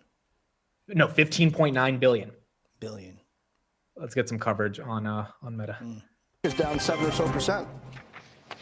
Well, earnings and revenue both beat expectations. Adjusted earnings of $7.25. That's ahead of estimates of $6.69. But that includes a one-time non-cash income tax charge of $15.9 billion. But that without that one-time charge, which is due to the big beautiful bill, President Trump's big beautiful deal bill, that would have been an EPS beat. Revenues also ahead of estimates. Daily active people ahead of estimates, 3.54 billion versus versus 3.49 billion estimated. And the average price per ad was up 10% in the quarter versus an 11% gain that the street account estimate had anticipated. Now, in terms of Q4 revenues, the company is guiding to Q4 revenues between 56 billion and 59 billion. That compares to the 57.25 billion estimated. And they say the outlook reflects an expectation for continued strong ad revenue growth, partially offset by lower year-over-year Reality Labs revenue in the fourth quarter. We're going to continue to dig into this. Does seem like everyone is working. Did anyone catch what she said? What was in the big, beautiful bill that caused this $15 billion? I'm going to listen to it one more time. I got to hear that. I'm still confused why they were able to take that much of it. If they didn't have this, they would have beat EPS by about 10%. Revenue both beat expectations. Adjusted earnings of $7.25. That's ahead of estimates of $6.69. But that includes a one-time non-cash income tax charge of $15.9 billion. One-time non-income tax charge of $15.9 billion from the big, beautiful bill. But that without. Okay, so without that, Meta would be up 698 after hours. Google still moving 285, but it looks like that's the story on Meta, and that's why that's getting hit. Microsoft also still getting hit. Microsoft down about 4% right here. A little bit of recovery, but Microsoft is still down. Jose, welcome. What's going on, man? It seems like I missed so much already, and it's only been 10 minutes since the market closed. So Jose. What's going on, Sam? Let's get some coverage on Google here, and then we'll try to dive deeper into these numbers as well. Some more details on that report. Mac? Hey there, John. So one number that we were looking out for is its full year CapEx guide. It's now ranging between $91 billion and $93 billion. That puts it very close to the numbers that we've seen from Microsoft and Amazon, the two biggest spenders in that cloud war. They've got CapEx commitments of around $100 billion. It's backlog number, so that's the best indicator of future revenue. That's coming in at $155 billion. Also key here, it's Gemini app, which goes head-to-head with OpenAI's ChatGPT. It's looking at monthly active users of 650 million versus. Wow. That's a big one. That's a big jump. 650. ChatGPT is at 800. Is OpenAI's 800 million. I want to bring you that all-important search and other revenue number. This is its cash cow for the company. We're looking at 56.57 billion for that segment, beating estimates of 55.1 billion. We are seeing a miss in its other bets revenue. That's 344 million versus the 433.1 million. That's where its Waymo business lives. One other thing for you I've got, John, is your Q2 to your Q3 YouTube revenue. That's beating estimates at $10.26 billion versus the $10.01 billion expected. And last thing I'll say for you, that cloud revenue growth, that percentage growth, 34% higher from a year earlier to that $15.16 billion as it looks to come up the ranks from that third place position. Back to you guys. Okay, Mackenzie, thank you. Those shares are up almost 4%. Jose, any quick thoughts on those numbers? Did I miss something? Did they increase CapEx? She mentioned 91 to 93 billion. Last quarter we saw was 85 billion for Google. So it does seem like a nice CapEx growth here. So I'm pretty excited about that. So again, just jumping in here, but that was the first thing that grabbed my attention. If those numbers are true, I don't know if they're looking at like, they could be just looking at the next 12 months based on current numbers, or if they actually increased their guidance. I do think they actually did. She said it came in line with what the street was expecting. So it looks like it's a $5 billion increase. We'll confirm that.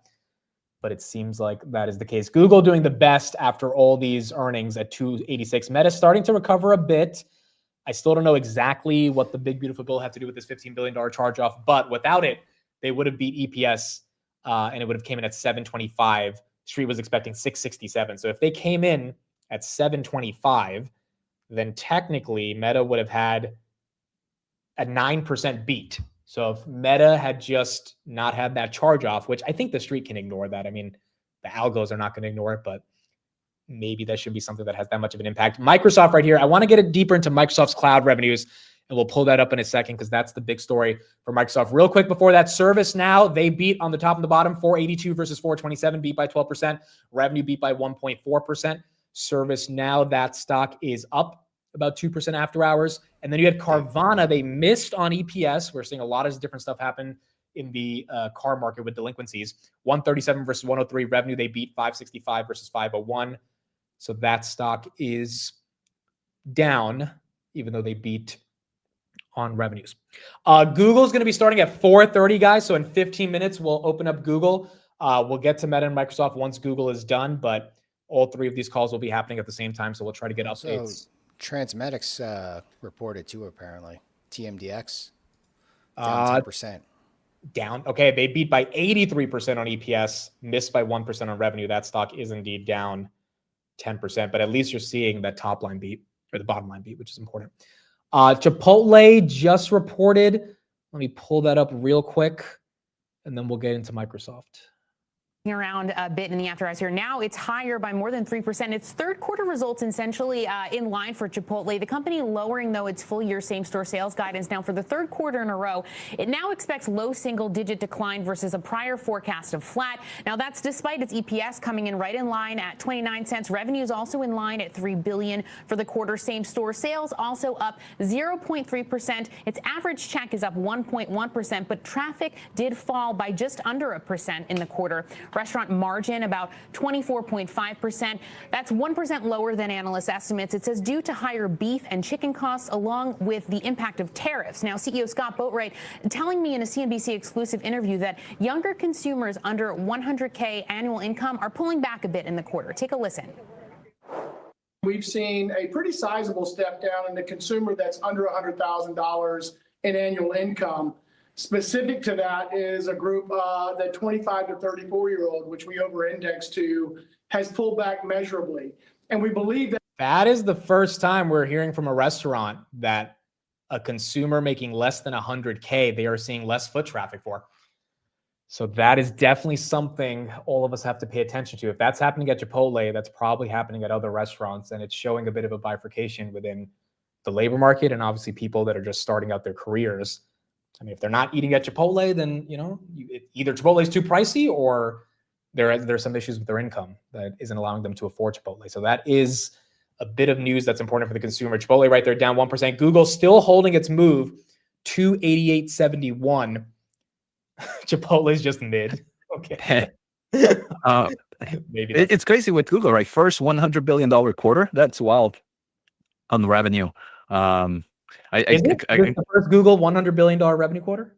Yeah, I think that's what they just meant. They mentioned on their press release here. We delivered our first ever $100 billion quarter. Okay, so let me pull it up right here real quick. This is Microsoft. So we are looking at on cloud, 49.1 billion. Street had 48, so they beat. Intelligent Cloud 30.9, personal computing 13.8 versus 12.8. Adjusted EPS again 413. Net income, Microsoft did about $28 billion of profits. I guess the street wanted something a bit higher than Google right there at 290. Here is what Sundar said. Alphabet had a terrific quarter with double-digit growth across every part of our business. We delivered our first ever $100 billion quarter.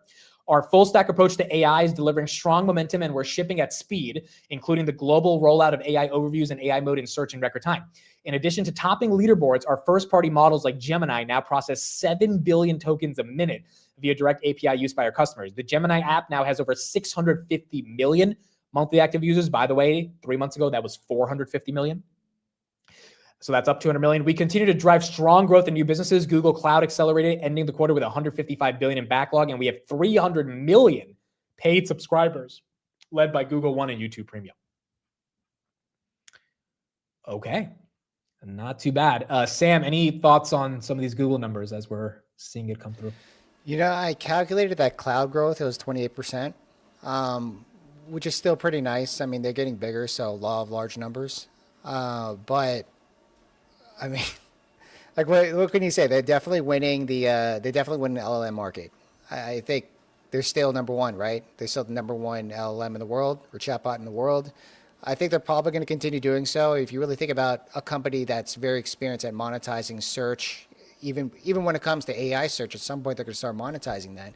This is the company, right? So it's just seeing a quarter like that, you're seeing the money rotate pretty much out of Meta, out of Microsoft. This is just going by price action and going to Google. That's just what it looks like right now after hours. Because this is a lot of money, dude. This is a lot of money moving after hours. And it's going to go somewhere. So one of them had to be up. And if we see, I mean, that cloud, the slide with cloud, a few things that really caught my attention is similar type of revenue growth, even though Sam mentioned, right, the law of large numbers, they still, last year, they grew 35%. Still, they're growing 34%. I'm going to guess due to this massive demand in AI solutions and AI cloud infrastructure. But more importantly, if you look at that operating margins, Yep. huge growth. I mean, That is huge big. growth. Yeah, now 23.7%, about 2 How do billion, you- now How do you 3.6. how do you think Google increased that by 6%? Just more efficiencies? Because that is impressive, dude. So cloud is you reduce overhead as you scale out. So the larger you get, the more your operating margins go up. Like AWS is like around 31.5% or something last quarter. So it's no surprise, the bigger that they get, the more efficient they get, because it's just, you don't need to multiply how many engineers you have when you're just automating the whole thing. Wait, so they grew at 35% their cloud? 34. Oh wow, 34%. That's actually pretty good. That's pretty good. That's pretty good. Yeah, and also just with the overall kind of in AI infrastructure utilization, right? If you have one server, but that one server is being used 100% of the time, you're going to be able to increase on your margins dramatically faster than if you had that same server only running 80% of the time or 70% of the time. So pricing power there on the cloud aspect, but also the utilization rate are two things that I think can help accelerate that number pretty nicely. I agree. Google right there at 290. I'm going to pull up Google Q2 2025 real quick and compare what Sundar said. So it looks like you're right, Jose. They did increase. Yeah, look at this. So they said 85 billion. This is Q2. This was 3 months ago. The most recent quarter is 91 to 93. That's an increase. So on the high end, that's an $8 billion increase on CapEx. If the other, That is so bullish for data center stocks. That's what you want to see. Nvidia right there, 207. Some of the other data center names after hours, moving a little bit. Nebius and CoreWeave. I'm curious to see how Broadcom, because obviously Broadcom is one of the ones to make with TPUs. Usually they kind of move with CapEx a little bit more than Nvidia. Any movement? No, don't see much. Pretty much flat from close. But yeah, it did hit an all-time high today, which is crazy, right? Jose, your reaction to Meta. Let me pull up Meta slides. But do you think it's justified because of this tax miss that they have? I had to read through it, but a tax miss, I mean, I don't think would be something that would create for me to sell a Meta, right? So would love to read more on if there's any major changes. Are they slowing down was there any slowdown anywhere else? But just there, we see ad impressions were up 14%. We also saw kind of the pricing increase. Yeah, you got average price per ad up 10 or up 10%, impressions up 14, and then DAP still up 8% in terms of daily active people. Here's what Meta said on this non-cash charge impact. We expect a significant reduction in our U.S. federal cash tax payments for the remainder of 2025 and our future years due to the implementation of the One Big Beautiful Bill Act. However, the implementation also led to the recognition of a valuation allowance against our U.S. federal deferred tax assets, reflected the impact of U.S. corporate alternative minimum tax. As a result, the third quarter 2025 provision for income taxes includes a one-time non-cash income tax charge of $15.93 billion. Excluding this one-time tax, our third quarter effective tax rate would have decreased to 14%. Net income would have increased to 18.64 billion, and then diluted EPS would have been 7.25. Yeah, this seems like a nothing burger. Wait, so they reduced their tax payment? Is that what they're saying? So I didn't read. I am not an accountant, but from what it seems like they're saying is that they were deferring certain payments based on the valuation against different assets they had. The Big Beautiful Bill had some change up in terms of how you're able to value those assets and then how long you're able to defer stuff. And that led to them recognizing $15.9 billion in taxes they had to pay. Yeah, because I know with the Big Beautiful Bill, one thing that you can kind of write off right away was your AI servers, right? Historically, you had your AI servers, you had to distribute it over, I think, 5-year time frame or whatever time frame, some longer time frame. But now with the Big Beautiful Bill, you are able to defer everything at once. I don't know if that's what's happening here, but if there was any changes, I wonder if it comes with that aspect. Again, I would have to do a little bit more research, but that would be the first thing in my mind. Yeah, it when Chad mentioned Scale AI, that's what it kind of sounds like. It almost sounds like exactly what they invested in Scale. I don't know if the investment would mature so quickly for them to defer the assets, but 15 billion is what they put into scale. It almost seems like that's what they've had to pay. Maybe it's just a coincidence that it was 15 billion, but Well, I wonder, because I know the big beautiful bill include just anything, pretty much research and development in the AI aspect here in the United States. So I wonder if that was, like you mentioned with the Scale AI, if they were able to just write it off. Again, that knowledge, I'm not a tax person, but with the big beautiful bill, you were able to expense everything a lot faster than normal. Street really doesn't like it. I mean, outside of that, I don't see anything else that we should be upset about. Revenue's up 26%, guys. This is a $2 trillion company. That is not small growth. Income from operations up 18%. Operating margins decreased slightly, but at a far lower rate than their revenue growth. Net income, that is up again because of that 15 billion. That's what takes it down. But if it wasn't, it would be up almost 30% year over year. And you're seeing broader growth outside of the other parts of the business. Meta said we had a strong quarter for our business and community. Meta Superintelligence Labs is off to a great start, and we continue to lead the industry in AI glasses. If we deliver even a fraction of the opportunity ahead, then the next few years will be the most exciting period in history. Yeah, this doesn't feel that scary for Meta based on these numbers. Let's get some coverage right here on Microsoft and see what the street thinks about this one. Yes, the street went a little bit higher on that growth that you just mentioned. And I think that's really largely it. All the other metrics look good. I think the street's not picking up on the booking and the actual RPO. And if you look at those numbers, you're talking about a commercial booking number at 112%, a 50+% growth in RPO. That's one of the best growth rates we've ever seen. And that does not include the new commitment from OpenAI of 250 billion incremental. So OpenAI helped them in the quarter, but all this 250 billion is not in that number as they indicated in the release. So I don't think the market's picking up on that. So that to me is the future indication of health of this company is just blew the doors off on RPO and bookings growth, which is again the most important thing that we look at as software analysts. What's the future indication of health? That's it. CapEx was a little bit higher, which everyone had expected, and you saw Google and Meta also raise their guidance. So everyone's asking what's happening to CapEx. We just got basically a raise from all three, from what we can see. And then when you think about margins, everyone's like, well, how can you make money in AI?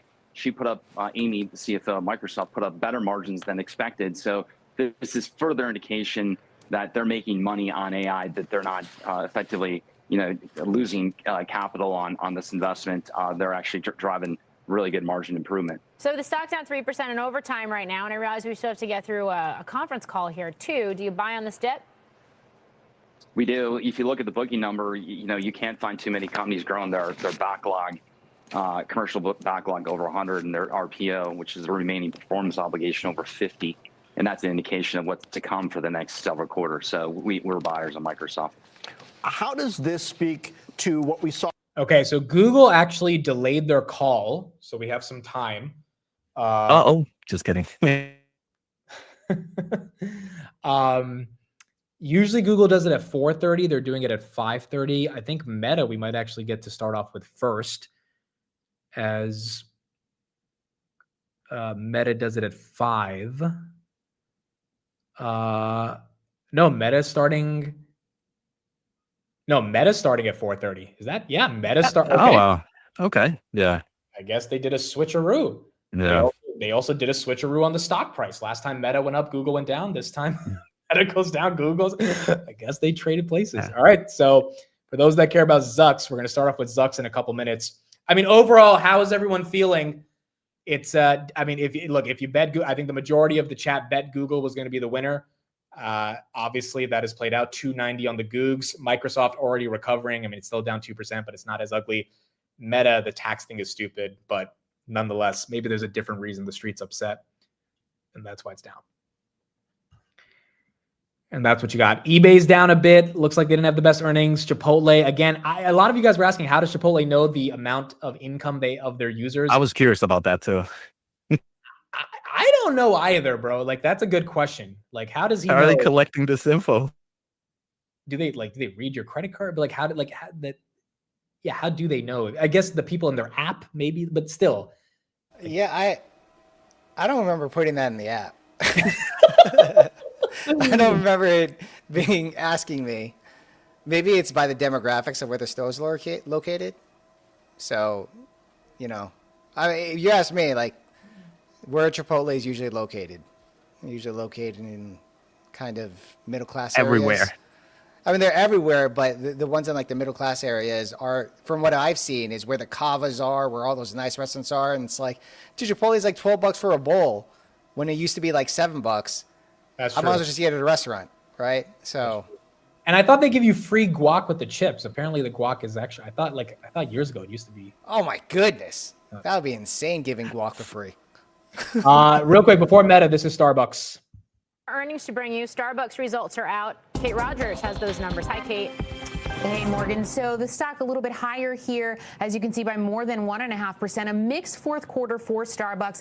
EPS a miss here, 52 cents adjusted versus estimates of 56 cents. Revenues, though, a beat, $9.6 billion for the quarter versus the $9.35 billion estimated. And that's even with the labor investments that the company is making right now. Comps turning positive globally. Q4 comp sales up 1%, better than the 0.3% decline estimated. Q4 North American comp sales flat versus 0.9% estimates. Transactions declined in North America, but noteworthy update here. U.S. comps did turn positive in September as the company's Back to Starbucks plan takes shape. Q4 international comp sales also better than expected, up 3%.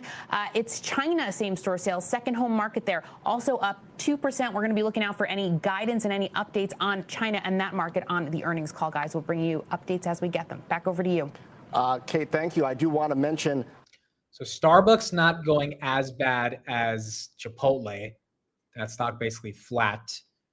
But Chipotle is the one that's taken a bigger of a hit.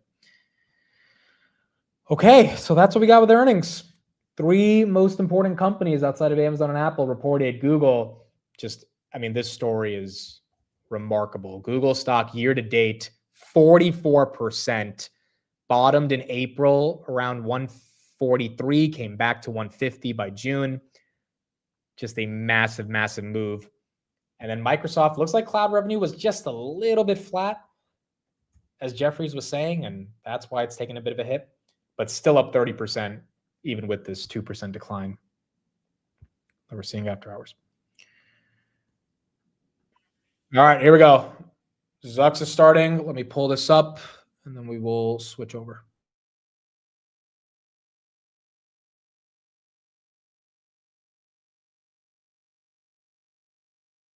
Joining me today are Mark Zuckerberg, CEO, and Susan Li, CFO. Our remarks today will include forward-looking statements which are based on assumptions as of today. Actual results may differ materially as a result of various factors, including those set forth in today's Meta also earnings press increased their release capex on the and lower in our end. quarterly report on Form 10-Q filed with the SEC. We undertake no obligation to update any forward-looking statement. During this call, we will present both GAAP and certain non-GAAP financial measures. A reconciliation of GAAP to non-GAAP measures is included in today's earnings press release. The earnings press release and an accompanying investor presentation are available on our website at investor.appmeta.com. And now I'd like to turn the call over to Mark. All right, thanks, Ken. Thanks, everyone, for joining today. We had another strong quarter with 3.5 billion people using at least one of our apps every day. Instagram hit a major milestone with 3 billion monthly actives, and we're seeing good momentum across our other apps as well, including Threads, which recently passed 150 million daily actives and remains on track to become the leader in its category. I am very focused on establishing Meta as the leading frontier AI lab, building personal superintelligence for everyone, and delivering the app experiences and computing devices that will improve the lives of billions of people around the world. Our approach of advancing open source AI means that when Meta innovates, everyone benefits. Meta Superintelligence Labs is off to a strong start. I think that we've already built the lab with the highest talent density in the industry. We're heads down developing our next generation of models and products, and I'm looking forward to sharing more on that front over the coming months. We're also building what we expect to be an industry-leading amount of compute. Now, there's a range of timelines for when people think that we're going to get superintelligence. Some people think that we'll get there in a few years. Others think it will be 5, 7 years or longer.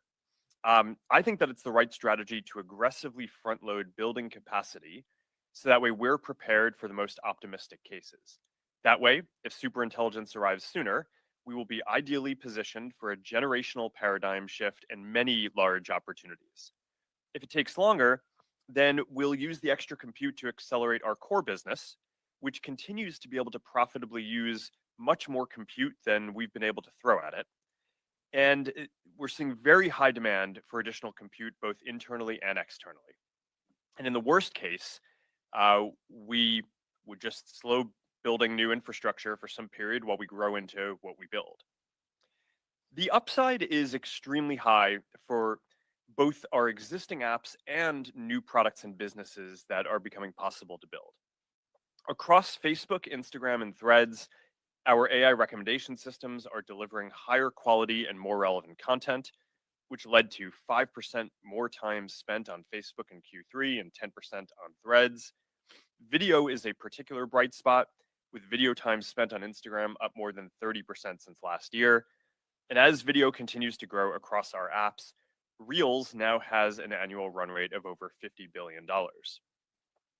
Improvements in our recommendation systems will also become even more leveraged as the volume of AI-created content grows. Social media has gone through two eras so far. First was when all content was from friends, family, and accounts that you followed directly. The second was when we added all of the creator content. Now, as AI makes it easier to create and remix content, we're going to add yet another huge corpus of content on top of those. Recommendation systems that understand all this content more deeply and can show you the right content to help you achieve your goals are going to be increasingly valuable. Our ads business continues to perform very well, largely due to improvements in our AI ranking systems as well. This quarter, we saw meaningful advances from unifying different models into simpler, more general models, which drive both better performance and efficiency.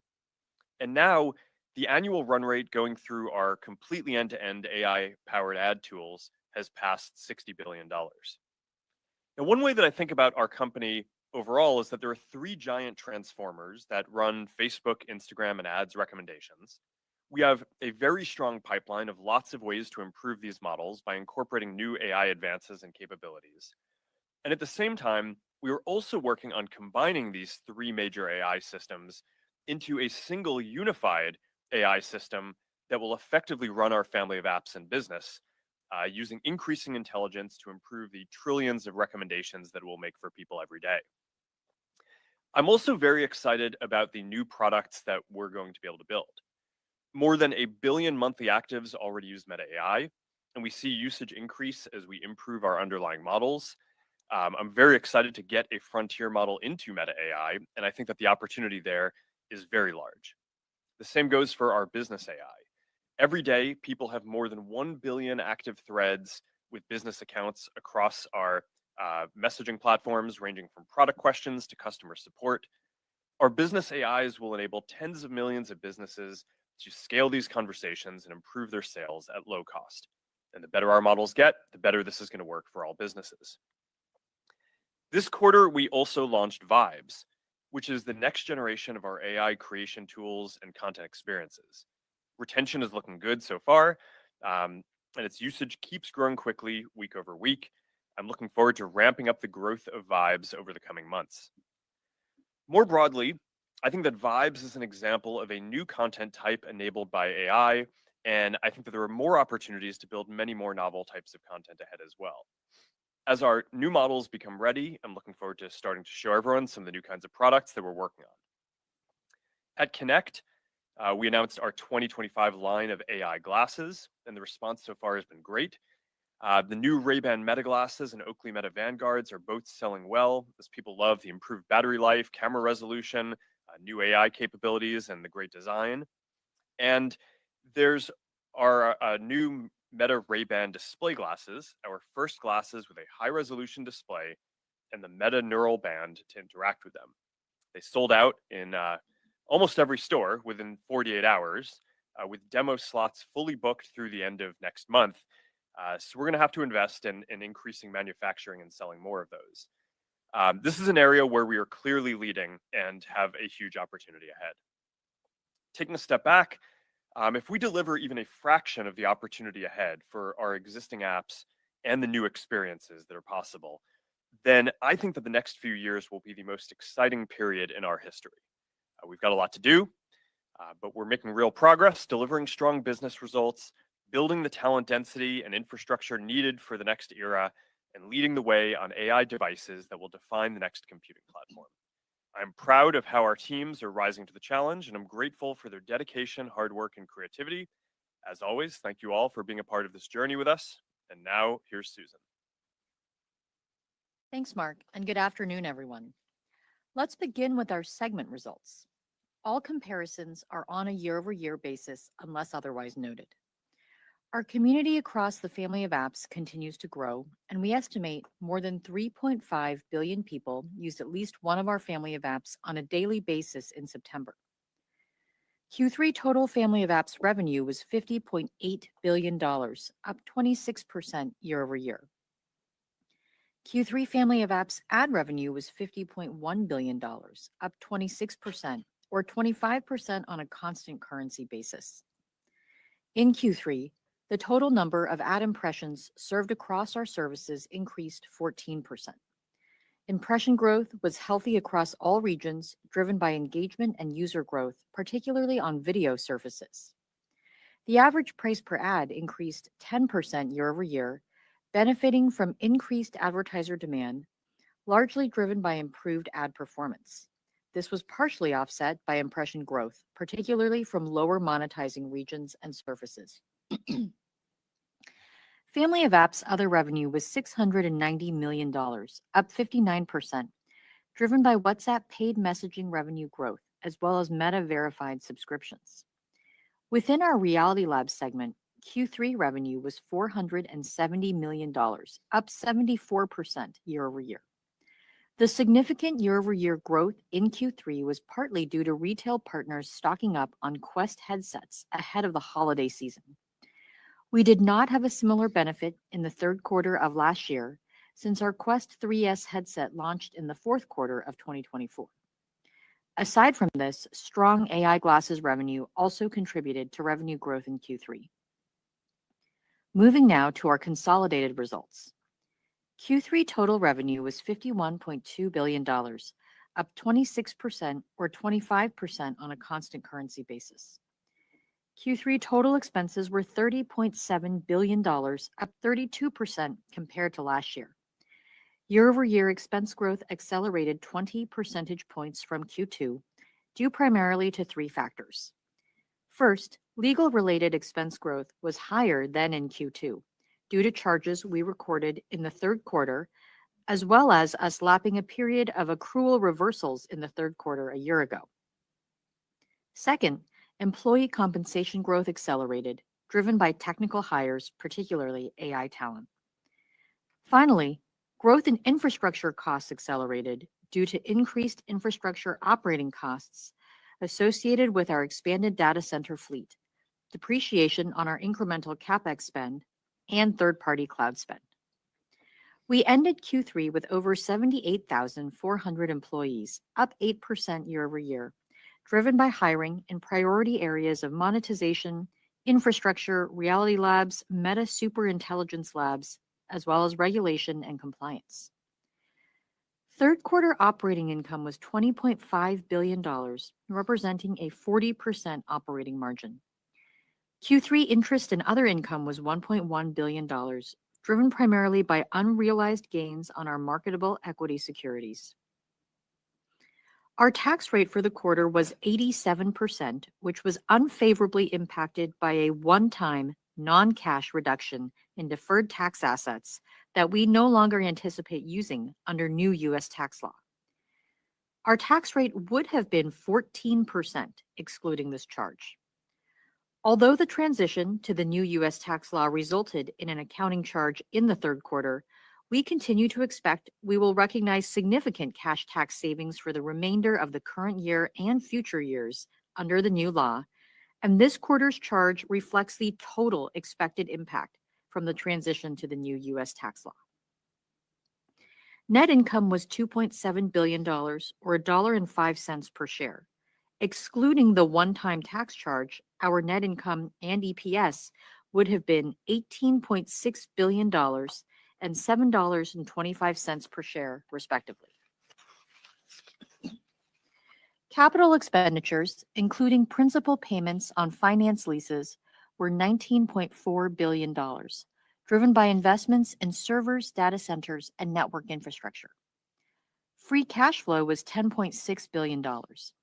We repurchased $3.2 billion of our Class A common stock and paid $1.3 billion in dividends to shareholders.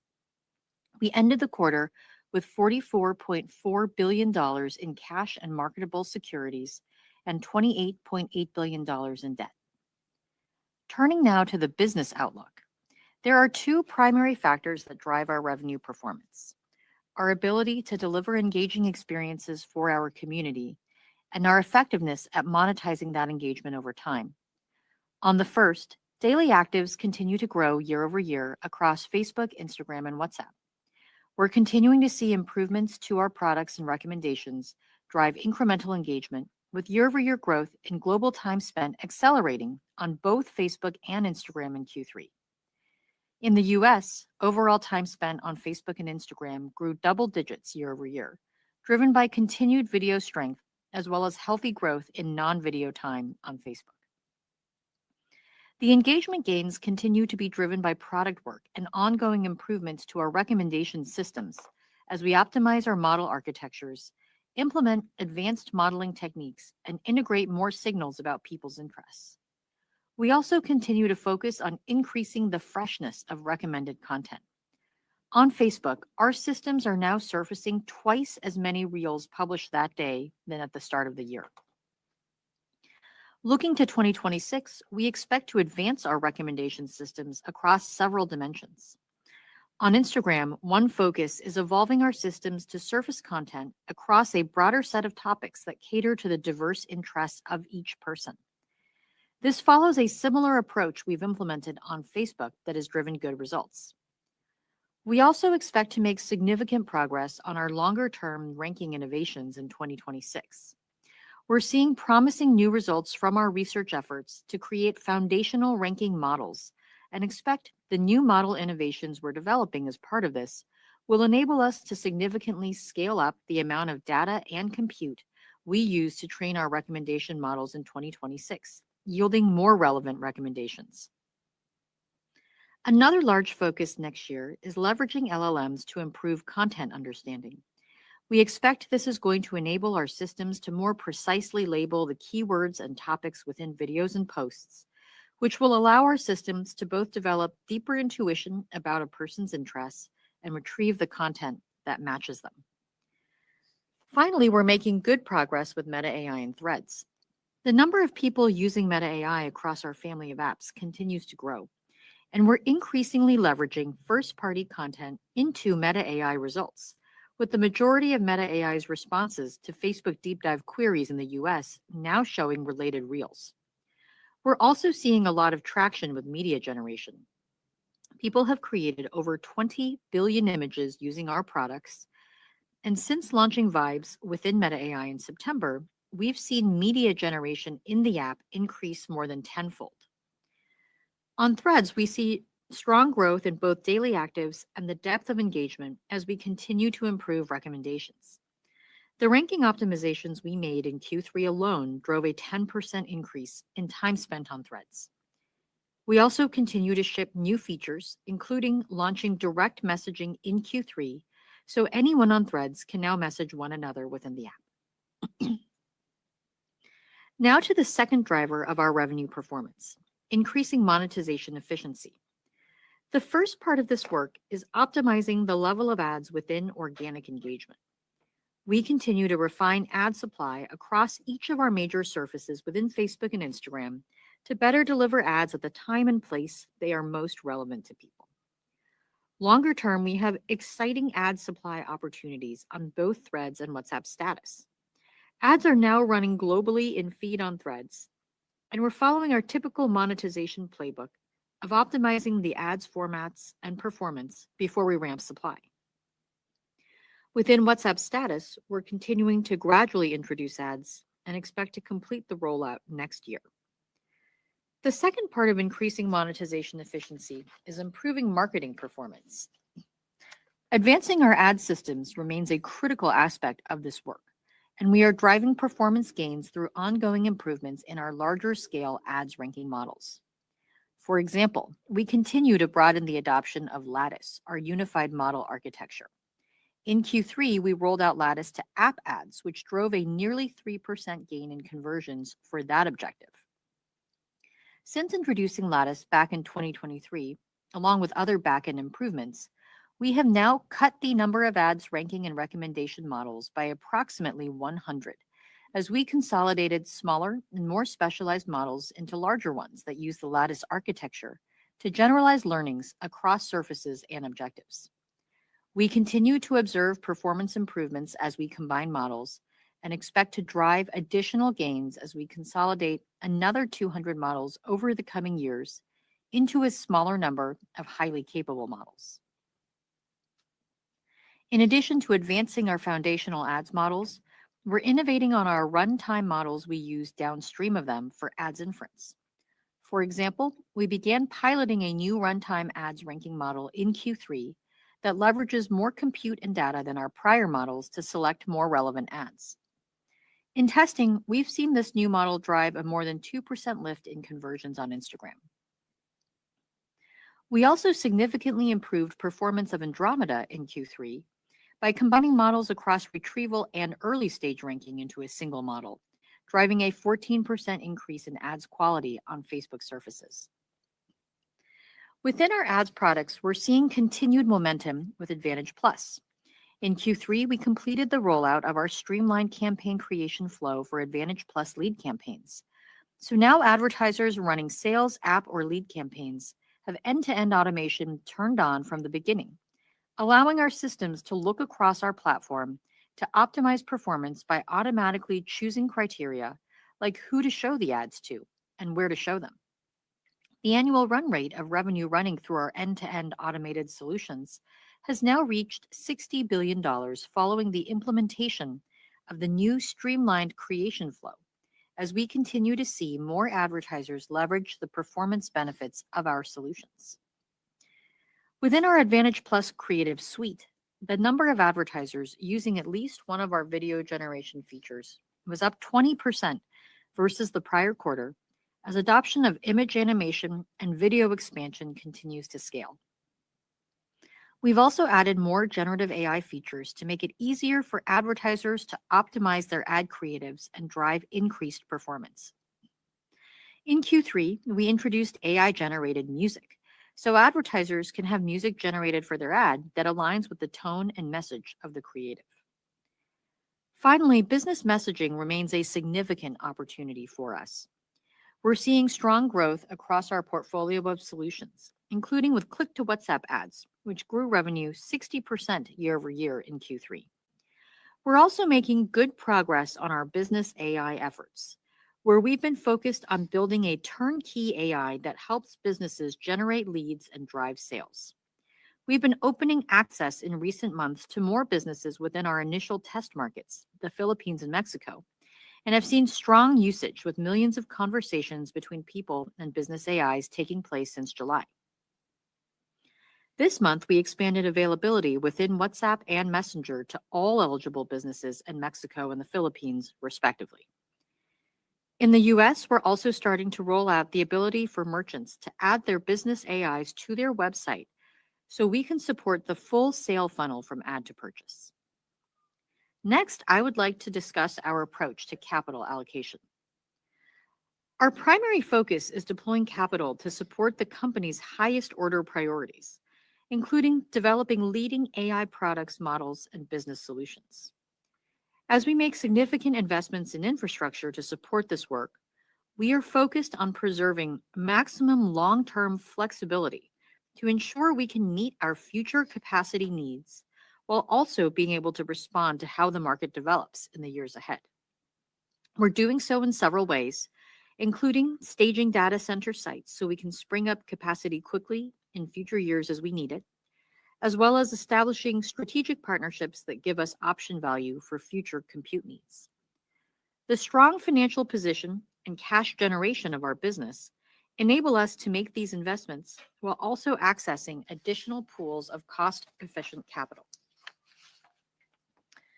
Moving to our financial outlook, we expect fourth quarter 2025 total revenue to be in the range of $56 to $59 billion.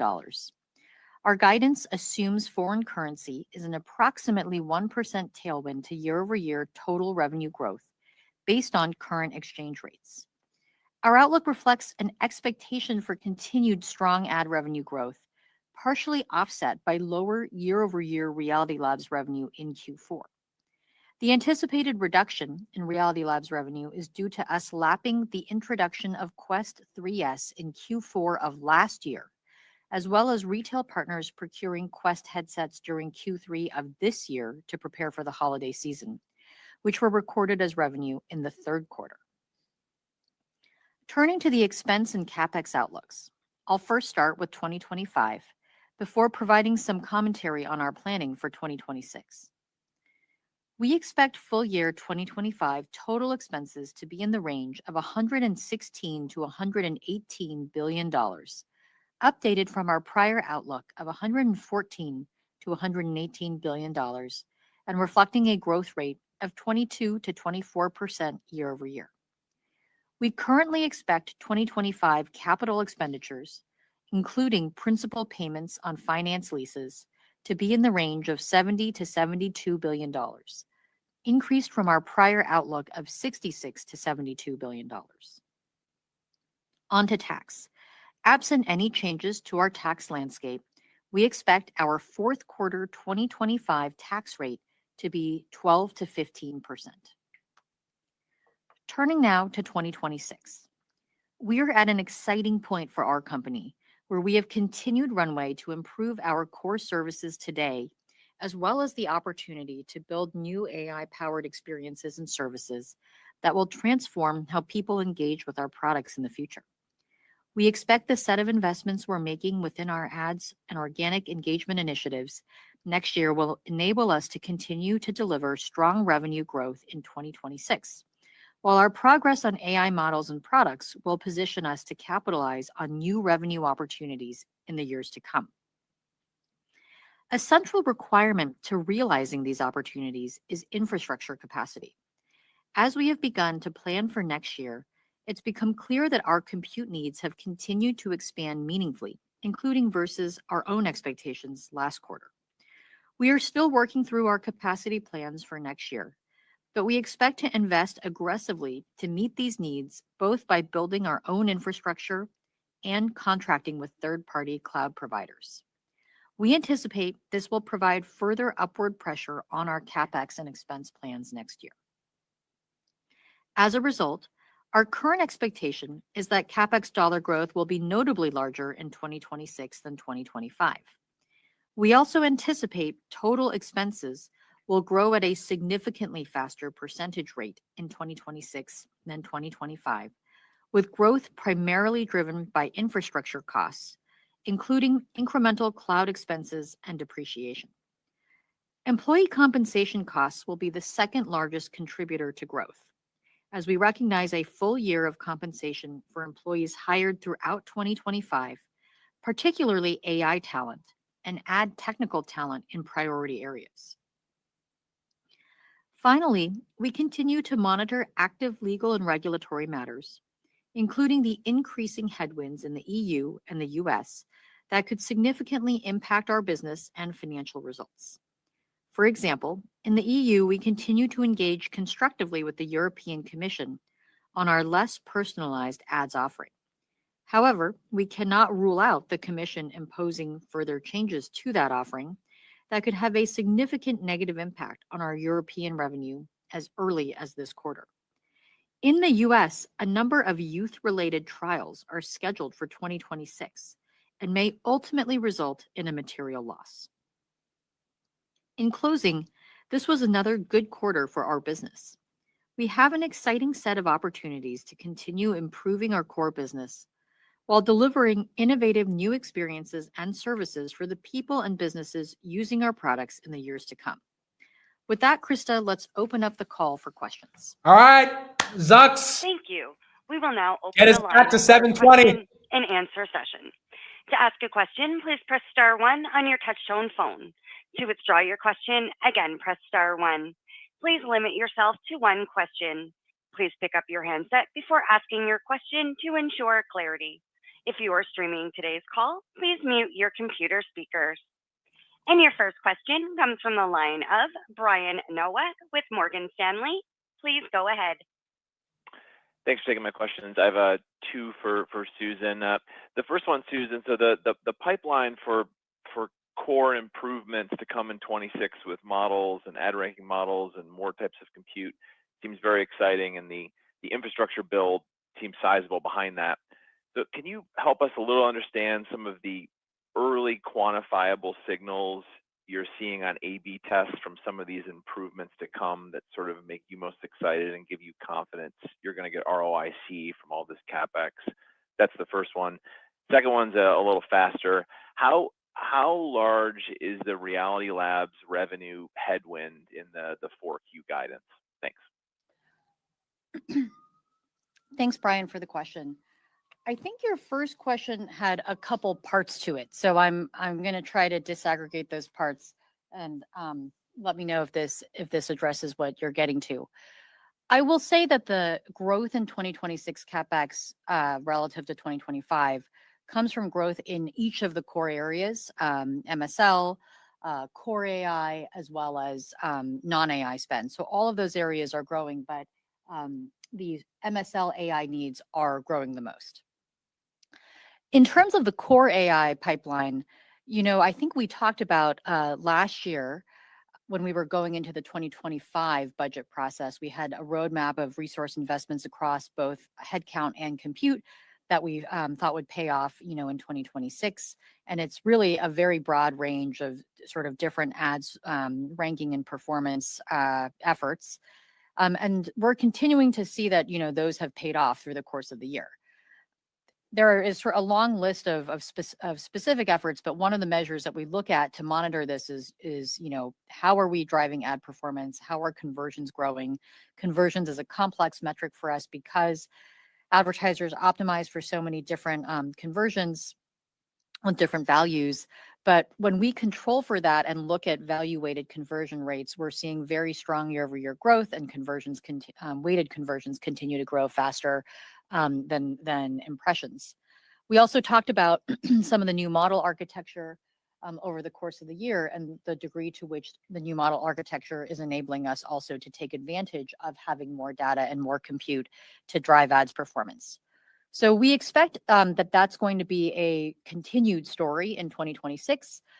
We are, in fact, at the beginning of our 2026 budgeting process now, and we, see a similar list of revenue investments that we're excited to be able to invest in. And so we think that that's going to be a big part of our ability to continue to drive strong revenue performance throughout the year. On your second question, which is the Reality Labs revenue headwind, I don't think we have quantified the exact size of that.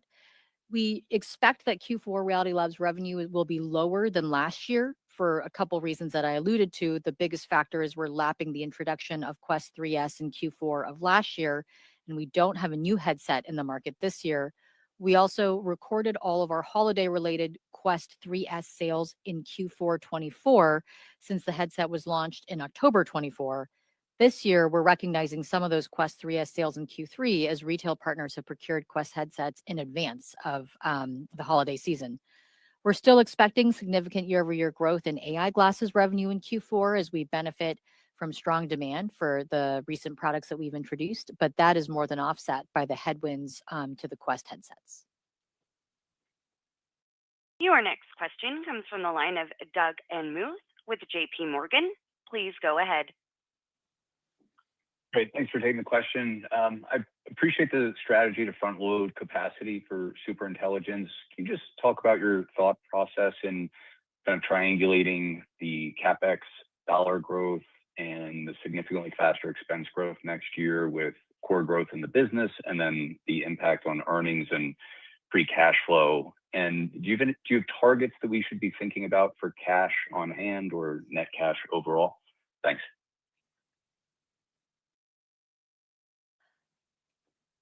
Thanks, Doug.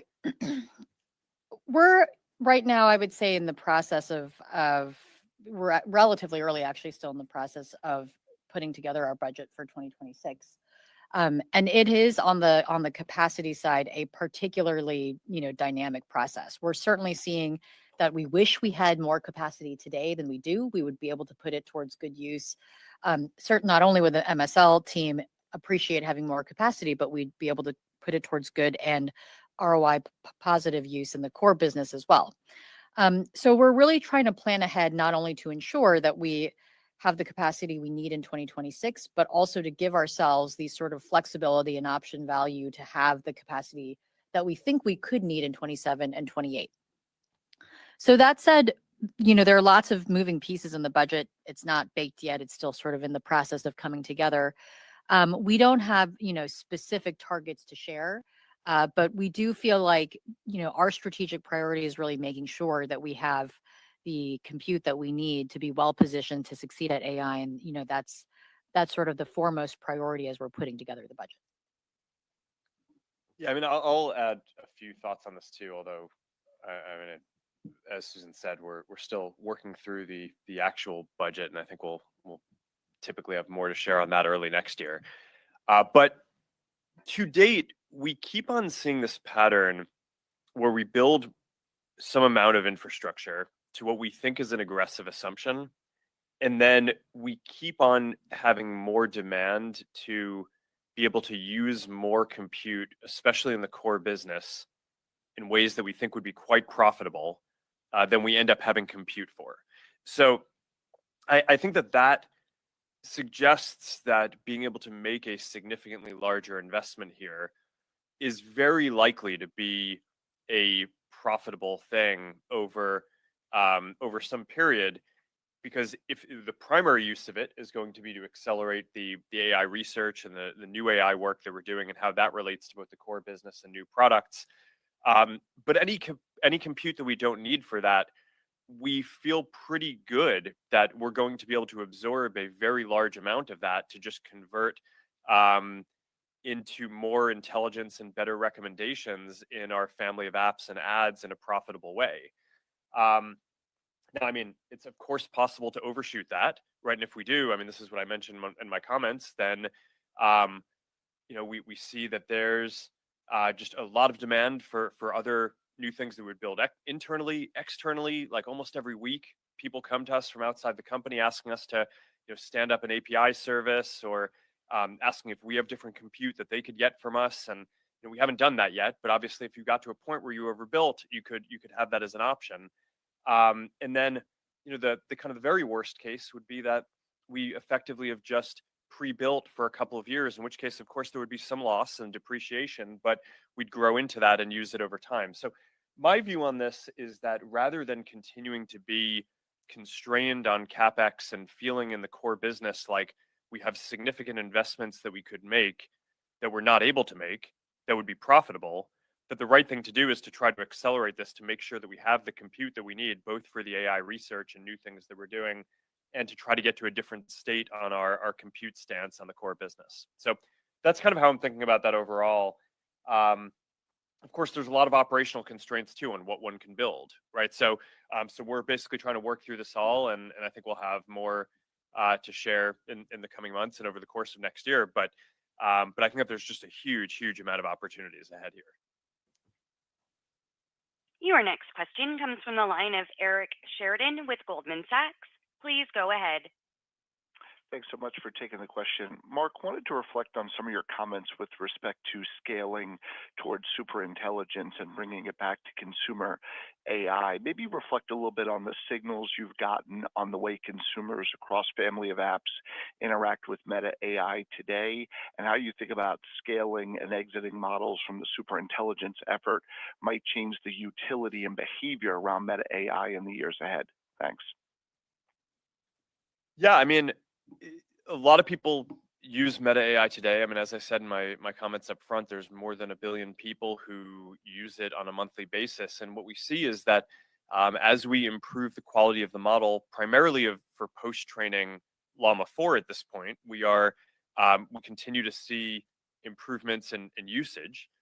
So our view is that when we get the new models that we're building in MSL in there and get like truly frontier models with novel capabilities that you don't have in other places, then I think that this is just a massive latent opportunity, right? We know, I mean, I would guess that, Meta, I think, has the best track record of any company out there of taking a new product that people love and getting it to billions of people in terms of usage. So I think that the ability to plug in leading models is going to, I would predict, lead to a very large amount of use of these things over the coming years. So I'm very excited about that in terms of new products. It's not just Meta AI as an assistant. I think that there are going to be all kinds of new products around different content formats, and we're starting to see that with video and content creation. But I think that there's going to be a lot more like that I'm quite excited about. And then there are the business versions of all of these too, like business AI, and then that's of course one part of the story is the new things that will be possible to build, and then the other part is how more intelligent models are just going to improve the core business and improve the recommendations that we make across the family of apps and improve the recommendations in advertising. And I think that there's just as we've shown, there's sort of this very large amount of headroom, and the opportunity there keeps growing as we as we are improving and optimizing the AI there. And I think that really shows no sign of being near the end. I think that there's quite a bit more to do there. And like I said in response to the last question, we are sort of perennially operating the family of apps and ads business in a compute starved state at this point, which is on the one hand sort of an odd thing to say given the compute that we've built up, but we really are taking a lot of the resources and using them to advance future things that we're doing. And we think that there's a lot more compute that we could put towards these that would just unlock a huge amount of opportunity in the core business as well. Your next question comes from the line of Mark Shmulik with Bernstein. Please go ahead. Yes, hi, thanks for taking the questions. Susan, as you think about the visibility into kind of the runway next year of continued ad performance and engagement improvements, how do you think about kind of the scale of those improvements versus kind of the progress we've seen over the last 2 years? And then Mark, as you think about kind of the timing of some of these newer efforts coming out of Superintelligence Labs, is us anchoring to kind of an updated frontier model launch sometime next year, like the right way for us to think about it? Or should we be looking at kind of progress from new products you're excited to see ship like Vibes? Thank you. Thanks, Mark. So on the sort of ads improvement side, some of the innovations that we have been launching actually, involve sort of improving our larger scale models. So we, don't use our larger model architectures like GEM for inference because their size and complexity would make it too cost prohibitive. The way that we drive performance from those models is by using them to transfer knowledge to smaller, lightweight models that are used at runtime. And then in addition to the foundation model work, we are working on advancing our inference models by developing new techniques and architectures that then allow us to scale up compute and complexity in an ROI positive way. So in general, we obviously have a very large base of, advertisers. There's a lot of demand liquidity in the system. And even, small scale improvements that we are able to make in terms of driving, basis point improvements in the performance of ads or single digit, increases in conversions relative to impressions in a given quarter, off of a large base mean that we're really able to continue to grow the absolute dollars of revenue growth in a pretty meaningful way. Your next question comes from the line of Justin Post with Bank of America. Please go ahead. Actually, Thank you. hey Justin, just give us 1 second. I think there was a second part Sure. of Mark's question that we just want to get to on MSL. Yeah, I mean, I'll keep it quick. I mean, I don't think we have any specific timing to announce certainly on the models or products, but I expect that you will see both. We expect to build novel models and novel products, and I'm excited to share more when we have it.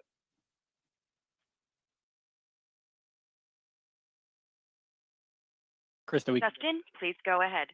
Great, thanks. Mark, you mentioned the prior two content cycles, and obviously you've been able to generate very attractive margins on them. As we get into the AI cycle, obviously some concerns on the investment, but can you talk a little bit about how you're thinking about, tools that could be coming out for users? I know there's some new competition. And then secondly, how you think about margins in this content cycle? Any reason to think they would be different versus prior cycles? Thank you.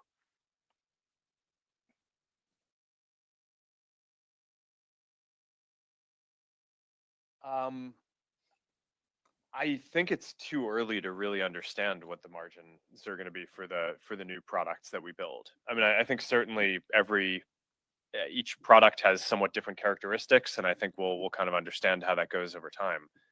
I mean, my general goal is to build a business that maximizes value for the people who use our products and maximizes profitability, not margin. So I think we'll kind of just try to build the best things that we can and try to deliver the most value that we can for most people.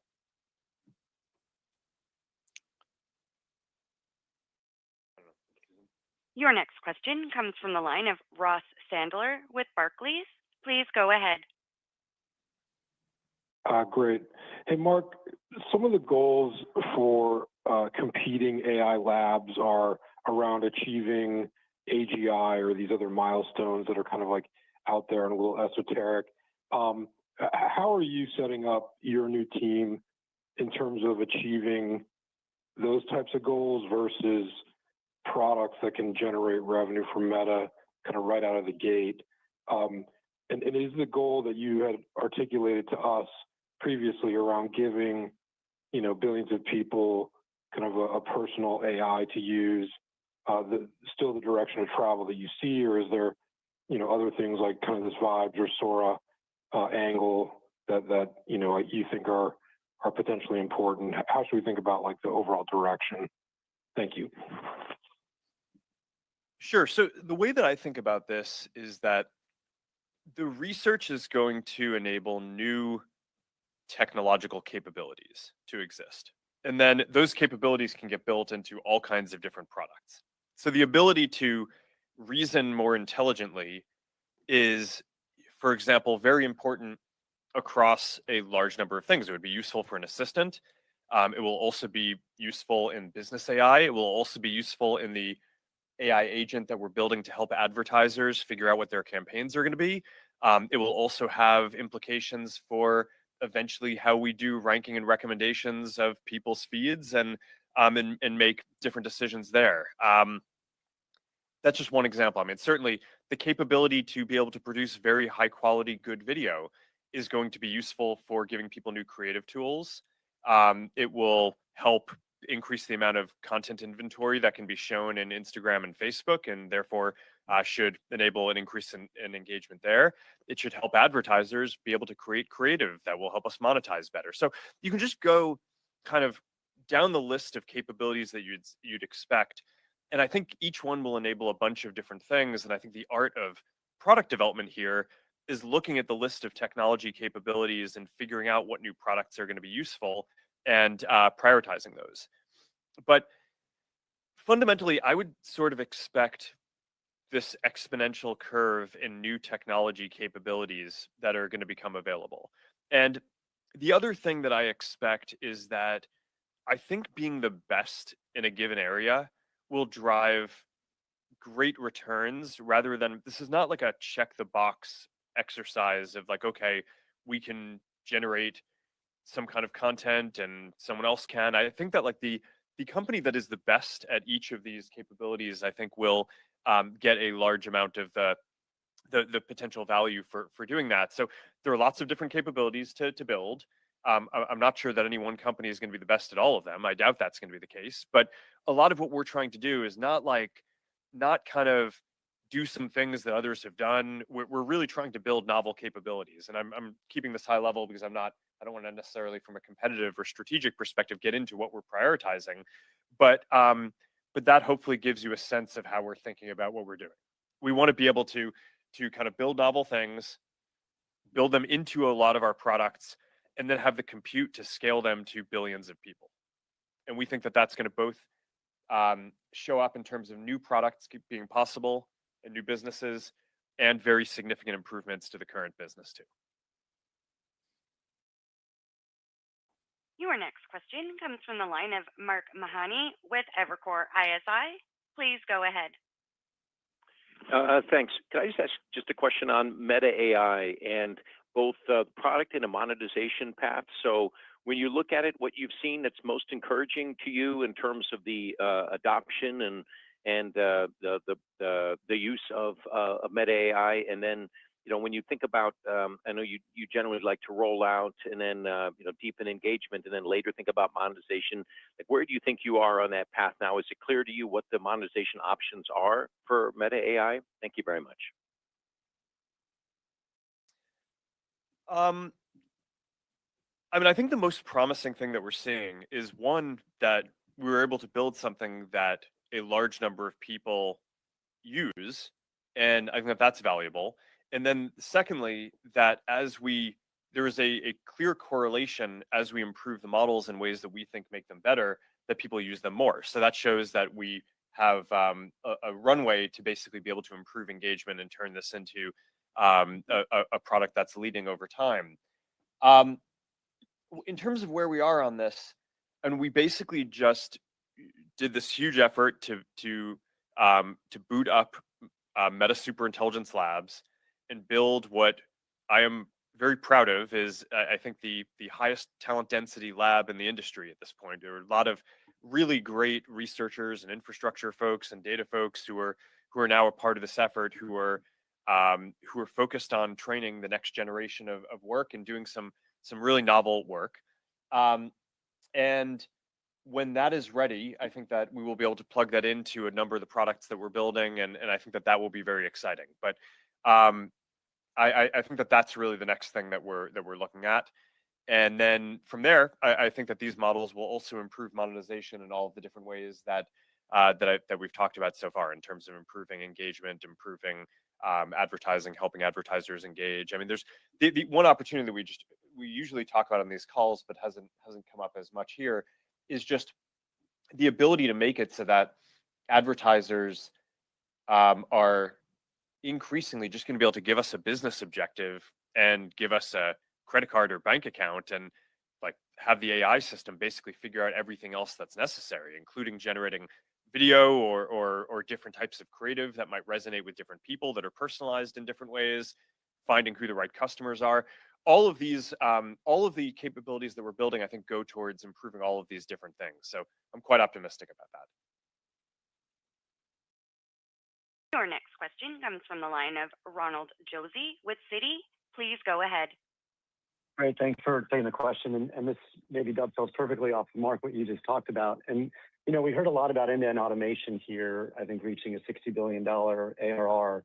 I wanted to hear about, if you can talk to us more just about adoption rates amongst the advertisers, and then maybe bigger picture, as you incorporate ranking recommendation changes like Andromeda or Gems or Lattice, just talk to us how this automation is driving, call it, a higher ROI for advertisers overall as we bring it all together. Thank you.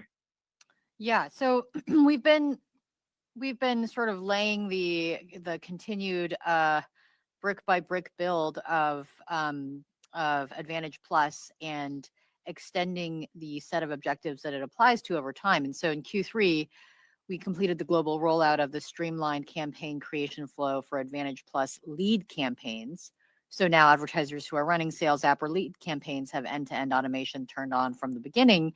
And like, the kind of application of the streamlined campaign creation flow for other objectives, this generally allows advertisers to optimize and automate several aspects of the campaign setup process at once.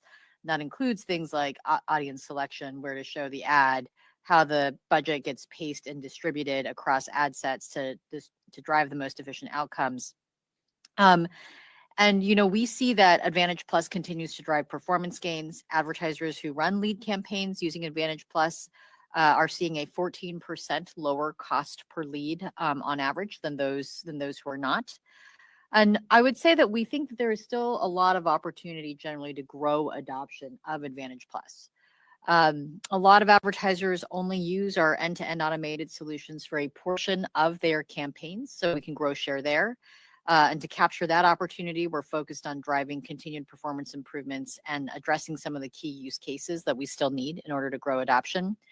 We're also working to broaden adoption among advertisers who use one of our single-step automated solutions. For example, advertisers who might only use a piece of it, like Advantage Plus Audiences, by helping them understand the benefits of using more than one automated solution at the same time. So I would say Advantage Plus is sort of an ongoing platform by which we both continue to expand the feature set that is available in Advantage Plus, and then expand the extensibility or the coverage of that feature set to the sort of the broader set of advertisers.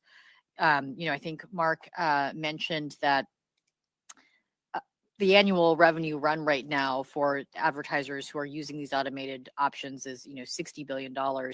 And again, we see that there's room to continue growing that. Your next question comes from the line of Youssef Squali with Truist Securities. Please go ahead. Great. Thank you very much. Mark, on wearables in particular, do you think you'll be able to sell enough hardware to recoup your investment, or is that dependent on maybe creating new avenues for revenue from things like advertising services and commerce through that new computing platform? And if so, what are kind of the gating factors there? And then Susan, how do you see the on-balance sheet versus off-balance sheet financing of your AI initiatives? You've recently struck a deal with Blue Owl for the Louisiana data center. Is that part of the CapEx guide for 26? And if it's not, how significant will that way of funding be for Meta going forward? And basically, would that slow down your CapEx growth past 2026? Thank you. I can talk about wearables, and then Susan can jump in on the other part. So I think that there are a few pieces here. One is that the work that on Ray-Ban Meta and the Oakley Meta products is going very well. I think, yeah, I mean, at some point, if these continue going as well as it has been, then I think it will be a very profitable investment. I think that there's some revenue that we get from basically selling the devices, and then some that will come from additional services and from the AI on top of it. So I think that there's a big opportunity. Certainly, the investment here is not just to kind of build just the device. It's also to build these services on top. Right now, a lot of people get the devices for a range of things that don't even include the AI, even though they like the AI. But I think over time, the AI is going to become the main thing that people are using them for. And I think that that's going to end up having a big business opportunity by itself. But, as products like the Ray-Ban Meta and Oakley Metas are growing, we're also going to keep on investing in things like the more full field of view product form of the Orion prototype that we showed at Connect last year. So those things are obviously earlier in their curve towards getting to being a sustaining business. And our general view is that we want to build these out to reach many hundreds of millions or billions of people. And that's the point at which we think that this is going to be just an extremely profitable business. Youssef, to your second question, so the JV that we announced with Blue Owl is sort of an example of finding a solution that enabled us to partner with external capital providers to co-develop data centers in a way that gives us long-term optionality in supporting our future capacity needs, just given both the magnitude but also uncertainty of what the capacity outlook in future years looks like. In terms of how that is recognized as CapEx, our prior CapEx reflected a portion of the data center build cost prior to the joint venture being established. Going forward, the construction costs of the data center will not be recorded in CapEx. As the data center is constructed, we will contribute 20% of the remaining construction costs required, which is in line with our ownership stake, and those will be recorded as other investing cash flows. All right, I'm switching to Google. We got like 30 seconds. Jose, any quick thoughts on what you heard just now? I think you posted it on Next that they mentioned they feel like they always have enough compute, but it's never enough. And for that reason, and the other thing is they're really focused with AI. They're not focused on creating AGI, right? They're focused on making AI solutions that are going to directly impact their core revenue. So I'd like to hear from that. It's a whole different approach from some of the other AI labs out there. Sam, any quick thoughts? I mean, a lot of the questions really were around Reality Labs, as far as the guide down and how much CapEx they're spending, and basically kind of reason with the analysts as far as like why we spending so much money. I did kind of notice for a minute that I think he was like, Mark was trying to say it from a defensive standpoint as to why we're spending this much money, not like an exciting standpoint. It's like, look, we're spending this money because we're really excited for the future. So I think that criticism is actually translated into the price that you see after hours, how it's selling off. Maybe they're not seeing it happen as fast as they expect. I mean, with this, like it really is a bet at this point. I think Meta's margin expansion story was already baked into the price, and now it's like, well, we want more if we're going to keep your stock price up here. So we'll see what Google says. I mean, as far as everything else goes, man, they're all spending more money. So it's always a good thing to see. It's what I want to see right now. Yep. No, I would agree. I think overall, it looks like things are going in the right direction. It's just that one-time tax fee is what's getting the street upset. By the way, guys, Sam's and Jose's Twitter are putting that in the chat and their YouTube, so you can follow them there. And let's get into the Googs. I'll quickly cover the safe harbor. Some of the statements that we make today regarding our business, operations, and financial performance may be considered forward-looking. Such statements are based on current expectations and assumptions that are subject to a number of risks and uncertainties. Actual results could differ materially. Please refer to our Forms 10-K and 10-Q, including the risk factors. We undertake no obligation to update any forward-looking statement. During this call, we will present both GAAP and non-GAAP financial measures. A reconciliation of non-GAAP to GAAP measures is included in today's earnings press release, which is distributed and available to the public through our investor relations website located at abc.xyz/investor. Our comments will be on year-over-year comparisons unless we state otherwise. And now, I'll turn the call over to Sundar. Thank you, Jim. Good afternoon, everyone, and thanks for joining us. This was a terrific quarter for Alphabet, driven by double-digit growth across every major part of our business. We are seeing AI now driving real business results across the company. We delivered our first ever $100 billion quarter. 5 years ago, our quarterly revenue was at $50 billion. Our revenue number has doubled since then, and we are firmly in the generative AI era.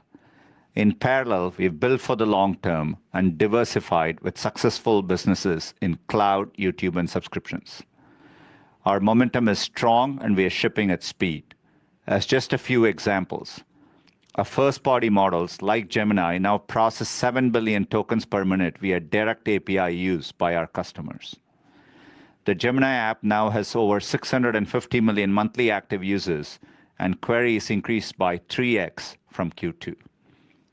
Cloud had another great quarter of accelerating growth with AI revenue as a key driver. Cloud backlog grew 46% quarter over quarter to $155 billion. And we crossed 300 million paid subscriptions, led by growth in Google One and YouTube Premium. Today, I'll discuss progress in our full-stack approach to AI and then share highlights from Search, Cloud, YouTube, and Waymo. As a reminder, our full-stack approach spans AI infrastructure, world-class research, including models and tooling, and our products and platforms that bring AI to people everywhere. First up, AI infrastructure. Our extensive and reliable infrastructure, which powers all of Google's products, is the foundation of our stack and a key differentiator. We are scaling the most advanced chips in our data centers, including GPUs from our partner Nvidia, as well as our own purpose-built TPUs. And we are the only company providing a wide range of both. As we announced yesterday at Nvidia GTC, we are now shipping the new A4X Max instances powered by Nvidia GB300 to our cloud customers. Our highly sought-after TPU portfolio is led by our 7th generation TPU Ironwood, which will be generally available soon. We are investing in TPU capacity to meet the tremendous demand we are seeing from customers and partners, and we are excited that Anthropic recently shared plans to access up to 1 million TPUs. Next, world-class AI research, including models and tooling. Our models are world-leading. Gemini 2.5 Pro, Veo, Genie 3, and our viral sensation Nano Banana are among the very best in class. Over 230 million videos have been generated with Veo 3, and more than 13 million developers have built with our generative models. We are looking forward to the release of Gemini 3 later this year. Our research leadership is advancing next frontier technologies. Last week, we announced that our Willow quantum chip achieved a major breakthrough, running an algorithm 13,000 times faster than one of the world's best supercomputers. And the result is verifiable, paving the way to future practical applications. Speaking of quantum, let me congratulate Michel Devray, our chief scientist for quantum hardware. He received a Nobel in Physics for early research he did in the 1980s. 3 Nobels awarded to current Googlers in 2 years. Incredible. And third, our products and platforms. We are bringing AI to more people and developers than anyone else. In July, we announced that we processed 980 trillion monthly tokens across all our surfaces. We are now processing over 1.3 quadrillion monthly tokens, more than 20x growth in a year. Phenomenal. This quarter, we took big steps to reimagine Chrome as a browser powered by AI through deep integrations with Gemini and AI mode in search, with more agentic capabilities coming soon. In August, at Made by Google, we unveiled our Pixel 10 series of devices. They are the first with our most powerful chip designed to run on Gemini Tensor G5. They are our best reviewed devices ever. And last week, we launched Android XR, our new operating system with Samsung's Galaxy XR device. It brings new ways to use headsets and glasses with Gemini at the core. Now turning to highlights from search. AI is driving an expansionary moment for search. As people learn what they can do with our new AI experiences, they're increasingly coming back to search more. Search and its AI experiences are built to highlight the web, sending billions of clicks to sites every day. During the Q2 call, we shared that overall queries and commercial queries continue to grow year over year. This growth rate increased in Q3, largely driven by our AI investments in search, most notably AI overviews and AI mode. Let me dive into the momentum we are seeing. As we have shared before, AI overviews drive meaningful query growth. This effect was even stronger in Q3 as users continue to learn that Google can answer more of their questions. And it's particularly encouraging to see the effect was more pronounced with younger people. We're also seeing that AI mode is resonating well with users. In the US, we have seen strong and consistent week-over-week growth in usage since launch, and queries doubled over the quarter. Over the last quarter, we rolled out AI mode globally across 40 languages in record time. It now has over 75 million daily active users. And we shipped over 100 improvements to the product in Q3, an incredibly fast pace. Most importantly, AI mode is already driving incremental total query growth for search. Philip will talk more about monetization and share how AI is helping people connect with businesses and shop on search. Next, Google Cloud. Our complete enterprise AI product portfolio is accelerating growth in revenue, operating margins, and backlog. In Q3, customer demand strengthened in 3 ways. 1, we are signing new customers faster. The number of new GCP customers increased by nearly 34% year over year. 2, we are signing larger deals. We have signed more deals over $1 billion through Q3 this year than we did in the previous 2 years combined. Third, we are deepening our relationships. Over 70% of existing Google Cloud customers use our AI products, including Banco BV, Best Buy, and FairPrice Group. As we scale, we are diversifying revenue. Today, 13 product lines are each at an annual run rate over $1 billion. And we are improving operating margin with highly differentiated products built with our own technology. This deep product differentiation starts with our AI infrastructure. We have a decade of experience building AI accelerators and today offer the widest array of chips. This leadership is winning customers like HCA Healthcare, LG AI Research, and Macquarie Bank. And it's why 9 of the top 10 AI labs choose Google Cloud. We are also the only cloud provider offering our own leading generative AI models, including Gemini, Imagine, Veo, Chirp, and Lyria. Adoption is rapidly accelerating. In Q3, revenue from products built on our generative AI models grew more than 200% year over year. Over the past 12 months, nearly 150 Google Cloud customers each processed approximately 1 trillion tokens with our models for a wide range of applications. For example, WPP is creating campaigns with up to 70% efficiency gains. Swarovski has increased email open rates by 17% and accelerated campaign localization by 10 times. Earlier this month, we launched Gemini Enterprise, the new front door for AI in the workplace, and we are seeing strong adoption for agents built on this platform. Our packaged enterprise agents in Gemini Enterprise are optimized for a variety of domains, are highly differentiated, and offer significant out-of-box value to customers. We have already crossed 2 million subscribers across 700 companies. Next, YouTube. In the living room, YouTube has remained #1 in streaming watch time in the US for more than 2 years, according to Nielsen. Last month marked YouTube's first time as a live NFL broadcaster. This exclusive global broadcast, live from Brazil, drew more than 19 million fans and set a new record for most concurrent viewers of a live stream on YouTube. YouTube Shorts also continues to perform well. In the US, Shorts now earn more revenue per watch hour than traditional in-stream on YouTube.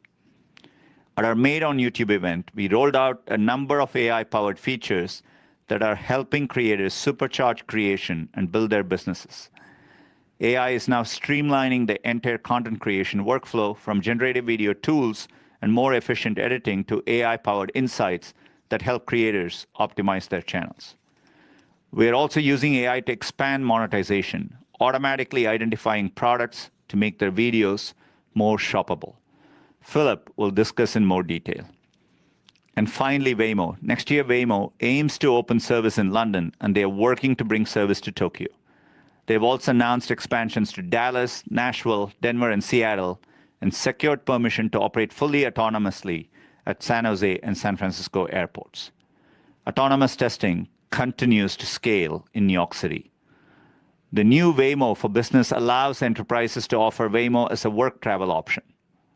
And we launched Waymo Teens accounts in Phoenix this summer. We are pleased to see usage steadily increase with positive feedback from teens and their parents alike.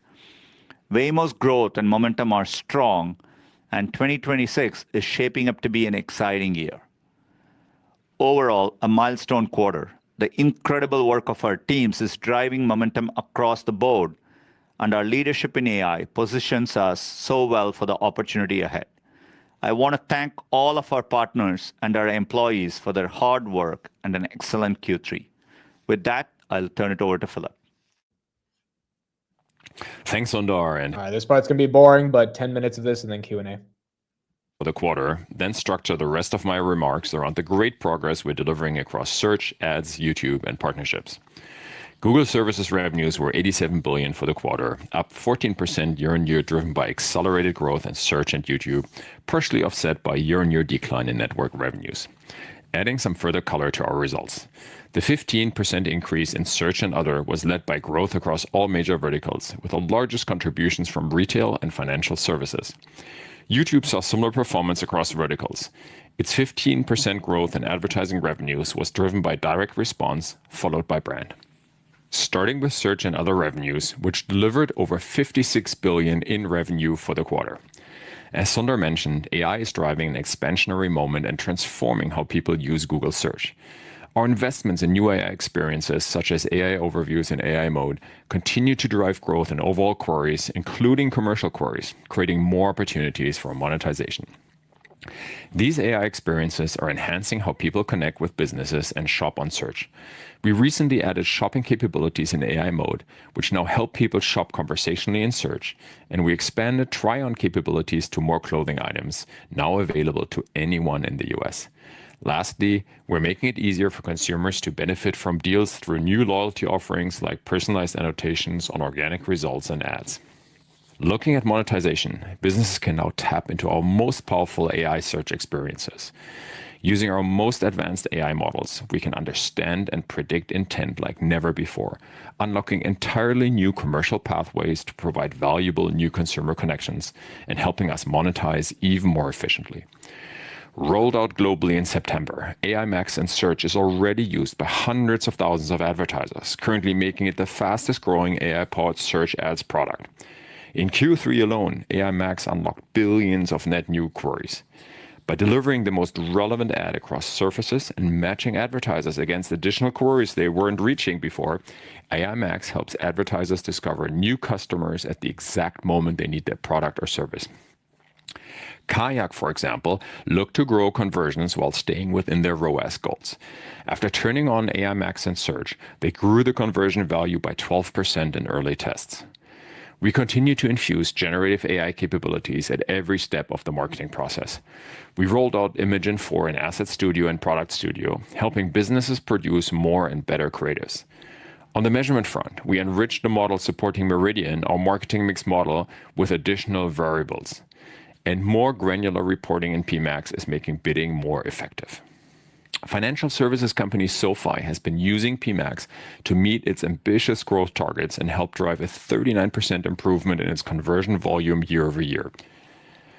Moving to YouTube, where we saw accelerated revenue growth, our recommendation systems are driving robust watch time growth in our key monetization areas like Shorts and Living Room. As we leverage Gemini models, we're seeing further discovery improvement. On direct response, we're excited about the growth in revenue we're seeing, especially from small and medium advertisers adopting Demand Gen. We also improved performance on Demand Gen, with over 100 launches helping to increase conversion value by more than 40% for advertisers using target-based bidding on YouTube. The retail vertical continues to lead our growth on YouTube, with Demand Gen helping us further monetize shopping-related categories. Looking at the living room, our long-term bet more advertisers are adopting interactive direct response ads, leading to an annual revenue run rate exceeding $1 billion globally for this format. For our viewers, we continue to give fans greater access across sports while tapping into the best of YouTube's product innovation and creator-led content. Sundar mentioned that we expanded our NFL partnership with our first ever exclusive global broadcast of an NFL game. Brands loved the opportunity, and we sold all our ad inventory within a couple of weeks. Looking at creators, a significant force behind the thriving YouTube creator economy is the collaboration between creators and brands. Tools like direct linking to deals, websites, and Shorts, and swappable brand segments in long form will soon help creators show how they deliver great value for brands.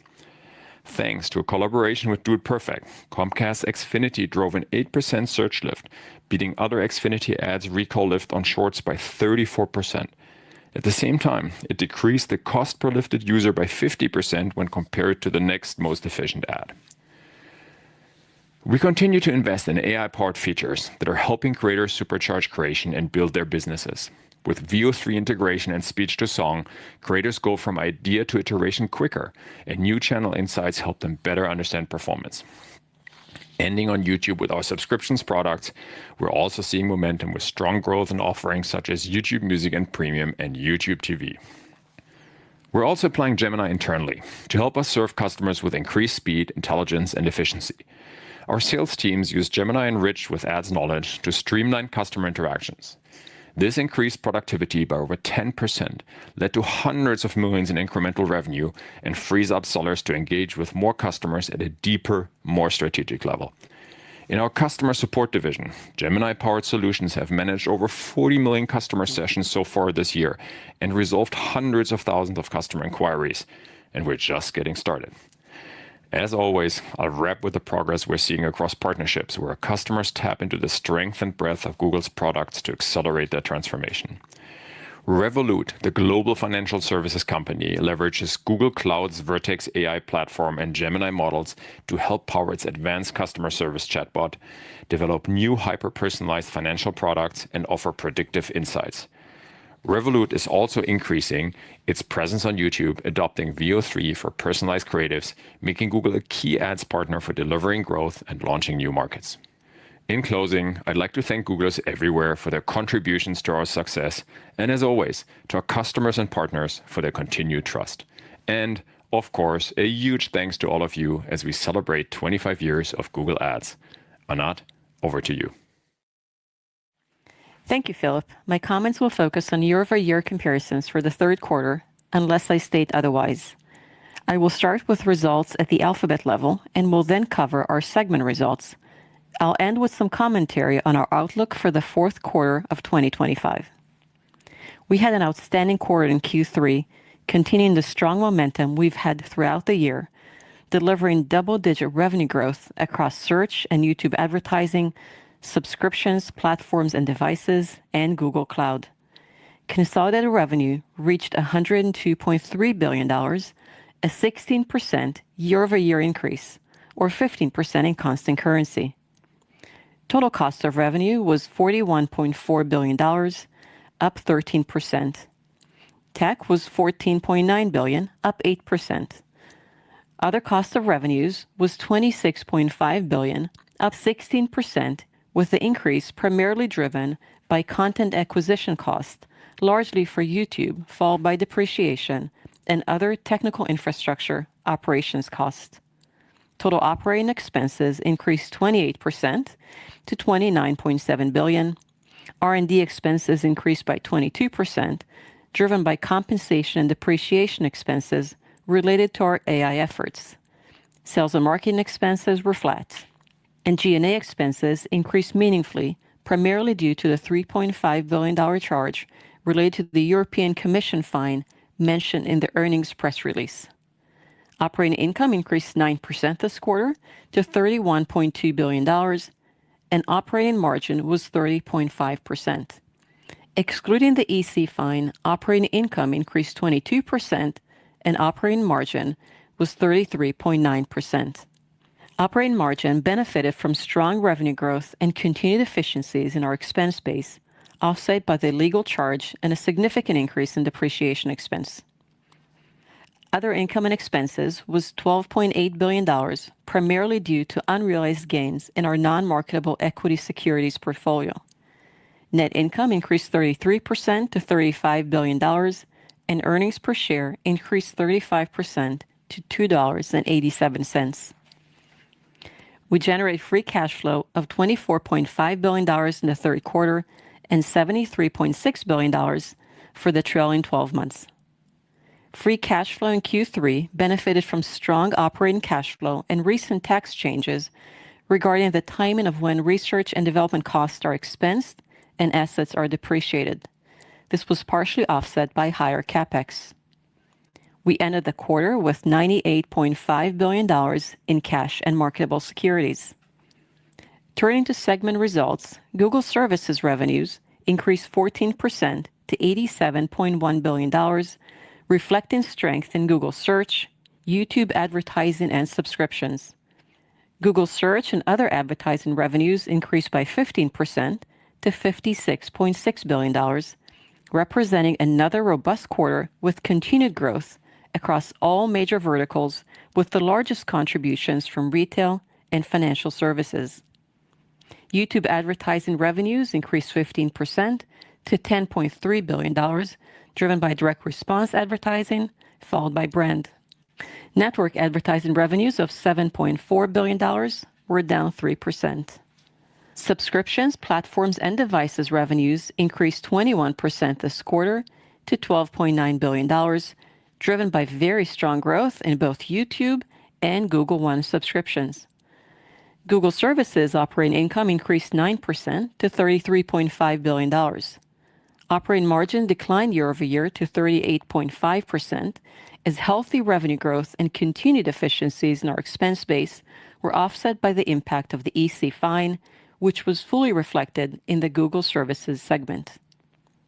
Turning to the Google Cloud segment, which again delivered very strong results this quarter as Cloud continued to benefit from our enterprise AI-optimized stack, including our own custom TPUs and our industry-leading AI models.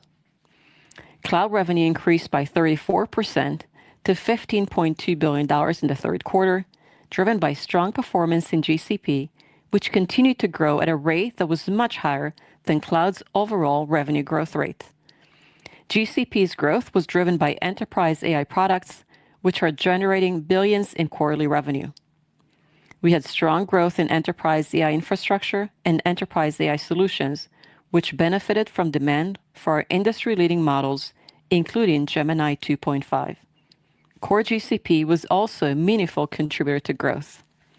And we had double-digit growth in Workspace, which was driven by an increase in average revenues per seat and the number of seats.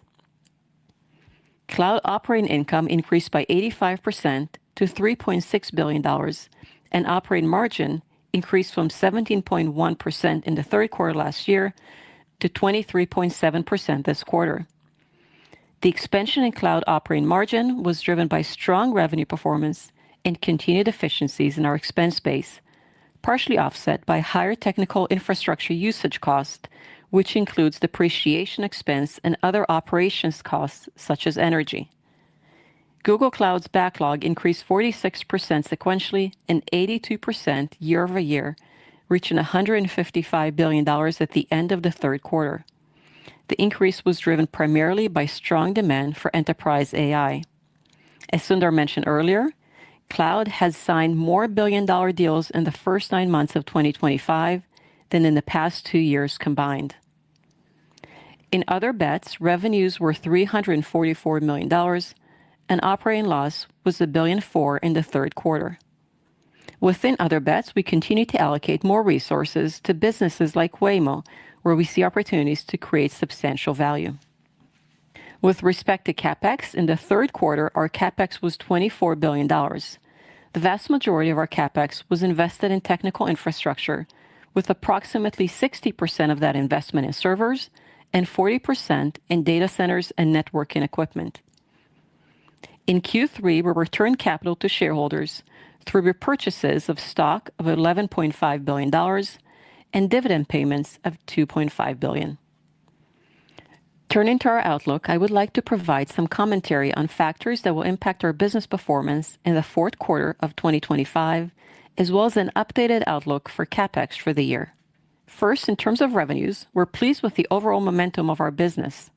At the current spot rates, we could see an FX tailwind to our revenues in Q4. However, the volatility in exchange rates could affect the impact of FX on Q4 revenues. As for our segments, in Google Services, year-over-year comparisons in advertising will be negatively impacted by the strong spend on U.S. elections in the fourth quarter of 2024, particularly on YouTube. In Cloud, demand for our products remains high, as evidenced by the accelerating revenue growth and the $49 billion sequential increase in Cloud backlog in Q3. In GCP, we see strong demand for enterprise AI infrastructure, including TPUs and GPUs, enterprise AI solutions driven by demand for Gemini 2.5 and our other AI models, and core GCP infrastructure and other services, such as cybersecurity and data analytics. As I've mentioned on previous earnings calls, while we have been working hard to increase capacity and have improved the pace of server deployments and data center construction, we still expect to remain in a tight demand-supply environment in Q4 and 2026. Moving to investments, we're continuing to invest aggressively due to the demand we're experiencing from Cloud customers, as well as the growth opportunities we see across the company. We now expect CapEx to be in the range of $91 billion to $93 billion in 2025, up from our previous estimate of $85 billion.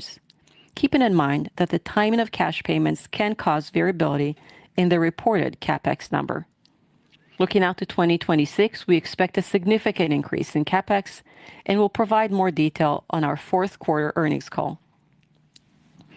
In terms of expenses, first, as I've mentioned on previous earnings calls, the significant increase in our investments in technical infrastructure, will continue to put pressure on the P&L in the form of higher depreciation expenses and related data center operations costs, such as energy. In the third quarter, depreciation increased $1.6 billion year over year to $5.6 billion, reflecting a growth rate of 41%. Given the overall increase in CapEx investments, we expect the growth rate in depreciation to accelerate slightly in Q4. Second, we expect sales and marketing expenses to be more heavily weighted to the end of the year, in part to support product launches and the holiday season. Q3 was a strong quarter, and we're excited with the adoption of our AI products, helped by a rapid pace of innovation and great execution by our teams. This translated into strong momentum in search, YouTube ads, subscription platforms and devices, and cloud, resulting in our first $100 billion plus quarter. Now, Sundar, Philip, and I will now take your questions. Thank you. As a reminder, to ask a question, you will need to press star one on your telephone. To prevent any background noise, we ask that you please mute your line once your question has been stated. Our first question comes from Brian Nowak with Morgan Stanley. Your line is now open. Great. Thanks for taking my questions, everyone. The first one, maybe for Philip or Sundar, it's on agentic e-commerce and agentic travel. There's a lot of external Wall Street discussion about agentic e-commerce potentially monetizing at a lower rate than search. So the question is, what factors are you most focused on to sort of ensure a smooth transition for your search business and for your advertisers as you move over to a more agentic world? And the second one, Sundar, is on Waymo. How far are we from an integration of Waymo into more of the core Gemini capabilities and the users in the platform? You're taking your user data of where I'm going, what hotel I'm staying at, what airport I'm staying at, and have me integrate that into Waymo. So you can actually have users use their profiles to pre-schedule Waymos. How far off is that? What do we have to do? Look, Brian, great question. This is all early, but we see agentic experiences really as additive to the way people seek information. It helps us answer people's tough questions. It helps people get stuff done, and it helps businesses in the process. And we're working on multiple agentic experiences across key verticals such as travel, commerce, shopping, and so on. And we're paying a lot of attention to creating a seamless user experience, but also to the fact that we need to integrate different partner ecosystems in a way that it creates value for them. And by the way, we're also working closely with a lot of our partners on the other side through our cloud services to improve their own agentic experiences. And so maybe we go a little deeper on the shopping side, where we actually use AI already very actively to improve the shopping experience. As you know, we launched a more visual experience on AI Mode that gives people a much more intuitive conversational way to shop. You can simply describe what you're looking for now, like the way you would talk to a friend, and we'll show you the visual shopping results. And then we think about building an agentic shopping future, and it has to be one, again, that benefits both users and merchants here. And you know that at AIO, we also introduced new agentic checkout, which will let shoppers use like agentic AI to buy products from merchant sites and so on. We have a partnership with PayPal to help merchants build agentic commerce experiences. We have a new open protocols for agent-to-agent transactions, and so on and so on. And Brian, on Waymo, great question. I was reflecting, I think, on the exact same topic. I'm scheduled to meet with the team to do a review on it in a few weeks out. Look, it is an exciting time. Waymo clearly, is scaling up, particularly in 2026. And I think the possibility, as you said, of Gemini, particularly with the multimodal experience, as well as services like YouTube. I think there's a real opportunity to make the in-car experience dramatically better. Definitely something we are excited about, and you'll see newer experiences in 2026 for sure. Great. Thank you both. Our next question comes from Doug Anmuth with JP Morgan. Your line is now open. Thanks for taking the questions.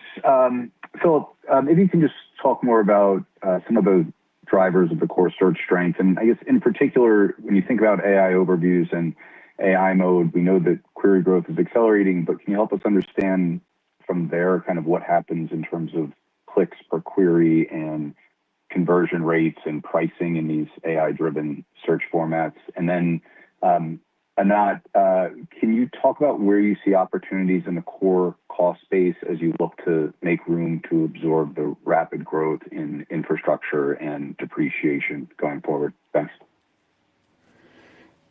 So let me give you a bit of vertical color first. In Q3, search and other revenues again delivered growth across all major verticals. As we said, it was from retail and financial services. Healthcare was also a contributor to the growth here. Our new AI experiences, you mentioned them, AI overviews, AI mode, continue to drive growth in overall queries, including commercial queries, really creating more opportunities for monetization. AI overviews are scaling up and are working for our entire user base. We're now scaled to over 2 billion users here, and we're continuing to expand ads in AI overviews in English to more countries across desktop, mobile, and so on. And as I've shared before, for AI overviews, even at our current baseline of ads, below and within the AI's response, overall, we see the monetization at approximately the same rate. So over time, we're excited about the opportunity of richer experiences in AI mode and AI overviews to basically open up then the opportunity for also much richer placements. I think, as I've said on a prior call, we managed a business to drive great outcomes for our users and an attractive ROI for advertisers. We don't really manage to paid clicks and CPC targets. But as you will see in the 10Q, paid clicks were up 7% year on year, and CPCs were up 7% year on year.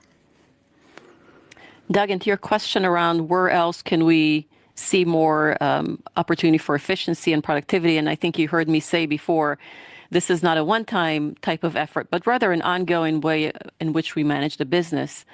And the key here is that the more we drive productivity across our business, the more we can invest in the business for growth and obviously continue to drive improvement in the P&L. Some of the areas are things that you've heard us talk about in the past, such as moderating the pace of headcount growth, optimizing our real estate footprint, but also as we invest more and more in our technical infrastructure, ensuring that we are optimizing that build out and the overall technical infrastructure we have. You know that a lot of the data centers, for example, that we build ourselves, so they're optimized and we make sure we do them in the most efficient way. Sundar mentioned on one of the previous calls the productivity associated with leveraging AI for Google. So there's the example, the percent of code, now nearly half of all code generated by AI. That's a way for us to leverage AI to drive further productivity across the business. And obviously, we always look at making sure that when we provide services or products, that we get the right economics and the right value for what we provide. So one good example is Shorts, which has a lower revenue share than InStream, that it helps to improve some of our gross margins. So this is an effort we have ongoing. I've mentioned in the past that we have a headwind with depreciation, obviously increasing alongside our CapEx increase. So we have efforts across the organization to ensure we run the business in the most disciplined and productive way while continuing to invest for future growth. Thank you both. Our next question comes from Eric Sheridan with Goldman Sachs. Your line is now open. Thank you so much for taking the questions. Maybe two, if I could. Sundar, when you think about your custom silicon efforts across the organization, can you reflect a little bit about the opportunity set you see with each passing generation of custom silicon, both in terms of driving operating efficiencies inside the organization and potentially increased monetization efforts around those outside of the organization? Second question would be for Philip. Obviously, we can see the YouTube advertising revenue number in the reported results. Can you reflect a little bit about the scaling of the subscription side of YouTube offerings and how the two parts in together maybe represent an interesting framework in thinking about the monetization side of YouTube increasingly being a mix of both ads and subscription? Thank you. Eric, overall, I would say we are seeing substantial demand for our AI infrastructure products, including TPU-based and GPU-based solutions. It is one of the key drivers of our growth over the past year, and I think on a going forward basis. I think we continue to see very strong demand, and we are investing to meet that. I do think a big part of what differentiates Google Cloud, effectively, we've taken a deep full stack approach to AI. So we are, and that really plays out, right? We are the only hyperscaler who's really building offerings on our own models. And we are also highly differentiated on our own technology. So to your question, I think that does, give us the opportunity to continue driving growth and operating margins in cloud as we have done in the past. And also, I think from a revenue, sets the infrastructure portion of our business to be a growth driver looking ahead as well. And to the second part of your question, look, just taking a quick step back, we often describe YouTube's business as a flywheel. Obviously, it first all starts with the creators, and we have significantly invested here to be the place that YouTube creators really call their home. That's a big piece of it, the number one piece. Viewers, of course, YouTube has billions of monthly logged-in users, and every day people watch billions of hours of video. And we talked about how our recommendation systems are driving robust watch time growth, and so on and so on. So on the monetization side, YouTube's business is really powered, I would say, let's call it a twin engine monetization strategy, combining its advertising business and its growing subscription services. Both YouTube ads and subscriptions saw strong growth this quarter. And so looking at YouTube Music and Premium, users are on average delivering more value to creators, to music media partners, and YouTube itself than even ad-supported users do. So in other words, on average, a YouTube Music and Premium subscriber generates a meaningful higher gross profit than they were simply an ad-supported users. And fans come from all over the world, this, and this engagement through ads and subscription generates YouTube's revenues and funds what I started with, these creators here. And this then drives more viewership and engagement and so on. And that's the flywheel. And so our priority continues like this growth cycle. We're happy with this twin engine monetization strategy.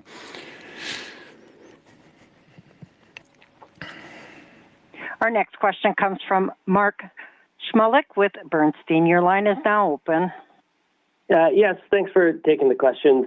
Sundar, with the strong adoption of Gemini, AI mode, and overviews across the user base, are there any meaningful differences to call out kind of around the behavior and depth of engagement for those users across the entire Google ecosystem? And then, Philip, I know we kind of asked this, most quarters, but I'm curious kind of with some of the adoption you've seen around AI overviews and mode, how you see the economics of search evolving with the higher commercial and total query volume, and how it kind of compares against the incremental cost to deliver these results. Thank you.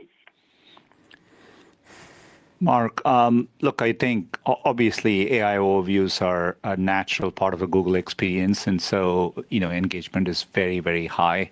I would say AI mode, you have a varied cohorts. There are people who are casual users who are checking it out, but there's a core group which really likes AI mode and is passionate about it. And so you see the early adopters, the product is resonating very strongly, and they're seeking it out. So I think that's how I would highlight the difference. With Gemini, again, set of engaged user base who are seeking out the product and so on. But across the board, I think the trajectory has been. We are definitely seeing in each of those use cases a set of early adopters, and then more people coming in, and the people who are using it continue to use it more over time and report high user satisfaction. So I would say the underlying product metrics are pretty encouraging to see as well. Look into the second part of your question. I think we covered before, Sundar covered the query development. And as I've just said before, for the AI overviews, even at our current baseline of ads, right, whether above, below, and within the AI response, overall, we see the monetization at approximately the same rate. And this is a great baseline for further innovation. We talked about this. We're excited about where this can go. And on the AI mode side, we're testing ads in AI mode, and we'll continue to test and learn before we expand this any further. So this in combination with what we mentioned about the commercial query overall development, I think we're in a good place here. You could also argue that on queries that historically have not been well monetized, we think there's a potential opportunity here where you can obviously imagine that we can build this out with smart AI integration. Our next question comes from Michael Nathanson with MoffettNathanson. Your line is now open. Thanks. I have two, one for Philip, one for not. Philip, it's clear that when people use AI mode, the query length is much longer. Can you talk about how that longer length may be impacting your ability to drive ROAS and what you're seeing in terms of some of the benefits of maybe longer query length? You came to Alphabet from a pharmaceutical company. You've been there more than a year. Can you talk a bit about how you're working to look at ROIC internally, and what early signs are you seeing that gives you confidence that this spending is really driving better returns longer term? Thanks. Look, as Sundar shared, AI Mode now has over 75 million daily active users in the US, and we see strong and consistent week-over-week growth in usage since launch, and the queries doubled over the quarter. And as I also mentioned, we're testing ads in AI Mode. We'll continue to test before we expand any further. It's really too early to tell and go into any of the details of that testing.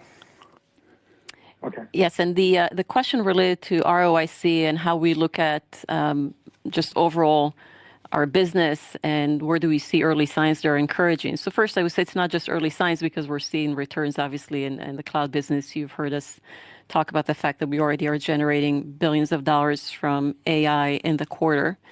But then across the board, we have a rigorous framework and approach by which we evaluate these long-term investments that are meant to do two things. One is to ensure we build a resilient growth profile for the company, but also that we meet the demand of the customers that we have here in the more near and midterm. So we look at it across the business. We evaluate the potential return for each one of them, whether it's in cloud, and I think that's more visible, obviously, externally, given that you see the revenue generated and the fact that we're unable to meet at this point customer demand. We have more demand than we have supplied. In our ads business, you see the fact that we're investing to transform search, as you heard from Philip and Sundar with AIO and AI Mode. So we're excited to see what our investments are, how the investors are helping advertisers as well. YouTube, where it's helping power recommendations. So when we make a decision on investment in the long term, we go through a very rigorous process of assessing what the return could be and over what time frame we will see that return to give us the high level of confidence to then invest and make those investments for the long term. So it's a very rigorous approach. Thanks. Our next question comes from Ross Sandler with Barclays. Your line is now open. Great. About 20% of Google's search queries are commercial historically, and you've talked a bunch on this call about how AI overviews are kind of expanding the breadth of queries. Could you talk about how new products on the monetization side, like AI Max, are potentially increasing the percent of commercial queries?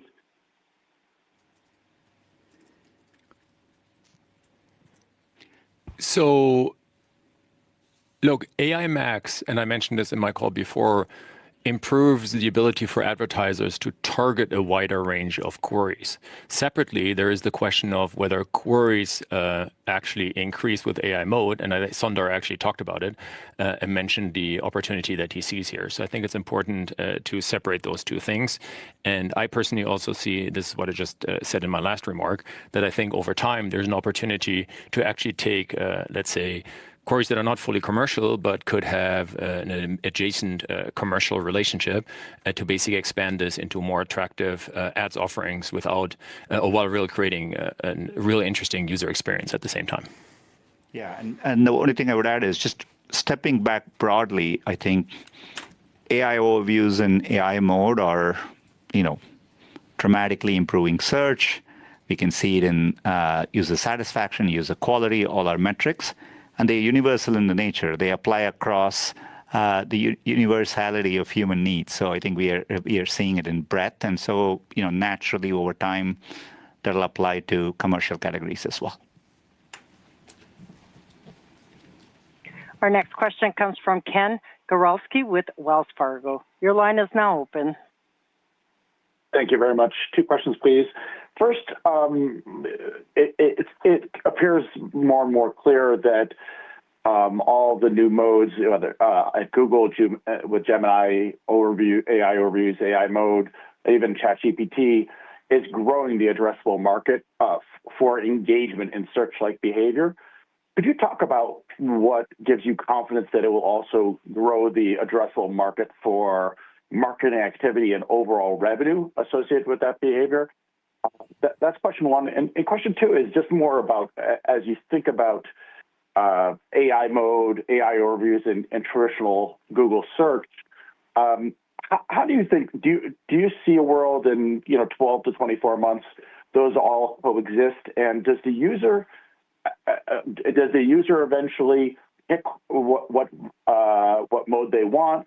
Does the algorithm pick the mode? Can you talk a little bit about how you think that will progress over the next 12 to 24 months? Thank you very much. Ken, thanks. Look, I think it's a dynamic moment, and I think we are meeting people in the moment with what they are trying to do. Obviously, search is evolving, and between AI overviews and AI mode, I think we are able to kind of give that range of experience for people in this moment. Over time, you can expect us to make the experiences simpler in a way that, just like we did universal search many years ago, we may have done text search, image search, video search, etc., and then we kind of brought it together as universal search. So you will see evolutions like that, but I think we want to be sensitive to making sure we are meeting the users, in terms of what they are looking for. I think Gemini allows us to build a more personal, proactive, powerful AI assistant for that moment, and I think having the two surfaces, Search and Gemini, allows us to really serve users across the breadth of their needs. But over time, we will thoughtfully look for opportunities to make the experience better for users. And to the first part, I would broadly say, I do think we've been consistently saying for a while now, this is an expansionary moment, and we are seeing people engage more. And I think when they do that, naturally a portion of that information for users, those journeys are commercial in nature. So I would expect that to play out over time as well. Our last question comes from Justin Post with BAML. Your line is now open. Great. Just a couple. Sundar, I think you mentioned Gemini 3 is coming. Maybe you comment on the pace of innovation in frontier models. Is there still just a tremendous amount of innovation, or is it slowing at all? And then you mentioned, a number of large deals signed in the last 9 months for cloud, which is great. Any changes in the economics of these deals as far as long-term profitability? Anything we should be aware of? Thank you. Thanks, Justin. The first on the pace of frontier model research and development. Look, I think two things are both simultaneously true. I'm incredibly impressed by the pace at which the teams are executing and the pace at which we are improving these models. But it also is true at the same time that each of the prior model you're trying to get better over is now getting more and more capable. So I think both the pace is increasing, but sometimes we are taking the time to put out a notably improved model. So I think that may take slightly longer, but I do think the underlying pace is phenomenal to see, and I'm excited about our Gemini 3.0 release later this year. On cloud, I would point out as a sign of the momentum, I think the number of deals greater than $1 billion that we signed, in the first 3 quarters of this year are greater than the 2 years prior. So we are definitely seeing strong momentum, and we are executing at pace. And in terms of long-term economics, I would say that, again, us being a full stack AI player. And the fact that we are developing highly differentiated products on our own technology, I think will help us, drive a good trajectory here, as you have seen over the past few years. Great, thank you. Thank you, and that concludes our question and answer session for today. I'd like to turn the conference back over to Jim Friedland for any further remarks. Thanks everyone for joining us today. We look forward to speaking with you again on our fourth quarter 2025 call. Thank you and have a good evening. Okay. There we go. Jose, raw thoughts on what you heard from the Googs. I mean, for me, obviously, the excitement comes in the AI space. They mentioned capacity constraints still. They're going to continue. And while we were listening to that, obviously, we didn't listen to the Microsoft call, but they mentioned very similar stuff, right? So all three companies today, Meta mentions that one thing that they're seeing is as they build compute capacity, they continue to need more. Google said the same thing, and Microsoft said that by the end of this fiscal year, there's still going to be compute constraints. So overall, extremely bullish, in my opinion, for the trend of the overall AI ecosystem. One can say bullish for Broadcom, Nvidia, AMD, whoever, but just the overall ecosystem looks pretty exciting because a lot of these companies say they're not investing on future demand. They're investing on the demand that they need right now. And I believe at least for the next few quarters, we're going to continue to see this. And Google increased CapEx. We also see reports that I haven't heard, but it was reading that Microsoft mentioned that their next year CapEx or CapEx growth is going to continue to be steeper.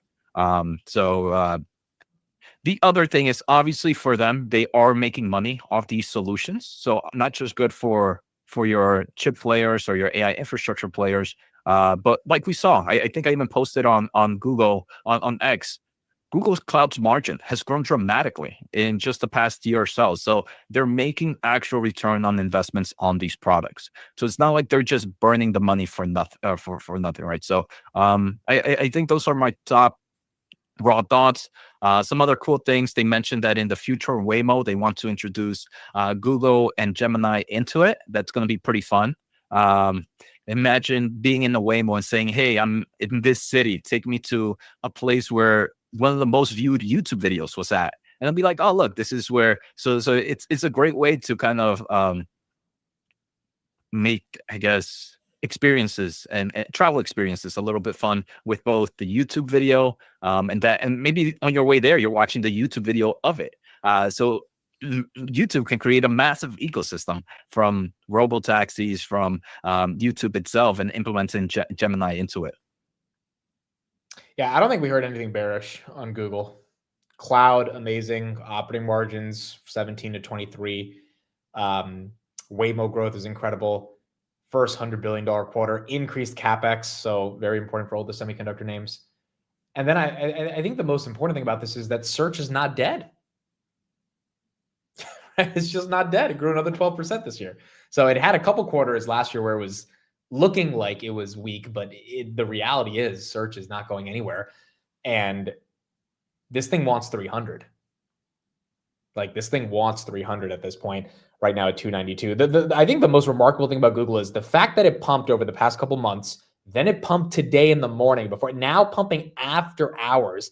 A large cap like this doesn't do that unless the street is so bullish about what they're hearing. And I think that's what we got on the call today. Yeah. And I am shocked that the other players are, I thought last time I checked, Microsoft was down and Meta was down.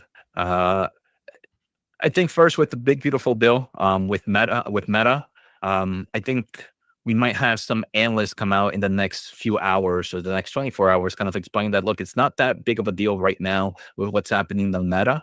And then with Microsoft, again, we didn't listen to the call, so I'm curious of why Microsoft might have been down a bit, but maybe they were just a little bit too priced to perfection, especially after some of those recent OpenAI news and everything else we're seeing in the overall industry. But long term, very bullish in my opinion for the whole ecosystem and for the whole market right now. Things are looking good, I think.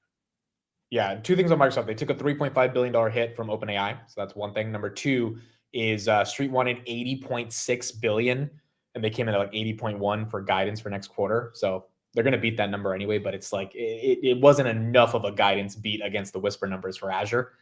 And that's why it looks like it's selling off a bit. But I think the Microsoft dip is stupid. The Meta dip is really stupid. I mean, like taking away 180 billion in market cap for a 15 billion one-time tax. Like they have to pay their taxes. Like they got to pay their taxes, right? So taking this thing down is kind of dumb. But I think it's giving a lot of people a great opportunity to get into Meta. Meta is now trading at 22 times 2026. That's not really expensive at these levels.